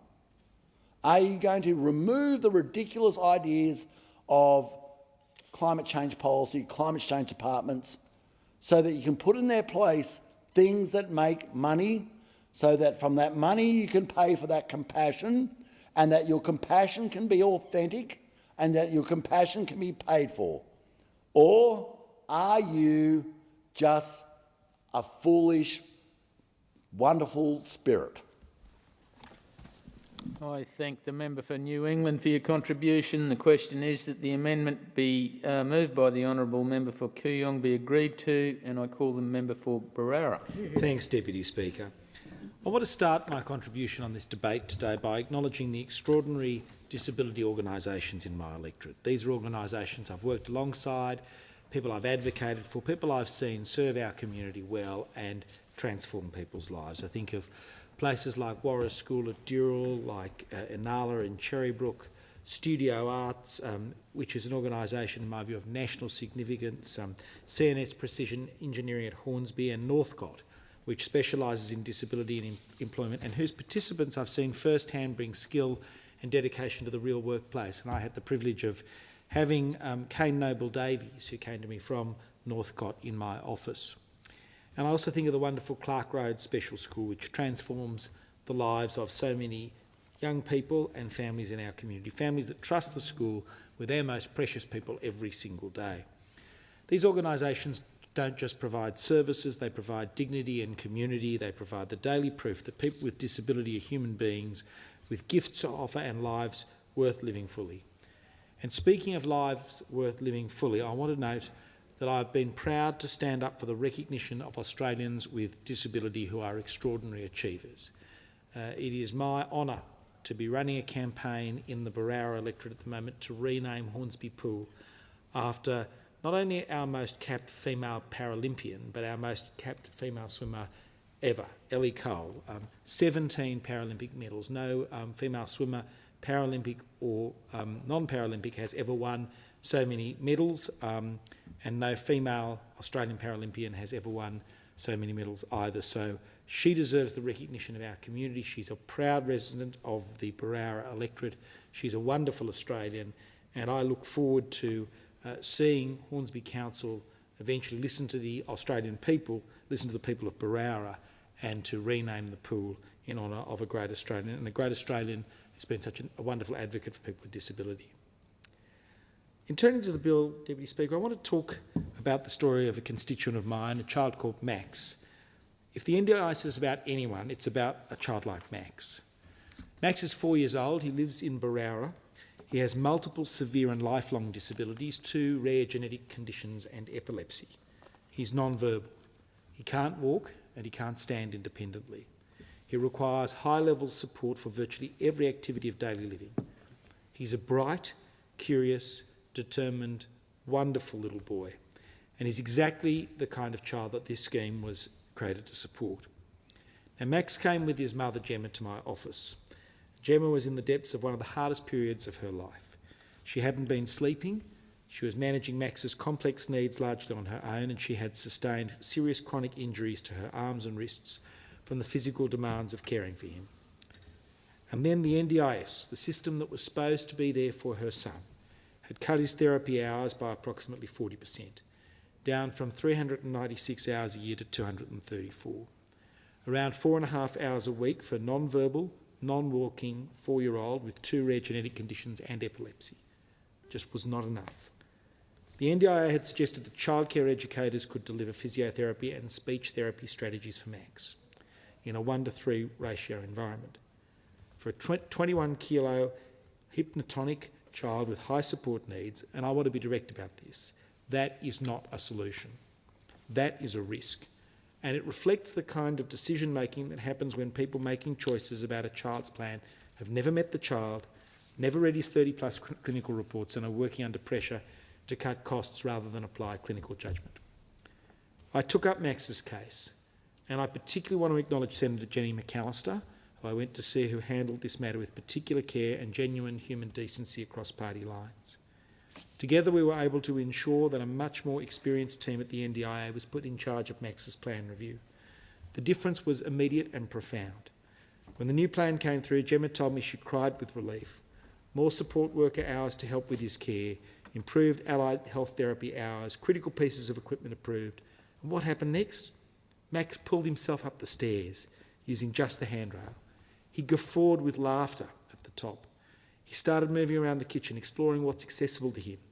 He's making progress in his receptive language. He seems, as Gemma says, so much happier. That's what the NDIA is supposed to do. That's the investment that's worth making. That's why every dollar that leaks out of this scheme through fraud, gaming and waste is not an abstraction. It's a dollar that could have gone to a child like Max and didn't. Now, Gemma's asked me not to use her story to fuel division between the parties, and I respect that. She saw Labor and Liberal working together to help her son, and she values that. So do I. But I want this Parliament to understand concretely and humanely what's at stake in this debate. It's not a budget line. It's about children like Max. I want to make the most important call I can make in this speech today, and that is to call directly to the disability community of Barara and across Australia.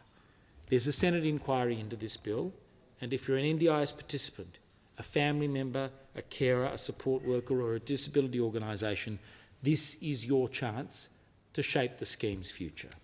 Your lived experience isn't just relevant, it's essential. It's the most important evidence that the inquiry will hear. I'm urging all the organisations I name today and every family I've had the privilege of serving, and those I haven't met because the schemes will work for them, to make a submission. The Senate inquiry is open now. Don't leave this to others. Tell your story. Your voice will shape what this scheme looks like for the next generation. Let me now turn to the bill and our position on it. The NDIS was originally established to support around 410,000 Australians, and it now supports over 760,000.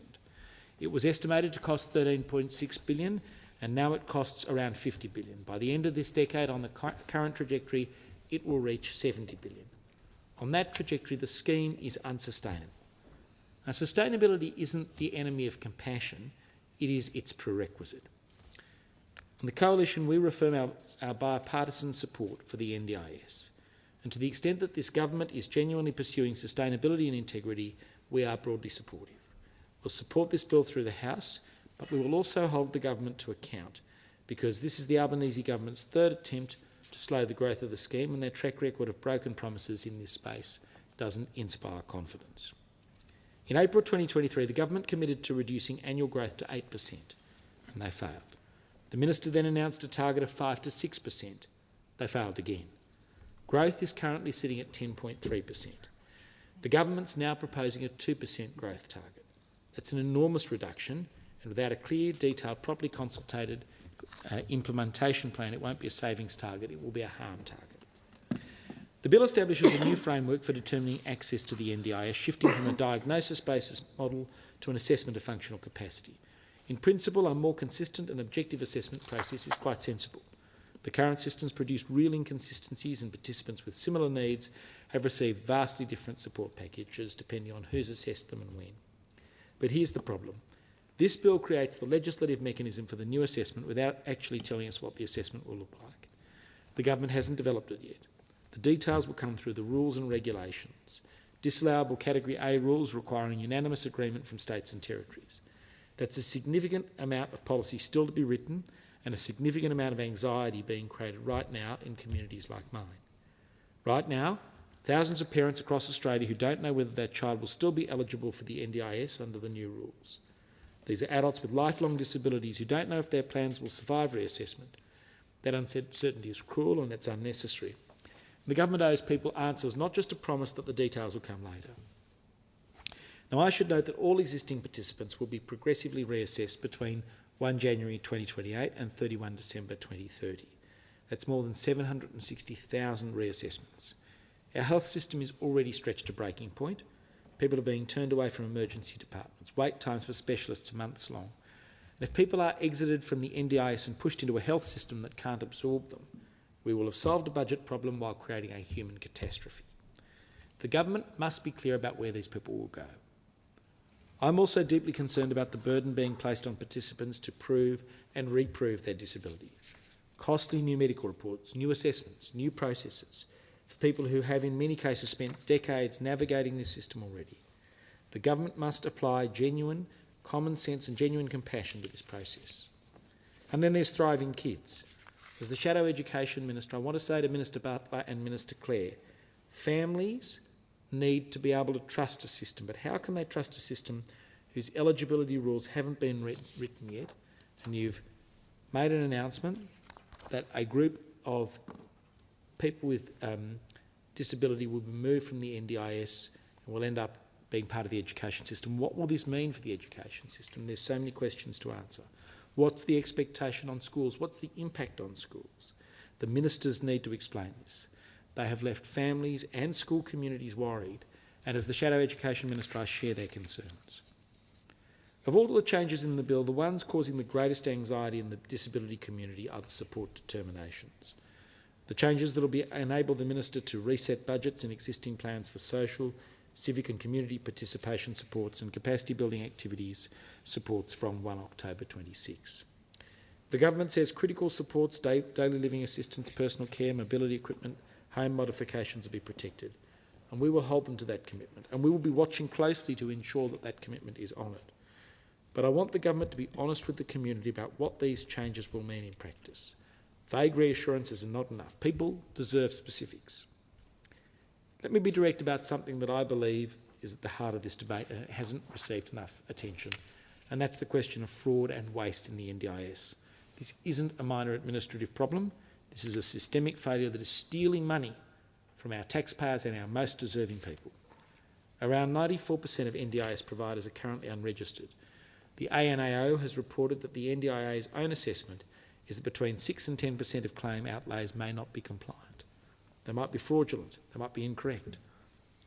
Of the $48.83 billion spent on paid supports in 2025, that equates to between 2.9 and 4.8 billion per year. By the end of the decade, if current growth continues, that figure could reach 8 billion annually. Every single one of those dollars has been taken from a participant who needed it. And the Albanese government, with more than 10,000 public servants working on the NDIS, hasn't been able to get on top of it. We hear every day about providers quoting one price to a customer and then quadrupling it the moment the customer mentions the NDIS. We hear about organised criminal networks deliberately targeting the scheme. We hear about services billed that were never delivered. This is unacceptable. It's a betrayal of every genuine participant in the system. Now, the bill goes some way to addressing this: improved provider registration requirements, civil penalties, new information gathering powers, a 90-day claims window. These steps are steps in the right direction, but they're not nearly enough. The digital payments platform will help. Mandatory record retention will help, but determined fraudsters, they won't be stopped by paperwork requirements alone. The government needs to bring genuine prosecutorial energy to this problem, not just regulatory machinery. I want to close by speaking directly to constituents like Eleanor, who wrote to my office this week about her son Benjamin, an adult with significant permanent disability whose supports were confirmed by the Administrative Review Tribunal. Eleanor's nearly 60 years old. She's carried Benjamin's care responsibilities for many years. Her own sister, who had significant disability, died in respite care. She's seen what happens when the safety net fails. Eleanor asks that I not support any bill that weakens the rights of NDS participants, reduces essential supports or places further burden on ageing carers. I hear that and I share that concern. The Coalition's position isn't to weaken rights, it's to ensure the scheme is strong enough, honest enough and well funded enough to actually deliver those rights. And that means cracking down hard on fraudsters and the bad actors who are bleeding the scheme dry. It means ensuring rules are being developed and consulted on properly and designed with human dignity at their centre. That's what means, and it means holding the government to account every step of the way. I've spent time as a parliamentarian fighting for constituents who have disability. I've sat across the table from parents who are exhausted, who are frightened and desperate for someone to listen. I've seen what happens when the system works, when a child like Max gets the support he needs and climbs the stairs guffawing with laughter. And I've also seen what happens when it doesn't. The NDIS was built on the idea that Australians with significant and permanent disability deserve to live with dignity, independence and genuine choice. That's a noble idea, and our responsibility is to protect a scheme like this from those who'd seek to exploit it. The Coalition will support this bill through this House. We do so not as a blank cheque to government, but as a commitment to the principle of sustainable and well-governed scheme. We will scrutinise the rules framework carefully. We will push for proper consultation. We will call out broken promises. Let me again call on the people in the disability community in my electorate, the participants, the families, the carers and the organisations. Make your submission to this Senate inquiry. This is your scheme, and it's your voice that must shape the future. The question is that the amendment moved by the honourable member for Kooyong be agreed to, and I'll call the member for Clare. Thank you, Deputy Speaker. The NDIS has been a game changer for constituents of our Calare electorate and communities around Australia. It needs to be supported and it needs to be sustainable. Everyone wants the routers and the wrongdoers identified, weeded out and dealt with.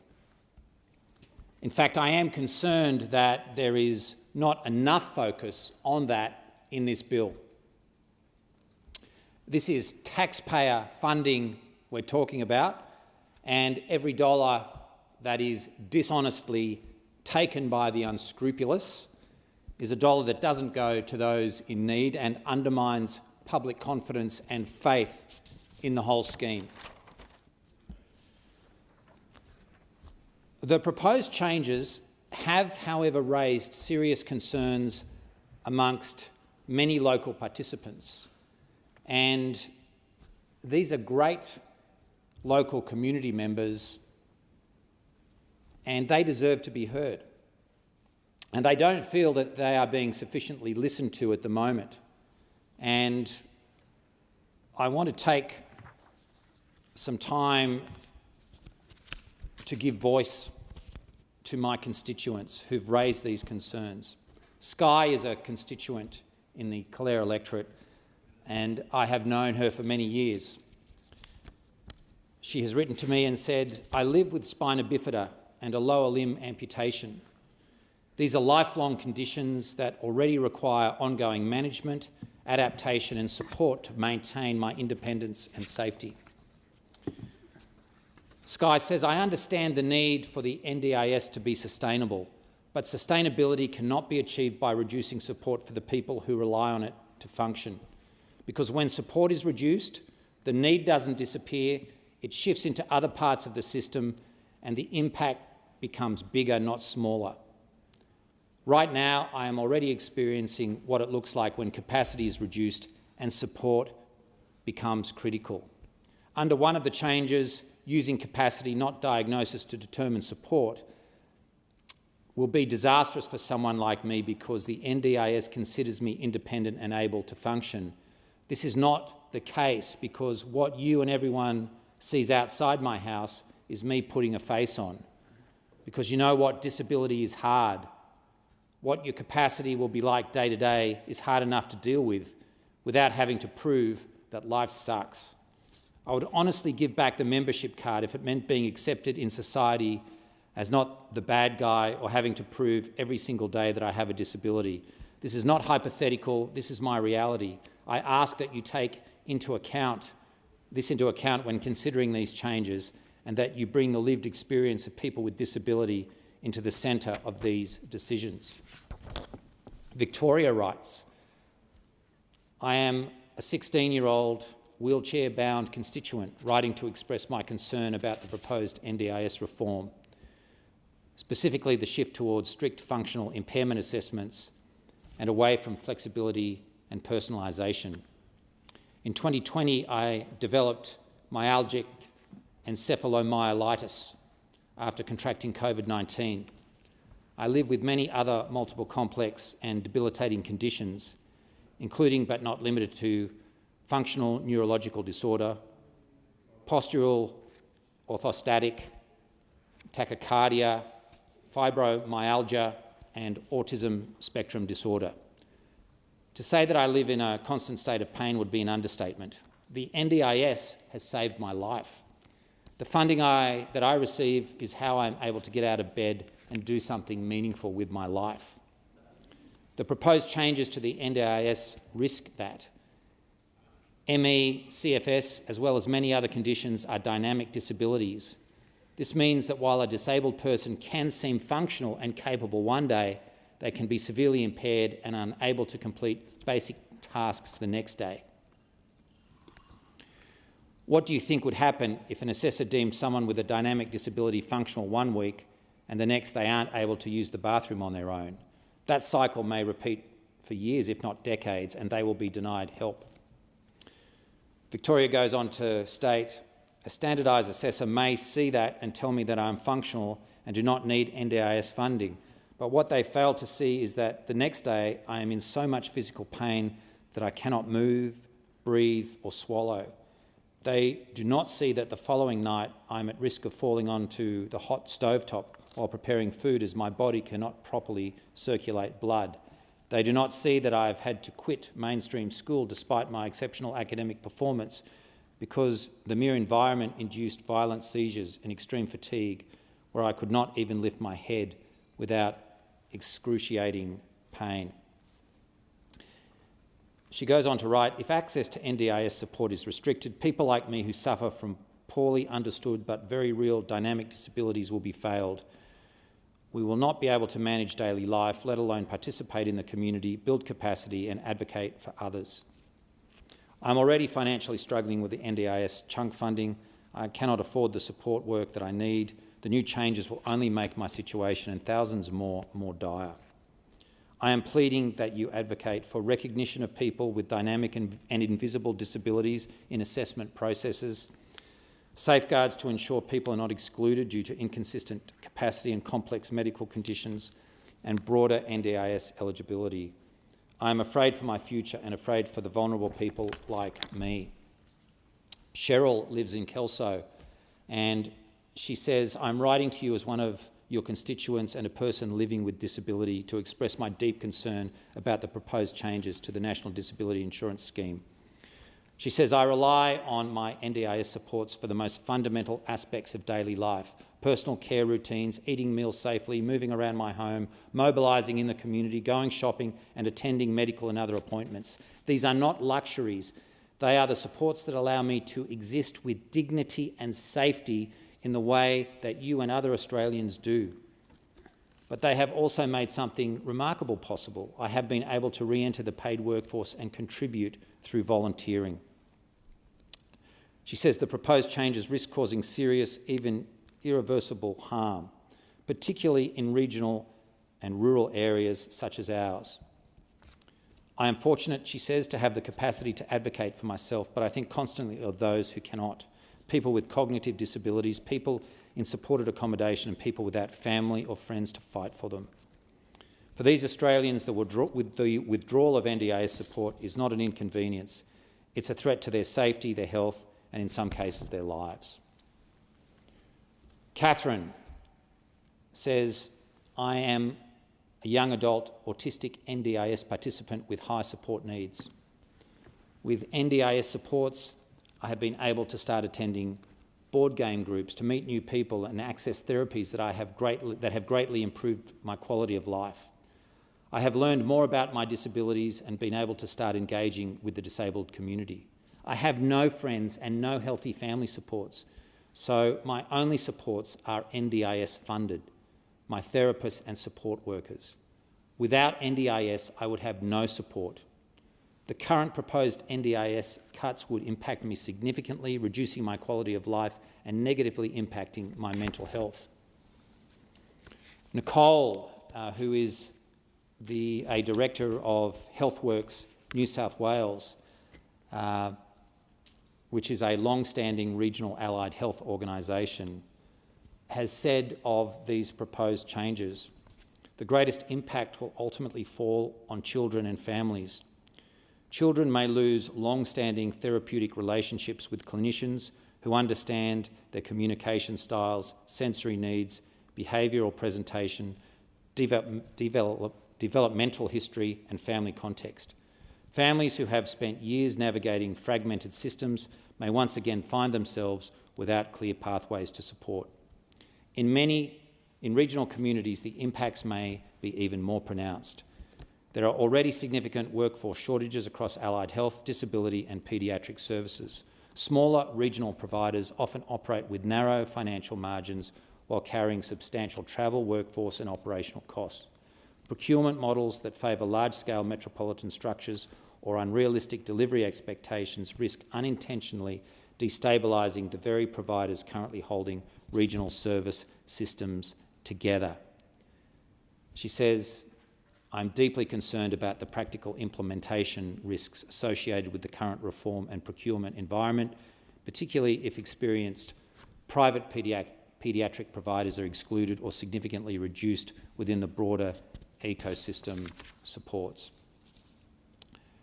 She says, many children over the age of 9 may also lose access to continuity of care and broader therapeutic supports. So these concerns are very real, Deputy Speaker, and reform can't be at the expense of our constituents and our community members who genuinely rely on this scheme and are gaining life-changing benefit from it. And it can't be at the expense of those who are doing the right thing. There needs to be genuine consultation, and the government needs to listen to those whose lives they are affecting. I support the NDIS, but reform needs to be properly thought through and properly planned. I urge the government to listen to those most affected and act on their concerns, and don't let genuine NDIS participants fall through the cracks of reform.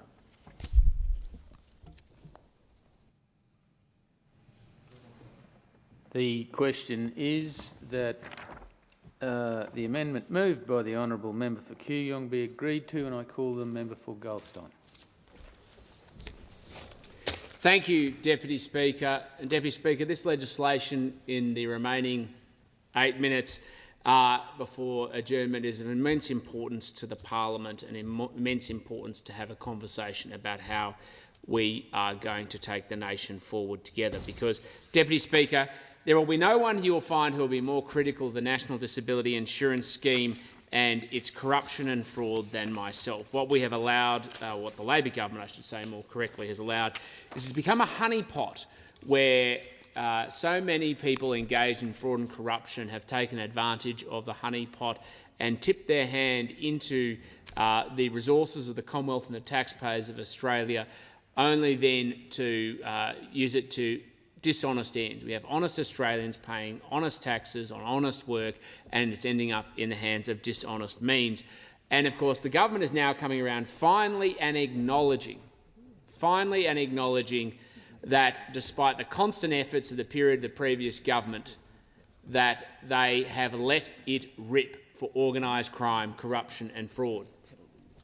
And the solution now is to attack participants. Certainly that's perception outside in the community in terms of the implementation. I just need to look at some of the emails that have come through the Goldstein office and what people raise. If you'll understand, Deputy Speaker, to respect people's privacy and to make sure that personal conditions are not revealed, but I will use their words. One person wrote to me and said, quote, I think everyone realises that changes need to be made to the NDIS, but not at the expense of participant safety. I'm not sure the politicians realise that NDIS participants are reliable on support to be able to live safely in their homes, access the community and live ordinary lives. Well, actually, I will clarify for one of the Goldstein constituents, we do. But unfortunately, I don't think that this is understood by the Labor Party, who are too busy always finding pathways to cut, rather than focusing on where they need to actually cut, which is around fraud and corruption. This person went on and said, "We're very concerned about Labor's proposed changes to the NDIS, which seem to focus on cost-cutting rather than supporting vulnerable Australians." And I think that's a legitimate and serious concern, because so many people have written to us and outlined their specific circumstances and what has been happening, where people have faced what, in their words, are alarming changes which diminish their capacity to be able to access essential care in a very challenging environment. As one person wrote to me and said, "It's clear there is wastage which needs resolving in the system, but pulling support for those of us who are trying everything we humanly can do to preserve dignity and independence is really a low blow." A really low blow, Deputy Speaker, from the Albanese government, because they were unwilling to support and work with the coalition government in the lead-up, in the last time we were in office, to actually bring in a lot of the changes that they're now seeking to bring in. But instead of focusing on the fraud and the corruption, the way they're approaching it is to target the participants. One person has written to me saying they received an ambush call from the NDIS over the claims of their daughter, who's 5 years old, with cerebral palsy, and of course that has a very significant impact on their lives. And the NDIS planner, the call, then they allege, lied, threatened and abused and patronised. Such was the wanton attempt by said individual to reduce the package of an NDIS participant. We have other examples where people have raised concerns about the NDIS having cut a lot of their funding. Their situation has changed considerably, yet there has simply been no leniency or understanding of the impact of them as an individual. They've gone on then to say that their right side is affected now and it's hard to cope each day based on their disability, and they're suffering a lot because of chest pains due to anxiety, and that affects their mobility and all shaking whilst moving around. And of course they're seeking support and assistance as appropriate to be able to maintain and balance out their life. But of course the NDIS under the Albanese government is not providing the support they so desperately need. And of course we have a lot of people who have faced really serious challenges. One quote, "For the first time in 8 years, the NDIA has started to reject claims for their daughter's special needs netball program." I'm not sure about you, Deputy Speaker, but I think maintaining a physically active lifestyle is very important for young Australians and for them to be able to get ahead, particularly with a disability, because of the pathway it gives them for social connection, which is a very important part of the quality of life. But that now seems to be, as part of the All Abilities program, something that's being put on the back burner by the Albanese government. And in some cases, acknowledging the importance of these programs, particularly for those who have come here with no means. We have a Ukrainian refugee who's even contacted me talking about how their diagnosis of lifelong cerebral palsy is now being targeted by these cuts, and says that because English is not their first language, and on at least one occasion they have been contacted by the agency without any interpreter present, despite having requested one. So we're seeing a decline in standards, a decline in quality, a decline in the services that are needed so desperately by some Australians. And the response from the Albanese government is tough it. They're not prepared to make any accommodation or work with people to be able to improve their circumstances. But there is one thing they are prepared to do.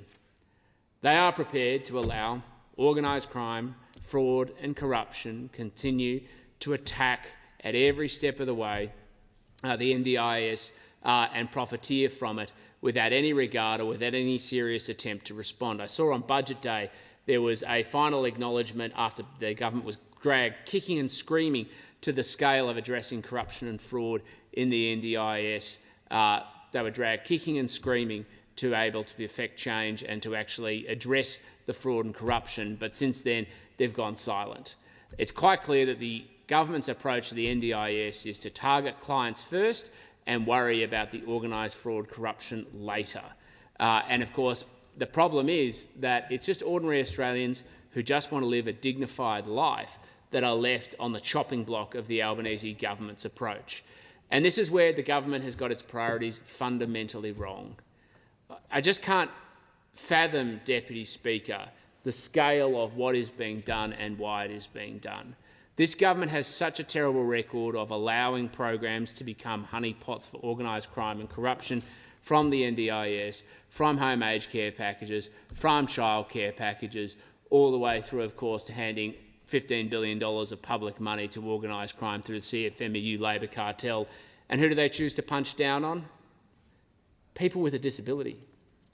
What is wrong with this government and its priorities? They can't tell the truth. They can't be honest. They can't be clear with people about what they're going to do before an election versus the actions they take after. And when they get the chance of the levers of power, their solution is to punch down on people with a disability. This government has to end. And I thank the member for Goldstone for your contribution to the debate. And it being 7:30 p.m, I propose the question that the House do now adjourn, and I call the member for McKellar. Thank you, Speaker. Last week, almost 2 years after it was completed, the Australian government finally responded to the State of Diabetes Mellitus in Australia 2024 report, and the response falls far short of what Australians need. The report was the outcome of a substantial parliamentary inquiry, informed by extensive evidence from clinicians, researchers, public health experts and patient groups, as well as many public submissions and multiple hearings. I was very proud to be a part of the Health Committee conducting the inquiry. It examined the rapid rise of type 2 diabetes mellitus in Australia, including amongst our young people. Importantly, the report set out a series of practical, evidence-based recommendations, particularly focused on prevention and early intervention. The government's response was to adopt none of them. Instead, there is support in principle for some recommendations, and for others it's simply noted. The State of the Diabetes report was clear. If we don't invest properly in prevention, the problem will keep getting worse. And we're already seeing that play out. Obesity has now overtaken tobacco as the leading cause of preventable disease burden in Australia.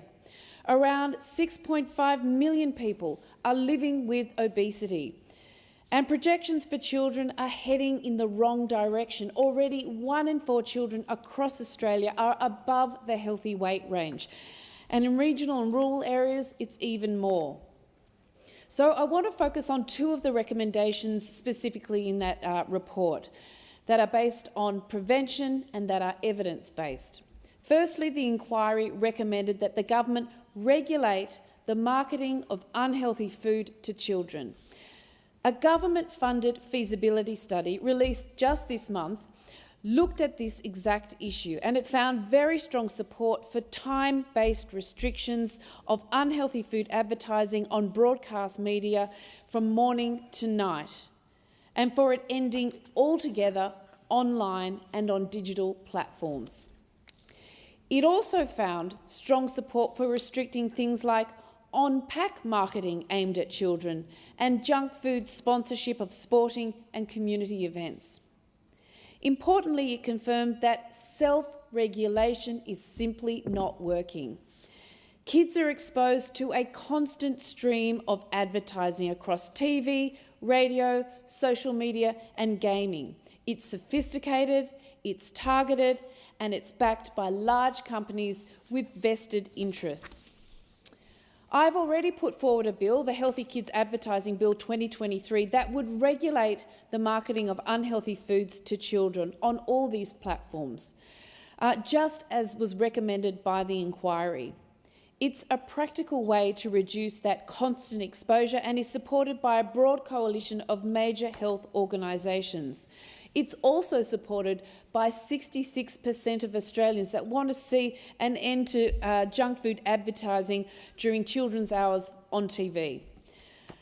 The second area I want to talk is about sugary drinks. Again, the inquiry recommendation was clear, that the government implement a graduated levy on sugar-sweetened beverages based on sugar content.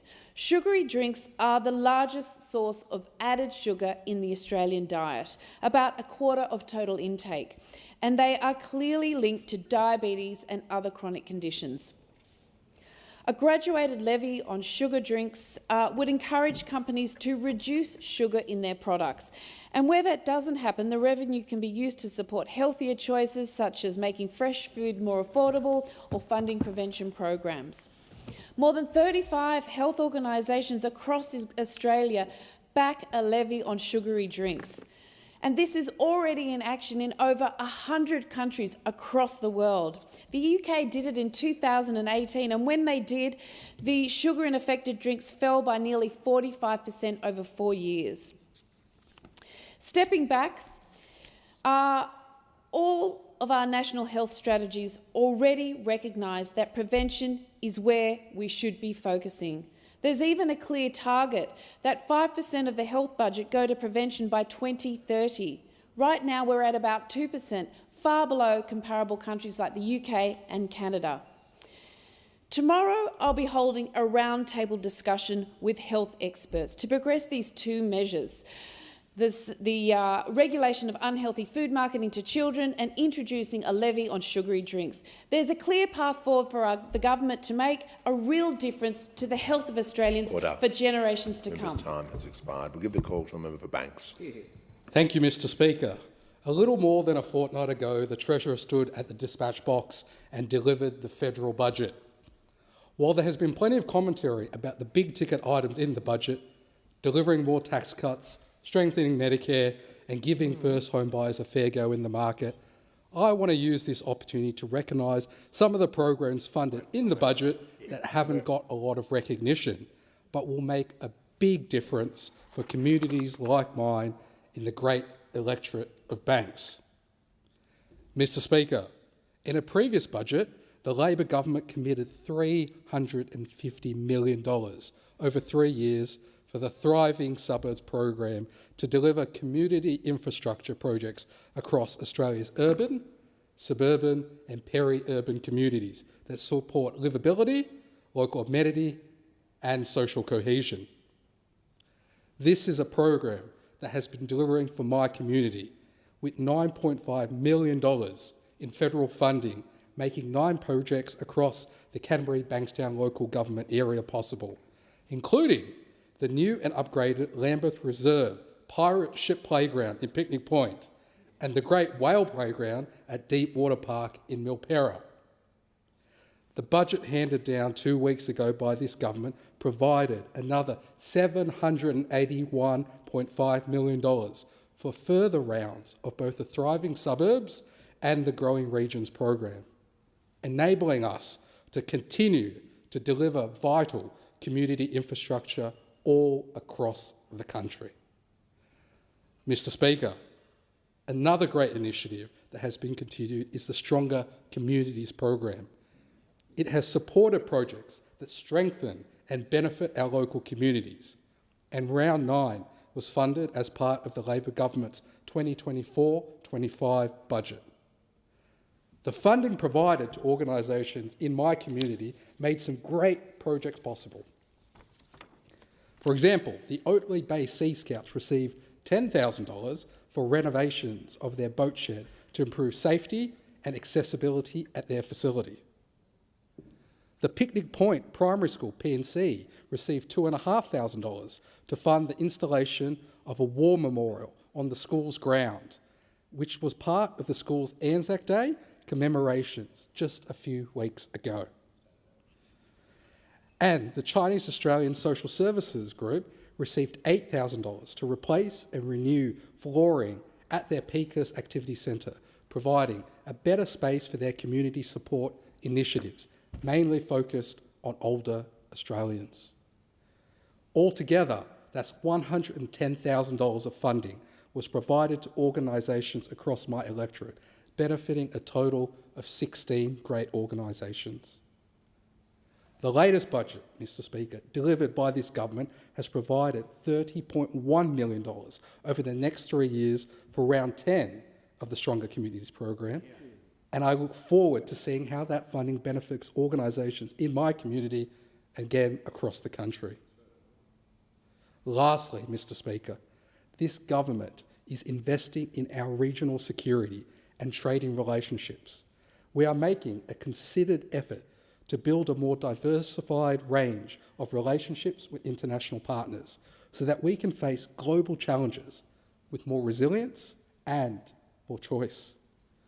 The budget allocates funding that strengthens these strategic relationships and implements our agreements. We are boosting our relationships and, for example, with India, with a $25.3 million investment of funding over 4 years. We have allocated $33.2 million to initiatives needed to implement the Jakarta Treaty with Indonesia. And we are enhancing our engagement with our Pacific neighbours with a $187.8 million package over 4 years through a range of initiatives. A strong Pacific is good for Australia and good for our regional neighbourhood.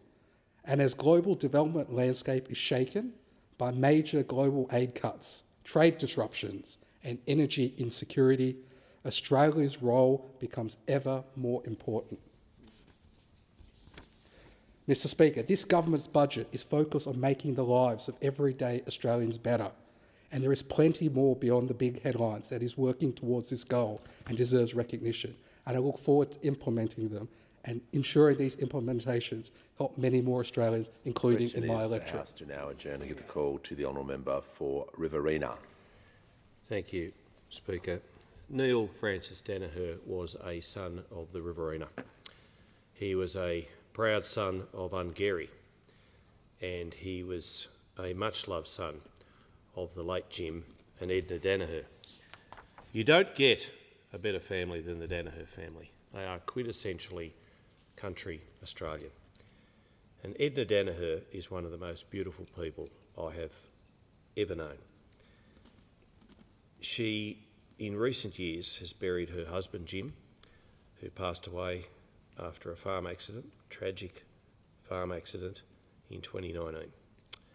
She buried her beautiful daughter, Fiona, in 2021. And now she is going to bury her wonderful son, Neil. No mother should have to bury any of their children. No mother should. And Anthony Danaher and Chris Danaher and Terry Danaher and Neil Danaher are, of course, well known because of their footballing feats. And all four brothers played alongside one another in the mighty Essendon Bombers football team. And that's fantastic. But it was what Neil did as a fighter against motor neurone disease, such a cruel, insidious disease, that shone a light on not only the need for awareness but also the needs for funds to fight MND. And most Riverina people are well aware of the Danahers. Of course, most people in Australia are, but it does become personal. I know my wife Catherine had a coffee catch-up with Neil's sister Estelle just last Friday. I went to school with Dorothy. Most people in the Riverina, if you've been there for long enough, you'll have bumped into a Danaher. And to know them is to love them. And the Danaher boys' sisters, we talk about the toughness on the field of the boys. Rest assured, I wouldn't like to face those girls in netball. They were very, very good at netball. Some still are. But his sisters, Neil's sisters, Colleen, Angela, Julie, Neroli, Estelle, I mentioned Dorothy. They're 7 sisters, such wonderful human beings as well. And they have put Ungary on the map, that family, and indeed there is a big Sharon in the main street of Ungary, synonymous with the big things that Australian towns just love to erect and talk about and visit. What other town would even think to put a Sharon in their main street? And the ground at Ungary, I've worn the black and white for Ungary, certainly not right up there with the Danahers, but Chris asked me one day when they were very short of players, horribly short of players, and if I press up there hard enough, I can still feel the 3 broken ribs I copped in one of those games. But the big freeze at the G, and we all should get behind it. We should. It's on that June long weekend. It has become synonymous with not only the Danahers but with raising funds for the fight against MND. And the fact that Neil has passed away has really set this nation into a pool of grief I've not seen for a long, long time. And I know that the big freeze at the G this year will be a special occasion, a sobering occasion, a sombre occasion, but also a celebration of life, because Neil fought the good fight for 13 long years. That shows the inspiration of this family. It shows the resilience of this family. It shows how much he was loved by all Australians. And his wife, Jan, his children, Beck, Lauren, Luke and Ben, his grandchildren, his many, many nieces and nephews, they will continue to fight the good fight against MND so that his name is never forgotten. Not that it ever will be, there's no danger of that. But to Neil Danaher, Vale, may you rest in peace, champion. You have been a wonderful son, brother, father, husband, a magnificent Australian. No better than Neil Danaher, and I think we probably should even give him an AC posthumously. The question is the House to now give a call to the member for Leichhardt. Thank you, Speaker, and I pass my condolences on to the member of Riverina on behalf of the people of Leichhardt. Neil Danaher was a fantastic footballer, a great man, and someone that I remember fondly watching growing up. Tomorrow I get to return to Leichhardt, as do the children of St Andrews who have been visiting us here in Canberra this week. Fun fact, the minimum degrees in Cairns over the last few days has been 18, which has not cracked 18 here, I don't think. Those children, Speaker, they suffered. But they enjoyed democracy. Meeting us and being around us here at Parliament came a very close third to Questacon, the AIS, close fourth, the War Memorial. They came, they saw, they enjoyed. The budget, a lot has been said about the budget, but I do want to focus on what's happened locally, particularly in my area of the far north. The far north is getting the attention it deserves. It is getting the understanding that it deserves from this place. $6 million, which might not sound like a lot, but it's put towards eradicating the yellow crazy ant. The yellow crazy ant is a terrible creature. Very small, it's yellow. Not as crazy as they say. Actually, it just tends to swarm. And what it does is the ones that we've got up in the far north are all related to each other. So in their natural environment, they fight against each other, they don't get to take over. But all the ones that we've got have come from a single colony, so they're all related. And they will swarm and they will drive out everything in it. If you enter a part of the wet tropics, of the World Heritage Area that has been taken over by yellow crazy ants, silence. No birds, no rustling, no skinks, just the ants. They create a hegemony. A mono-culture of ants. It was said that they could not be tackled, that they could not be eradicated. Yet the good people of yellow crazy ants have found a way. They trample through some of the most unforgiving forests in the country, dropping every 5 metres a mixture of cat food and jam, because ants like both sweet and savoury food. They come back in a few hours to check if they're yellow crazy ants. If they are, they go about killing them.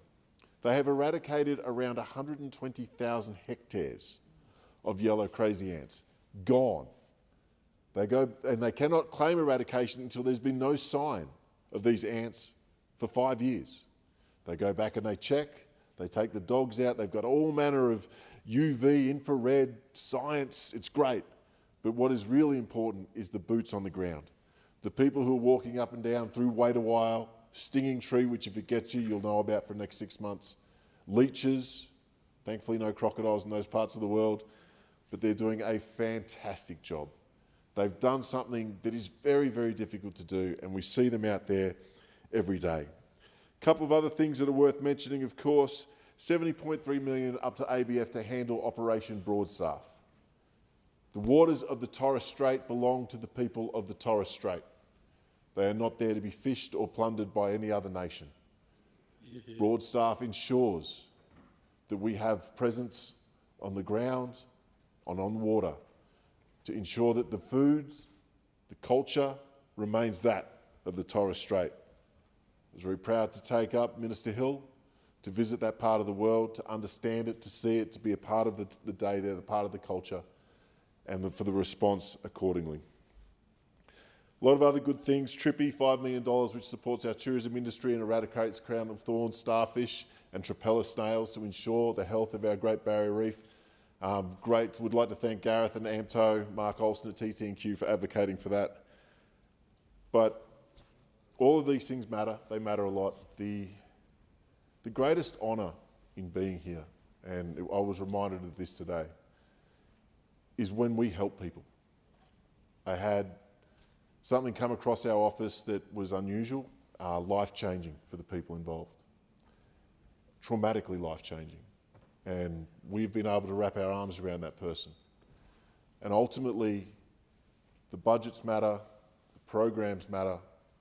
Our job, our most important job, is to look after the people that we're here to represent. And I know that that's the number one thought of everybody in here. And I was touched and honoured that this person felt that we were the place to go. And we will do everything we can to help anyone who comes through our doors. I know everyone else will too. So the budget matters, but the people matter more. Yeah. The question is the House to adjourn. I give a call to the member for Cook. Thank you, Mr Speaker. Tonight I want to recognise the frontline domestic and family violence service workers in the seat of Cook. And it's notable that domestic violence often peaks around sporting events. And tonight we have the State of Origin, and I hope the Blues get up. But we need to keep in mind these are some of the nights that have domestic violence peaking, that have our police being called out. So to the men out there, take responsibility tonight, and to the women out there, we think of you and this is not acceptable. Recently in the Sutherland Shire, we hosted constructive roundtables with local services, practitioners and advocates.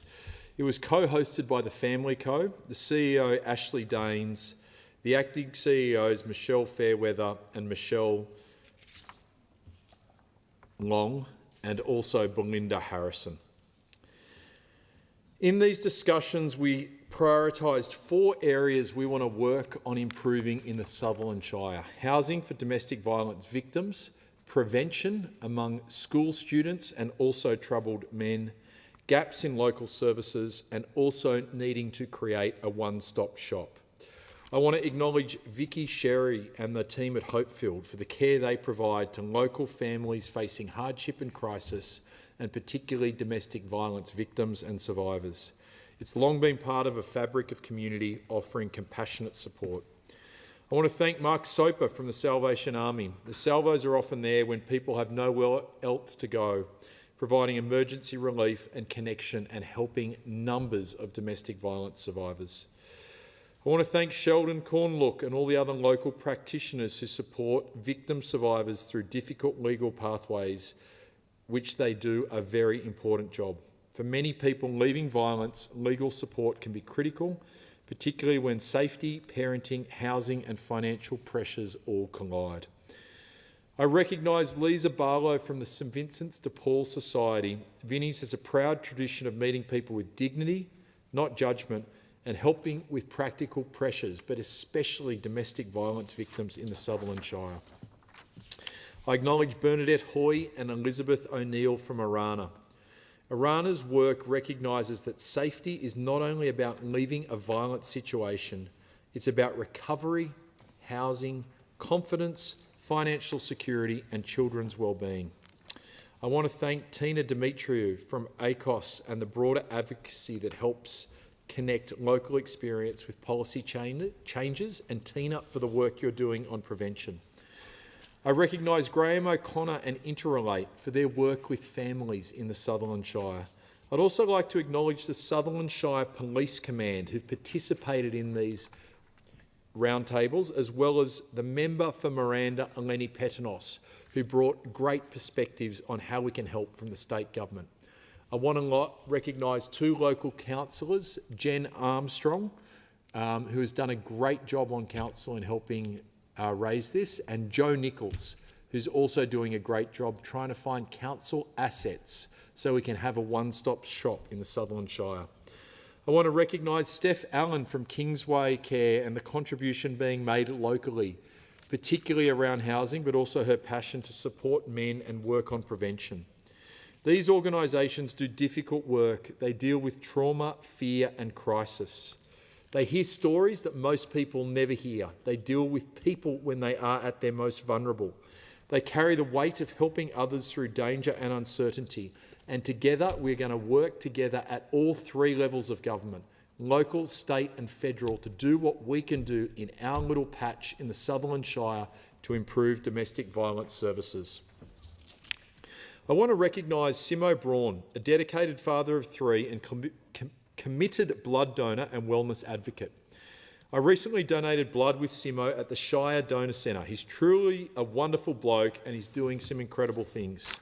On the 31st of July 2026, Simo is helping lead an effort to break a nationwide effort by having the most blood donations in a single day by one team. This follows the Bloody Good Tour, an adventure led by Simo, who went all the way around Australia, visiting every lifeblood donor centre in the country and donated plasma himself every 2 weeks. I'll be donating blood and plasma with Simo as part of this effort, and I encourage every person in Australia who's able to donate to do so, and everyone in the Sutherland Shire. This small action truly saves lives. The question is the House to now adjourn. I give the call to the honourable member for Bean. Hear, hear. Speaker, when you first enter this place, there are many parts of this job that come as a surprise. The speeches, media appearances and street stalls were to be expected, but something I did not expect was becoming a part-time radio DJ. But that is exactly what I've been given the chance to do for a couple of these past Mondays with Valley FM, one of the fantastic community radio stations servicing the Tuggeranong Valley. I've been able to join Tim Kilby to talk not just politics, but the music that I've listened to over the decades and the influence it's had on my life. It's the sort of conversation you so rarely get to have in this role, a much more personal conversation, but perhaps with a heavy 90s influence. I look forward to joining Tim again this coming Monday, the 1st of June at 3 p.m. Make sure to tune in, and Speaker, let me know if you have any requests. I also want to take this opportunity to thank Valley FM and their presenters, staff and board members for the service they provide to our community. In particular, I want to give a shout out to Chris McLeod, who's one of the Bean Volunteers of the Year for 2025. Chris has been a dedicated radio presenter for over 20 years with Valley FM and has gone beyond that, offering valuable input into the ongoing development of the station. Having held the position of Secretary for a number of years, he's played a crucial role in communication and organisation for the station, as well as mentoring new members of the board and broadcasters. And I know to the side, he is also a dedicated bagpipe and violin player and is involved in the Canberra Burns Club pipe band. This work, alongside the work of others across Valley FM, is all voluntary, yet it provides a crucial hub of information and entertainment for our community. I look forward to working with Valley FM well into the future. Speaker, the annual Vinnie Sleep Out is being held on the 18th of June at Old Parliament House. This will be my 12th consecutive year participating in the Sleep Out. Thank you for your particular leadership in hosting the 2024 Sleep Out here in the Parliament House car park. It is no secret to anyone having to travel here at this time of year that the nights get cold, often dropping down to -6 degrees. Ultimately, that isn't too bad for those of us who have a warm home to return to. But as we know, not everyone is that fortunate. At the last census, over 1,500 people were experiencing homelessness in the ACT. For the entirety of Australia, that total was over 122,000 people experiencing homelessness each night. It's important to note that homelessness isn't simply just those that are out on the streets, with it being estimated that 15% of homeless people rely on couch surfing with family, friends and acquaintances, just so that they have a safe place to sleep. The Albanese government is taking action to help address this crisis. That's why we're investing almost $60 million to supplement rental income for community housing providers delivering social housing for over 4,000 young people aged 16 to 24 who are in receipt of the away from home rate of youth allowance or AB study and who are at risk of or experiencing homelessness. We're also continuing to roll out our ambitious social and affordable housing agenda, delivering 55,000 social and affordable homes right across the country. We're releasing a further $100 million from the Housing Australia Future Fund to improve the quality of housing for First Nations Australians in remote communities. And we're investing $31 million over 2 years into the Homelessness Access Program to deliver healthcare to Australians experiencing or at risk of homelessness. Speaker, homelessness is a challenging issue and it requires government leadership, great NGOs to invest their time and whole communities coming together to help address it. And on the generosity of our communities supporting events like the Vinnie Sleep Out. The Vinnie Sleep Out is happening across Australia on the 18th of June. Thank you to all who have put up their hand to participate, in many cases over multiple years. And thank you to all those who have supported our participation and to those that step up to provide support over the next couple of weeks as the temperature goes down. Call the clerk. Government Business Order of the Day number 1, National Disability Insurance Scheme Amendment Securing the NDIS for Future Generations Bill 2026. Resumption of debate on the second reading and the amendment moved by the member for Kooyong to the amendment moved by the member for Curtin to the amendment moved by the member for Fowler to the second reading amendment moved by the member for Lindsay. The original question was that this bill be now read a second time. To this honourable member for Lindsay moved as an amendment that all words after that be omitted with a view to substituting other words. Subsequent amendments have been moved by honourable members. The honourable member for Kooyong has moved a further amendment. So the question before the House is the amendment moved by the honourable member for Kooyong be agreed to. I give the call to the Manager of Opposition Business. Thanks, Speaker. And I just want to start by reiterating the Coalition's bipartisan support for the National Disability Insurance Scheme. And it's had bipartisan support since the moment it was introduced into this parliament. But with that bipartisan support also comes responsibility, and there's responsibility for all of us in this chamber, because the scheme, as it's designed, is meant to help those who desperately need that help and that assistance. And there are many, many wonderful examples of the NDIS working in my electorate of Wannon. And I've met the participants and I've met the families of those participants, and they have nothing but extraordinary things to say about what the NDIS has done for them and how it has changed their lives and changed their lives so much for the better. But if we are to keep the NDIS, we must keep the NDIS sustainable. Now, as a former minister who had responsibility for the NDIS, I took that responsibility incredibly seriously.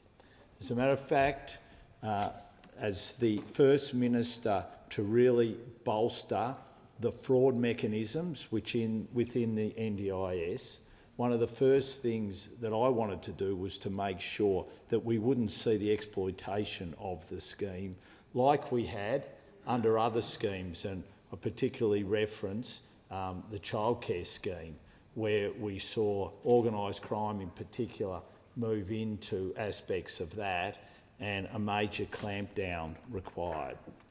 And so from the word go, we've wanted to make sure that we're not seeing people who shouldn't benefit from the NDIS benefiting from the NDIS.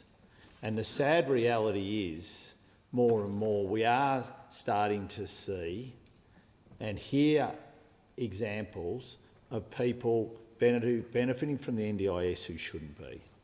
And we have to put a stop to that, especially when it is people deliberately exploiting the scheme for their own benefit at the expense of participants.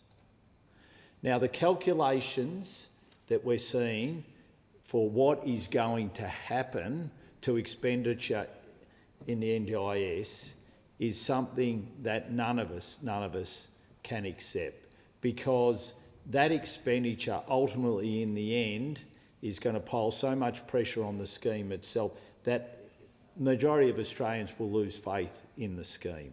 And none of us want that to occur. And that's why it is critically important that we are able to reform the scheme.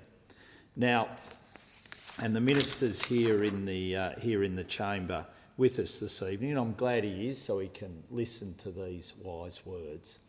What we have to do is we've got to make sure that the expenditure is brought under control. Now, just to give you a sense as to what is happening. Originally, the scheme was expected to support around 410,000 Australians. It now supports over 760,000 and is continuing to grow. Estimated to cost $13.6 billion, the cost this year is around $50 billion and is projected to blow out to $70 billion by the end of the decade. Now, no one in this place can put their hand on their heart and say that this is sustainable. And that is why we want to be able to work with the Albanese Labor government to bring the scheme's expenditure under control, to bring its growth rate under control, and to make sure that the scheme can head back to doing the things that it was designed to do, caring for the most vulnerable in our community. Now, we attempted various measures to do this when we were in government. Now, the sad reality is, and you know, I don't blame the minister who's here with us tonight, but he was part of an opposition led by other shadows at the time, who every time we sought to do sensible things, basically ran a scare campaign. That's what they did. They ran a scare campaign. So we were mature. We reached across the aisle and said we need to do something. Every time we try to do something, a scare campaign was run. Well, we're not going to do that. We want to work with you to effectively make sure we bring the scheme back under control, and that is what we will seek to do. But in doing that comes a real responsibility. We want the government to work with us so that we know we're going to get the outcomes that we all need, because our worry at the moment is that the way the changes have been designed leave a lot to be interpreted and a lot to the imagination. And no one likes that type of legislating. There's a lot that is going to be left to the regulations that we can't see before us here today or tonight as we debate this legislation. So we want to make sure that those regulations will do the right thing by participants, by those who most need it, and make sure we streamline the scheme away from those who are benefiting from the scheme who don't deserve to benefit from it. And I say to the Minister, this is going to require all of us in this place working together, all of us working together. Because if we don't do it in a properly bipartisan way, if we don't do it in a way where we know it's going to address the fundamental problems which are there in the scheme at the moment, then it won't work. And what we'll see, and there is a real risk of this because we're already starting to see examples in my electorate, we will see the most vulnerable the most vulnerable are the ones who are having plans cut, the ones who are having decisions made which are made without proper rationale, which are leaving families desperate and wondering what will come next. We can't have that. We've got to do this in a way whereby those people are looked after, and it's those who are exploiting the scheme who are the ones we're able to wean out of the scheme. Now, what does this bill do? The bill will establish a new framework to assess a person's eligibility for support through the NDIS. Now, until now, eligibility has been based primarily on a person's diagnosis. This bill will change that to be based on a person's reduced functional capacity as a result of that diagnosis. There are a lot of people right now who are exceptionally worried about whether they themselves, their child, family members or loved ones will still be eligible for support through the NDIS. This answer isn't clear. This bill establishes the legislative mechanism to change the way a person is assessed, but provides no detail on what the new assessment will look like. The Albanese government hasn't developed it yet. Now, this goes to this point that I was making before. There's a lot which has been left in the regulations, and those regulations have to be got right. And once again, with the Minister here, I say to the Minister, please make sure you work with the Parliament and all of us to get this right. Because if we don't get it right, once again, we're going to see the most vulnerable being impacted by these decisions rather than those who we want weaned off the scheme and those who are exploiting the scheme who are benefiting for all the wrong reasons from the scheme. Now, these changes won't roll out until 1 January 2028, so we have time to get it right, and hopefully we will be able to get that right because it is going to be critically important. The bill will also restrict a person's ability to ask for an unscheduled reassessment of their plan.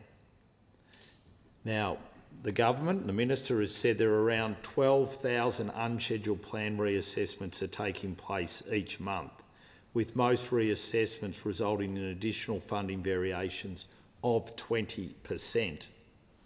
Now, right now, a participant or their support team, including their plan managers, can ask for a plan reassessment if they believe a person's needs have changed. Unfortunately, we are now seeing this power misused by some bad actors who are just out to skim additional funds from participants for services never provided. The changes in the bill will restrict who can ask for a plan reassessment to a person's plan nominee or guardian, and these will only be considered where there have been a significant and ongoing change in a participant's functional capacity. This will ensure a participant or their trusted nominees or guardians remain in control of their needs. So this is something that we support. This is actually a change set out clearly, which will limit that request for a reassessment. And it means the people who are asking for that reassessment have the best intentions of the participant in mind, rather than others who might want to use it for nefarious reasons to gain money for themselves rather from the participant. And that is important.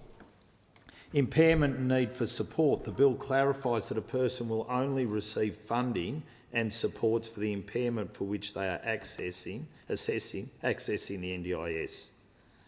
The government has advised that in some cases where a person has sought support for additional medical conditions for which they were not intended to be supported by the NDIS and which have not been granted, the Administrative Reviews Tribunal has overruled these decisions. This is an important clarification in this legislation. The NDIS was always intended to support people with significant and permanent disability, but other medical conditions should be supported by the health system as was intended. Now, once again, this is where we're going to have to make sure we get it right, because there is no doubt the states have cost shifted onto the NDIS. There is no doubt that the states have cost shifted away from their health system, and in some instances, and I know, and in Victoria this has been the case, from their aged care system they've cost shifted onto the NDIS. Well, we've got to make sure we get this right, because we saw it when we were in government. The ability of states to cost shift knows no bounds. And when you have a scheme with expenditure like the NDIS, then there is a real possibility that states will continue to cost shift onto the NDIS. And this is not what it was designed to do. It was designed with the states, and the states were meant to keep their areas of responsibility, not cost shift away from it. So once again, this is an area of this piece of legislation where we support clearly the intent of this legislation. Now, there are other things that are also addressed in this. Plan renewals, which is incredibly important. Plan suspensions, definition of permanence for disability, retention of records, fraud registration, all critical components of this piece of legislation, and especially the last thing that I just mentioned, fraud. We have to stamp out the fraud. We have to. And can I just say this to people who are committing fraud in the IDS, in the NDIS or against the NDIS, seriously, you are robbing from the most vulnerable in our community. Nothing good can be said about that. It's the personification of evil, seriously. And this bill, if it does anything else, needs to clamp down on that above all things. So, Speaker, once again, we offer our bipartisan support for the NDIS. We offer our bipartisan support for this bill. We raise the fact that there's a lot left in regulation which we want the Minister who's here with us tonight to make sure works cooperatively with the Parliament to get right, because we have to get it right. We want the NDIS so that it can be delivered for those who need it most in our community. The question of the amendment moved by the honourable member for Kooyong be agreed to. I'm going to call to the member for Fadden. Thank you, Speaker, and it's an excellent contribution, I thought, from the member for Wannon, making some very good points, which many of which I'll touch on. But one thing that I just wanted to make the point at the outset in relation to this legislation generally is the NDIS scheme now has over 760,000 participants. On average, it works out to be just over 5,000 participants per electorate. And in my electorate, for example, there are 6,148 participants.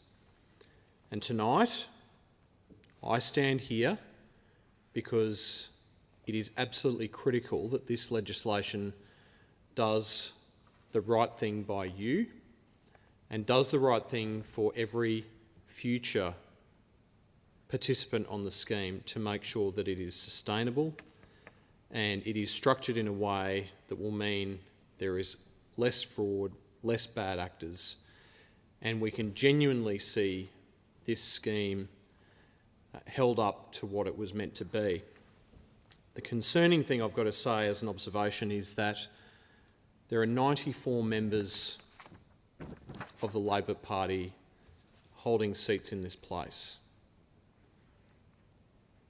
On this bill, we have had 13 of them turn up to represent their community and speak and explain what this legislation will do. And if I was in one of those other 81 electorates who haven't heard from their MP, I'd have some serious questions to ask about the representation they're receiving. Because on average, in each one of those electorates, as I said, there's about 5,000 participants right now who will be impacted by the changes that are proposed by this legislation. In some electorates, like the electorate of Spence, there's about 11,000 participants. The member for Spence hasn't come in. Now, the member for Spence is a good bloke, but I think he owes it to his community to come in here and explain how those 11,000 participants are going to be securely and properly transferred under these new proposals by the government. Why wouldn't he come in and speak? Well, there's probably still a lot of questions to be answered. As the member for Wannan's just said, why wouldn't a member come in here to talk about this great reform? This is the third crack at reform this government's had, I must say. And this is the biggest of them. This is the biggest one. They've gone right to the drawer and said, how are we going to fix this thing? And this is it, what we're debating tonight. So I think every member should be in here talking about what's happening, but we haven't seen about 81 of them. 81. Now, we as a coalition provide strong and continued bipartisan support for the NDIS. Make no mistake, every single Australian who has a severe and permanent disability ought to be a properly looked after participant on this scheme. And we want Australians to have dignity, independence and greater choice. And for that to be available for each and every Australian that needs it into the future, the scheme must be financially sustainable. And as my friend here, the member for Wannon, said, originally we were only anticipating this was going to support about 410,000 Australians. But it now supports over 760,000 participants, and it is growing out of control. So the estimated cost accordingly went from 13.6 billion to this year around 50 billion, with projections that it's going to blow out to 70 billion by the end of the decade. Absolutely unsustainable on that trajectory. And as I said, this is now the Albanese government's third attempt to try and fix this scheme. In April 2023, they committed to reducing the annual growth rate to 8%. But they've missed that target. No. The Minister for Health, who's here tonight, through a happy accident, I suspect, of being a South Australian and not wanting to watch the State of Origin, but nonetheless he's here, announced that the Albanese government would seek to further reduce the annual growth in the scheme to between 5% and 6% over the medium term. And again, this hasn't been achieved. Right now, growth in the NDIS is sitting at 10.3%, which means the proposed 2% growth target by the government represents a substantial reduction. Now, the reality is many people within our community who rely on these supports, we suspect, will be removed from the scheme or receive a significant reduction in their support packages. Now, one of the things I wanted to raise in the House tonight was my concerns about what happens when there is a genuine failure in this scheme funding worthy recipients and participants.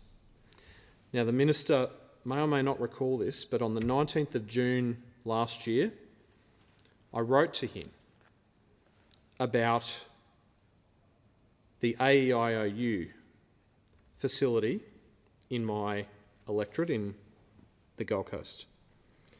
And I wrote this. I said, I write to you with serious concern and a sense of urgency regarding the imminent closure of the AEIOU Foundation's Gold Coast Early Intervention Centre for Children with Autism, scheduled for the 27th of June 2025. This purpose-built facility, which currently supports autistic children and employs local staff, is the only one of the AEIOU's 11 centres nationwide set to close its doors entirely. 2 others will cease their daycare components, but only the Gold Coast community faces the complete loss of a critical service. Families have been given just 2 weeks' notice, leaving them with no realistic alternatives for their children's specialised care. 19th of June 2025. Fast forward to March 2026 and the AEIOU Foundation sadly went into liquidation and closed its entire operation, leaving many, many children with some of the highest needs just out there without the supports that they had been so reliant on. So many families with questions about why the NDIS funding system failed their families. Now, the AEIOU Foundation had been a homegrown success story, built out of the family experience of James and Louise Morton, and it was formalised in 2005. So for 21 years, starting in Brisbane, in Maruka, probably not far from the member for Griffiths electorate. This service was critical for families in providing much needed services to those children. But unfortunately, through the complete abject failure of the funding model of the NDIS, those families have now been left behind. And I urge the Minister to please make sure those sorts of things do not happen when these changes are made. Now, the one thing that unifies all of us, if nothing else about the worthiness of the NDIS generally and its objectives, the one thing that unifies us is that we are all intensely angered and upset by the amount of rip-offs, scams, shonks and crooks that are using this for their own benefit. Now, it's absolutely critical that the safeguards that are put in place to cut the crooks out of this business are much stronger than what they are today. So the Coalition will always support initiatives that place stronger safeguards around that aspect of it. So the bill goes some way to addressing the rising number of bad actors taking advantage of participants and taxpayers by introducing additional provider registration requirements. Now, I hope this works, I really do, because right now we've got about 94% of providers who are unregistered. Now, with around $50 billion in taxpayer funds going out the door to pay for this scheme, we absolutely need to make sure that every single dollar is landing with someone who needs it. And it is an absolute grotesque disappointment that there are crooks in this system taking advantage and taking much needed funds away from those who need it the most. And I reckon that of all the good stories that I hear about the successes that we all have in our electorates, by helping someone navigate the NDIS system and get that outcome, we hear just as many stories of the bad actors. And I think it's probably better that I finish on the good stories, because there is more good than there is bad. And I remember New Year's Eve a couple of years ago, going to the fireworks that we have at Paradise Point, wonderful local event, just walking along with my family. As we do, we all think we're anonymous and you're just getting on with your business. And a lady came across the pedestrian crossing in a motorised wheelchair, and I sort of stepped aside to let her go through. And she sort of then turned it towards me and caught my attention. Tried to run you over. Well, she would have if I hadn't helped her, I reckon, but this lady stopped me on New Year's Eve in the motorised wheelchair that my team and myself had been able to advocate for her to receive that week. Lovely story. Now, that was life-changing for that woman, and it meant that she was out on New Year's Eve at Paradise Point with her friends and family, just like I was. Now, if there's something that needs to motivate each and every one of us in this place to make sure that this scheme works, it's people like her. Yeah. So I'll finish on that story, because there is so much good to be achieved through the NDIS. It is genuinely something that we as a nation can and should be very proud of, and the Coalition is providing our support and our preparedness to work with the government to make sure that this legislation and whatever other steps are reasonably needed by the government to make this scheme better and more sustainable in the future, we will be there to support that, because it is very, very worthwhile. Thank you, Speaker. Is the amendment be agreed to give the call to the honourable member for Flinders? Thank you, Speaker. The National Disability Insurance Scheme Amendment Securing the NDIS for the Future Generations Bill is one of a line of bills which purport to try to fix the NDIS scheme to ensure its sustainability for the future.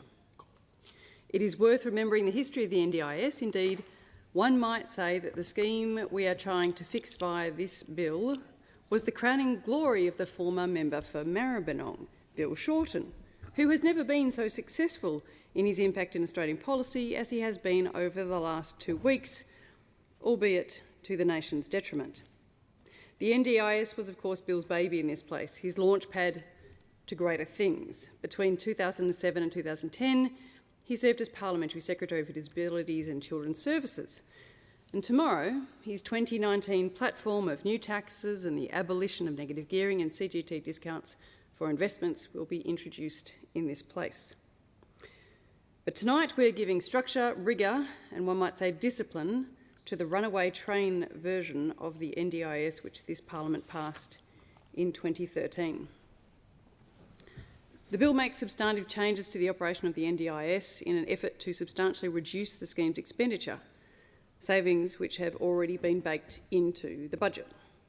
In essence, therefore, this bill purports to strengthen fraud, compliance and regulatory arrangements, including by changing the definition of NDIS providers, including introducing civil penalties, expanding information gathering powers, imposing record-keeping requirements, changing claims timeframes and amending plan management arrangements. It also amends access and planning arrangements, including by defining functional capacity, limiting participant-requested plan reassessments, expanding the circumstances in which a person's plan can be suspended, strengthening the link between supports and eligible impairments, changing reasonable and necessary support provisions and allowing consideration of access to other service systems. The bill also introduces a power for the Minister to reduce funding for specified groups of supports, among other administrative changes. The Coalition has provided bipartisan support for the National Disability Insurance Scheme and the role that the scheme plays in enabling Australians with significant and permanent disability to live with dignity, independence and greater choice. This is an important scheme. Earlier, I heard the member for Groom talking about the fact that in each and every one of our offices, there would be at least one member of staff who works with our community on NDIS matters. In my office, that is the formidable duo of Rocco Rabriola and Katie Wilkie. Never have you met two more people with more compassion, good ears, warm hearts, and a determination to do their best for the good folk of Flinders, and most especially for those people for whom the NDIS means the difference between a life of productivity, contribution, application, purpose, dignity and joy, or the alternative of a life without it. The Coalition has also provided bipartisan support to changes that must be made so that the scheme will enjoy long-term sustainability. No program has known growth like that we have seen in the NDIS in both uptake and expenditure. Originally expected to support around 410,000 Australians, the NDIS now supports over 760,000 participants and continues to grow. Estimated originally to cost $13.6 billion, the cost this year is around $50 billion, projected to blow out to $70 billion by the end of the decade. That's more than defence, more than Medicare, more than aged care, and this is not sustainable. Australians understand this is not sustainable. Indeed, those who receive support through the program understand and tell us it is not sustainable. The government has made multiple attempts to reduce the growth, but to no real success. This will now be their third attempt to slow its growth. Within the first year of government, the Albanese government tried to reduce annual growth to the scheme to a target of 8%, a target they never met. Then there was a revised target of between 5 and 6% over the medium term, again, not achieved. Today, the growth in the NDIS spend sits at over 10%. 10%.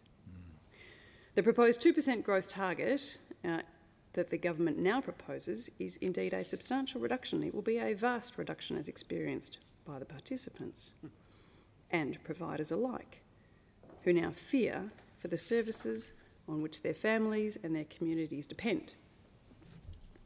The reality is many people within our community will be removed from the scheme or receive a significant reduction in their support packages. And in making changes in the national interest, we must ensure that people with significant and permanent disability continue to be supported and protected by the scheme.